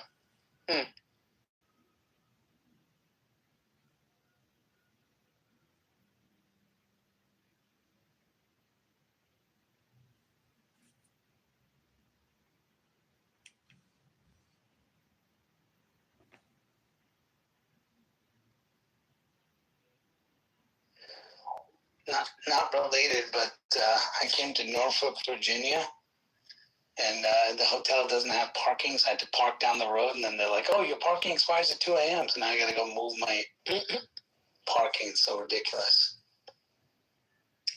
The hotel charges for parking? Is that? Yeah, they charge $30 a night, so I parked like down the road where the mall is, like literally down the road, and they're like, oh yeah, it's paid, but it's only $10. And but it expires at 2 a.m, so I got to move it somewhere else. It's ridiculous. Or I got to go back there and renew it. Mm-hmm. So dumb. Why do they charge so much for parking? It's incredible. Right. It makes sense if you're like in downtown Chicago or Manhattan or something, but is Norfolk, Virginia like that dense? No. It's just they do it because they can, right? You have a car, right? We can make some extra cash. I mean, like New York City, if I stay at the Marriott Marquis downtown, it's $72 per day. Right. But that makes sense, right? If I go to a garage, it may be $35, $40, but it's a couple of blocks down. But, you know, that hotel convenience is worth it. I mean, in this case, you know, it's a little bit of a walk, but I mean, who cares, right? So, just this is the inconvenient part of it.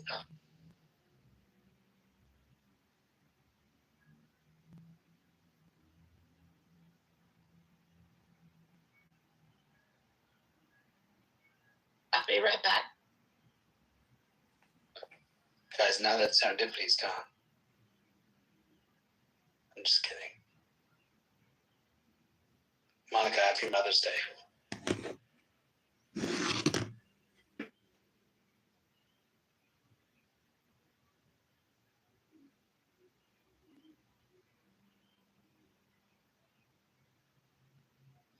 Damn, she's back.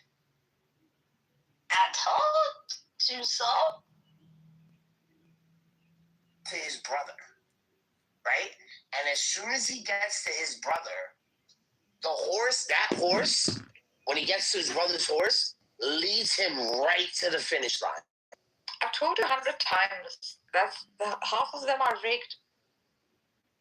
Yo, that's crazy. And then she gives him the full purse, $300,000. Can you imagine? What is the first prize? They go in millions. They don't go into hundreds of thousands. The trainer gets a purse of $300,000 of a percentage of the 10 million or whatever it was. Yeah, makes sense. Yeah, so she didn't even keep the purse. She didn't care. Why should she? 300,000 is like $300. In her world, his world. Where is she now?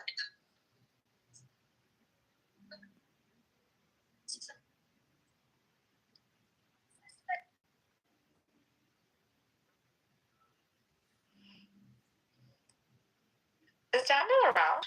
Daniel Nero?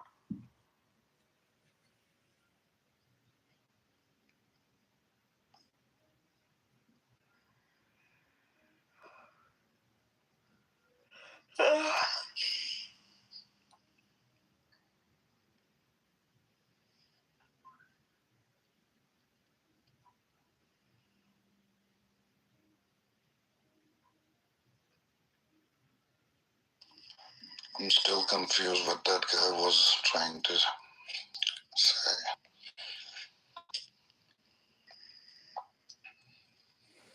He was just saying, like, how great Mafia is. Yeah. Oh my goodness. You love Mafia? I don't love Mafia. I don't hate him too as well, because I don't think like it is so much necessary to go there which will create chaos in your Oh, but it happened now. The thing is, like, for me, whatever is necessary to become a Muslim, to be on Iman, that's it. See, there are two ways of looking at this. You're either with Ali or you're against Ali. If you're with Ali, you are a kafir. If you're against Ali, you're a kafir. Sorry. I'm with Ali. Doesn't matter. Then you're on haq. Doesn't matter.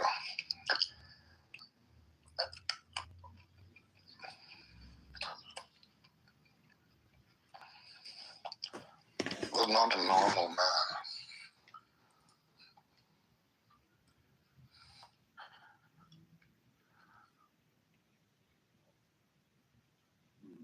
Like food there, they're cheap. I mean, it's like $1.50. It's how much profit. I've been to Shanghai. It's beautiful. Their food has no GMOs. Like their food has absolutely no chemicals. Super processed. Okay, yes, I do agree. Certain foods are not, but I would say I want meats to are not great. I want to ask JD this question. JD, do you support Israel? I honestly don't really care. I think we should just keep apart from everyone else. Not keep apart, but like we shouldn't give them money. We shouldn't give anyone money. And I mean that by everyone. So I don't really support them. Okay. Do you think Israel has a right to exist by ethnically cleansing Palestinians? I mean, that's their business. I don't think we should be involved. We shouldn't give them missiles. We shouldn't give them bombs. We shouldn't give them intel. America was the first country to recognize Israel as a country in 1948. America, up till 2018, was giving them aid. That Israel was the only country that could cash in the aid money and use it for their personal expenses. Yeah, and I'm against that. I don't think we should have given them anything. I don't think we should do But the question is, I'm talking about the entity. I'm not talking about the Jews. The Jews, Christians, Muslims, they lived together side by side prior to 1948. Does Israel have a right to exist by genociding Palestinians? I'm talking about the entity. I guess what they're doing It's just my opinion. It's not that they're doing right now. It did not start 7th October. It started a long time ago. Yeah, no, it's been going on for thousands of years. No, it's not thousand. Not thousand. We're talking about the establishment of a state called Israel. All right, the modern state. We're not talking about the biblical because I don't believe in their biblical. Okay. Okay. I don't think you believe in the biblical. Are you evangelical, Christian? No, not at all. But I know that there hasn't been peace in the Middle East for a long time. I'm just saying there's peace. There's no peace in the Middle East is due to Israel. And so what I think it is, and I totally acknowledge that they only exist because of America funding them, but I'm saying we shouldn't. But not just America funded them. 1947, NATO. Harry S. Truman received letter bombs by a stern Jewish militia gang from Palestine. All right, and Harry S. Truman still went ahead, became part of the UN partition plan, and arm-twisted other nations to be part of the UN partition plan. That was supposed to be a recommendation, but what the Jews did, they shoved that down Palestinians' throat, and they forcefully did the ethnic cleansing and established their disgusting state called Israel. So what I'm telling you, prior to 1948, they were living side by side. There were skirmishes prior to 1939. In 1939, the white papers, they said no more Jewish state, no more Jews buying up the land, no more migration of the Jews. What did the Jews do? The militias, they started doing a bunch of terrorist attacks against the British mandate because these fuckers even approached the Hitler. Hey, can you come and help us get rid of the British mandate? And then said, no, fuck no, we're not coming. So my question again to you, look, my question to you, okay, just listen to the question. We're talking about the entity. Does Israel have a right to exist by ethnically cleansing Palestinians? Does it have a legitimate right to exist in the Middle East? Okay, so your question is on the premises of morality or strength? Talking about like morality from Palestinian perspective, from their lenses, from everything, even from my own perspective. Does Israel have a right to exist by ethnically cleansing Palestinians, by starving children, by killing people, by genociding people, by not just genociding Palestinians, killing massacres in Lebanon, killing people in Iran? Okay, go on, answer it. No, right? So what I'm saying is, morality's sake, no, they don't. But the world doesn't work on morality. It's like natural selection and kill or be killed sort of thing, which is not morality. That's just how it operates. Now, I will say the United States has a huge role in the fact that they do exist and the fact that they have strength and weapons and wealth to do so. So we're not innocent or absolved or apart from this whole entire morality thing. But the fact that they do have weapons and have capability, it sucks. Like it just sucks from a humanitarian perspective. I don't want people to die. No, not at all. But I mean, are you going to try to argue that they have strength? Well, of course they do. But why do they have strength? It's because the U.S. keeps giving them money, which I'm totally against. I'm totally against giving every other nation money too.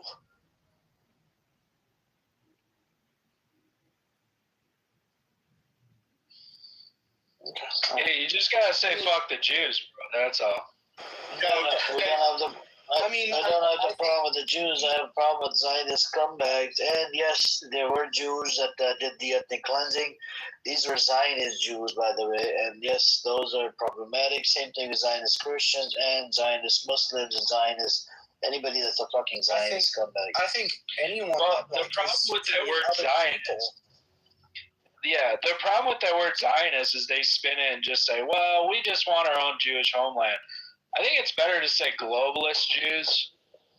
Like, that's pretty good. So the Zionists would mean that you're talking about Zionists, which means the people that believe in the establishment of the state, people that believe in the state for the right to exist, people that that support the state of Israel, people that don't look at genocide as genocide in Palestine, people don't look at that this is a colonization project, people don't look at it as apartheid system. So people that live in fucking denial and Delulu, they live in a fucking la la land, they're Zionist scumbags. So even the ones that serve the fucking idea that genocide in Palestine is Zionist Jews.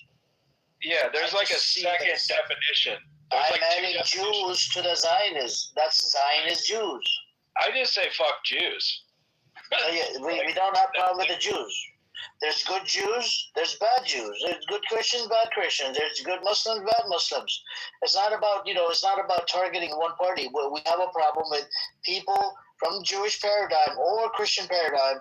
They believe supporting the state of Israel. That is called Zionism, and this is political Zionism. It's not religious Zionism. But evangelicals, I don't know where the fuck these people came from. They pretty much corrupted the whole book. Like, how is this a fucking holy state? It was established by it was established, by atheist, agnostic motherfuckers. Didn't even believe in scripture. What do you say to them Jews that are like, well, I'm a Zionist because that just means we want Jews to have their own homeland? Yeah, that's called believing in political Zionism. Political Zionism, we have a problem with. But the religious Zionism, I don't have a problem with it. They can believe in whatever the hell they believe in. But the political Zionism is the one that's massacring people, genocided people. The political is the biggest problem we have right now. That's fair. Yeah, it starts with the Federal Reserve in America that's owned by Jews. I don't know, man. There's a lot of this thing. The Federal Reserve it's not even, they say federal, it's not even actually our government entity. Right. I just say we keep all Jews out of power in general. I mean, I don't think that's that's not. There's about I would say there's about I don't know. I would say probably 10, 20, 30% of Jews they're anti-Zionist. They're small numbers, but we can't just generalize that they're all Zionists. Religiously, sure, they're probably all Zionists, right? But then you have a lot of even inside Israel. You got 1/3 or 2/3 of the population. They're secular Jews. They don't even practice the religion. They don't believe in religion. Well, yeah, and that's the thing. Okay, so atheist Jews, secular Jews, they like communism, right? And then you have the religious Jews who also want to enslave mankind. So in general, Jews want to enslave mankind. They're guilty until proven innocent. So just keep them out of power. That's the answer. The National Socialists did a great job of that. I don't know, man. I'm not a huge fan of just generalizing people to, you can't do this because of segregation, essentially. I mean, you could add Zion to it because that's the problem. That's what we have to address him. Because if you go for the Jews, and what about the Jews that are siding with Palestinians? Well, what about the ones that are anti-genocide? What about that are anti-Israel? What do we do about those? I'm sorry, what? There's Jewish folks out there, they're protesting, and they're anti-Zionist, they're anti-Israel. What do we do about those Jewish folks? Huh? What is it? When their whole religion is... Yeah, but that could just be a facade. No, but how is it a facade? Position. Bro, you're just to say, oh look, hey, we're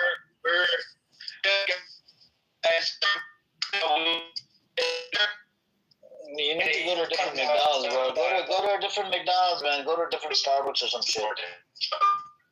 Hey, go to a different Starbucks. You just have a venomous. Oh God, I don't need this guy. Yeah, go to a different Starbucks, and then we could have that conversation, man. He just seems to be a hater of Jews. I'm not listening to this. Yeah, he is. He just. I told him that. Yeah, not all tigers. Not all tigers are dangerous, right? Not all tigers are. Oh my God. That was. It's the same thing. Go to a different Starbucks and McDonald's, bro. The Wi-Fi ain't working, bro. I mean, you could make that promise, but the half measures aren't going to get anywhere. Okay, him, just be quiet for a second. Honestly, you're making fool. You are honest. Use like a group of people to just. JD, we understand that. We understand that. It's pro-goyism. It's pro-goyism. Can you stop making a fool out of yourself right now? Stop. Right. Yeah, I mean, you guys can keep getting smoked in Palestine and talking about, we're just against science. You're definitely a goy.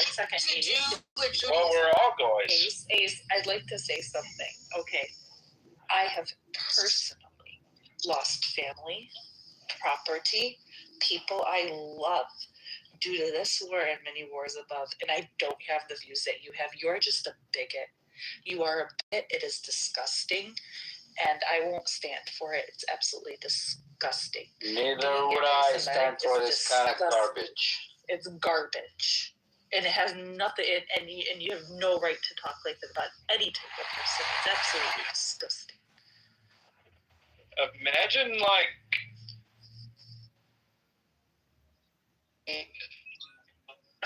bro, you need to go to a different McDonald's or some shit, or Starbucks, man. We can't hear you, bro. Go to a different McDonald's, man. This is a problem. It's a half measure. Well, go to like Starbucks or something. Oh my god. Oh, back to the Tigers again. This guy man needs to go to a different Starbucks. Go to a different Starbucks, man. Starbucks is too expensive. Just for Wi-Fi. Starbucks is too expensive. Hey, what's up, Chris? Oh, just for Wi-Fi? Oh, I'm sorry. I'm driving. Hey, your internet's not good, man. No bueno. I'm sorry. Can you hear me now, though? It should be all right. It's going in and out. No, we can't. We can't. You just stop. Okay, I'll get it. No problem. See if you can fix the internet and then come back. No problem. What's up with the internet shit you done? You okay? Yeah, I'm here because I'm hearing. What's your situation? Because you're Iranian, that's what you hear? You don't love me? Yeah, I'm here to ambush the pro. I thought you respect me and love me. What is this? I'm here to ambush the IRGC supporters. That's all I'm doing. Sam is definitely IRGC. You can go after Sam. I am not IRGC for the purposes of the AI look at his voice. Look at his voice. Look at his voice. Sounds like IRGC. I am not IRGC. USA. Anyways.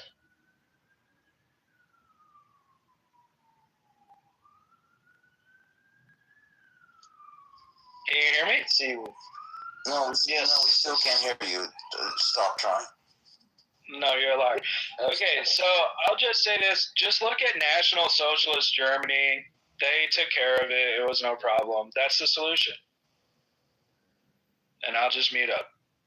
Good idea. Steve. So Al Jazeera is reporting on this, right? So Al Jazeera is reporting Donald Trump slams Iran's response to Washington's peace proposal as totally unacceptable. Then you have Kuwait and the United Arab Emirates say they detected several drones in their airspace, while Qatar says the commercial cargo ship was targeted by a drone in its territorial waters. Iran's military has issued a new warning to the U.S. and Israel, saying that if aggression resumes, they will certainly face other jeopardizing options. Israel's bombardment of Lebanon continues as Hezbollah claims more attacks on Israeli troops. The baby killers, 2 Lebanese medics, and a civilian are killed in an Israeli attack on emergency response centers in Bint Jabal. Bint Jabal. So, how do you say it? Bint Jabal. Bint Jabal. Bint Jabal. Bint Jabal. Sam, you can do it, man. You speak Arabic. Bint Jabal. لا جبال Bint Jabal. You're Zbal, Sam. You're Ibn Zbal.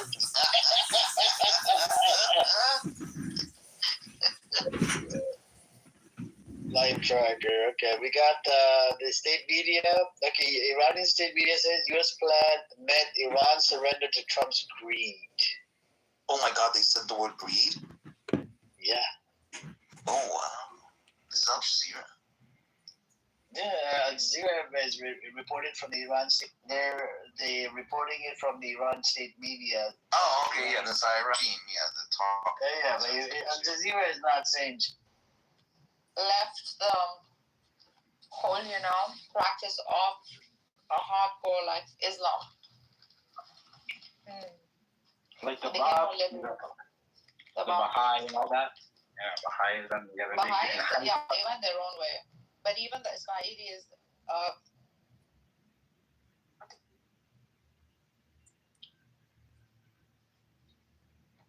Ixnay on information. What? I'm sharing information about you. I'm just remembering recent conversations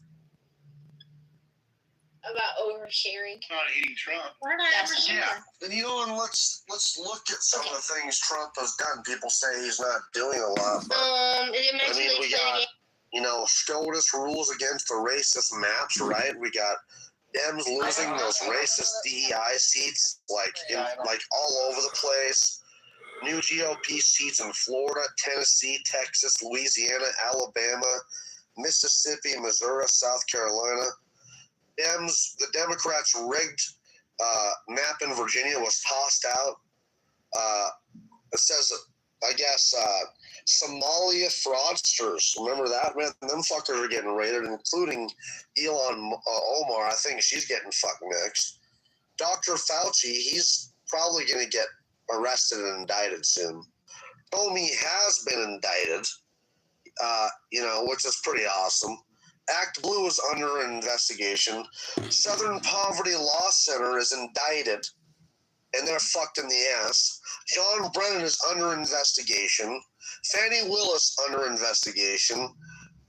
It's I'd say the fucking Dems are like on life support here, bro. I think they're sinking. I mean, I can look on X, and I keep. Is he really gonna resign? Yeah, I guess supposedly because he got crushed in the election. I don't know. He did. Yeah, he did. Yeah, so he sounds like he's gonna resign. But what was I saying?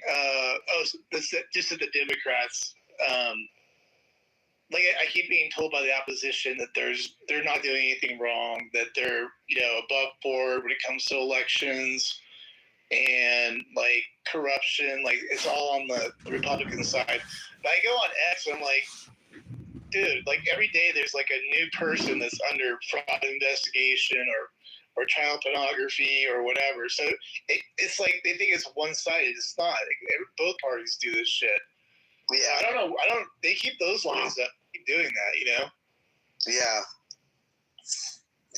Yeah. I mean, I don't know, man.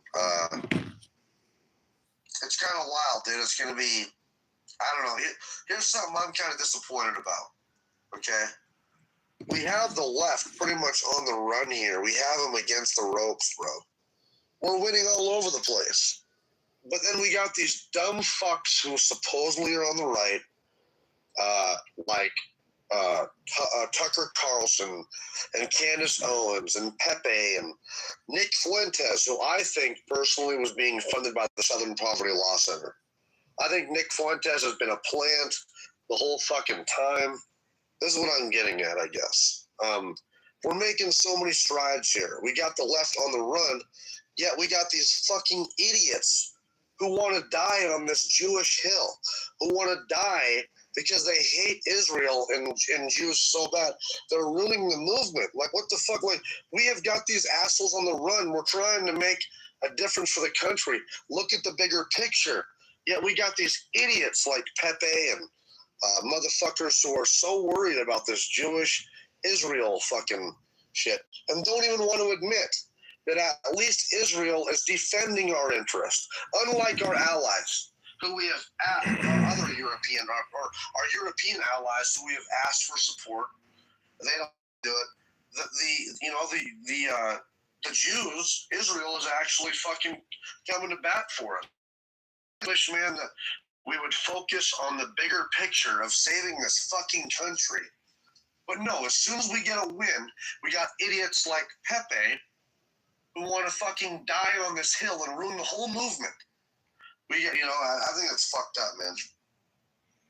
Well, the left and the right have a J word question problem, and if you listen to the left, like they go deep into J word conspiracy constantly, and it doesn't really matter what the topic is: indigenous rights, neocolonial things. Like they have their list of grievances, and then they say, "Oh, so you don't stand for gay black men?" Like if you listen to Isaiah or whatever his name is, Goat or Ban or whatever, everything ultimately becomes, oh, so you don't support black women, you don't support gay black men. Like it's the same filibuster hypnosis. It's entertainment.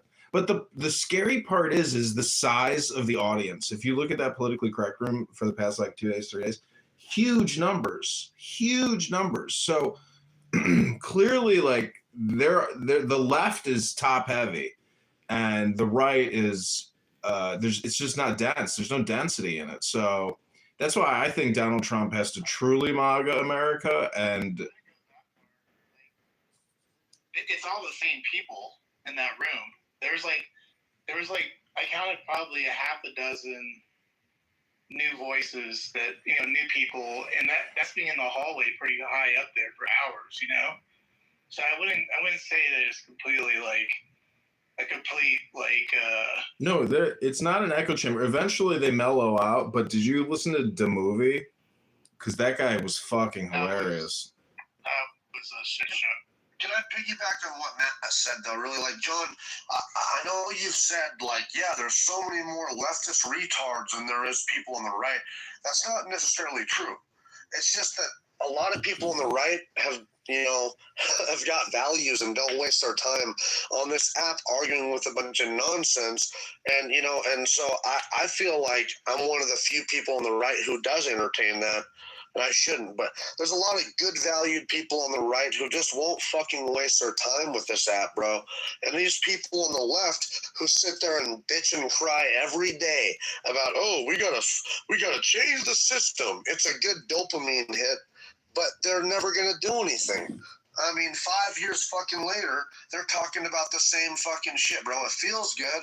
It sounds nice. Well, I heard them admit that they're actually completely engaged in propaganda creation, and they know it. And they say it's dangerous to have these debates. We shouldn't have these debates. It exposes us. It's dangerous for us to even talk about these things. So they know that they're just ruthlessly, creating echo chamber propaganda. And the guy, the movie, fucking, oh my God, it was so funny. Well, the thing is, that guy is supposedly on our side. So it's like, how do you, it's like we have to, I mean, I don't think we have to agree with the shit show he is. Like, he was just completely didn't know anything.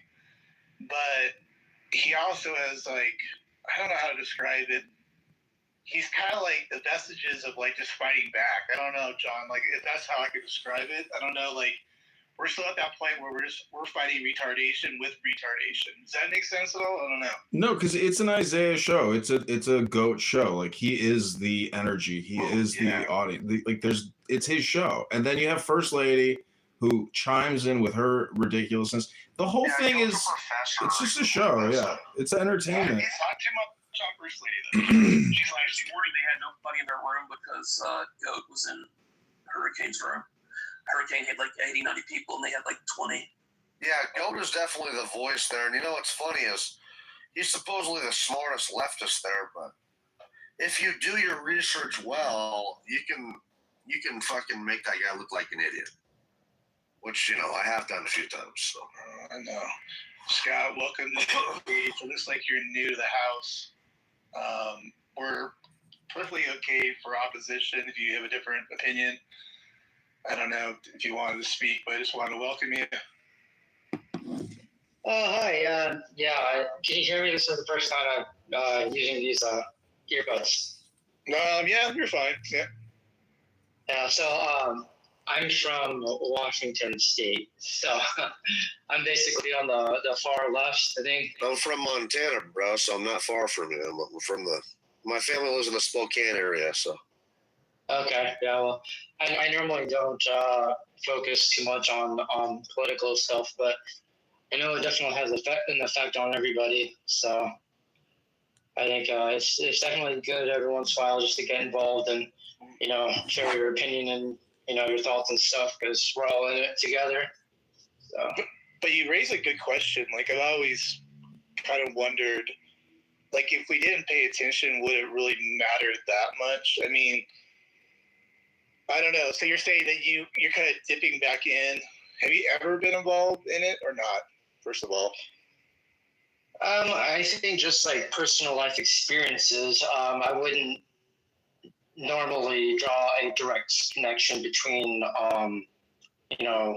political activity and government stuff. But my fault, I come from like a military family, so it affects sort of the way we move around and look for work and stuff. So in that sense, yeah, it's definitely scary, looking at the situation and stuff, and it's almost like a roller coaster ride.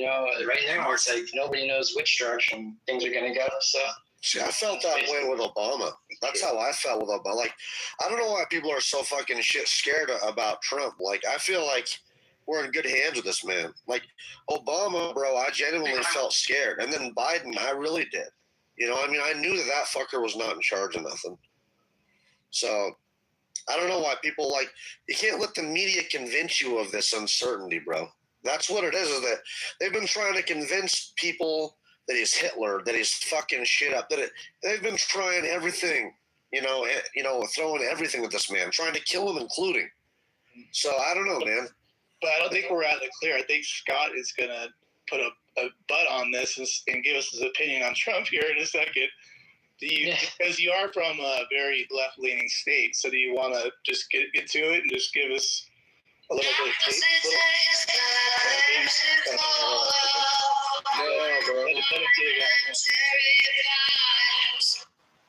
There you go, some music there. Well, I mean, the way I was raised. Oh, go ahead. No, go ahead. Yeah.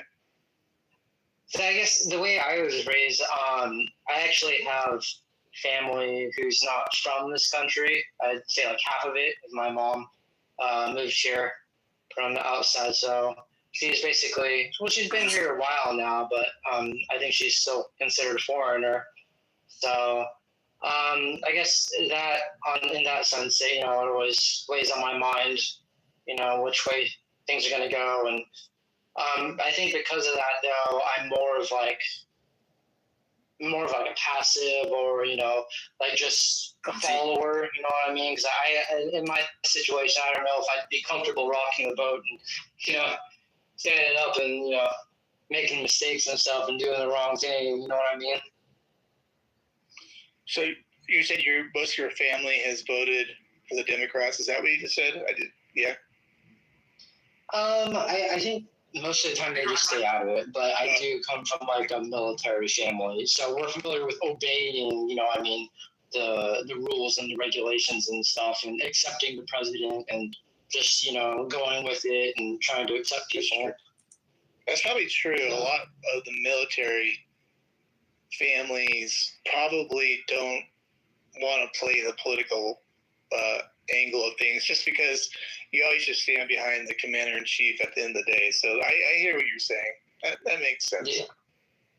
Yeah, and for whatever reason, I always had this feeling in the back of my mind that fights and arguments could escalate and stuff. It's like I really don't want to start any type of conflict, especially with all the stories going on. You know what I mean? I don't want it to be part of my life, and I don't want to be. Scott, if I may, are you Asian, bro? Like, I'm just curious because, like, I've never known anybody to be so. I don't know. Like, I don't want to start any fight. Like, I'm just curious. Like, I'm serious. No disrespect. No, you're Asian. No disrespect. You know that you're definitely smart, and I'm half Asian, half Filipino. I can almost maybe tell by your voice, but also just by your demeanor. Like, Asians tend to be calm and collected, but I mean, I know Asians can fight because, I mean, the Vietnamese, the Chinese, the Japanese, I mean, You guys are nice and smart, you know, and calm and collected when you need to be, but when you need to fight, you guys can definitely fight. So, but I could just tell. So that's cool. Yeah. I was always raised to just obey because they're familiar, at least on my mom's side, she's familiar with a lot of like, bad stuff going on. And she always told me, look, you really don't want to go down that route. So, just stick with it and do the best you can and stuff. And hopefully everything will just work itself out in the future. But that's good. Absolutely. Yeah, we need more comment people on this app. It gets too much. Have you seen this Spencer Pratt and the California poll numbers? Because it's like I just read an article about it, but California's polling numbers are like trending Republican, and Spencer Pratt's campaign looks like it's crushing it. So if Karen Bass, Have you seen his videos, John? Yes. He's actually whoever his campaign dude is, man, he needs to do that for like all. Do you remember Spencer on like reality shows? Because I remember when he was like on reality shows. Yep. I remember when he was young, and he was always fighting with his girlfriend. It's crazy. I don't know, but hey, man, good for him. He became an adult, and he sounds like exactly what LA needs, dude. They need someone to take that city back, and and that's awesome. I put my ballot in today.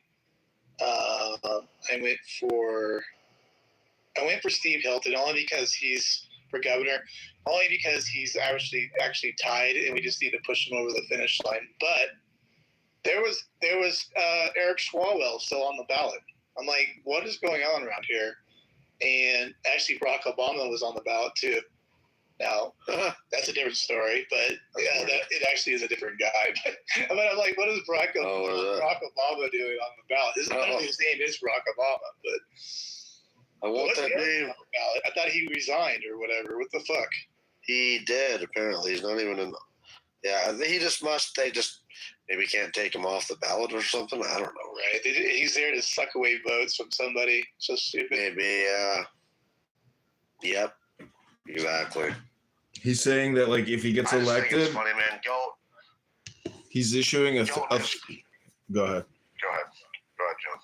I was just gonna say, Spencer Pratt said he's gonna do like a 3-week warning where like if you're in compliance, he's like within 3 weeks there will be full enforcement, and like he will basically raid the city, and they're talking about cleaning up Skid Row and developing it, and under fire downtown Los Angeles right now, and he's saying that because of all the DUIs and how they have to allocate fire and ambulance resources, like they can't even fight their fires. So it's like it really is. I mean, this is going to be a big moment, and I really hope they take LA. This would be very exciting to get rid of Karen Bass. That'd be great. That'd be great, man. And I want to see these people cry. Apparently, 2028 is looking even better. That's why I like that picture you got there, Matt, and your PTR. I mean, that's 2028 is going to be even better apparently for us. So. Hell yeah, dude. But we won't have to know about it. I mean, but just as far as the Republican landscape, it's just funny because like I was in that fucking room with Goat, and he's trying to gaslight people up, and man, that just seems really, really political. This just doesn't seem right. Like, yeah, and I was like, dude, of course. And then I started looking at the history of it, man. Like the reason the term gerrymander came from a Democratic Jerry. Yes, and it came from a Democratic Republican, which is funny. There was literally a party that was the Democratic Republican. So I don't know. Technically, they're not a party. They're still an existing party. They're currently the Democratic Party, which is why the term is Democratic and not Democrat, because the name of the party is the Democratic Republicans. You always got that specific infomercial. Appreciate that. Yeah, we've been kind of break down the gerrymandering part. Like, where did that come from? I heard somebody. I think maybe it was you, Mark. So Albert, I think he's New England or a little below New England, and he drew a district that looked like a salamander. I have it here if you want me to read it exactly. Yeah, dude, go ahead. Yeah, I thought it'd be kind of good. So, all right. So I started. What I put into Claude was who started the redistricting fight, the Democrats or the Republicans? And it says the honest answer is both parties have done it throughout U.S. history. But the current redistricting war of the mid-decade, one happening right now, was started by the Republicans, they're saying.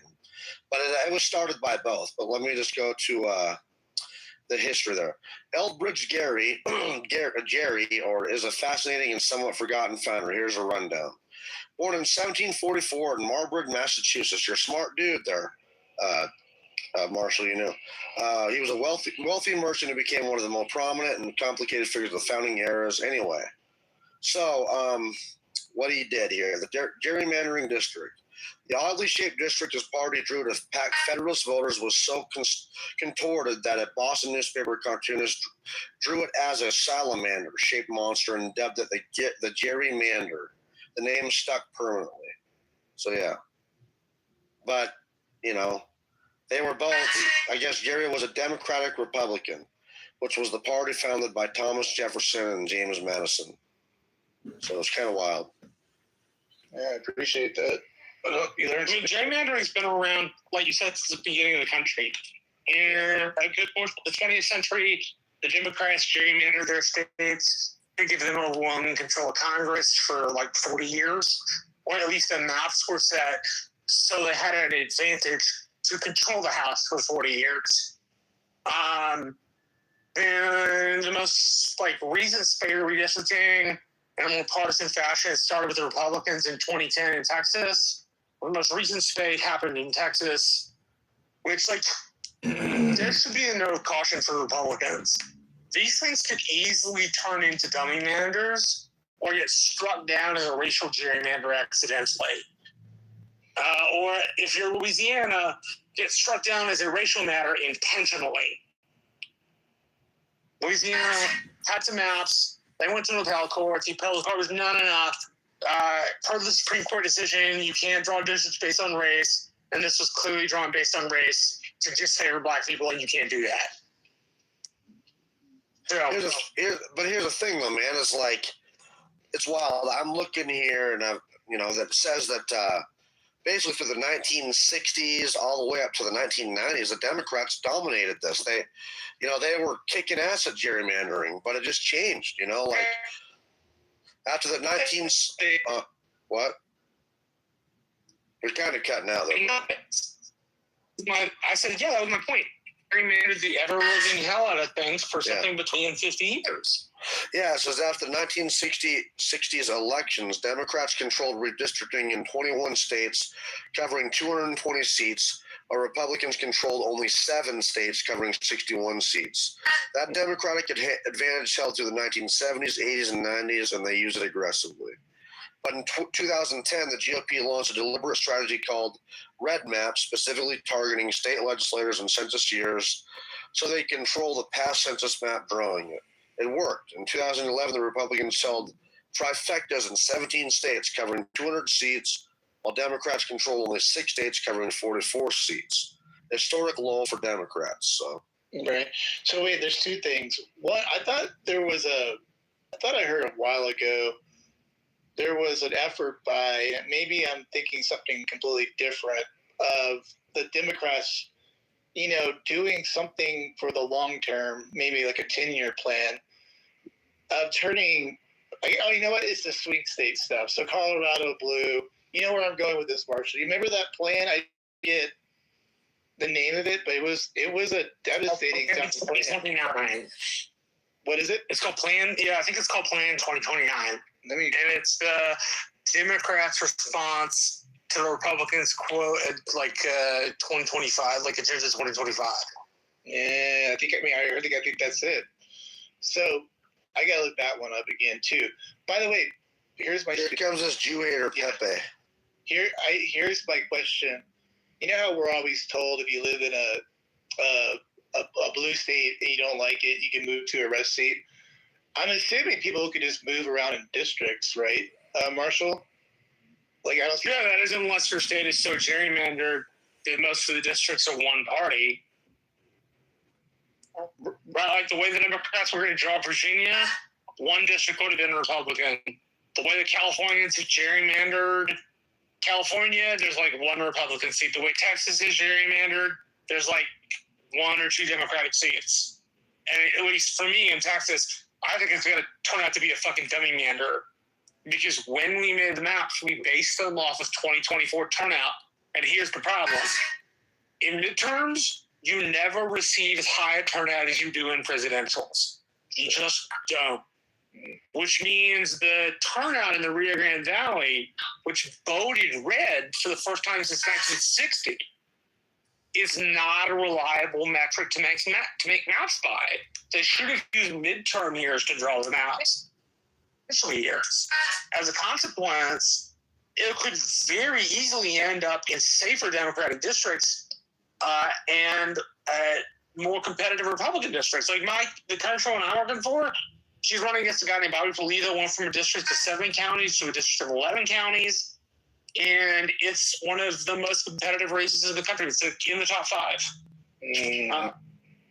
So, like, gerrymander, but you're gonna get what you deserve when you gerrymander. Okay, so you said in Texas they base it off the last midterms being presidential. Presidential. They based it off 2024 because the Rio Grande Valley turned out like all 5 counties. Hidalgo's popped up Cameron, Wilsey, and Starr. He turned out for Trump by as little as 51.5 and by as much as 57.8 for the first time since Richard Nixon in 1960. And to draw the maps for the new districts, they used that data. That didn't account for like being on a presidential term and like having people like not think your approval is good. It also means that you base it off high turnout without considering midterm, which are low turnout. I thought they had to consider census data.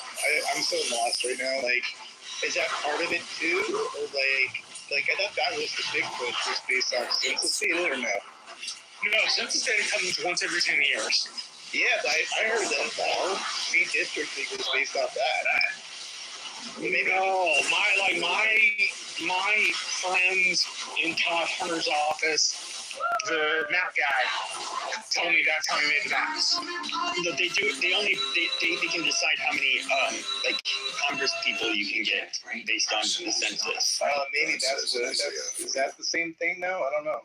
No, Texas gerrymandered to get like 2 to 5 additional districts by shrinking Democratic representation in Texas. It's just in general version, right? I gotcha. Okay, that's true. Yeah, but here's the problem: the reduction of Democratic districts to Republican districts was made based on the thought that the next election would be as high as 2024, and that's just not true. It's never true. But I haven't run into Todd Hunter in a decade. If I ever run into Todd Hunter again, the first question I'm going to ask him is, why the fuck did you use 2024 maps? Why didn't you use like 2022? Which would have predicted, which would have shown you low turnout, but would have showed you where you were in a midterm year. So that when you redistricted mid-decade, it had made more sense. Now, I'm sure somebody probably put that data in. Right, somebody told Todd Hunter, hey, you should consider this. But for my friends that work for him, they're like, nah, he mostly used 24. And that's just like, that's not responsible for the Texas Republican Party. Like, the Texas Republican Party is massive in itself. So is it fair to wait? Okay, so did nobody see this coming? I mean, like, it seemed like this kind of just came out of nowhere, and obviously it sped up quite a bit with the Supreme Court ruling. But did everybody see this coming, that this, like, a redistricting, basically war would take place, or no, Marshall? I think post 2010, people were thinking about what the next shooter job was. After you got Josie Whitford, which was the case where the Supreme Court said, we will no longer decide political gerrymandering cases. If a racial gerrymander comes before us, we'll absolutely decide that, but we won't decide a political gerrymander. And that tended toward Republicans control most state delegations and most legislatures in favor. To a certain extent, we did exactly what the Democrats did. To another extent, in certain places, we didn't use the right numbers in Texas. And in places like Louisiana, it was blatantly racial. That's why the mask got struck down, because they disfavored African Americans. Like, they took not a majority minority district, but like, it's called packing and cracking. So say you have like a city that's got like a 43% black population, and it would make sense for that city to vote on its own, not because of black people, but because it's a city. And you want somebody to represent the city, and you want somebody to represent the rural, so you get both of those representation. Well, if what you do then is take that population inside of the city and chop it up into 6 places, you will be accused of a racial gerrymander. And this is being appealed, so we'll see what it's being appealed for the second time. So we'll see what the appellate court has to say the second time. It's not going to work out for them, Marshall. They're clearly doing gerrymandering this shit off of race, so it's not going to work. No, I don't think it's going to work. I don't think it's going to work either. I think the court's going to strike it down and go, hey, we told y'all you couldn't racially gerrymander. You couldn't draw communities of interest or like majority minority districts, but you also can't like draw all white districts. So neither one is acceptable. Of course. We know that. It's like vote seeking. I mean, I don't know. Yeah, dude, it's politicians choosing their voters instead of the voters choosing their politician. Exactly. Well, yeah, I mean, that's the thing is like, I'm not saying the right doesn't do some fucked up shit, here and there, but I think the left clearly, with them, the gerrymandering, the fucking open borders, let all the the amnesty, just they want votes, bro. They fucking want by the votes. way, real quick, good point. I mean, that was really the big point of letting in a lot of illegals was initially for votes to totally change the way the map looks, by the way, a lot of the ways. But yeah, sorry, go ahead. Because all of a sudden you have to make sure everybody's represented. Well, I don't think it's disagree with that a little bit, but no, I disagree because I think it's about resources rather than people voting for Democrats. I think if you get the resources go through Democrats. What are you talking? No. What I mean is, so like the Rio Grande Valley, we live right next to the border. We have a population of people who are here in this country legally. We just do, because we live so close to the border. But in a sense, those people are always considered. So if you bring in 13 million people and you divide them amongst the states, they chime in on size of districts and the amount of money the federal government allocates to each state. So I think it's more of that than like they're going to go into a voting booth and vote for the Democrats. No, I think it's clearly that because they've done their research, man. Like I was just about to say, for most immigrants, when they first show up, the first generation immigrants overwhelmingly vote Democrat because they believe these are the people that brought them there. They're not going to like, though, that like Hispanics are actually very conservative people, and second and third and fourth generation Latinos and immigrants are not so democratic. But I'll say, listen. But what I'm saying is here is Mexicans are a lot different than Puerto Ricans. Yeah. Okay. And a lot different than Guatemala and Honduras. Yes, but people that are Catholic, especially. Well, listen though, they're all mostly Catholic. As far as like no voting ID, that is absolutely so they can get votes. Mail-in voting, that is absolutely they can get votes. Open borders, you do know mail-in voting was absolutely so they can get. You do know mail-in voting was pioneered by Republicans in Washington State, right? And we did it as a way to win over the Democrats on the West Coast. Well, mail-in voting was ramped the fuck up Mexican majority states like New Mexico, for example, that are reliable Democrat. It's basically they have an old Democratic machine there. I mean, they are reliably a blue state for the most part. Yeah, but that doesn't mean the migrants are always going to vote for the Democrats. No, but this is what. And here's the difference between New Mexicans: is New Mexicans have been there for close to 500 fucking years. These aren't most of the people in New Mexico are not the descendants of immigrants. They literally were were part of New Spain. They're natives, right?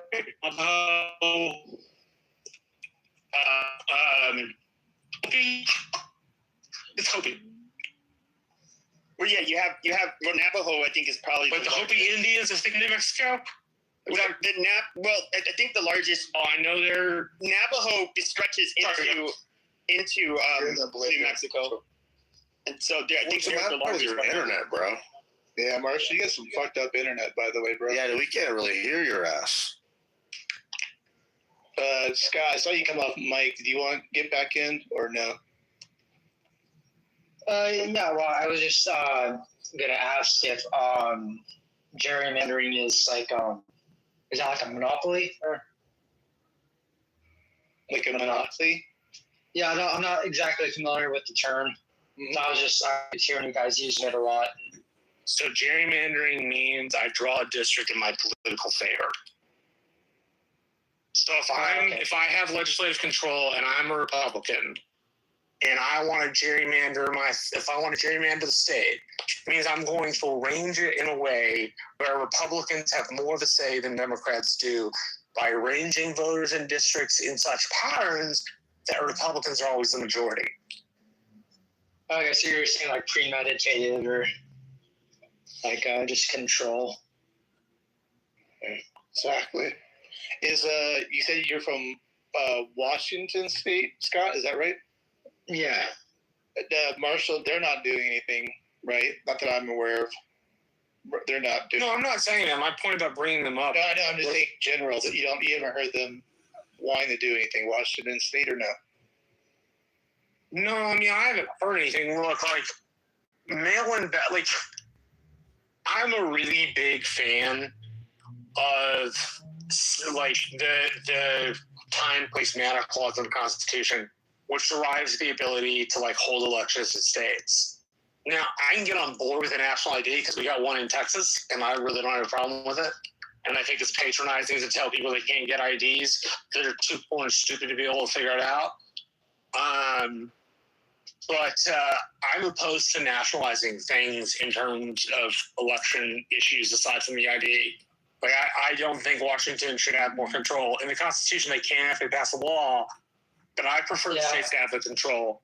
Now, that's going to mean that you have a state like Minnesota who decides not to do ID, and a state like Texas who does decide to do ID, or you have a national law that only does ID, and then everything else is still up to the states. Like, I think states should be allowed to run their elections, and I think it's an important thing that elections be run by the policies they represent. Well, I know that there are a lot of people who riot in the streets, but I don't know if that would be considered gerrymandering. I don't know if you guys have that type of No, you know when you go to vote, you vote in a district, right? Like, do you know your congressional district or state house district? No, I don't really. So let's just use your state house district as an example. I don't know which state house district you're in, but the state house district is drawn probably in Washington State, it's controlled by the Democrats, to favor a Democratic choice. So that means instead of the district being neutral, like 50-50. Is a district like a county or? No, a district is considered the political geographical arrangement inside.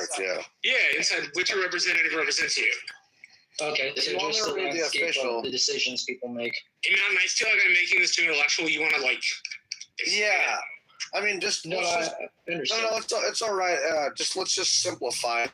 And so how it works: the party in control of redistricting, which happens after each census, draws district lines to either cram as many opposition voters as possible into a few districts so they can waste votes winning by huge margins, or split opposition voter concentrations across multiple districts so they're a minority in each one. For example, if a party has won 60% of the voters statewide, skilled gerrymandering can still give Party B. So if Party A has won a 60% majority of voters in statewide, skilled gerrymandering can still give Party B a majority of the seats by concentrating Party A's voters into a handful of landslide districts. So I don't know. It's hard to explain, I guess. Yeah, so you're saying though, like the district is basically which way you're voting. It has nothing to do with like the property line, the area of. I think it's drawn around political identity. So if you have, say, a major city that tends to vote blue, and you're in a blue state, typically the gerrymandering will look like taking from the center of a blue city, which has lots of people, and one thing in the countryside, which has no people. Therefore, it's a Democratic gerrymander, and then they decide by how many points. Right? So go ahead. In simplified terms, the core idea is just dividing a large area into smaller chunks so each chunk has its own elected representative or governing body. Making you're saying like the area of people. Yeah, so like congressional district, there's congressional districts and then state legislative districts, right? Congressional district, each one elects a single member to the U.S. House of Representatives. There are 435 of them nationwide, with each state getting a number proportional to its population. So like me in Montana, for example, I have 2. State legislative districts, similar idea, but for state legislators, most states have both anyway. So, yeah, so like redistricts are redrawn every 10 years after the census. The census for how many we have as population shifts, right? Each district is supposed to have roughly equal population. 1 person, 1 vote. District boundaries are usually drawn by state legislators, which is why gerrymandering is possible. So that's what I say. Like the core idea is dividing a large area into smaller chunks. Own elected representative of governing body. I don't know. It's kind of weird. By the way, is that put on people's ballots to vote on too? That was the other thing. I know in California we did that. Depends upon the state and whether they operate through referendums. Okay. Like Virginia and California and a couple other states, they operate off referendum. I didn't know some states don't do referendums. I didn't know that. That's interesting. Yeah, like Texas doesn't do referendums. We do constitutional elections, and the mid-decade gerrymander was decided by the legislature and the standing committees of the legislature, because we only meet every 2 years, and given approval through the big 3 in Texas, which is lieutenant governor, the governor, and the speaker of the House. And that's a little bit different than, say, maybe how Tennessee draws maps. Tennessee draws maps purely by legislature. So there is some variety to all this. So like the subcommittee, they could just throw up a subcommittee like they did. I forget which state it was. Was it the Virginia one that they threw up a subcommittee and they just started redrawing it? I don't know. No, it was a special session. Oh, okay. And the rule in Virginia is that when you pass a map, there has to be an intervening election to throw the bums out and replace them with new bums. And Katie Porter and the Democrats in the state maintained that the election was not early voting, which was already underway. The election was day of. And the Virginia Supreme Court did not like that argument. They're like, nah, it's bullshit. You can't do that. Yeah, I heard about that. And then you hear what they're trying to do, right? The congressional Democrats are asking the legislature to literally limit the age of the Supreme Court justices of Virginia. Did you hear that? No.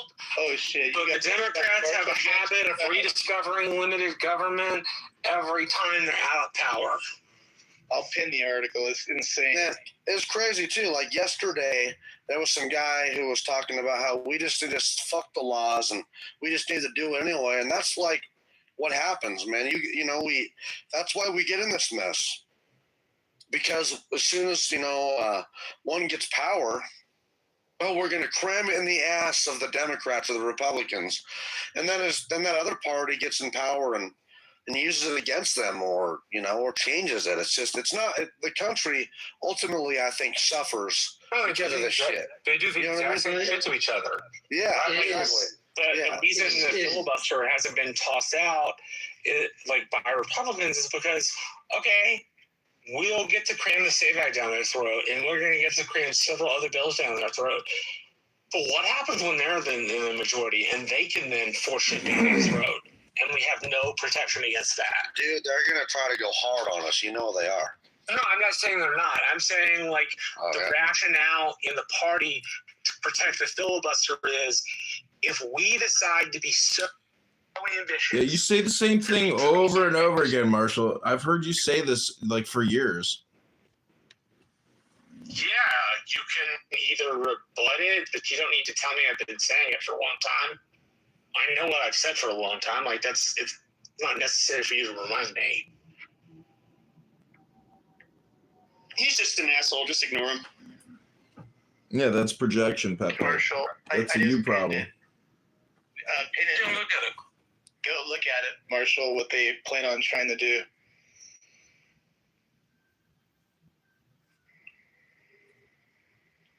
Kitty. It's wild. I think that when the Democrats eventually do get power back, dude, they're gonna this is why I don't want to get religious here, but I don't think America's gonna be around in the end times. Well, on this app, they love to say when things go back to normal. I hear it all the time, politically correct. When things go back to normal. It's never going back to normal for these people. We have opened Pandora's box and we're not turning back. Their reign is over. The incompetent clown world is never coming back. I am mad at you, John, for not beating the shit out of that punk ass bitch Lumi.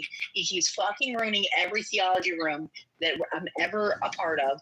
And the fact that you're stronger, smarter, wiser, cunninger, you're goofier, you could do it, John, with a snap of your fucking finger. Got it, Kitty. Okay. Well, don't know what to tell you, Kitty. Maybe you're your own worst enemy, Kitty. Maybe you are your own worst enemy, Kitty. Hello? John, take care of this guy. John, do it, okay? There's no stopping R-word clown world people. No, Louis, and that's not going to go over really well. He's going to be clown world. He's going to be an insistent asshole. No. Marshall, you don't even know who we're talking about. Is this a guy named Illumi? It's Cynic Mikhail. See, people just repeat themselves. Oh, we got Augustus in the house. No, he doesn't stop, John. He doesn't stop. And you're the only person that can fucking fix it. Okay, Kitty, just take a deep breath and relax. We've been witnessing Clown World on here for many years now. Nothing's new. Man. I'm gonna kill him, John. The only word you'll get from me, next time. Just saying, you probably shouldn't say that. And as a specific prohibition is saying those very things. Yeah. Marshall, grab your vagina and go fuck yourself. Okay? No, really. Okay, if you want to get your account clipped, that's your fucking business, not mine. I'm just telling you, that's the kind of shit that gets your account I have clipped. 70 fucking accounts, more than John's had. So But go John, fucking kiss my fucking Kitty, little you're butt missing ass. the point, which is if you don't want to lose the account, don't say dumb shit like that, which is clearly a violation of the terms of service. Not only that, dude. Wait. Don't scare. Oh, no. Don't scare. Listen, though, this is Hey, like Kitty. Hey, Kitty. No, Kitty's my friend. Kitty. What Hi, up, no, Kitty. He's my friend. How you doing? I'm fine. Please, Marshall. I got it, my brother. I hear you, my patriot brother. Kitty. Hello, love. I'm sorry. There's a way that we talk. I know. You're passionate. I know you're passionate. I know. No. Okay. I'm just as passionate as you. How you doing, love? I'm fine. Okay. Happy Mother's Day to you. Okay. It's your world. I just want you to know, right, that the things that you're hearing, right, will engage you into some type of vortex that will push you into a certain rhetoric where you will, right? Okay. I have some of the smartest minds. I know. Just work with me. Just can you please work with? I know. Just work with me, Kitty. Work with me. I'm here for you. Augustus is here. Pepe's here. Matt's here. John's here. We're good. Yeah. We're all good. And I'm just checking on you, okay, Kitty? I'm worried about you, Kitty. Fine. But listen, man, let's not center on Kitty. That's all. Everybody can we just wait. Oh my God, bro! Let me work. Moan. It's me, brother. Let's have a It's me, brother. It's me, brother. I'm not hurting you, brother. Go get a room, man. Shut your fucking.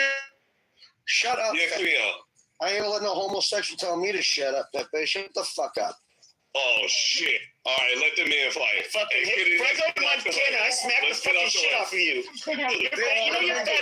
Your fat ass hasn't even get a bath in a couple weeks. You know it. Pepe, I'm in Missoula, bro. I've told you that many times, dude. Yeah, I know. You're in Missoula, you fat fuck. Yeah, well, I know that you're in fucking where? Arizona. Arizona. Yeah, I know exactly what city though. I'm not gonna dox you. So, but you know what? Hey, Mom, you need to stop that shit, Mom. Come on. Go have coffee together. Keep it political, bro. I'm just saying, bro. Like, no, brother. Brother. Come on, brother. No, King. Listen. I hear you, bro. Let's stop centering on this chick, bro. Like, but I will say it ain't about centering on the chick, the reason why Marshall is saying that, and John, is they've it's true, man. You realize that this app is just a data collection app, right? It's for it is. It's for large language but that doesn't mean that you need to mine that data too. I'm you don't just need saying. to be John Kitover. We got John right here.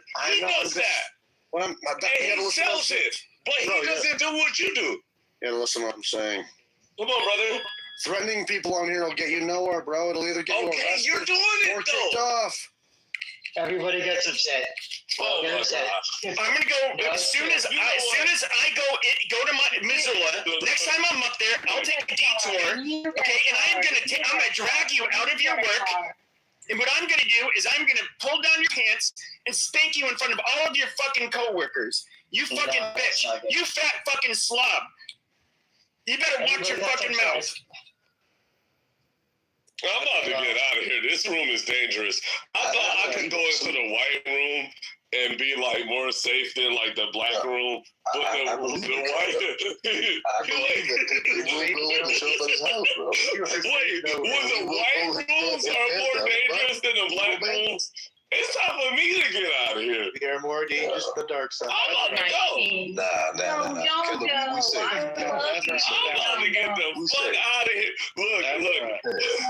These white people ain't really bad. They're all right. You get a car. You get a car. You get a car. You get a car. You get a car. I'm about to get a bus. Hey, you hear me? Kitty The girl that I love just waved me. I'll be back. Hopefully you guys haven't destroyed each other. Go get that pussy. Go get that pussy. You know I will. We don't know each other. Wow, dude. Anyway. There we go. Good. She's safe in here. She's a white guy is the right guy, King. She's safe. I'm She's white. a white woman. I'm white. You guys hear me? Hey, Buff, how you doing, buddy? There you go. Nah, man. We can't hear you, bro. Hello? Can you hear me now? Yeah, no, you're good. No, keep trying. One more time. It's still breaking up, bro. It's fine. Hello? Yeah, you're good. Listen, Matt. I need John to get the shit out of this Illumi guy. Oh, just shut up. We'll get him soon enough. Okay. Promise. Anyway, where were we? Where were we? Hasn't been gerrymandering. We're talking about gerrymandering. Gerrymandering, and I think, dude, like, things are looking good for the Republic, for the country. The Democrats, we got them on the ropes, and then we got fags like Pepe who want to focus on Israel and Jews. You're ruining the movement, bro. Think about the bigger picture, asshole. All right, that's I haven't said one thing about Jews on this stage. The fuck are you talking about? We're talking about gerrymandering. We're talking about internal politics. Yeah. Today earlier we're too busy talking with those Muslims. By the way, what the hell were you doing, you anti-American dude? What the Which fuck? Muslims today? And that Iran room, bro. Like they're she's sick. You sick bastard, Pepe. She's Palestinian. She was the only Muslim in the room, and it was other Jews in there. What the fuck are you talking about? Gotta stop entertaining these people. Alumi is the one Muslim. Okay, you gotta listen to what Pepe says sometimes. The other day, he said he is a 1990s Democrat. That means Pepe stands for abortion, open borders, and every other issue that Donald Trump has fought against. 90s Democrats were anti-open borders. That's correct. Yeah, okay, sure. Okay, yeah, okay, yeah, okay. Just because you say it, it's true. Put a link in the chat. 26 years, I voted Republican. Unlike a lot of you cocksuckers that ended up, I'm a welcoming Democrat. I've always been a Republican voter. You guys suck my fucking dick. If you were a 90s Democrat, then you were a pro cigar. Okay? I'm for closing the border. I do think that I'm 100% anti, socialism, all of that shit. You don't let Wall Street, but you do have to check Wall Street, the big corporations. They don't get to just bleed everybody dry. You have to care about the American worker too. It's that kind of stuff where I would be like more of a 90s Democrat. But the old right, they largely had the same ideas. I need Matt to ding the bell on the fact that as far as this kitty's concerned, keep your cigars, Clinton, away from this little pussy cat. I will not stick it. I won't stick it in your cooter. I'll stick it in your bum. Wow. Jesus. Not only cats, the cooter, and wow. It's a kid. Yeah. I think they just said cool.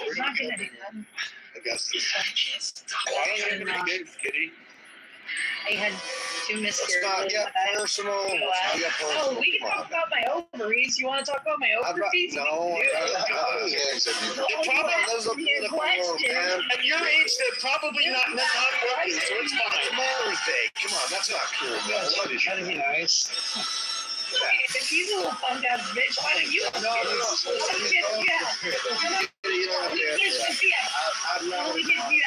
many kids do you have? I have kids I don't acknowledge. That's what I have. Hey, Father's Day's right around the corner. I knocked up a bunch of spicks, and they're not to call me father. I don't even want them to be seen near me. No, Father's Day's right around the corner. Let's talk about Augustus's kids. Let's talk about your kids. My kids are in Mexico. They're fine. I hope. Oh, what are you doing? He was fucking silent, Pepe. Augustus was fucking silent. Well, that's a good way to avoid child support, but that's a good, Yeah, they can't come. They'll get deported as soon as they try to come here and suck my fucking dick. I have kids. I don't know what you're talking about. Augustus, you can suck my fucking dick. Jesus. You dirty foul mouth bitch. Watch your fucking mouth. Oh my God. As a man, honestly, at the end of the day, I got kids. I celebrated Mother's Day with my wife. Yeah, you don't take care of them. Which wife? Oh, he has a wife, Kitty. Oh, several times. He looks like he's topped you there. No, he doesn't. Yeah, go ahead. He's married. Yeah, are you married? No, you're not, Kitty. Shut up. Yeah, I have a wife. Pepe, just because you're homosexual, of course you're on the man's side here, bro. Come on. Stop that. Well, as a man, I'm telling you now, Kitty, the way that you're speaking to other men in this room makes me disappointed. Go ahead. Define what a man is. Again, want to talk about. I just want to say, Augustus, I'm really happy that you had a great day with your family. That's beautiful. Tell your wife I said Happy Mother's Day. And Matt, fuck with me again, and Ann will fuck with you, Augustus. What's that, Ann?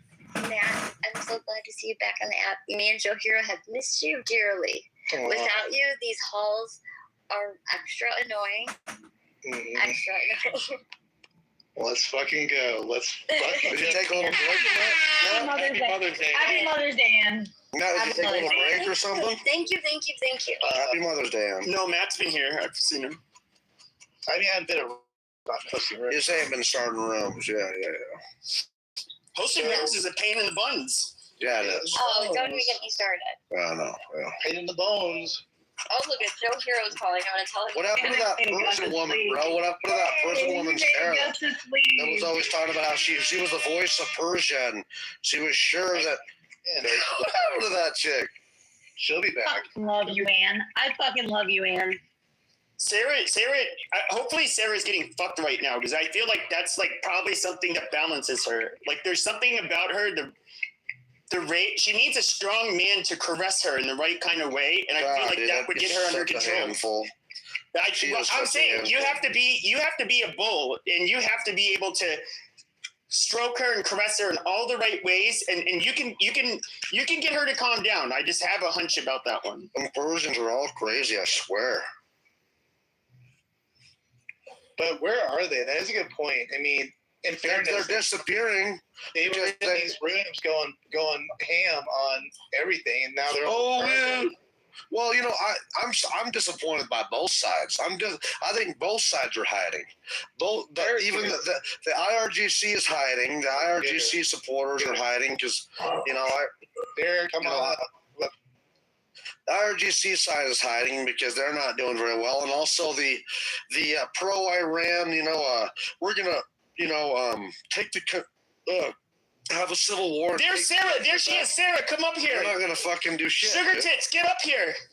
I was talking about how I know what needs to cure you and balance you. You need a nice, strong man to have lots of rough sex with you and to calm you. That's how you need to calm down. And hopefully you've been getting that. That's all I'm saying. Okay, now this is fucked up, man. I was wanting to start a room today. And, if you were Iran, can I ask a few of you guys? And we're not terrorists here, so I think we should be able to answer this freely. If you were Iran, if you had the keys, if you were controlling, what would be your strategy to eventually prevail against America? Not even win, just prevail against. What would be your strategy? Please. I think they're giving up right now. Are you talking about what strategy would Iran have to do to win? So, like, yeah. I would give up. I don't think the United States. No, man. No, listen, man. That's not true. Like, listen, Iran still got quite a few missiles. Their country's vast, and they have their nuclear stockpile still. But so this is what I would do, and this is fucked up. This is very fucked up. I know it, and I hope they're not listening. Just for entertainment purposes, if I was Iran, I would threaten to say, if you continue with this war, we're going to give our 60% enriched uranium to our proxies, and you will not know who those are. And these proxies will hold the world hostage from Britain or from Paris, France, and whatever. If you continue this, do dirty bombs around the world. That's fucked up, but that's just something I thought about the other day. Like, what if they do this? That's a nightmare scenario. I think that. Well, what if they give these? If I was give Iran, the proxies I know. This, you don't want to get. They wouldn't want to give it to their. But dude, that'd be so scary. If you're asking if I was Iran and I wanted to do what I wanted, ideally, I mean, this is not my opinion or what I want or my value. No. What would you honestly do if, say, you hold the keys, brother? If I was interested in only Iran remaining in power, Iranian or an IRGC member, I could imagine. I would want to inflict a lot of damage on Israel if possible. I don't know if they can even do that. But my goal would destroy Jerusalem, although they don't really care too much about Jerusalem, but it would that would be so counterproductive. We're talking about what would you do to actually prevail Sure. So imagine, okay, so that dirty bomb. The first of all, I don't see how they get that into Israel. Period. The only use for an atomic weapon is for deterrence. So it's like No. My Don't scenario fuck with us. was my scenario. Listen, this is true. If you release 60, say so. Listen, man. We know. I have pictures of it. They can carry the. Yeah, he's got the inside. Go ahead. No, listen though. They can Listen to what carry he's got the. to say. Bro, I listen. I have pictures of their casks that they carry. That shit. It's not that big. Like, you can carry it in the back of a large 1-ton pickup, or even smaller. How do you get that into Israel? Well, they love to tell you. You don't have to do it to Israel. Tacoma. Brother, you don't. You can just hold the world hostage. We're not. We're Okay, talking but about, Israel has nukes, and I don't know how to put it. There is, you use something like a dirty bomb, which is it's unprecedented. And let's say you take out any large number of people, the nuclear option perhaps is on the table. But what will happen is you will get an absolutely merciless, devastating fucking strike against Iran. And that is when you probably would get a buy-in from the American public to put boots on the ground, and they will stomp the living shit out of Iran. And in all of the Europeans, all of the European countries, similar to like Afghanistan and Iraq, they'll join in and they will fucking obliterate Iran. But listen to me, Pepe. Think about this scenario, okay? Remember, we talked about it the other day. North Korea has stated that if we attack North Korea, not only will they launch a nuclear bomb now, they just changed their constitution if we assassinate Kim Jong-un, but they will start attacking Seoul, South Korea with artillery shells. That's been known for decades. Anyway, so listen to what I'm saying, dude. Have some control. So this same scenario, what if all of a sudden a proxy a proxy jihad group that the Iranians gave 60% of their enriched uranium to, and they say, hey, do you want to continue this, or we will open these casks on the edge of Paris, France, on the edge of London, UK, right in the heart of Manhattan. If you want to continue this, we will deny you these areas for hundreds of years, because that's what a dirty bomb is. It's not an explosion. It's nuclear contamination, nuclear fallout. That's so heavily contaminated, so fucking, off the charts. Sure. I can tell you what would happen. You see what I'm saying? Yeah, I can tell you what would happen then. So all of these countries that are not very happy with Israel and don't like the war in Iran, as soon as Israel does that, a direct attack or direct threats to their countries, and of course, they're going to be really worrying about their health and their future and their safety. They are going to go, they are all, just look, Europe, the European countries, NATO, and of course, America, Australia, New Zealand, us going into Iran, that's it. There's no the IRGC will no longer exist. They will not remain in power. They will be fucking crushed. Okay, it's going to be, instead of maybe a few days, it will be perhaps a week or two until they're just decimated, and we're having to literally drown all of the rats out everywhere they fucking hide. But that is how the war will go. There is no winning this. We outnumber them. Okay, numerically, we all outnumber them. They have no real fucking allies. China won't go to war for them. Russia won't go to war for them, but everybody will go to war with if they did something like that against the UK and France. I have somebody else here because Pepe is so certain and stuff. He's not listening to what I'm saying. Oh my God, dude. Hi guys, can I speak with you, please? Yeah, please. If you're to us, please. We need full knowledge of what is happening. Go ahead, Maria. Let's introduce myself first. I am Mariam Muhammad Karim Aminat Halai. I am married, guys, with Muslim men. And also, I am baby Muslim girl. I am 22 years old. And also, my husband is 26, 27 too, okay? And I am so happy with my husband. He is amazing to me. And okay, great. What the hell is this? Please keep going. Keep going. And This is another pizza. No, hold on. Go ahead. Tell us how much your husband loves you. thank you. And also just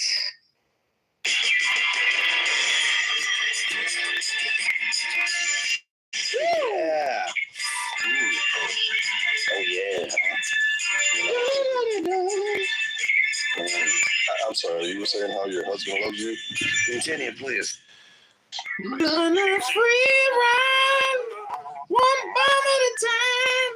We're gonna get the nuclear material and shut down their crimes. Because Netanyahu's on TV saying the war ain't over till we get their nuclear material. I want you to know I have a hand I have sex with every night. I love it.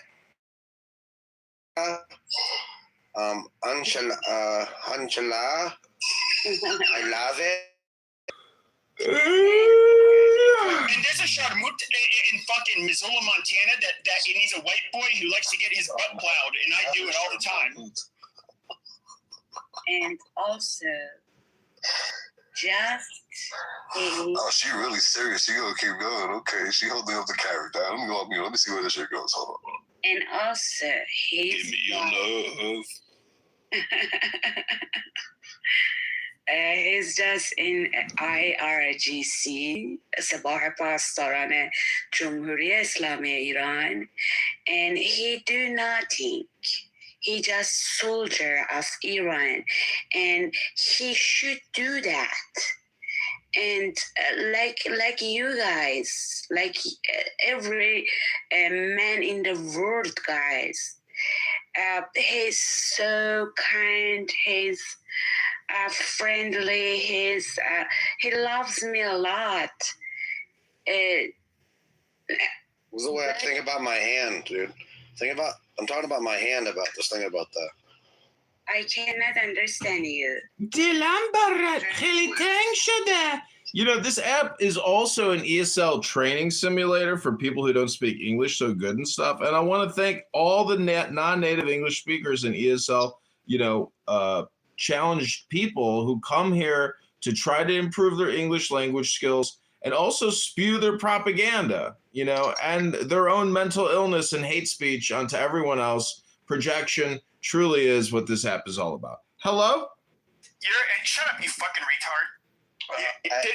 Thinking of mentally unwell people. Sex with my hand every night.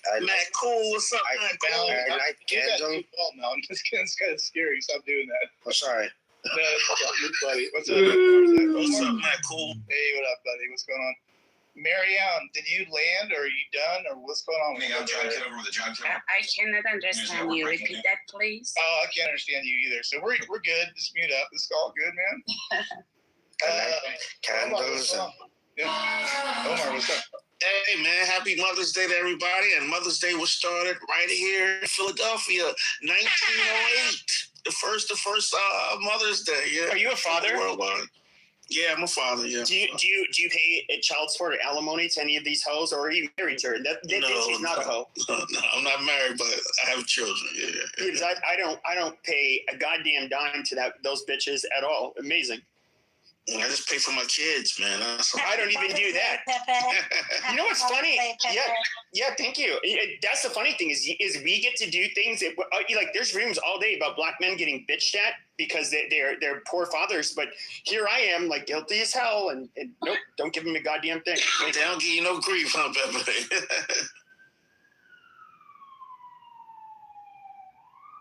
I just want to know why you guys keep picking the whores. Like, you could just solve all your problems. No, because they're in Mexico. They can't do anything. I was like, okay, come up here, bitch, and get it. Come get your money. Come get it.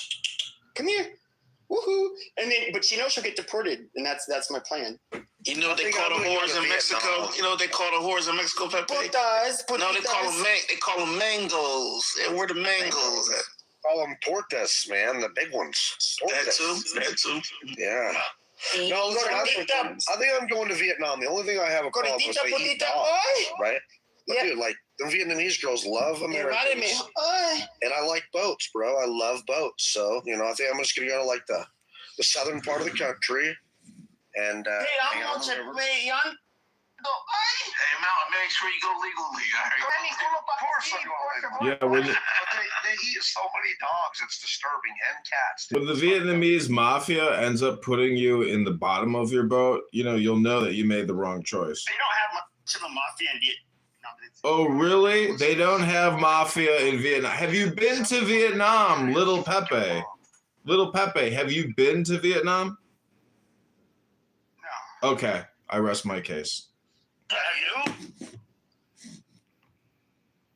Yes, and I know somebody, and I know an Army veteran whose business was taken over by the Vietnamese mafia, and he was run out of the country.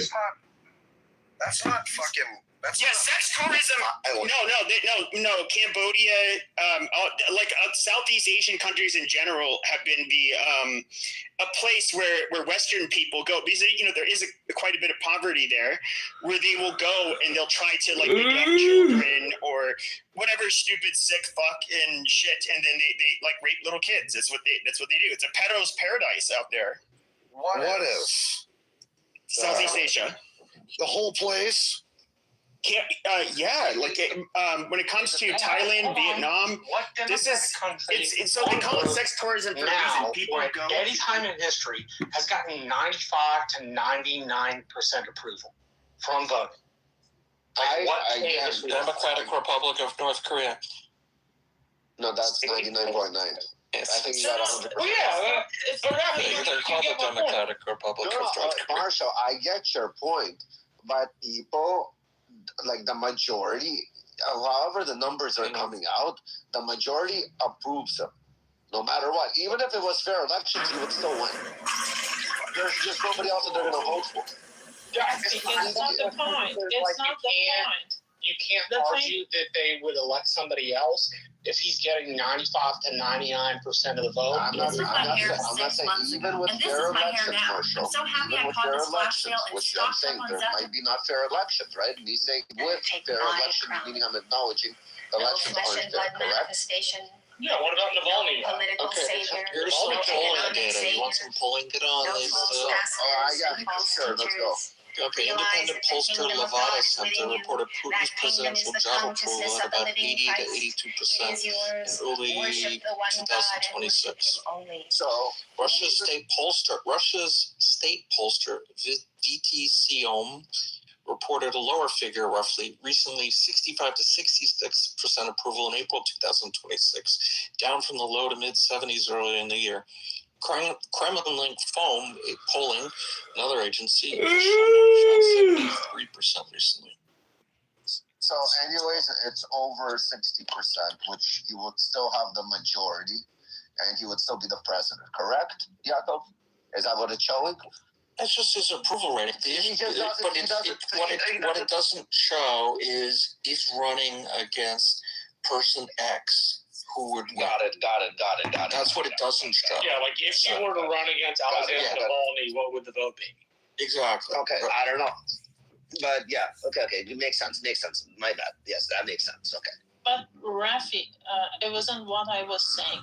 In the last 20 years, whenever Islamic Republic was killing us, Putin and Russia were on its side. They supported it all the time. All the time they supported our killer. Okay, no, what I'm saying is that I'm not disagreeing with you. Guys, I'm just repeating to the room. I'm not defending Russia.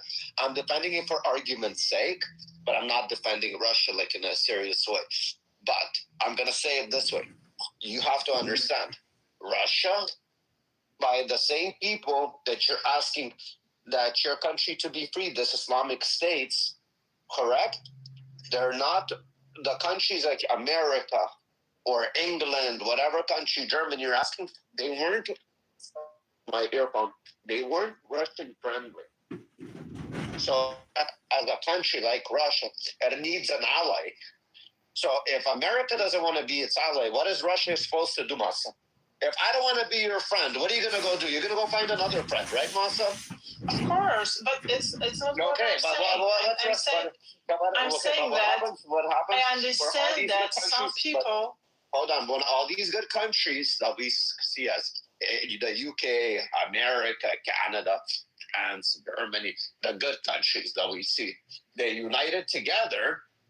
And they don't let Russia come and play in the sandbox. So what is Russia going to go? They're going to go play in their other sandbox. The other sandbox is designed with the IRGC, with China, this, that, because it's their sandbox because they were pushed. I think we made a bad decision at the end of the Cold War.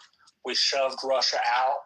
They've always wanted to be a European state. They've always wanted to be Western Europe. Yeah, if we had simply brought Russia into the fold, we're probably looking at a much different situation with Russia. Also, if we had made them set up rules for their economy before they started the business, there wouldn't have been so many oligarchs and there wouldn't have been such violence. I agree. I just wanted to say that, like, I think we should all learn Russian, and everyone would appreciate borscht so much more if we didn't like I don't understand this American hate towards Russians. Are we letting women talk in this room now? Of course we are. Wait, you don't understand the historic distrust of Russia? It's mothers that we're going to let them speak. What did Russia ever do to you? Happy Mother's Day. So let's start at the Yalta conference. I feel like decided. Shout out to me, Rena. Russia decided Nora, you didn't say Happy Mother's Day to me, so I'm quite offended. Happy Mother's Day. Thank you. I didn't know you were a mother, Rena. Happy Mother's Day. I mean, Rena's not a mother. She is a mother. Rena only found out yesterday she was a mother. Yeah, me too. I just found out. Oh my God. You only discovered right in time for Mother's Day. Somebody hit you up for... I want to recommend a book called Red Notice. Maybe you guys have seen it. I've read it. It's such a good book. Sergei Magnitsky. Okay, so you understand why the U.S. was trying to work with Russia to make it into a modern capitalist state. And everything was going great. There was freedom. There was commerce. They were trying to make a stock market. And Bill Browder was there during the early days. Correct. And then suddenly everything took a left turn and it reverted to a kleptocracy. And that's, I think, when the Western world pulled back and said, we can't trust you guys. You're going to be the same as the Soviet Union, only you're just going to be on a smaller scale with no communism, but you're still going to have the KGB and the secret police in charge. There's something weird, and no offense to any Russians in the room. I love you guys, and I know you understand what's going on in the West, which is sort of a creeping mind control virus and communization. But Russia is still a place where the rule of law doesn't apply. The institutions aren't sound, and it's impossible really to have a good relationship with them because they're not honest and they're very brutal. There's kind of midway between the Middle East and the West, and in some ways they're even worse than the Middle East. That sounds like Canada too, Norma. Well, it's happening there, and Rafi can tell us more. They're turning into Russia. What's that?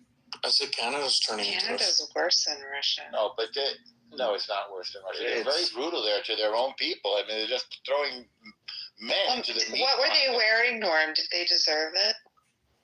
That's a good point. Thank you. They were, they probably were. I always like to elevate the conversation.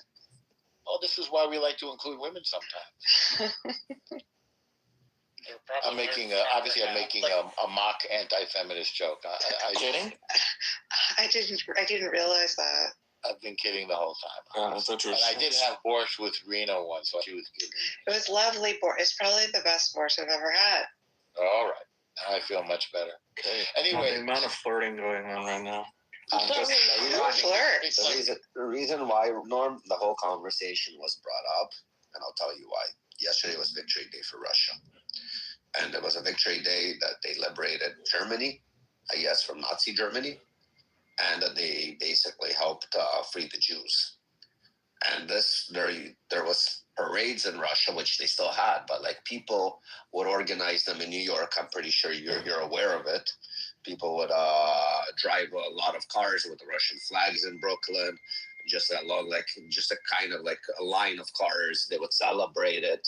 Everybody would celebrate openly, and now it's getting kind of silenced, this holiday. And this holiday, why it's getting silenced due to the Russian-Ukrainian war, and Ukraine kind of participated in helping the Germans part of Ukraine. And especially what's always happening with the Jews now, It's definite. to kind What of you're saying is to silence something like this. It's really interesting during the times now, not to speak about it. Rafi, Ukraine definitely went Nazi at that crucial moment. Not all Ukraine, but parts of it went. Parts of Ukraine. But now, due to this war, we're kind of silencing history that should be spoken about. You know what's kind of cool? We celebrate VE Day on May 8th. So why is it May 9th for the Russians? Because Germany capitulated on May 8th. It was May 9th in Russia. Time difference. Well, probably due to time zones. Yeah, exactly. Better than VD Day. So this is interesting that nobody speaks about it. That you can't celebrate such a thing, because right now it automatically comes back to Russia. And even though in modern day Russia, yes, I understand they're the attackers, they're the aggressors, this, that. But we are silencing history. And we're part of that history. And I'm not speaking only as a Russian, I'm speaking as a Jew. Well, how many did Russia lose in World War II? 10 million? 20 million? No, more 26, 27 million. 26 to 20 to 30 million, actually. Yeah, about 27 million. Yeah. That's military and civilians. Yeah. And without Russia, we lose World War II. Yeah, that's why I don't really understand the sort of demonization of Russia. Because as soon as World War II finished, Russia's idea was to conquer the rest of the world. I mean, but according to who? Was that according to the Russians? According to our intelligence. Right, but and their posture. I don't. You don't know that that's fact. Yeah, but no new war was started. But according to your intelligence, you guys had reason to create NATO and start a Cold War with Russia. Forget about intelligence, facts on the ground. All these Eastern Europe. Because Russia never attacked after, right? They never threatened to attack realistically on the world stage. No, but they did the exact opposite in the United States, where the United States rebuilt these places and let them be free. The Russians hid them behind the Iron Curtain and repressed them. They blockaded Berlin against the agreement to divide Berlin into I was thinking zones. specifically of Tito in Hungary with the Russians putting down that uprising under Gorbachev. They sent Soviet troops and they killed those people. They had a coup d'etat in Czechoslovakia in 1948. They were behind that. I guess my point is, while the United States let these places be free under our alliance-ship, the Russians did literally the exact opposite. They took them all and mandated that they live under a repressive Soviet regime with zero freedom, zero political access. Well, Soviet life, yes. But my point is, we didn't do the same things at the end of World War II. The Russians clearly took over and repressed their people, where the United States let them live freely under our alliance. I mean, communism doesn't work. Stalin was a mass murderer. It's not like this was controversial. We all knew what was going on. Our alliance with them was in order to defeat, not because we had any trust in them or that we had any confidence of a relationship. Yeah, Roosevelt said as much at Yalta. Patton wanted to continue after he defeated the Germans. Yeah, Patton and MacArthur wanted to go on to China and Beijing, but that shit was nuts. No, MacArthur in China, Patton in Europe wanted to push back the Russians. That's right. Yeah, I'm saying that was nuts, though. There was the American public was a good idea. We understood that their designs were on all of Europe, and I think the same. Yeah, no, that's fair. It was what do they call it, Norm? It was something of convenience. A marriage of convenience. Yeah, alliance of convenience. Alliance of convenience. Yeah. You know, when Operation Barbarossa started.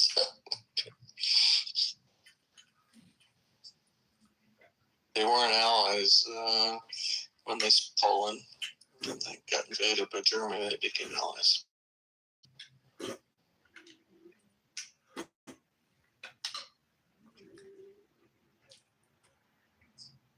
Plenty of New York intellectuals in my circle, really generation ahead of me, older than me, were pro-Soviet. Huh? They're still around that old. Oh, come on. No, really, Rena? Yeah, be nice, Rena. Don't tell me what to do, David. Yeah, I'll just make a joke. Stop oppressing women. Yeah, don't oppress me. Anyway, press.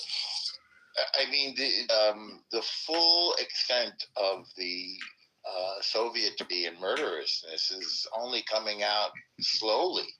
You know, Stephen Kotkin, I think we talked about this, Marshall, has got the definitive 3-volume biography of Stalin.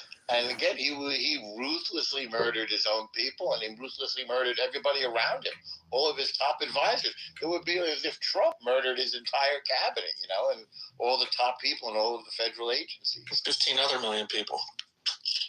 Yeah, but I'm saying even his close friends, even the people that he was working with, Stalin would periodically slaughter them all.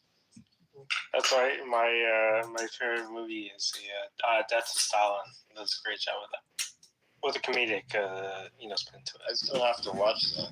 Okay, Norm, but it was only once in a while. It's great. Yeah, we can. He did it once in a while. You know, it's not so bad. It wasn't all the time. Yeah. Yeah, I mean, if it was continuous, that would be like problematic for you, Rena. What? If it was continuous, that would be problematic for you. Yeah, I mean, that would be bad, obviously. Well, that would be wrong. Well, any genocide is bad. And once in a while isn't wrong also? Genocide, bad. Roxy, I didn't mean to take it in a different direction. Yeah, I did. No, I meant to take it into a different direction. No, it's fine. Listen. It was getting a little boring. You see, you let the women in and then they take over. What happens when women talk? It's not like this is the UN, guys. Like, this is Clubhouse. You're, like, talking amongst each other. Make it more fun. It's Make more like Clubhouse fun again. It's more like UK probably screaming over each other. Well, that's fun, actually. That's way more interesting.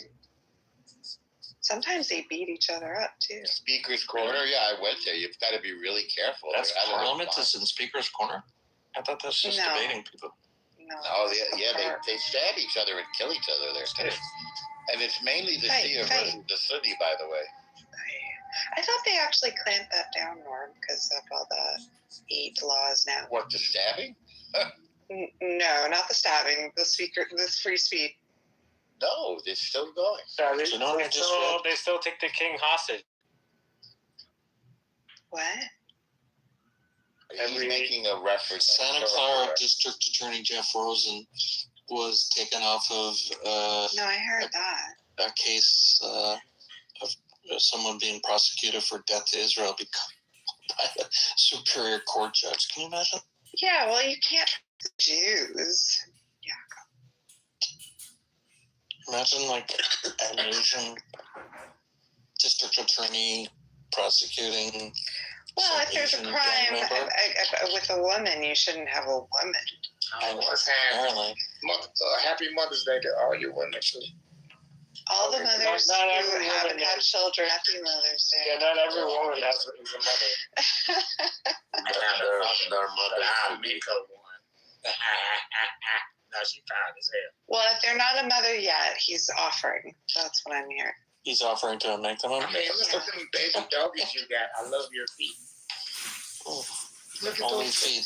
Shut up. Onlyfeeds.com. It's not my fault. She a great person. Great personality. Namaste. I don't give a fuck. You're a great person. God just told me that. You speak to God often? Hell yeah, I just talked to that nigga. He told me not to kill your ass. Whoa. Wow. Crazy. God, He use talked a to hard me R like or that. not? Wow. He told me that dude over, he stole $25 from you. And you don't know about it. He told me that that guy down there, he be robbing like jewelry stores and shit. Well, you gotta cut back on the smokes. No, I'm just telling you what God be telling me. Maybe you went down the wrong pipe. Who's Matthew Preston? Is he running for Congress? Later, dude. You know what? They should rename Happy Mother's Day to Happy MILF Day. Oh my God. Not every mother is a MILF. Not every MILF is a mother. But every MILF, no. By definition, David, it has to be.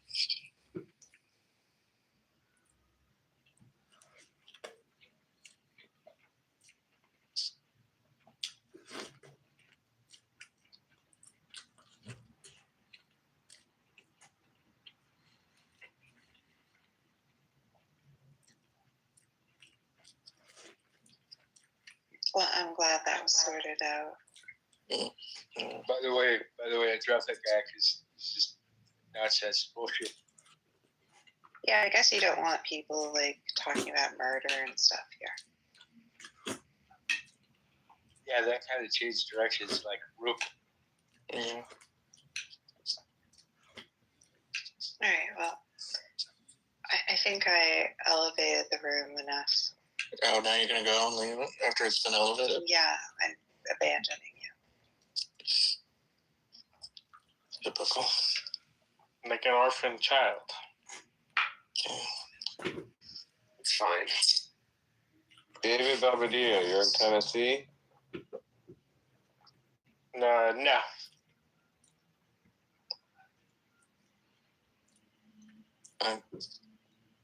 I won't be in Tennessee until. Oh, wow. I heard you were in Tennessee. No, not until. I think I go in June or July. I'll be there. No. I heard somebody else met up with you or something. Oh, whatever. No, I was in Tennessee last year, but that's probably going to see. Where have you been? I'm bouncing around. In Vegas and Austin, San Diego, Toronto. Just bounce around. Though I could never see it as idolatry. Like whatever says that's foreign, this is us. Well, I don't expect anybody to abandon the God or the gods that they hold to if they feel like they are in a covenant that is rewarding them somehow. If they feel like this is in sync with reality and reality is giving them the maximum positive or a very constant positive, then you are in a proper covenant. But if you feel like the gods have failed you, then join in a covenant that actually rewards. And you want the example of nations? Here we are. We're the Semites, we're the Ishmaelites, or the Israelites, and here we are. Our tradition has taken over the Western Hemisphere and has literally reached China. So in that sense, so we're testimony of this covenant. But don't forget about the what is it, the Japhethites? Yeah, which is the Europeans. You gotta give us some due. Yeah, but dude, you're our Scythians. Yeah. The Egyptians were this Western Hemisphere, we're in it together. Wherever Alexander the Great stopped, we're all in one hemisphere. One thing we can all unite on is fuck the Jews, baby. Yeah. No, man, but Moses is black. Because they confuse Moses with you, him. Hopefully you read the Quran, and maybe we can follow up in this conversation after you've read. Yes. If you read the Quran, it's gonna Possibly, tell man. you Hey, how much thank you so God much hates for the atheists. enlightening You conversation. sound like someone who And received entering to our faith. peace be with you. You too. Inshallah, may God guide you. Inshallah, him. We're sincere in actually taking on the Quran. Yes. No, I ordered it. Yeah, just read through it. Just no confirmation bias. I'm not saying you believe this is God, but just like be open to that it could be God. That's all. Yeah, no, I see it the same way I see the Bible now. Like it's just good for wisdom. No, It's like the a lot of these Bible people is inspired by God via the apostles. So it's different. This is inspired. We're talking the Quran is first person God. Get ready to find out how much God hates atheists. So just understand that in context. Oh, You're dude, not everyone reading the hates words of atheists. men. Hey, fuck And Jews, fuck atheists. Hell yeah.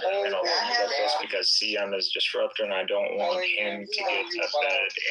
Stop. No, it's all good, bro. I can fucking crash out on this guy and you're not gonna. I'm probably just gonna mute up. I might leave here in a bit. I'm trying to read through Mein Kampf currently. Yes. But thank you so much. Quran is a perfect follow-up. I want to thank Illumi for that very enlightening. After everything you've said. It was very, very enlightening. Yeah, you Very, guys are very funny, funny. Cynic. Oh, my So I God wanna pretty thank much you. tells you. What did you say? I'm surprised you haven't read it yet. Oh yeah, no, I'm working through it. I listened to the audiobook. I watched your Opal Last Battle. So we're getting there. Oh, you watched that. Yeah. All right. Later, guys. Have a good one. Later, bye. Thank you, Louis, so much for that enlightenment. Oh, yeah, I didn't do it for. I did it because that's my obligation. Yeah, but I also enjoyed your stories and your esoteric analysis. That was very beautiful. Yes, questions. I told them this is the literal. If you want to hold to literal, and here's mine. I gave him. I was very. Just I don't appreciate where there are people who are claiming to hold to Islam or this tradition and then like sabotaging this man's It would be. and then you don't understand that there might be repercussions for that. Yeah, exactly. So, CM, please mute up. No. Hey, Arbon, are you there? Do you think Cynic is a Muslim, even though he's a He Trinitarian? is a Muslim. Anakin. Like coming from UCM, someone who should have an understanding to what metaphysics is and should not be held up on terms or variables. Like you understand math. Like for someone who's going to come and say, like, I'm going to get hung up on what you use as a variable. You can't use A, B, C. You have to use D, F, G or something like that. Like, bro, what happened? This must be what happens when you go to a state university. No, bro, it's everywhere. Community college. It's everywhere. Community colleges. I went to a community college. They're much more difficult. Can we address My house that? more time. There's a huge Mormon community. There's like 7 wards in my fucking town of 300,000. Okay, so what you need to do, you need to become Catholic and you need to ask for holy water to be sprinkled over these stones. Okay? That's what you need to do. We're not excused. Just you never take any of this seriously, and you're always just coming in and like. If you're so confident, please provide a ChatGPT page. Why are you so phobic to use a ChatGPT or any AI features? Hey, shit, if you don't use your brain, you barely even have one. I don't know how you got a degree and just spit in your face. Listen, come here. I swear to God, I really violate you. You're my bitch. You're my bitch. You are my bitch. Always remember that. Make it ring in your head. Take that cock out of your throat. I love Galaxy's voice. It's so strong when he speaks. You fuck someone up, yeah. Dude, when he starts talking, he doesn't There's stop. a fucking schlong. He's Californian, right? Galaxy, you're Californian. Yeah, he is. I think so. No, where are you from? Jabu's Galaxy? jealous. Oh shit. It doesn't have to answer that question. Toronto. Galaxy is from Toronto. Toronto. Oh, you're Canadian? I'm It's a lesbian, Canadian, you yeah. fucking idiot. Oh, pretty similar to California. Where, like Even more Toronto, of a Montreal? You're crazy, Sam. Wait, Don't so you're not even dismiss it. bisexual? You're. There's no way. Yeah, You're not. I love Zabu. I have a crush on her. Stop. I'm talking about Zabu. She's not a lesbian. She's bi. I'm everything. I involve Bitcoin every month, take no account spots. Wasn't she fucking with someone like She's married, bro. She's married. That's cool, guys. I think Dude, you that was a girl. summed it up. He's a ballerina. Pleasure being on with you We guys. all know Enjoy that. the rest of Mother's Day. Well, yeah, Yeah. everybody knows Pam is another fucking. It belongs to another man. That's The answer. Bailouts are not the answer. To be clear, it's not us we're worried about. You own Bitcoin, you're fine. That's just You're bro in the code, bro. lifeboat. It's everybody else. And you can say. See, Cora told me her military ex is reuniting with her, so that's it. She's got a man. Very happy for you, Cora. No, he's not. Although he looks 19, for God's sake. What? He's 51. Yeah, but that picture you showed me, like, freaking looks straight up like a undergrad. Cora, there's nothing out there. Which is a You and good I. thing. Like, shit, that's really good for a white person to look like that at that age. But you could tell this is military. He's, like, military.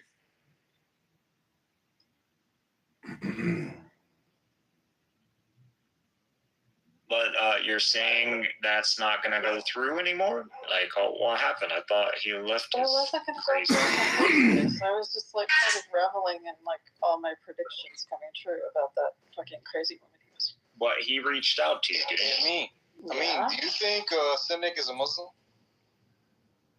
So you're not interested? I'm not interested until there's like 500 miles between him and that crazy woman. Right now, she lives down the road. Yo, what's up, man? I get what you're doing. All right. Is Cynic a Muslim? Yes. Yeah, he's a Muslim, but I think he's a bit confused on his. Siam, shut up. I vouch for Cynic as a Me too. Muslim. Everybody who I mean, he is kind of kafir, but mostly I give the consensus. As much as he's removed me from the fold of Islam, I think he is a Muslim. Well, I'm not a Muslim, and I've removed him. But on the authority of every other Muslim in the world. That's not true. He's He prays to a three-headed God. Shut the fuck up. He doesn't. He called out Andrew for it. Are you a lunatic? CM is so stupid. Are you a lunatic? He's not a social Trinitarian. That's what social Trinitarians do. I've just never. Wait, what was that He word? doesn't listen to a single thing. Social Trinitarian? What did he say? Yeah. What the fuck is that? Andrew takes to it. Andrew takes to it. It's where there are three beings, three minds. Three minds. That's tritheism. That's atheism. And so he So called glad him that out out on of that. everything I've been saying on this app, all CM he agrees gets. with me on that thing. Yeah, so CM thinks that what Illumi has debunked is what Illumi believes. Bro, This is how I'm gonna shoot oblivious him. you are Balls to what and he's strikes. explaining. If your God has three heads and three hands, you're a tritheist. It's not what he is saying. He's debunking the other guy for it. Love that. CM is so My dumb. God, why should I be freaking siding with Illumi right now? Yeah, I mean, how many people can say on this app they convince CM of something? It's not even hard. Not a lot, man. I know, like, I fucking deserve a ribbon just for that. Yo, but CM. You didn't convince me of that. Like, who's knocking on whose door? I'm confused. Okay, I mean, you can take it on from here. Knock, knock, knocking on heaven's door.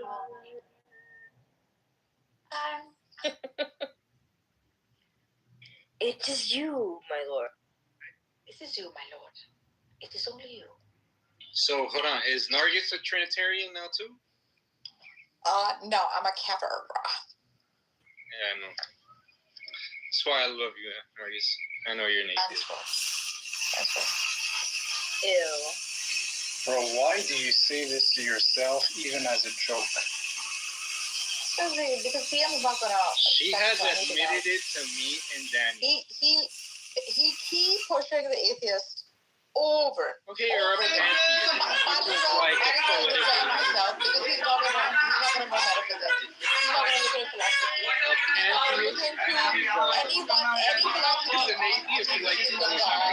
He's not gonna look into any logical syllogism on the existence of God. What's the point? I've presented it 1,000 times. He's still gonna put me in the atheist camp. To play a game, I'm telling him take it. For you, I would never do it. I don't care. Whoever doesn't believe in Andrew's God, is another reason. Whoever doesn't believe in Andrew's God is an atheist. This is Andrew's freaking divine command very line. No, okay. I don't care. I don't care if you demonstrate God, syllogism, or mathematical theorem. Because a mathematical theorem has zero causal universe. Like, fucking a theorem does not cause anything. If you can prove God is just illegal and nothing else, yes, no universe, I don't care. That's so wild. Say that again, Sia. You gotta say it slower this time. Whisper it. Basically, he's saying karma is not even a concept. Whisper it in his ear. You gotta say it slower. So I only care if God has a causal effect on the universe. If he doesn't, and God exists as much but as... what did you just say about mathematics? If the status of God, if God... No. What did you just say about theorems? What did you just say about mathematical theorems and the nature of math? It has zero causal influence. Can you say it again, but slower? My boy, say it again. But say it slower this time. All right, chill out with the gay voice, bro. That's Michaela's job. Now you're going to be a philosopher, Sia. That's my promise to you. My God, Mridul has a killer voice. Say it one more time, CM baby. One more time. Slow and steady, Nargis, you, I'll allow it. Say it one more time. For Mridul and me, can you say it one more time? For you, anything.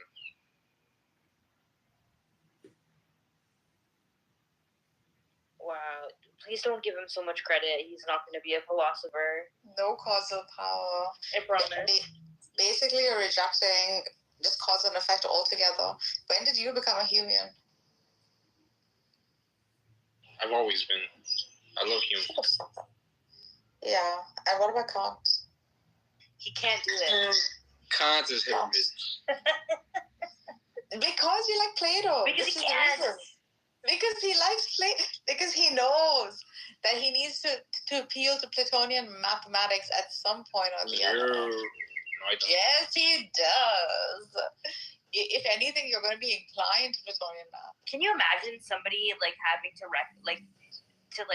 shove that truth down so hard that they have to act this dumb because they're repressing it's dogmatism. The truth, you know? Yeah, it's to secure that identity, right? BRB. Insecurity.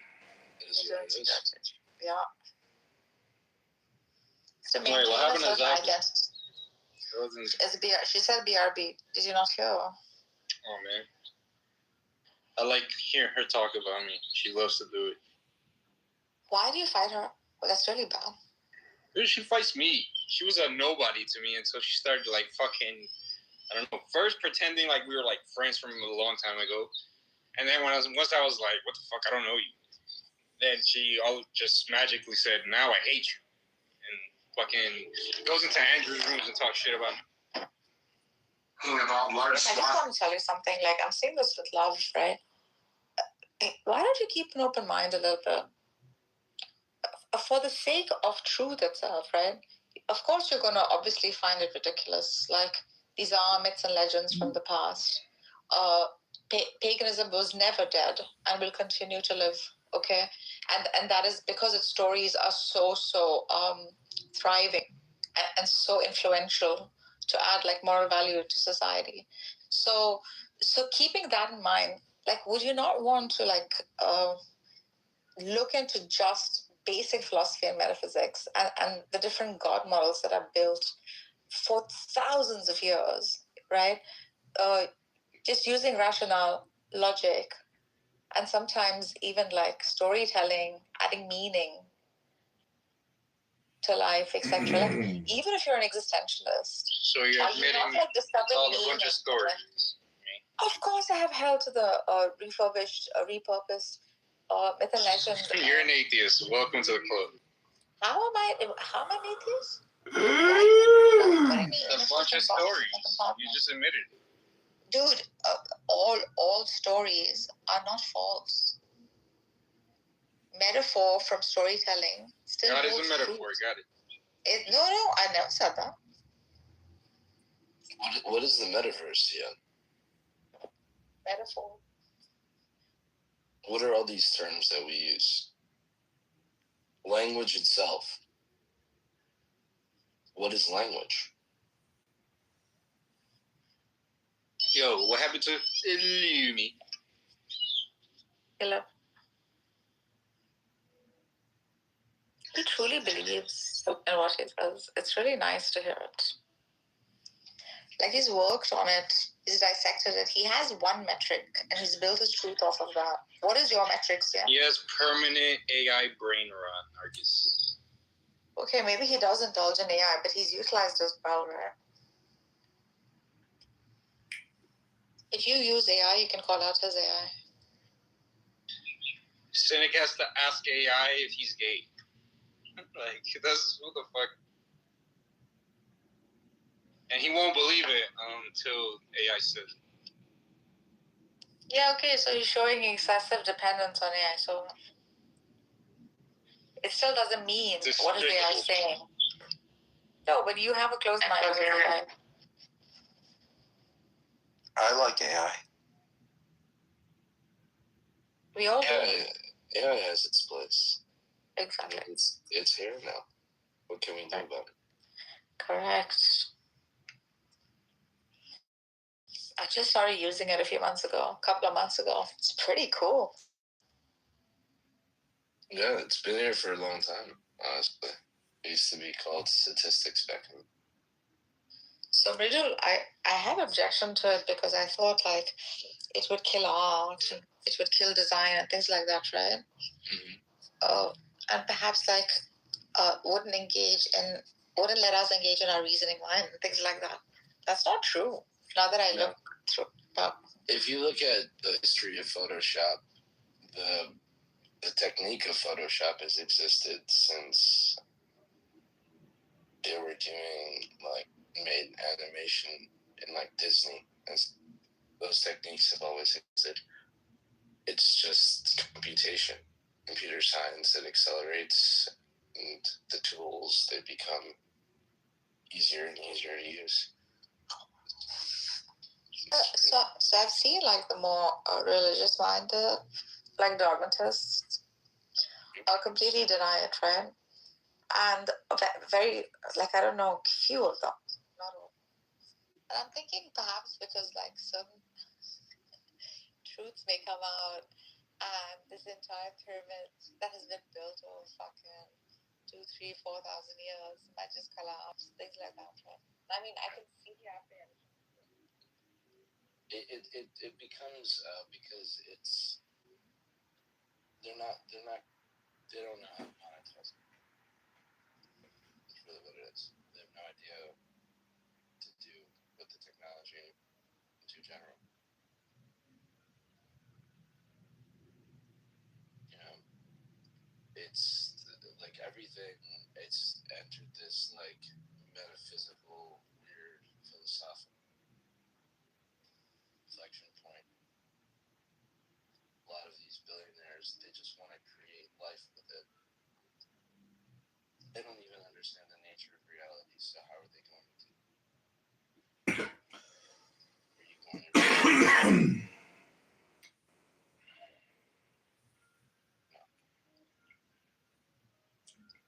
the meantime, what they're planning on doing is basically getting microtransactions. That's basically how they've been training kids with video games. In every aspect of your life, as much as possible. Open economy.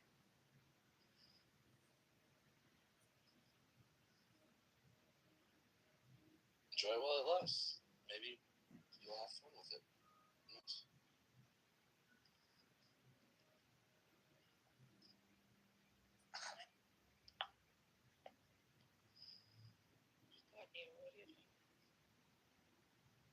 Be singing with the crickets. Nice.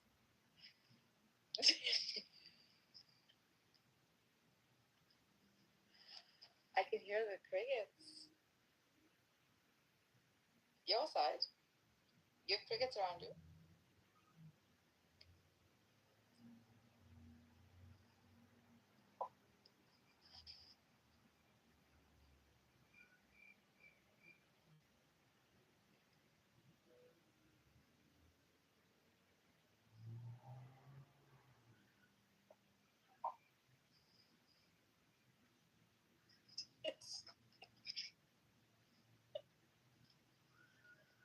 Are you feeling Daniel?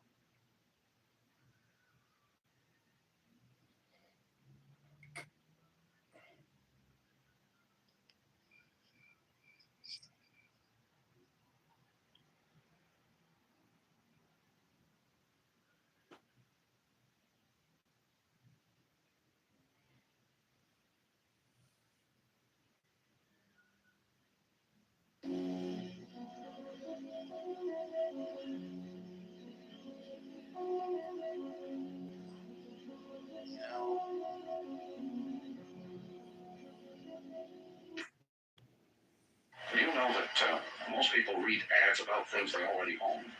They don't read things to buy them, but to feel reassured that they have already bought the right thing. In other words, they get huge information satisfaction from ads, far more than they do from the product itself.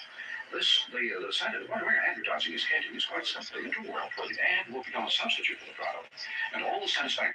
No, not really controlled. They're just kind of, a lot of their parents' credit cards and BC and stuff. Do you know? This is.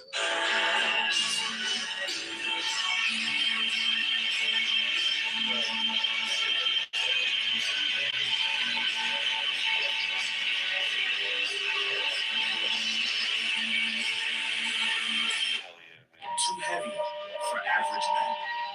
The iconic Motley gemstones hit different, featuring bold cuts, serious weight, and a presence. I'm not really one of those live service type guy. That's what I was talking about. The scam that people are cheap for every second.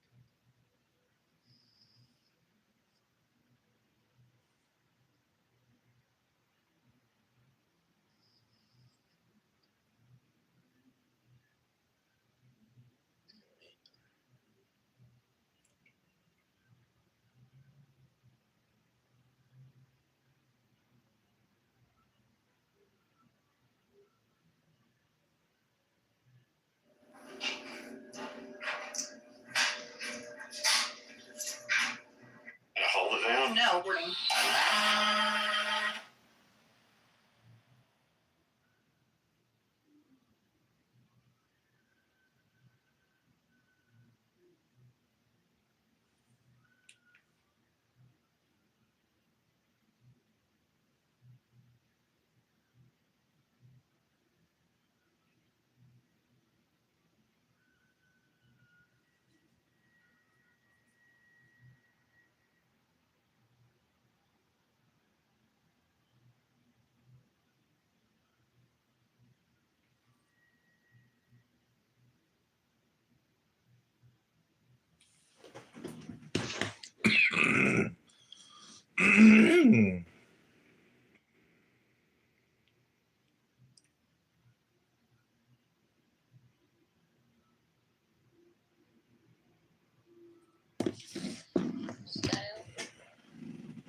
about the 1942 Water Treaty, which governs how much water the United States gets and Mexico gets. We're supposed to get 1 acre-foot to every 2 acre-feet of water they get. They've been getting something like 4 to 6 acre-foot of water for every 1 acre-feet of water we get, which that doesn't sound like a lot. What it really does is it like dispossesses our farmers. So they're like, they were in the Oval Office or something else, and Brooke was like, we ought to go talk to him. So I went and talked to him, and the president was like, that's a great idea. Pulls out his phone, gets the Truth Social. Ted and Rollins literally dictate the Truth Social, and he sends it. So from what I know of him, and I only have one small window into this, so maybe he's a totally different person from what I have a perception of. But from what I understand, if you're the last person in the room and you're the most ardent speaker, he's the most likely to listen to you. I'm not judging whether that's a good thing or a bad thing. I'm just saying, from what I know of people who work in Washington, that's what they say. That he listens to the last person in the room and the person who's the most ardent. Yeah, and most people that work and live in Washington, I just recently moved from Washington, D.C. Everyone says that the Israelis are the country that spies on us the most. So he's using This is your fault, man. The Israelis spy on us a lot, not nearly as much as the Chinese MSS and prior to that, or the Russian FSB. Like the Russian FSB, when it was split in the early 2000s from the KGB, they kept the exact same generals in charge. So Directorate 1 under the KGB, which was America, is Directorate 1 under the FSB and controlled by the very same general who served under Vladimir Putin when he was head of the KGB. Marshall, where you from? Yo, how the fuck? What the fuck? How the fuck did we go from somebody being the last person in the... Jay, I'm from East South Texas. I just want to make it hard.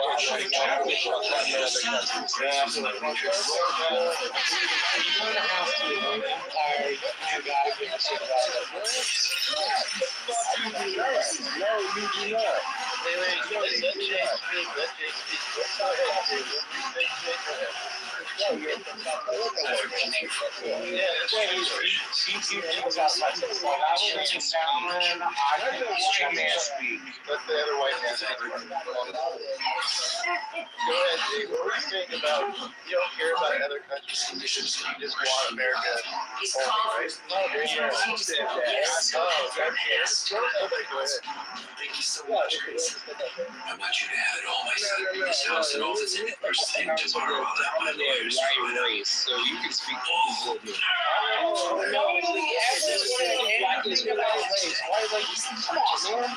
Someone said you want to go first. It's not that far. Man, come on, man. I mean, clearly I was joking. Okay, I can't tell somebody else to go fire over my head.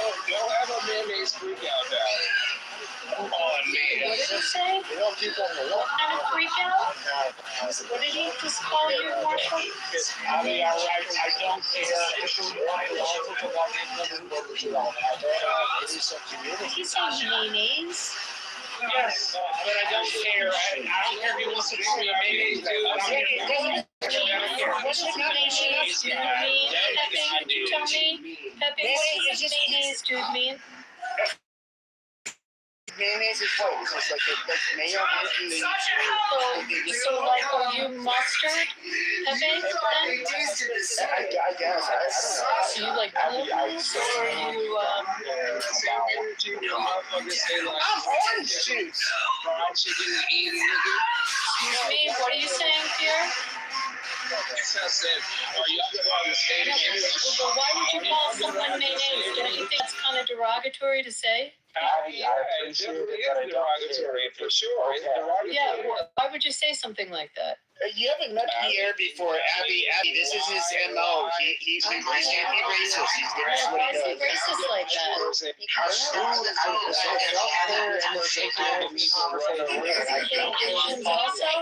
else does he hate? Ding dong, ding dong. He'll talk shit about any group of people he's there. I'm not going to Wait, that last Shut up, lady. Shut up, lady. I don't want to hear you fucking talk about nonsense. That is an incest. This woman is crazy, bro. I love all that right there. Kick her out, bro. What is? But no.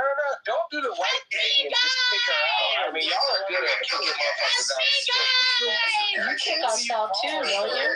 Bro, You just called someone mayonnaise. You think that's appropriate? Okay, what is okay? You know white people love mayonnaise. No, I don't. I actually don't eat it at all. I think the Dutch love mayonnaise. Are there the Dutch? I'm a mustard person. I mean, the Dutch love it like a sloppy amount of mayonnaise. Most of us are not like huge mayonnaise Do you think fans. anyone at Chompy's eats mayonnaise? And y'all say that. Not that I know of. Like, have you ever seen mayonnaise at Chompy's? I mean, now that you say it, I haven't. Like, I'm trying to think. They have like their. Amazing. And so, like, they do have like. She's amigo. Thank you, Daddy Trump. Oh, she's amigo. Okay. Shut up, bitch. Thank you. Shut up, Hey, Matt, you have to keep her around. You might need to. I think I like amigos the most. I will fuck up a taco. Somebody's having a mental health episode on stage. Yeah, Matt, you might need to deal with that. Matt, please, bro. I don't want. Come on. I didn't mean to do that. Matt, incest is not best. That's like, I don't know why it's so hard to run these rooms. Matt, I don't want to tell you how to mod a room, but like, goddamn, dude. What? Yeah, bro. You don't know. You might have room, but like, damn, bro. Yeah, Matt, just Miriam is causing problems. Mountain, Mountain, like, you keep on taking pot shots at. Oh boy. That is actually want to have a conversation. Marshall, I'm sorry I had to comment on that, but I just don't like it. No, Eddie, I Think appreciate you you say sticking up something for like me. that to It you. really means a lot. I just want everybody to know. I'm like, that stuff rolls off my back. If Pierre wants to call me out like that, that's Pierre's business. He doesn't want to talk about the subject. He wants to talk about where I look like. Oh my God. Yeah, I mean, Pierre's a dirty, angry little nigger, and he can talk about us however he wants. That's fine. It's out of line, not cool. Stop. Wait. Pepe, you did the hard ER? Yes, he just did. All right, do it again. I just want to hear it one more time. Nah, nigger. There you go. Damn. Okay, so me talking about y'all eating mayonnaise now that we can eat. No. You called him mayonnaise. You're making fun of his skin color. Look, I'm somebody who does find it. I just want to say, I do find it ironic. Hold on. Yeah, what I said was racist. You know what I always found really funny about black people is there's one word you can say to them where they lose all impulse control, they lose all free will, and then they can just like act like a bunch of fakes and do whatever the fuck they want in response to your. Hello? Hello, Andre. How are you? Well, How's it going? Fine, thanks. Okay. Narjas, I like your PTR with the Daniel Nero necklace. It's awesome.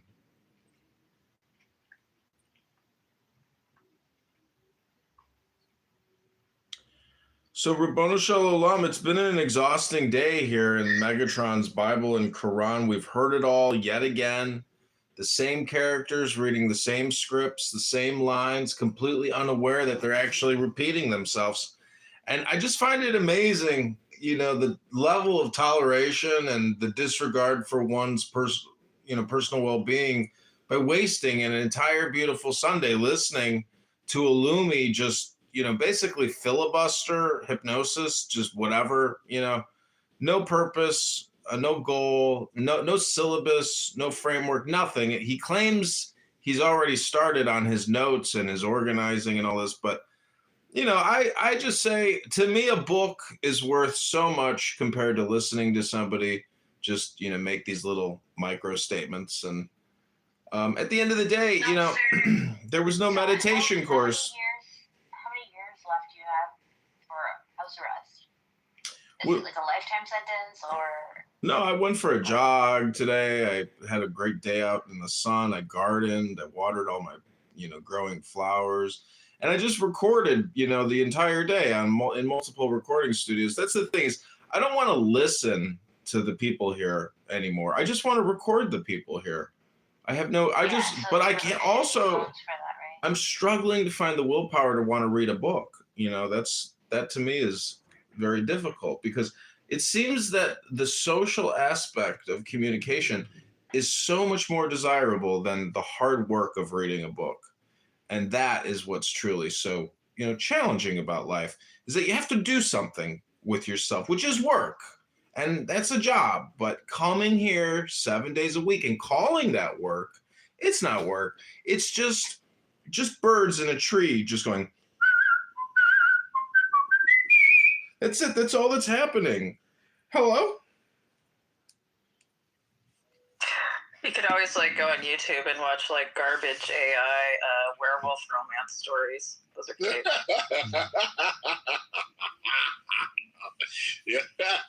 Yeah, or just go for the Japanese cat videos. What are you talking about? Werewolf AI? What do you think Clubhouse is? That's what Illumi is. He's just a werewolf person. He's a vampire type. Oh, he's a real person. We've spent hours, you know, both on cam on TikTok together, so he is a real person, don't you worry. I think AI couldn't come up with the things he comes up with.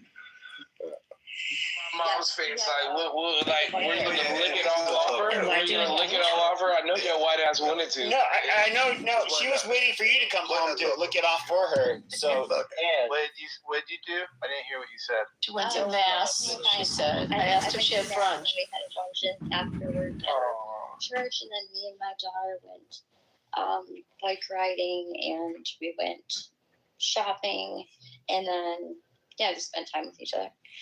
Thank you. Yeah, I'm actually recovering from like foodborne illness because I was eating with Pepe's mom, and she cooked a white dish where she didn't season the chicken at all or cook it properly. His mom have anything to do with it? Like he's a degenerate.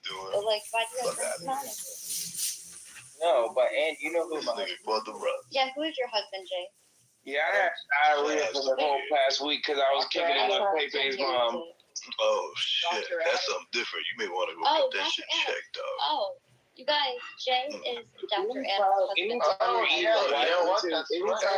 Anytime you're around a white bitch, you gotta like look at that shit. You gotta look at it. I thought I recognized you, Jay. You're Adams's boo, right? You're his man, right? Oh my God! Does he know you're on here, Jay? He probably is gonna. I know. It's weird to probably have you just on here, not Adams. Where's Adams right now? Are they polyamorous? Oh wait, you mean Adams? No, yeah. Oh my! Is the nigga gay? Hold on, I can't hear him. Yes. Yeah, damn. Hey, girl. Yeah, but one Michael J. Shut up, everybody. Go ahead, Jay. Go ahead. Right, wait, he's there. Adams is with him. Oh, Adams is up. Jay, I didn't know what you looked like. Do you know Adams, what are you doing back there? What? I swear I heard Adams' voice, but maybe not. No, I heard something back there. Adams. That's elsewhere. How's everything going, Jay? I'm doing that. Jay I'm up is so to cool, food. by the way. My name is Joel. Hey, Joel. Well, nice to meet you, Joe. I don't think anybody fucking asked you what your name was, motherfucker. Gay guy that married a very close. Anybody asked you what the fuck your name was, nigga? My name is Joel. My name is Joel. Who the fuck asked you? Who the fuck asked you? I don't know. My name is Joel. My name is Joel. We got other minorities. That we can't. Yeah, there's a man that is lower. Okay, hold on, Peter. We don't give a damn. Okay, Peter. Here's what you're missing. Okay, we have somebody who's lower on the oppression totem pole. Okay, he's a nigger and he's a faggot, and his name is Adams. Okay, and he will come on here with his loud mic. Okay, can you please tell your husband, and please don't tell him that I called him a nigger faggot, but can you tell him that there is some business to do with Pierre. Pierre is being belligerent. So he getting bent over by a black man. Oh yeah. Okay, I don't know who's top or the bottom. It's not my concern. It's not my concern. So you get your ass getting bent over by a black man. Not my concern. Getting bent over by a black man. We're not gonna have that. Challenge Adams out every night. I think Adams is the taker myself. Pipes or Wendy. Adams has one black parent. I think one parent one of his parents was Panamanian, and the Panamanian parent was black looking from what I remember seeing. And if a lot of you know, like they have an Afro Latino population in. Yeah, a nigga population. Yeah, you know exactly. You're gonna see okay, amazing. And in Panama, and so like he is somebody who's black. So he is at home right now, sleeping because he's sad. This is his second Mother's Day without a mother. Yes. Oh shit. Yeah, no, I did. We give a fuck because. It's understandable. And why do we give a fuck? Why do we give a fuck? Tell this. You don't have to listen to this, AJ. That's not cool, Change bro. the subject. Come on, Change the man. subject. Come on, Change the that's subject. not I'm gonna filibuster. You guys, I'm gonna filibuster. Leave them alone. Leave them alone. All right, we're not talking about Adams. No, we need to talk about Adams because we have this fucking porch monkey that you dirty nigger. You were literally derailing. Okay, you know what? We were having a normal conversation, Matt, before. Okay, get this nigger to the goo. Get this nigger to the gulag. Okay, he cannot behave. You gotta be quiet. We have to get back to the conversation. Can I just know why? So he's allowed to call me a nigger, but I can't say anything. Well, it is what it is. Shut your nigger mouth, bitch. What are you talking about? You can read the house rules too, Pierre. I have some rules around that. They'll help you out, by the way. Go for it. Can I Anyways, so in your house. Okay, do this nigger. He won't shut up. He won't. Pierre, why are you so angry at your mother? Oh, why? Shit, did you do that because you're black? Oh my. No, you just seem like you're yes, really mad if you're you not were at the angry. house. He might be angry. Why are you riding my dick with no license? Oh. Yeah, I have a topic. All right, let's get this going. I don't know who you were talking to. This is the topic. Did Iran beat the U.S.? Oh shit! Did Iran beat the U.S.? No, I'm gonna make the claim. I'm gonna claim. Oh. Can we make that the title, please, Bonds? No. We be my that was a banger. It's still Mother's Day for 30 minutes and wins. Eastern Standard, because you know that we rule the world. So 30 minutes of MAGA Mama, and then we can go into. You got a pre-gaming precursor to topic coming up in 30 minutes. Yeah, my old ass is gonna be snoring in about 30 minutes. Yeah, motherfuckers better hurry up. Me too, bro. That's like. God, I don't know how to tell you, but we redistricted the country, and the New York area doesn't control anymore. There was a redistricting that just happened, and now the middle of America is actually controlling the time zone on how we determine Mother's Day. Oh, damn, well, we already know. It's a redistricting. It went all the way to SCOTUS. They determined our time zone is Anne's time. And that's exactly why I reject this system. But Pierre, you know what's been extremely racist is Father's Day, because it makes men feel black men. You know, Don't do it. So MAGA mothers, though. When it comes to hold on. Mothers. Hold on. We only have 27 more minutes of MAGA moms.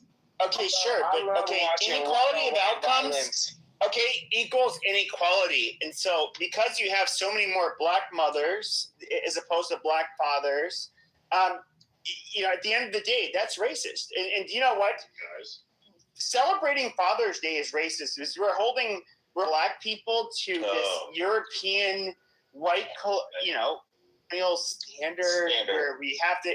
It is so disgusting. If you think about it. I got something for you, Pepe. Well, actually, the term grandfather. So Pepe, when actually, you get Pepe, bent the over term from the back, grandfather you call is that considered nigga daddy? racist. Now, you know that, right? What's up, dude? We're not allowed to use the term grandfather anymore. So we want Pepe to explain to us. When you get bent over and another man inserts his dick in your ass, do you call him? Okay, but Pierre, I know you're talking about very violent chimp sex rituals, okay, which we don't do that stuff. Like, what'd you say? Like, yeah, daddy. I understand you guys want to exert your dominance in very primitive ways. That's fine. You can do what you want. Daddy. You can say ooh hoo ha ha ha ha. Ooh, daddy. Okay, amazing. Girlfriend. Evolution is really not really improved. More evidence. I'm just saying. All I'm asking is, like, what do you say when a dick 5 is in minutes your into ass? MAGA Do you mothers. say, or do you say, damn, daddy? I don't know what you're talking. This is more chimp coke. I don't know. Pepe, can you explain to the room why there are 3 numbers between 1 and 5, 4 numbers between 5 and 10? He done had a nigga in that before. Stuttering. I'm not stuttering. I'm listening. Literally listening to somebody just like chimping out. I don't even know what to say. Like, you get packed up in every fucking room you go in. Whenever you have to intellectually debate something, like you never win. You're just a loudmouth. Let's talk about Chud the Builder. You say daddy. Since we're gonna do this, let's talk about Chud the Builder. I guess he got arrested. Did you see that, Pepe? Yeah, I saw that. The thing is, though, is I get it because look, there is 2019 to I don't know 2021. He can't even get his words together. You think about that dick in his ass? Okay, God damn you, Pierre. Can you just stop normal for like a minute? Like I'm doing really well. You know how crazy it is. This is fucking retarded. I'm like actually fucking behaving myself. He's just sitting deep on that. If I can behave myself, you can behave. Like no, this is literally where like okay, people use the term nigger fatigue for a fucking reason. I can behave. I recognize. Okay, there's a reason. It's called nigger fatigue for a fucking reason. Like here you are, mostly in a white space, but here who's the person acting like a nigger more than anybody else? It's a black man. Amazing. Have you ever had? Okay, can you put the skip in the goo? Can you? Don't do the camera shit now. Fight back. Don't start doing that. No, you should put this chip in the goo. It's like you cannot talk while you're on the fucking stage. We can since it's supposed to be MAGA mothers. We can put. But I want to answer your question, Matt. I want to answer your question regarding Chud the Builder. Wait, he hasn't answered it yet, Matt. What the fuck? So Chud the Builder. Okay, he's somebody who Builder. What the fuck? I don't let him get. Definitely probably some mayonnaise. Can you just shut the fuck up and learn, you fucking retards? Yeah, I know. Stupid fucking I don't even like Chud. Let's go. Do you want to explain? Go ahead, please. Yeah, so Chud is somebody who originally he became viral because there were these 2 African American men that were parking in an emergency spot or something like that, and he's like, "Why are you guys parking there?" And then he's pointing his camera kind of at himself and them, and he's like, "Am I on camera?" And he's like, "Yeah, why? You don't like looking ugly, on camera?" And they're like, "Oh, what you say?" And then he's just like, "Oh, what you gonna do?" And he calls them the N-word, hard ER, and then it was kind of funny. Like, and he's like, "Oh, look, they're chimping out. They're chimping out." It was funny. And it took off from there, right? Yeah. Yeah, it took off from there, and it was funny. But it's kind of. But then it's just like, okay, you did it once, bro. It's okay. Some comedic value in what you did, but it's after that, it's just like, okay, so you're gonna go around and you're gonna call people the N-word, hardy R, and say it's a freedom of speech issue. No, say it. You already said it. Okay, but then that you can say. Okay, but freedom of speech has to do more or less with whether or not the government can prosecute you. Now, okay, so I remember after October 7th, anti-Semitism, for example, was really high. And there was, I forget the name of this guy. He lived in Texas, and he was saying, like, I don't get it. You can't just go to a black neighborhood and just call people the N-word and not expect consequences, but you can expect it with us. And one of the things, like, he was not realizing at the time is just like, okay, when you have people with nothing to lose, or a higher proportion of people with nothing to lose in a specific community, and they likely are criminal, have low impulse control, are much more likely to react violently. Yeah, you're going to be cautious with what you say around it. Kind of like how you're going to be cautious.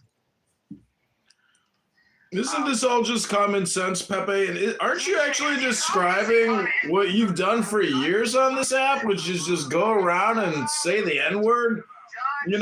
N-word Tourette syndrome? You're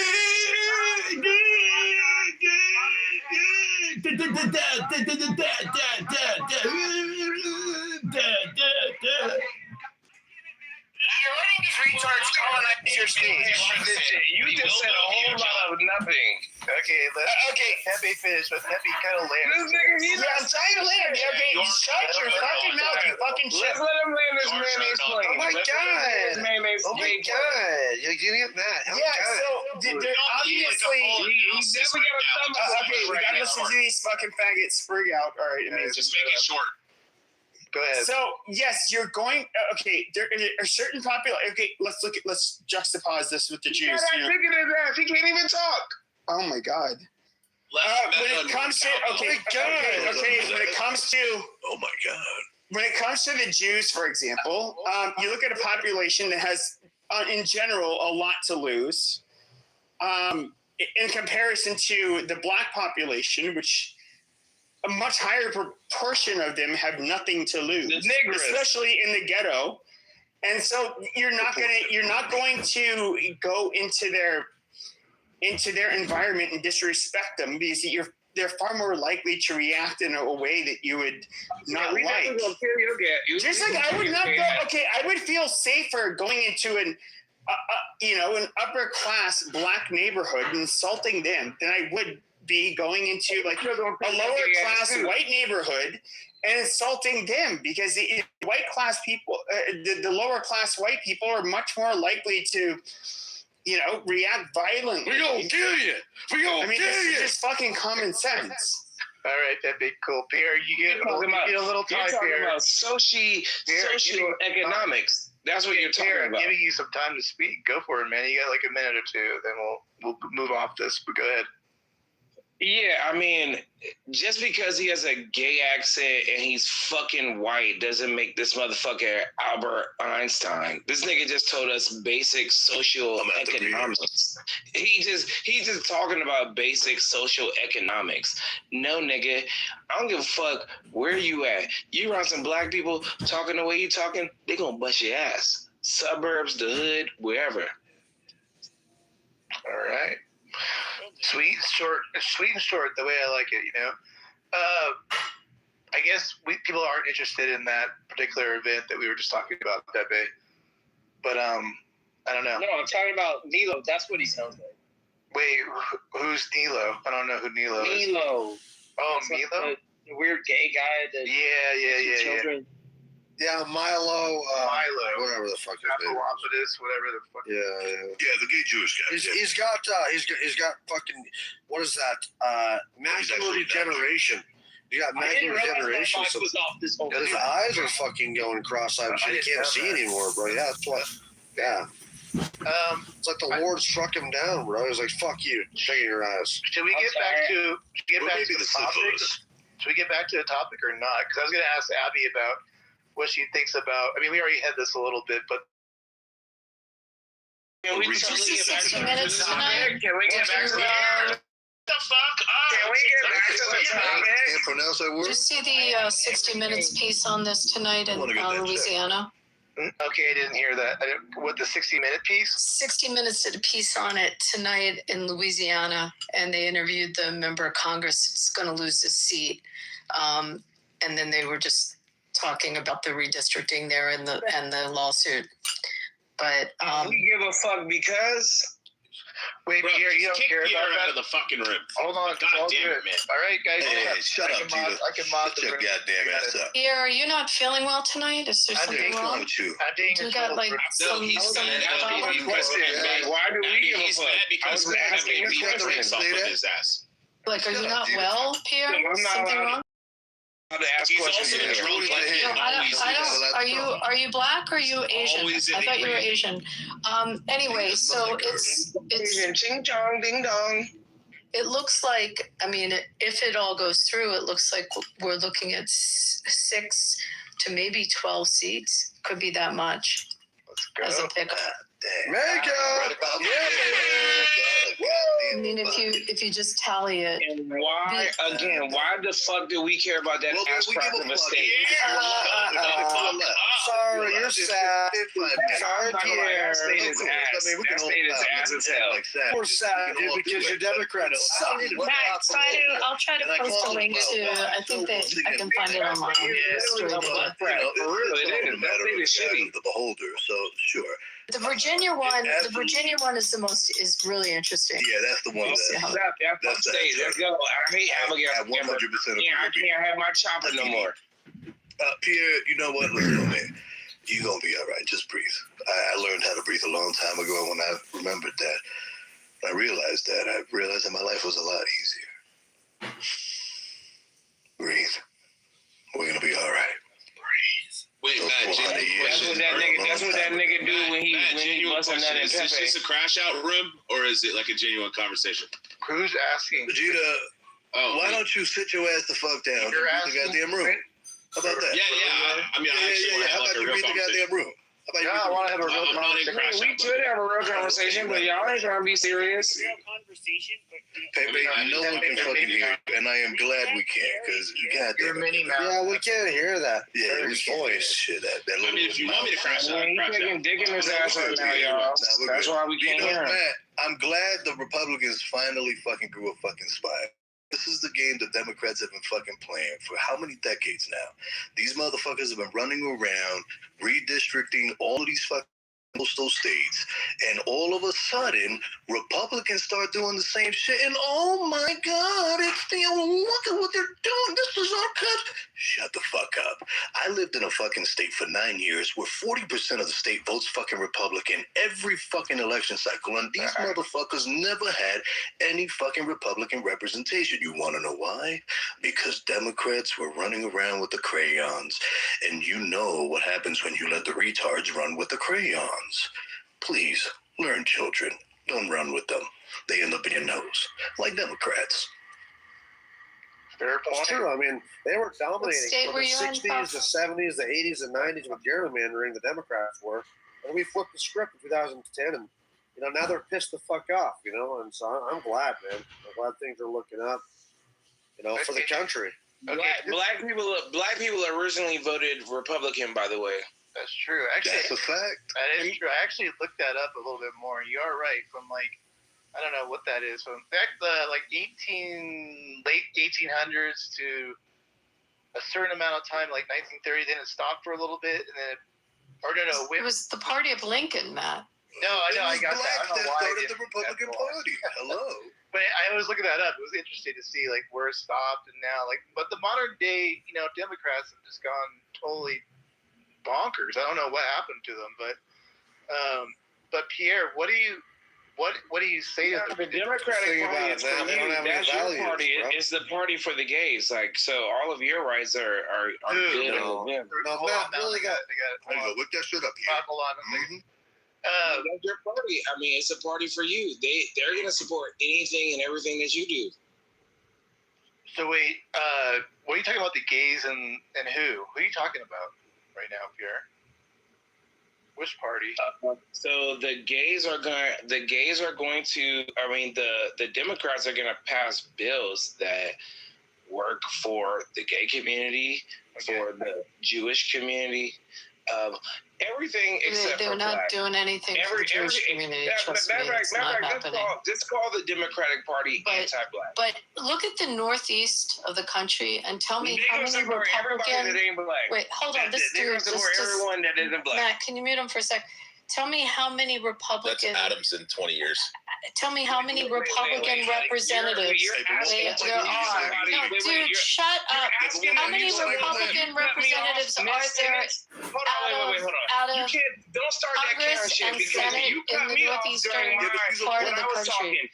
No, you cut me off while I was talking, and so now buddy. you're asking to mute me when Yeah, you're I think you should be muted. I think you should. It's mother's fucking gay, and you should be muted. And don't want to explain that one to me? I'm going to interrupt you. Don't interrupt other people. No, and you then call. expect No, the I'm Karen going to shit. interrupt you, and you're disparaging. You're literally doing the Karen shit. So to answer, the question, Matt, how many representatives in Congress in the northeastern part of the country? I can't stand white people. Y'all get me. Y'all fucking. How many representatives in the northeastern part of the country are Republicans? I mean, what's going to end up happening is actually trying to engage us. You're just going to be effortless. Okay, this is a discussion between Pierre and I. Actually, I just lost my place. Hold on here. Fuck. Am I still here on this? There are zero representatives from New England that are Republican. Did you hear the point I made, Matt? There are zero representatives. Hold on. Abby, let me just have a conversation with Pierre. Just hold on, and then I'll let you come in. Pierre, are you for the redistricting or not? That's what I was mainly asking you. I don't know what you're doing. You're talking about gays. They don't know. Pierre, are you there or no? Now I just what state? Just anything. I don't know. I don't even know what your stance is. That's what I was asking you about redistricting. No, redistricting of what? What is going on right now? He's a black conservative. He's anti-Trump. No. Like redistricting of what? Like so, like how they're moving. Conservative. Damn. Wait. I'll state his position. All right. No, it's not. You're just a shit talker. Okay, you guys. I'm the one. I was talking to Matt. You fucking crackers. Yeah. He's talking to the cracker. Why the fuck are y'all watching us motherfuckers opening your mouth when I'm talking to Matt? The main cracker. Anybody that comes out. Y'all motherfuckers is crackers. I ain't gonna lie. Y'all don't do that mayonnaise shit with me, nigga. Okay, check this out. The cracker up here is talking here. All right, and I'm talking to the cracker up there. Yes, Lord. Yes, you go. Okay, so do you know? I'm not talking to none of these other crackers. I'm talking to I'm gonna move you. But they're gonna move you if you don't. You gotta be quiet. Okay, come on. What is? So do you not know what's going on? What we've been talking about a little bit here? Or no. I mean, yeah. So I, for one, personally think Pierre is a great addition to this room. We need more gay black I was representation. trying to respond to Matt, but crackers are talking over me. So am I allowed to speak, or are crackers going to talk over me? Go. Let me know, Matt.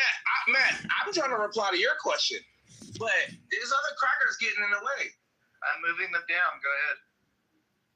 All right. So in my state, I saw that they rezoned fucking districts and zoning lines and all that shit for specific votes in like Zoning? in particular counties. You don't know what zoning means. All right, and another cracker talking over me. Go ahead. Because zoning has nothing to do with redistricting for voting. You have a conversation.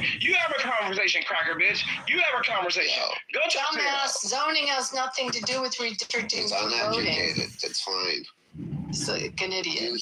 What does zoning have to do with it? Why y'all not gonna let him finish though? Pierre sounds like you want to marry center. Nah, come on, You mean they redistrict? Okay, come on. And y'all acting like little fucking kids. What, do you think she's a gangster? Let him finish his thought. Talking to a woman like that, this fucking dumb cunt. This is America. This is equal opportunity. We're just correcting that zoning has nothing to do with voting. Let him finish, and then you can correct him. Why you gotta cut the girl off? You meant to say that they were redistricting. Right away. All right. Let them land, and we can correct them afterwards. They got a point there. Okay, go ahead. Pierre, do you want to finish your submission or not? If not, we'll just keep going. I'm not talking to no more crackers. All right, he's Better that he stays quiet. Trust me, bro. So going back to answer to Pop's comment and to answer, out of all of New England, and I put it in the chat, there is one senator then there's no one in the House. There's not one representative in the House from all the states in New England that is Republican. And there is one senator from Maine who is up for re-election. But essentially, so to his point, to the Republicans that live in all of New England, who represents them in the House?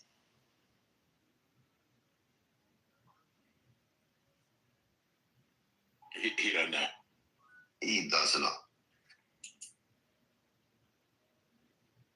You said he's like. I told you guys, he's tore up. He's tore up every time he comes on stage. This is a pure learning center. Sorry, not learning, leering fucking center, fucking education. Yeah, so this white bitch just like made us all be quiet for what? What the fuck did she do? To correct your misinformation? Yes, for an educational purpose. I responded to what Pop was saying. Hi, Pierre. Can I draw your attention to my PTR? Pierre, I'm wondering why in all of your PTR photos are you doing the OK hand sign? Are you like a black stormtrooper or something? Why do you do the OK hand sign over and over again? Oh, Dr. Adams is here. Thank God. Your counterpart is here. Your clone has arrived. The gay token black man has arrived. You're a Red Lodge member. Like, you're the last one to be talking about someone's fraternity. I'm a Red Lodge member. What the fuck is a Red Lodge member? What's a Red Lodge? Riyabia, the first day I heard you on this app, you were talking about how you had to get the bus camera footage because you were attacking and abusing young girls on a bus and you couldn't get prosecuted because you got the bus footage. So I don't know all these dispersions that you say I'm like a Red Lodge member. Maybe it's called I read books and such. I'm in a book club. I pick up a book and I read a book and then I come on Clubhouse and I just laugh at how stupid you are. Hello? I'm pretty sure you got a lot of faggot shit in your lifetime. Yeah, I'm part of one of the oldest, prestigious black fraternities of all fucking time. Oh, shut the Your fuck up, white Pierre. ass don't know shit about that. Do they have hazing in black fraternities? Don't know nothing Do about they that. haze in black fraternities? They whip them with a belt. How do they haze them? They whip them with a belt.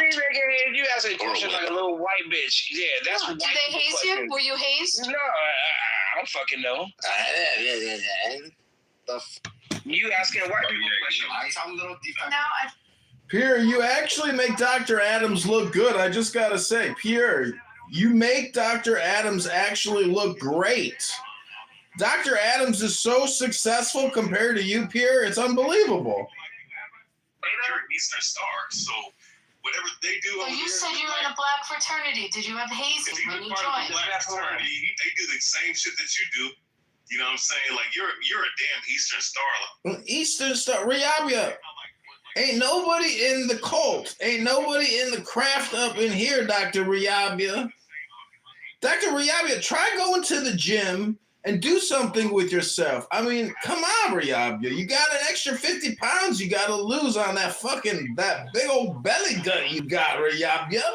Maybe try a new update to the name from Riyabia to like Kevin, your name, or like Steve, or whatever the fuck your name is, Dr. Riyabia. Fuck, I can do every day in the motherfucker. You did. Okay, Dr. Riyabia. He's a tough guy. This is a UFC superstar we got here on here. A Jew hater extraordinaire. Go ahead, Riyabia. Tell us your worldview. Who is in control of everything? Eastern Star. Every man and every woman is a star. Do you read books, Riyabia? Do you read any books? You angry. I'm happy. Leave me alone. You angry. I'm happy. All right. Anybody got a topic? Like, I'll let someone else just pick a topic, or are we just crashing out? I don't know what's going on around here. You wanted to crash out, I guess. Talk about that dick that's in Pepe ass. All right. That's not really a topic, I don't think. So, Fema, you had one earlier. One in my PTR? Yeah. You wanted to talk about the war, right? So, Yeah. I think you get one too. Are you over redistricting? We're not talking about that. We've talked about it a lot. So excited. So, Matt, I heard I love Cuba that is about to fall. I heard that I heard Cuba's about You know to you fall. love BBCs. Well, No, I don't have any information to prove that's true, but my name is Mountain Mouth. Okay, bro. I'm just saying, man, they don't have any oil left, and they're making negotiations. Well, they're talking to us at least. I mean, I think that it's probably what we want to do is probably normalize relations and get rid of the Castro regime or any loyalists. But I mean, yeah, guys, like it's probably we have to like get rid of the negotiations and like suddenly get rid of the regime. Like, all right, shut your white ass. So He's a redneck. He's not even yuppie. Fema, can you do a public service? Can you do a public service announcement? The account is on the stage. That if you click on it, it will freeze you. terrible. And yeah, but everyone just whether none of us have to everyone agree on agrees stuff, on but on that one we all have to agree on. It's like it's not hacking anybody. Like, Bow wow wow wow. Bow wow wow wow wow wow wow wow wow wow wow. Has Michael Bronstein ever said anything intelligent on Clubhouse ever once? Like, Michael, like, when did you get hit by the donkey in the back of the head? What happened to you, Michael? oh. All right, I brought my Temple Joe as a moderator. You guys heard this pain. Oh, Joe! Are you a butt fucker also? Are you a butt fucker also? Yeah, Joe, I have a couple things. So That's a quick exit. Fema, do you want to respond to my question that I had about all of New England and how you feel about that? And we're going to talk politics. Oh, I don't know what question it was. Bima, you had a topic for us about an hour ago. Yes. Did you? I'm giving you the stage. You're going to lead us with a topic. We're going to talk up here politics now, and I'm going to mod this stage, all right? Oh, thank you, Joe. So there's a couple things. I'm going to offer 3 topics. One pretty controversial. I'm going to say the topic, just title, Did Iran Win? I am going to make the claim that at this point, I think I've seen enough to say they've done what they needed to do to outlast strategically, like endurance-wise, the U.S., and everything that the U.S. has tried to accomplish, it has not been successful. So I'm going to make that claim. But before we get on that, because I'm sure there's going to be plenty of people who sit down, two other things. One, there was an update to the North Korean constitution. Jim Jong-un, thank you. He's freaking out over there. He wants to be involved so bad. He's so sad that he's just changed the constitution that if the leader gets assassinated, there shall be an immediate nuclear bomb. So I'd like to talk about whoever's unmuted. The feedback is killing me. You know, my brain can't do that. If you could just mute up. That's Bow Wow. Don't click on his profile. So the question is, now how would we handle something like that? I mean, I think he pretty much just put himself and his country into. I'll let you guys discuss that, because now how will we handle? Right, I'll leave that open to you guys. Right. And then the third topic, real quick, is just the hantavirus thing. We know that we had this cruise. The cruise is going on. Some guy dies on the cruise. He gets off with he dies on the cruise. 70-year-old man. He gets off off the cruise with his wife. They don't test him for anything specific. He's now, the wife is traveling through the airports. She ends up getting taken off a plane, and then she dies in an airport. They still don't test for anything. Then another guy, a British guy, he ends up dying. So now they test it. Okay, now he has hantavirus. Now they figure, oh wow, we have hantavirus, Andy strain, human-to-human transmission. Interesting. 47 people had gotten off at this one point where they had gotten off. So now we have a bunch of people just flying around the country or flying around the world, going, whatever. We have one now positive American that has tested positive for hantavirus, and it seems that it was from the Dutch cruise ship, the Hondius, and so this is interesting because a lot of people are talking about, this whole thing. So that's something else that we could talk about. And those are the 3 topics. Thank you. I just want to say, when it comes to the hantavirus, it's interesting. Hold on. That is something that you didn't bring up the aliens. Pepe, he's the fucking mod, bro. Chill out. I can't see you talking. I'll let you talk next. I just want to talk. I just want to kind of set the ground rules. Look, those are great topics. Let's try and pass the mic after making one point. Let's not pancake. So Pepe wants to talk about the hantavirus. Go ahead, Pepe. What you got on the hantavirus? Virus. So there's something that when I was in middle school, so my dad worked for the federal government, and we would have to go to different parts of the country, and then. Aren't you supposed to make a point and then pass the mic? Amazing. So when it came to the Four Corners region, which is Navajo country, the hantavirus, that was something that was happening. People were just dropping dead while they were driving in their cars, all kinds of weird shit. It is something that you still, if you look at the communicable disease reports here in Arizona, the hantavirus is something that you still get every year. There's several people who will get diagnosed with it.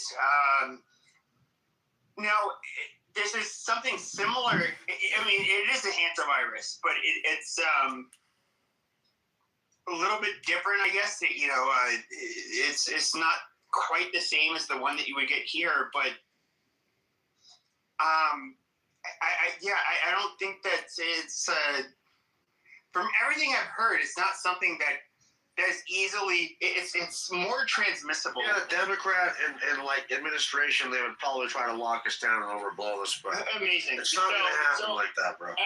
Amazing. So it is something. Is this the Pepe show? Can you make a point and then just go on mute and pass the mic? Shut your goddamn faggot mouth. Joe, can you do your job?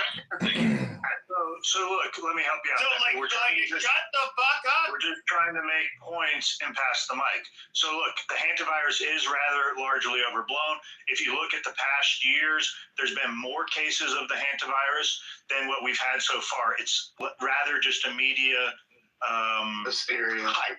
Yeah. Joe, real quick, did I hear that there's a version of it that seems to be airborne? No. It's still not airborne. Okay. And so, generally, when it came to field mice in Arizona, that's how if you came into contact with the mice droppings, that kind of shit. That's how you would get it. Right. It was kind of hard to catch it. So only a few people would. And of course, it is a horrible illness. But this, I guess, it was there's a variant of it in South America where bird watchers, there was a bird watcher basically. He was by a landfill. He was by a landfill. Yeah, it was in a landfill. It was actually in a fucking landfill. It was literally pictures of a bird. Yeah, why they endangered bird. Why are they getting bird watching by a dump? Because where they congregate. Yeah, I don't know. They congregate by the landfill, picking up resources. Really? Oh yeah, they want to try to, And then they were stepping over dead rats with droppings, and then they apparently inhaled certain contaminant from the actual fucking droppings itself. Piss or shit, yeah, it's the piss that. Piss or shit. Okay, at least when it comes to epidemiologists, with the because here in Arizona, we're hantavirus. This was a state that was the most affected by it, at least in North America.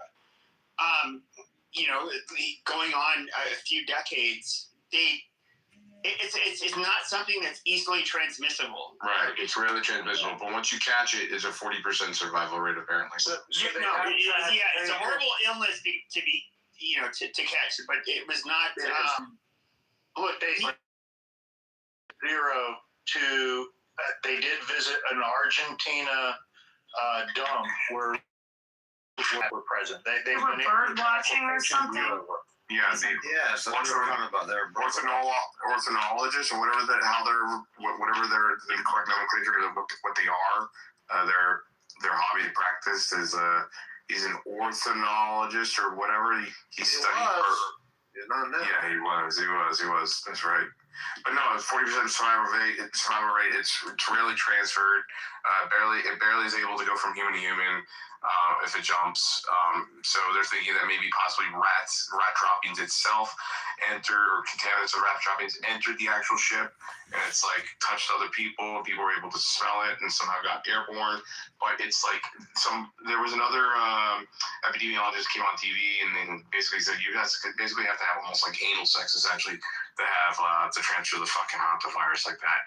Like it's very, very, very, very, very rare. Well, I'm not sure if that makes sense, though, because when they're talking about it, they said that there's like something like 40 to 50 different strains or species of it, or however you want to say it. And this one specific type, this Andes version, is spread person to person. So if it variants. So if it's spread person to person, right, and you have direct physical contact, or however they're saying, all you got to do is be in close quarters. I mean, we're talking. We've now had a person that has been positive, that's been on the ship, that's now in the United States, and they've tested positive. They're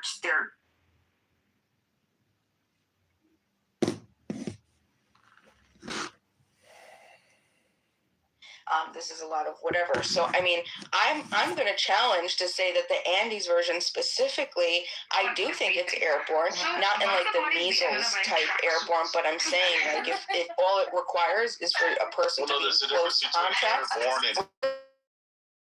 Okay, so then that's aerosol would be like mice and shit everywhere. And then you're in proximity to it. Okay, but that's not on the winds, like right. It's aerosol but that's not this person because these are old. They were all in proximity. It has to be aerosol droplets. Isn't it how Gene Hackman died? Isn't that how Gene Hackman his wife died? We are the embarrassing ones. On the ship in proximity, and then they're in close. Getting those droplets, yes.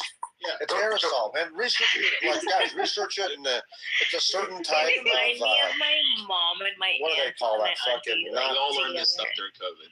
Yeah, not Ecuador, but it's the Andes mountain, like rats that have a certain trend, like it's weird. It's a certain different type. Yeah, and I love it. Well, don't you think though? We become the heart. Do you believe that, like, I mean, not to bring conspiratorial kind of crap, but like, don't you think the media kind of is also their job to bring dramatization? They're doing that right now. Because and now everybody's just latching onto it. They were trying to do with measles, remember? Yeah. They were trying to do with the measles, you know, because of RFK. Which one was the one I started to think that. Oh, that was which one was the one that they associated? That was hepatitis A or C. Today I saw this beautiful man. Like it's finally springtime here. Which one was that? I saw this beautiful man walking, maybe in his 50s or something, and he had gotten himself an ice cream cone. Also tied into the AIDS. I wonder if it was because it's blood transmission. He's walking, and the sun is hitting his face. Yeah, because when you fuck somebody's butt, if you're not lubricated properly, and he's like, has like, you know, like he looks like dad. Know a lot about that, but please, by all means, educate us. Proper, like a business dad, yeah. Let's get and I'm walking, and I was like, my short towards my whatever. Like I was like on a walk. Thank you, Matt, for And So how many people got Bima? How many people got off the boat coming into the country that were before it was detected? There was a point when the wife and the dead man, I don't know how to refer to it, just, they got off, and 40 or 47 other people got off during that point. And so they went to wherever, all different places. What did he say? Was it Israel? In the U.S.? No. Now it's road. No, it was it was some other location. I think it was off of Cape Verde or something like that. Weren't they going to the Canaries? Just went so have you seen that it's rodents? The most likely situation that would have happened or occurred would be the rodents got into the food and then people ingested it. Say this again. Abby. So if you have rats on the boat, and the rats on the boat, they have this virus, and then they're laying droplets and urine, and they're also feasting on bread and stuff like that. So people aren't properly checking, the food products, and then people are ingesting it. That would be in real life. Of how they got So let me just interject real quick. Look, the CDC reports there's been no outbreaks in America from the Andes strain of hantavirus right now. Like really close. So they don't understand. They're on this ship, and the ship then goes. Rats in the ship. But it means it's something when somebody says my full name, crosses the Atlantic, it like makes me feel, and ends up in the Canary Islands. So it crosses the Atlantic down. My whole name. Where did it cross over, and did it make any stops? When they stop at the ports, they load up. In the ports. Do you know what I'm saying? And then you got rats that are stowaways on the food and stuff like that. They've already transmitted their urine and feces onto the food. Right. Where did they do the crossing? They started in Argentina, right? And then they crossed over, but then they had to. Did they stop at any ports before they got to They stopped at St. Helena. That's where they stopped at St. Helena. That's where the wife and the guy and the other people and then got off. They got off there. The wife died. There was she had already taken a full flight. There was some connecting flight. She got all the way to Johannesburg, and that's where she died. The British passenger was evacuated to South Africa. I think he had gotten off at that same point, and then that's when a German died on board. So it went to the island. I'm following what you're saying. So it stops in the island, right? St. Helena. Then it goes to South Africa from there, is what you're saying. The route of the boat. And then did it go anywhere else in Africa before it went to the Canary Islands? It's a long journey. I think there was. I don't think that there was any offboarding of people. I'm not sure, but I know that there was supposed to be from Argentina, and then they made in Antarctica and South Georgia, Nightingale Island, St. Helena, and then the Ascension Islands. So those were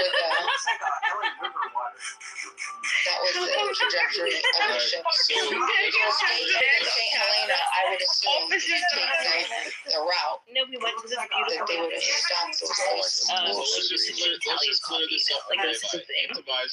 Antivirus is a group of viruses. I look at the table, and all these young women are like wearing these beautiful dresses, and they all have hairy legs. They blame it on rats like they blame the big Well, what do you think? No, you're a retard. The fucking rats. Hello. There you go. When it comes to the hantavirus, that is weird. but when it comes to the hantavirus, that is where it was very peculiar. In Arizona, it's just like you're seeing it. It would affect individuals. But when it comes to people transmitting it to other people, that's not a thing that really happens. So it was somebody who was exposed to rat droppings that had the hantavirus, and they would end up like they would literally drop dead while driving in their cars, all kinds of weird shit. It was very fatal illness. I don't know what the survivability is. 40%. I feel like we're like Are they going to run into a lot of just right off and say, oh, well, people getting on their little cutesy pajamas. Regal's wearing bows in his hair.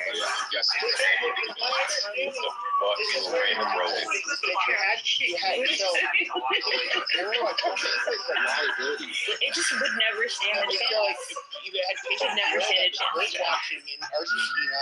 I don't know how much of this was spread through person to person. I mean, this is a slightly different virus when it comes to the one they have that's in Latin America. Like, is it being spread person to person, or is it these people all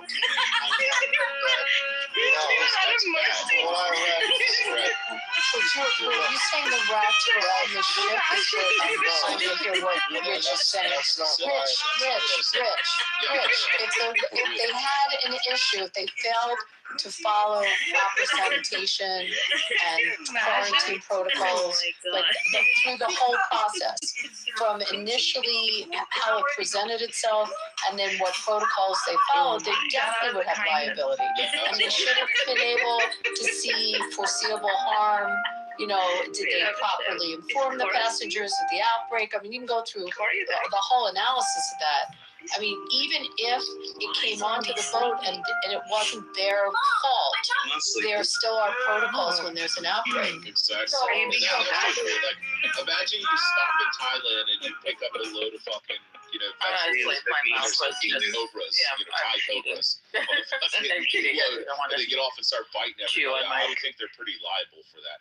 It's different than like people just But there's maritime law. I'm just seeing this pod. Not to get into all the specifics on it. So the thing was, is they one of the most educated people on stage is right here. I just handled that. It was such a large gap before they actually tested them onto virus. So I got the whole itinerary of what it did. So they started off in Argentina on April 1st. So they departed from Argentina. Okay, and now in April 4th, 4 through 7, they get to South Georgia. That's the first dated stop after they left from Argentina. Then they get April 13th to the 16th. Okay, they get to Cancuna area, and they and Nightingale Island. And from there, one crew member disembarked and 6 guests embarked there, according to the table, the operator's table of the ship. Now, hold on. What was the period of when they were? So the period was, let's see, the first patient died on board on April 11th. Okay, so keep that in mind. The first patient died on board, the 7-year-old man died on April 11th. So let me go back to... You said on the 13th. So they had a death before they disembarked. Right. So from April 4th to 7th, they were, that was the first stop. Then so April 13th to 16th, they stopped at the Cancuna area. But stop for a second before you go on. But you said there was a death on the 11th. Right. Yeah, they had knowledge on the 11th. And they didn't test anything. Like, they actually, there was a video of the captain speaking to everybody and saying, unfortunately, he died. It's most likely natural causes or something like that. Like they had no idea. So. The first time, so then I'm like, oh, okay, like they found out that it was coronavirus wasn't until April 27th when the British passenger was medically evacuated. And they tested him then, all the way April 27th. So the first guy died April 11th. As I continue on my walk, going about there is a young man who died with the biggest So he dies on the 11th. They just keep the body on board. Do they evacuate the body? Yes, the body kept on board until they got off the 24th at St. Helena. Has it left So from April 11th to April 24th, the guy died April 11th. They jeans the body off April 24th. His hair is long in a What do you mean? I'm not reading an article. I'm reading a bunch of articles telling that. And then it's a virus. Even that variant. Hold on. What do you mean? I'm reading the ones that I have here. None of them. I used to skate on any of this. Okay, I still do. I'm wearing skating shoes right But you don't skate. You just wear the shoes. Oh yeah. What's called? So it gets to a point where you get like really tired of getting hurt. Like I don't mean like I was like doing little shit. I was jumping stairs and shit. I just want to say that as a bald man, you never see bald men complaining about like the discrimination that bald people suffer at the hands of women, employers, neighbors, people on the internet. Like you never see bald people, claiming that there's this disenfranchisement.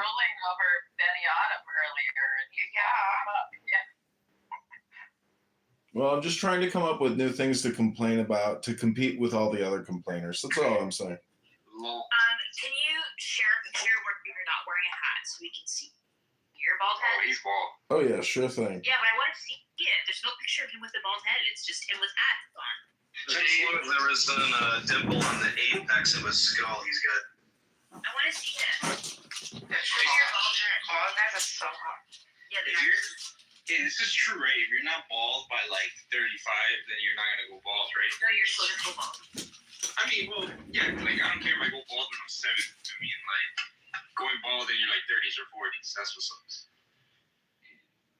But Alistair, can you post the pictures so I can see what your bald head looks like? Yeah, can you look at this picture, PTR? Do you think bald heads look like big penises? No. Yeah. Really? I don't know why Narcissus photos with Lumi fucking enrage me. Because you're jealous. But I am quite jealous. Don't tell you would never hold a dominant position like that. Okay, PTR. PTR Zabu. Okay. Look at the bald head and we. You don't need to keep wearing hats, I know, but it's just like style. I like to be more fashionable. You're a good-looking guy, don't get about. Yeah, you look good. And why do you have such good skin? I didn't think it's the radiation from all the cell phones.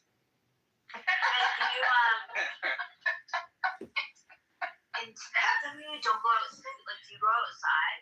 No, I actually lay. He goes to bars. Usually about 3 o'clock, 4 o'clock, when the sun is like peaking in my living room, I turn on Clubhouse. I pour myself a beer mosa and lay in the sun, butt naked, and tan my butthole. Oh my God, is your butthole hairy? Yes, but I trim it and I shave it and keep it nice. Nice. No, listen. It takes time to groom. If you're working hard, huh? Do you bleach your asshole? No. Oh, he's okay. He's just a metrosexual. I'm just seeing how far it goes, I'm not metrosexual. I'm just a human being who has some like higher level standards. Your deadline is very clear. Even his nails are very clean. Like I've seen his nails. Like I wonder if he ever gets a manicure or he just. He's gonna look at the props he uses for his pictures. Like his nails are so clean. Like it's he doesn't have any. He's a privileged Jew. I would expect. John, can you? I'm not Jewish and I'm not privileged. You're talking about I'm fucking bankrupt. John, you're not house arrest. What a crazy combination of things. John, can you put on the freaking the one with the septum and the illustrating if you don't want it? Oh yeah. The one he buys my septum like Amazon. Yeah, but he's a fake. Like he buys these fake props and stuff. Look at the freaking snake in this present picture. Just look at that. Okay, I want to see. Hey John, like what do you think would happen if you ever got a girlfriend, like took her home and she saw those bones? Like, what do you think she would? It would be so much fun. Oh my god, I would put on a show. Well, this room could be considered like a podcast studio, but when you go down into my yoga room and you see the tripods and the cameras, that's when they think I'm up to something, some OnlyFans sneaky shit. That's when they have a panic attack. Yikes. You do yoga as well? Yeah, I do yoga on video for all the world to see. Okay, so there's two pictures I want to see. One with you jewelry that you talked about, and two, I want to see you doing yoga. So send me some evidence of you doing yoga. Can you send us your section thing and then watching one? The one you buy off of like I put it on. I say, You want me to go to my jewelry box and get it? Yeah.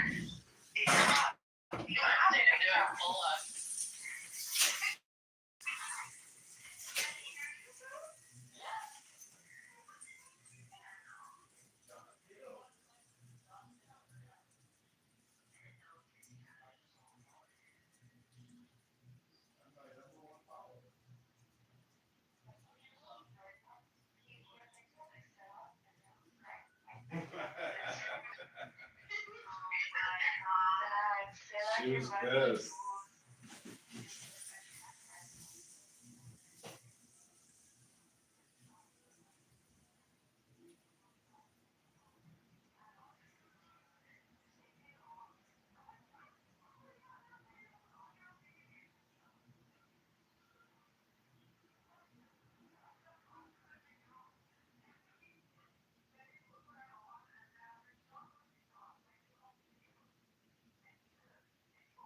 No, I never took it out.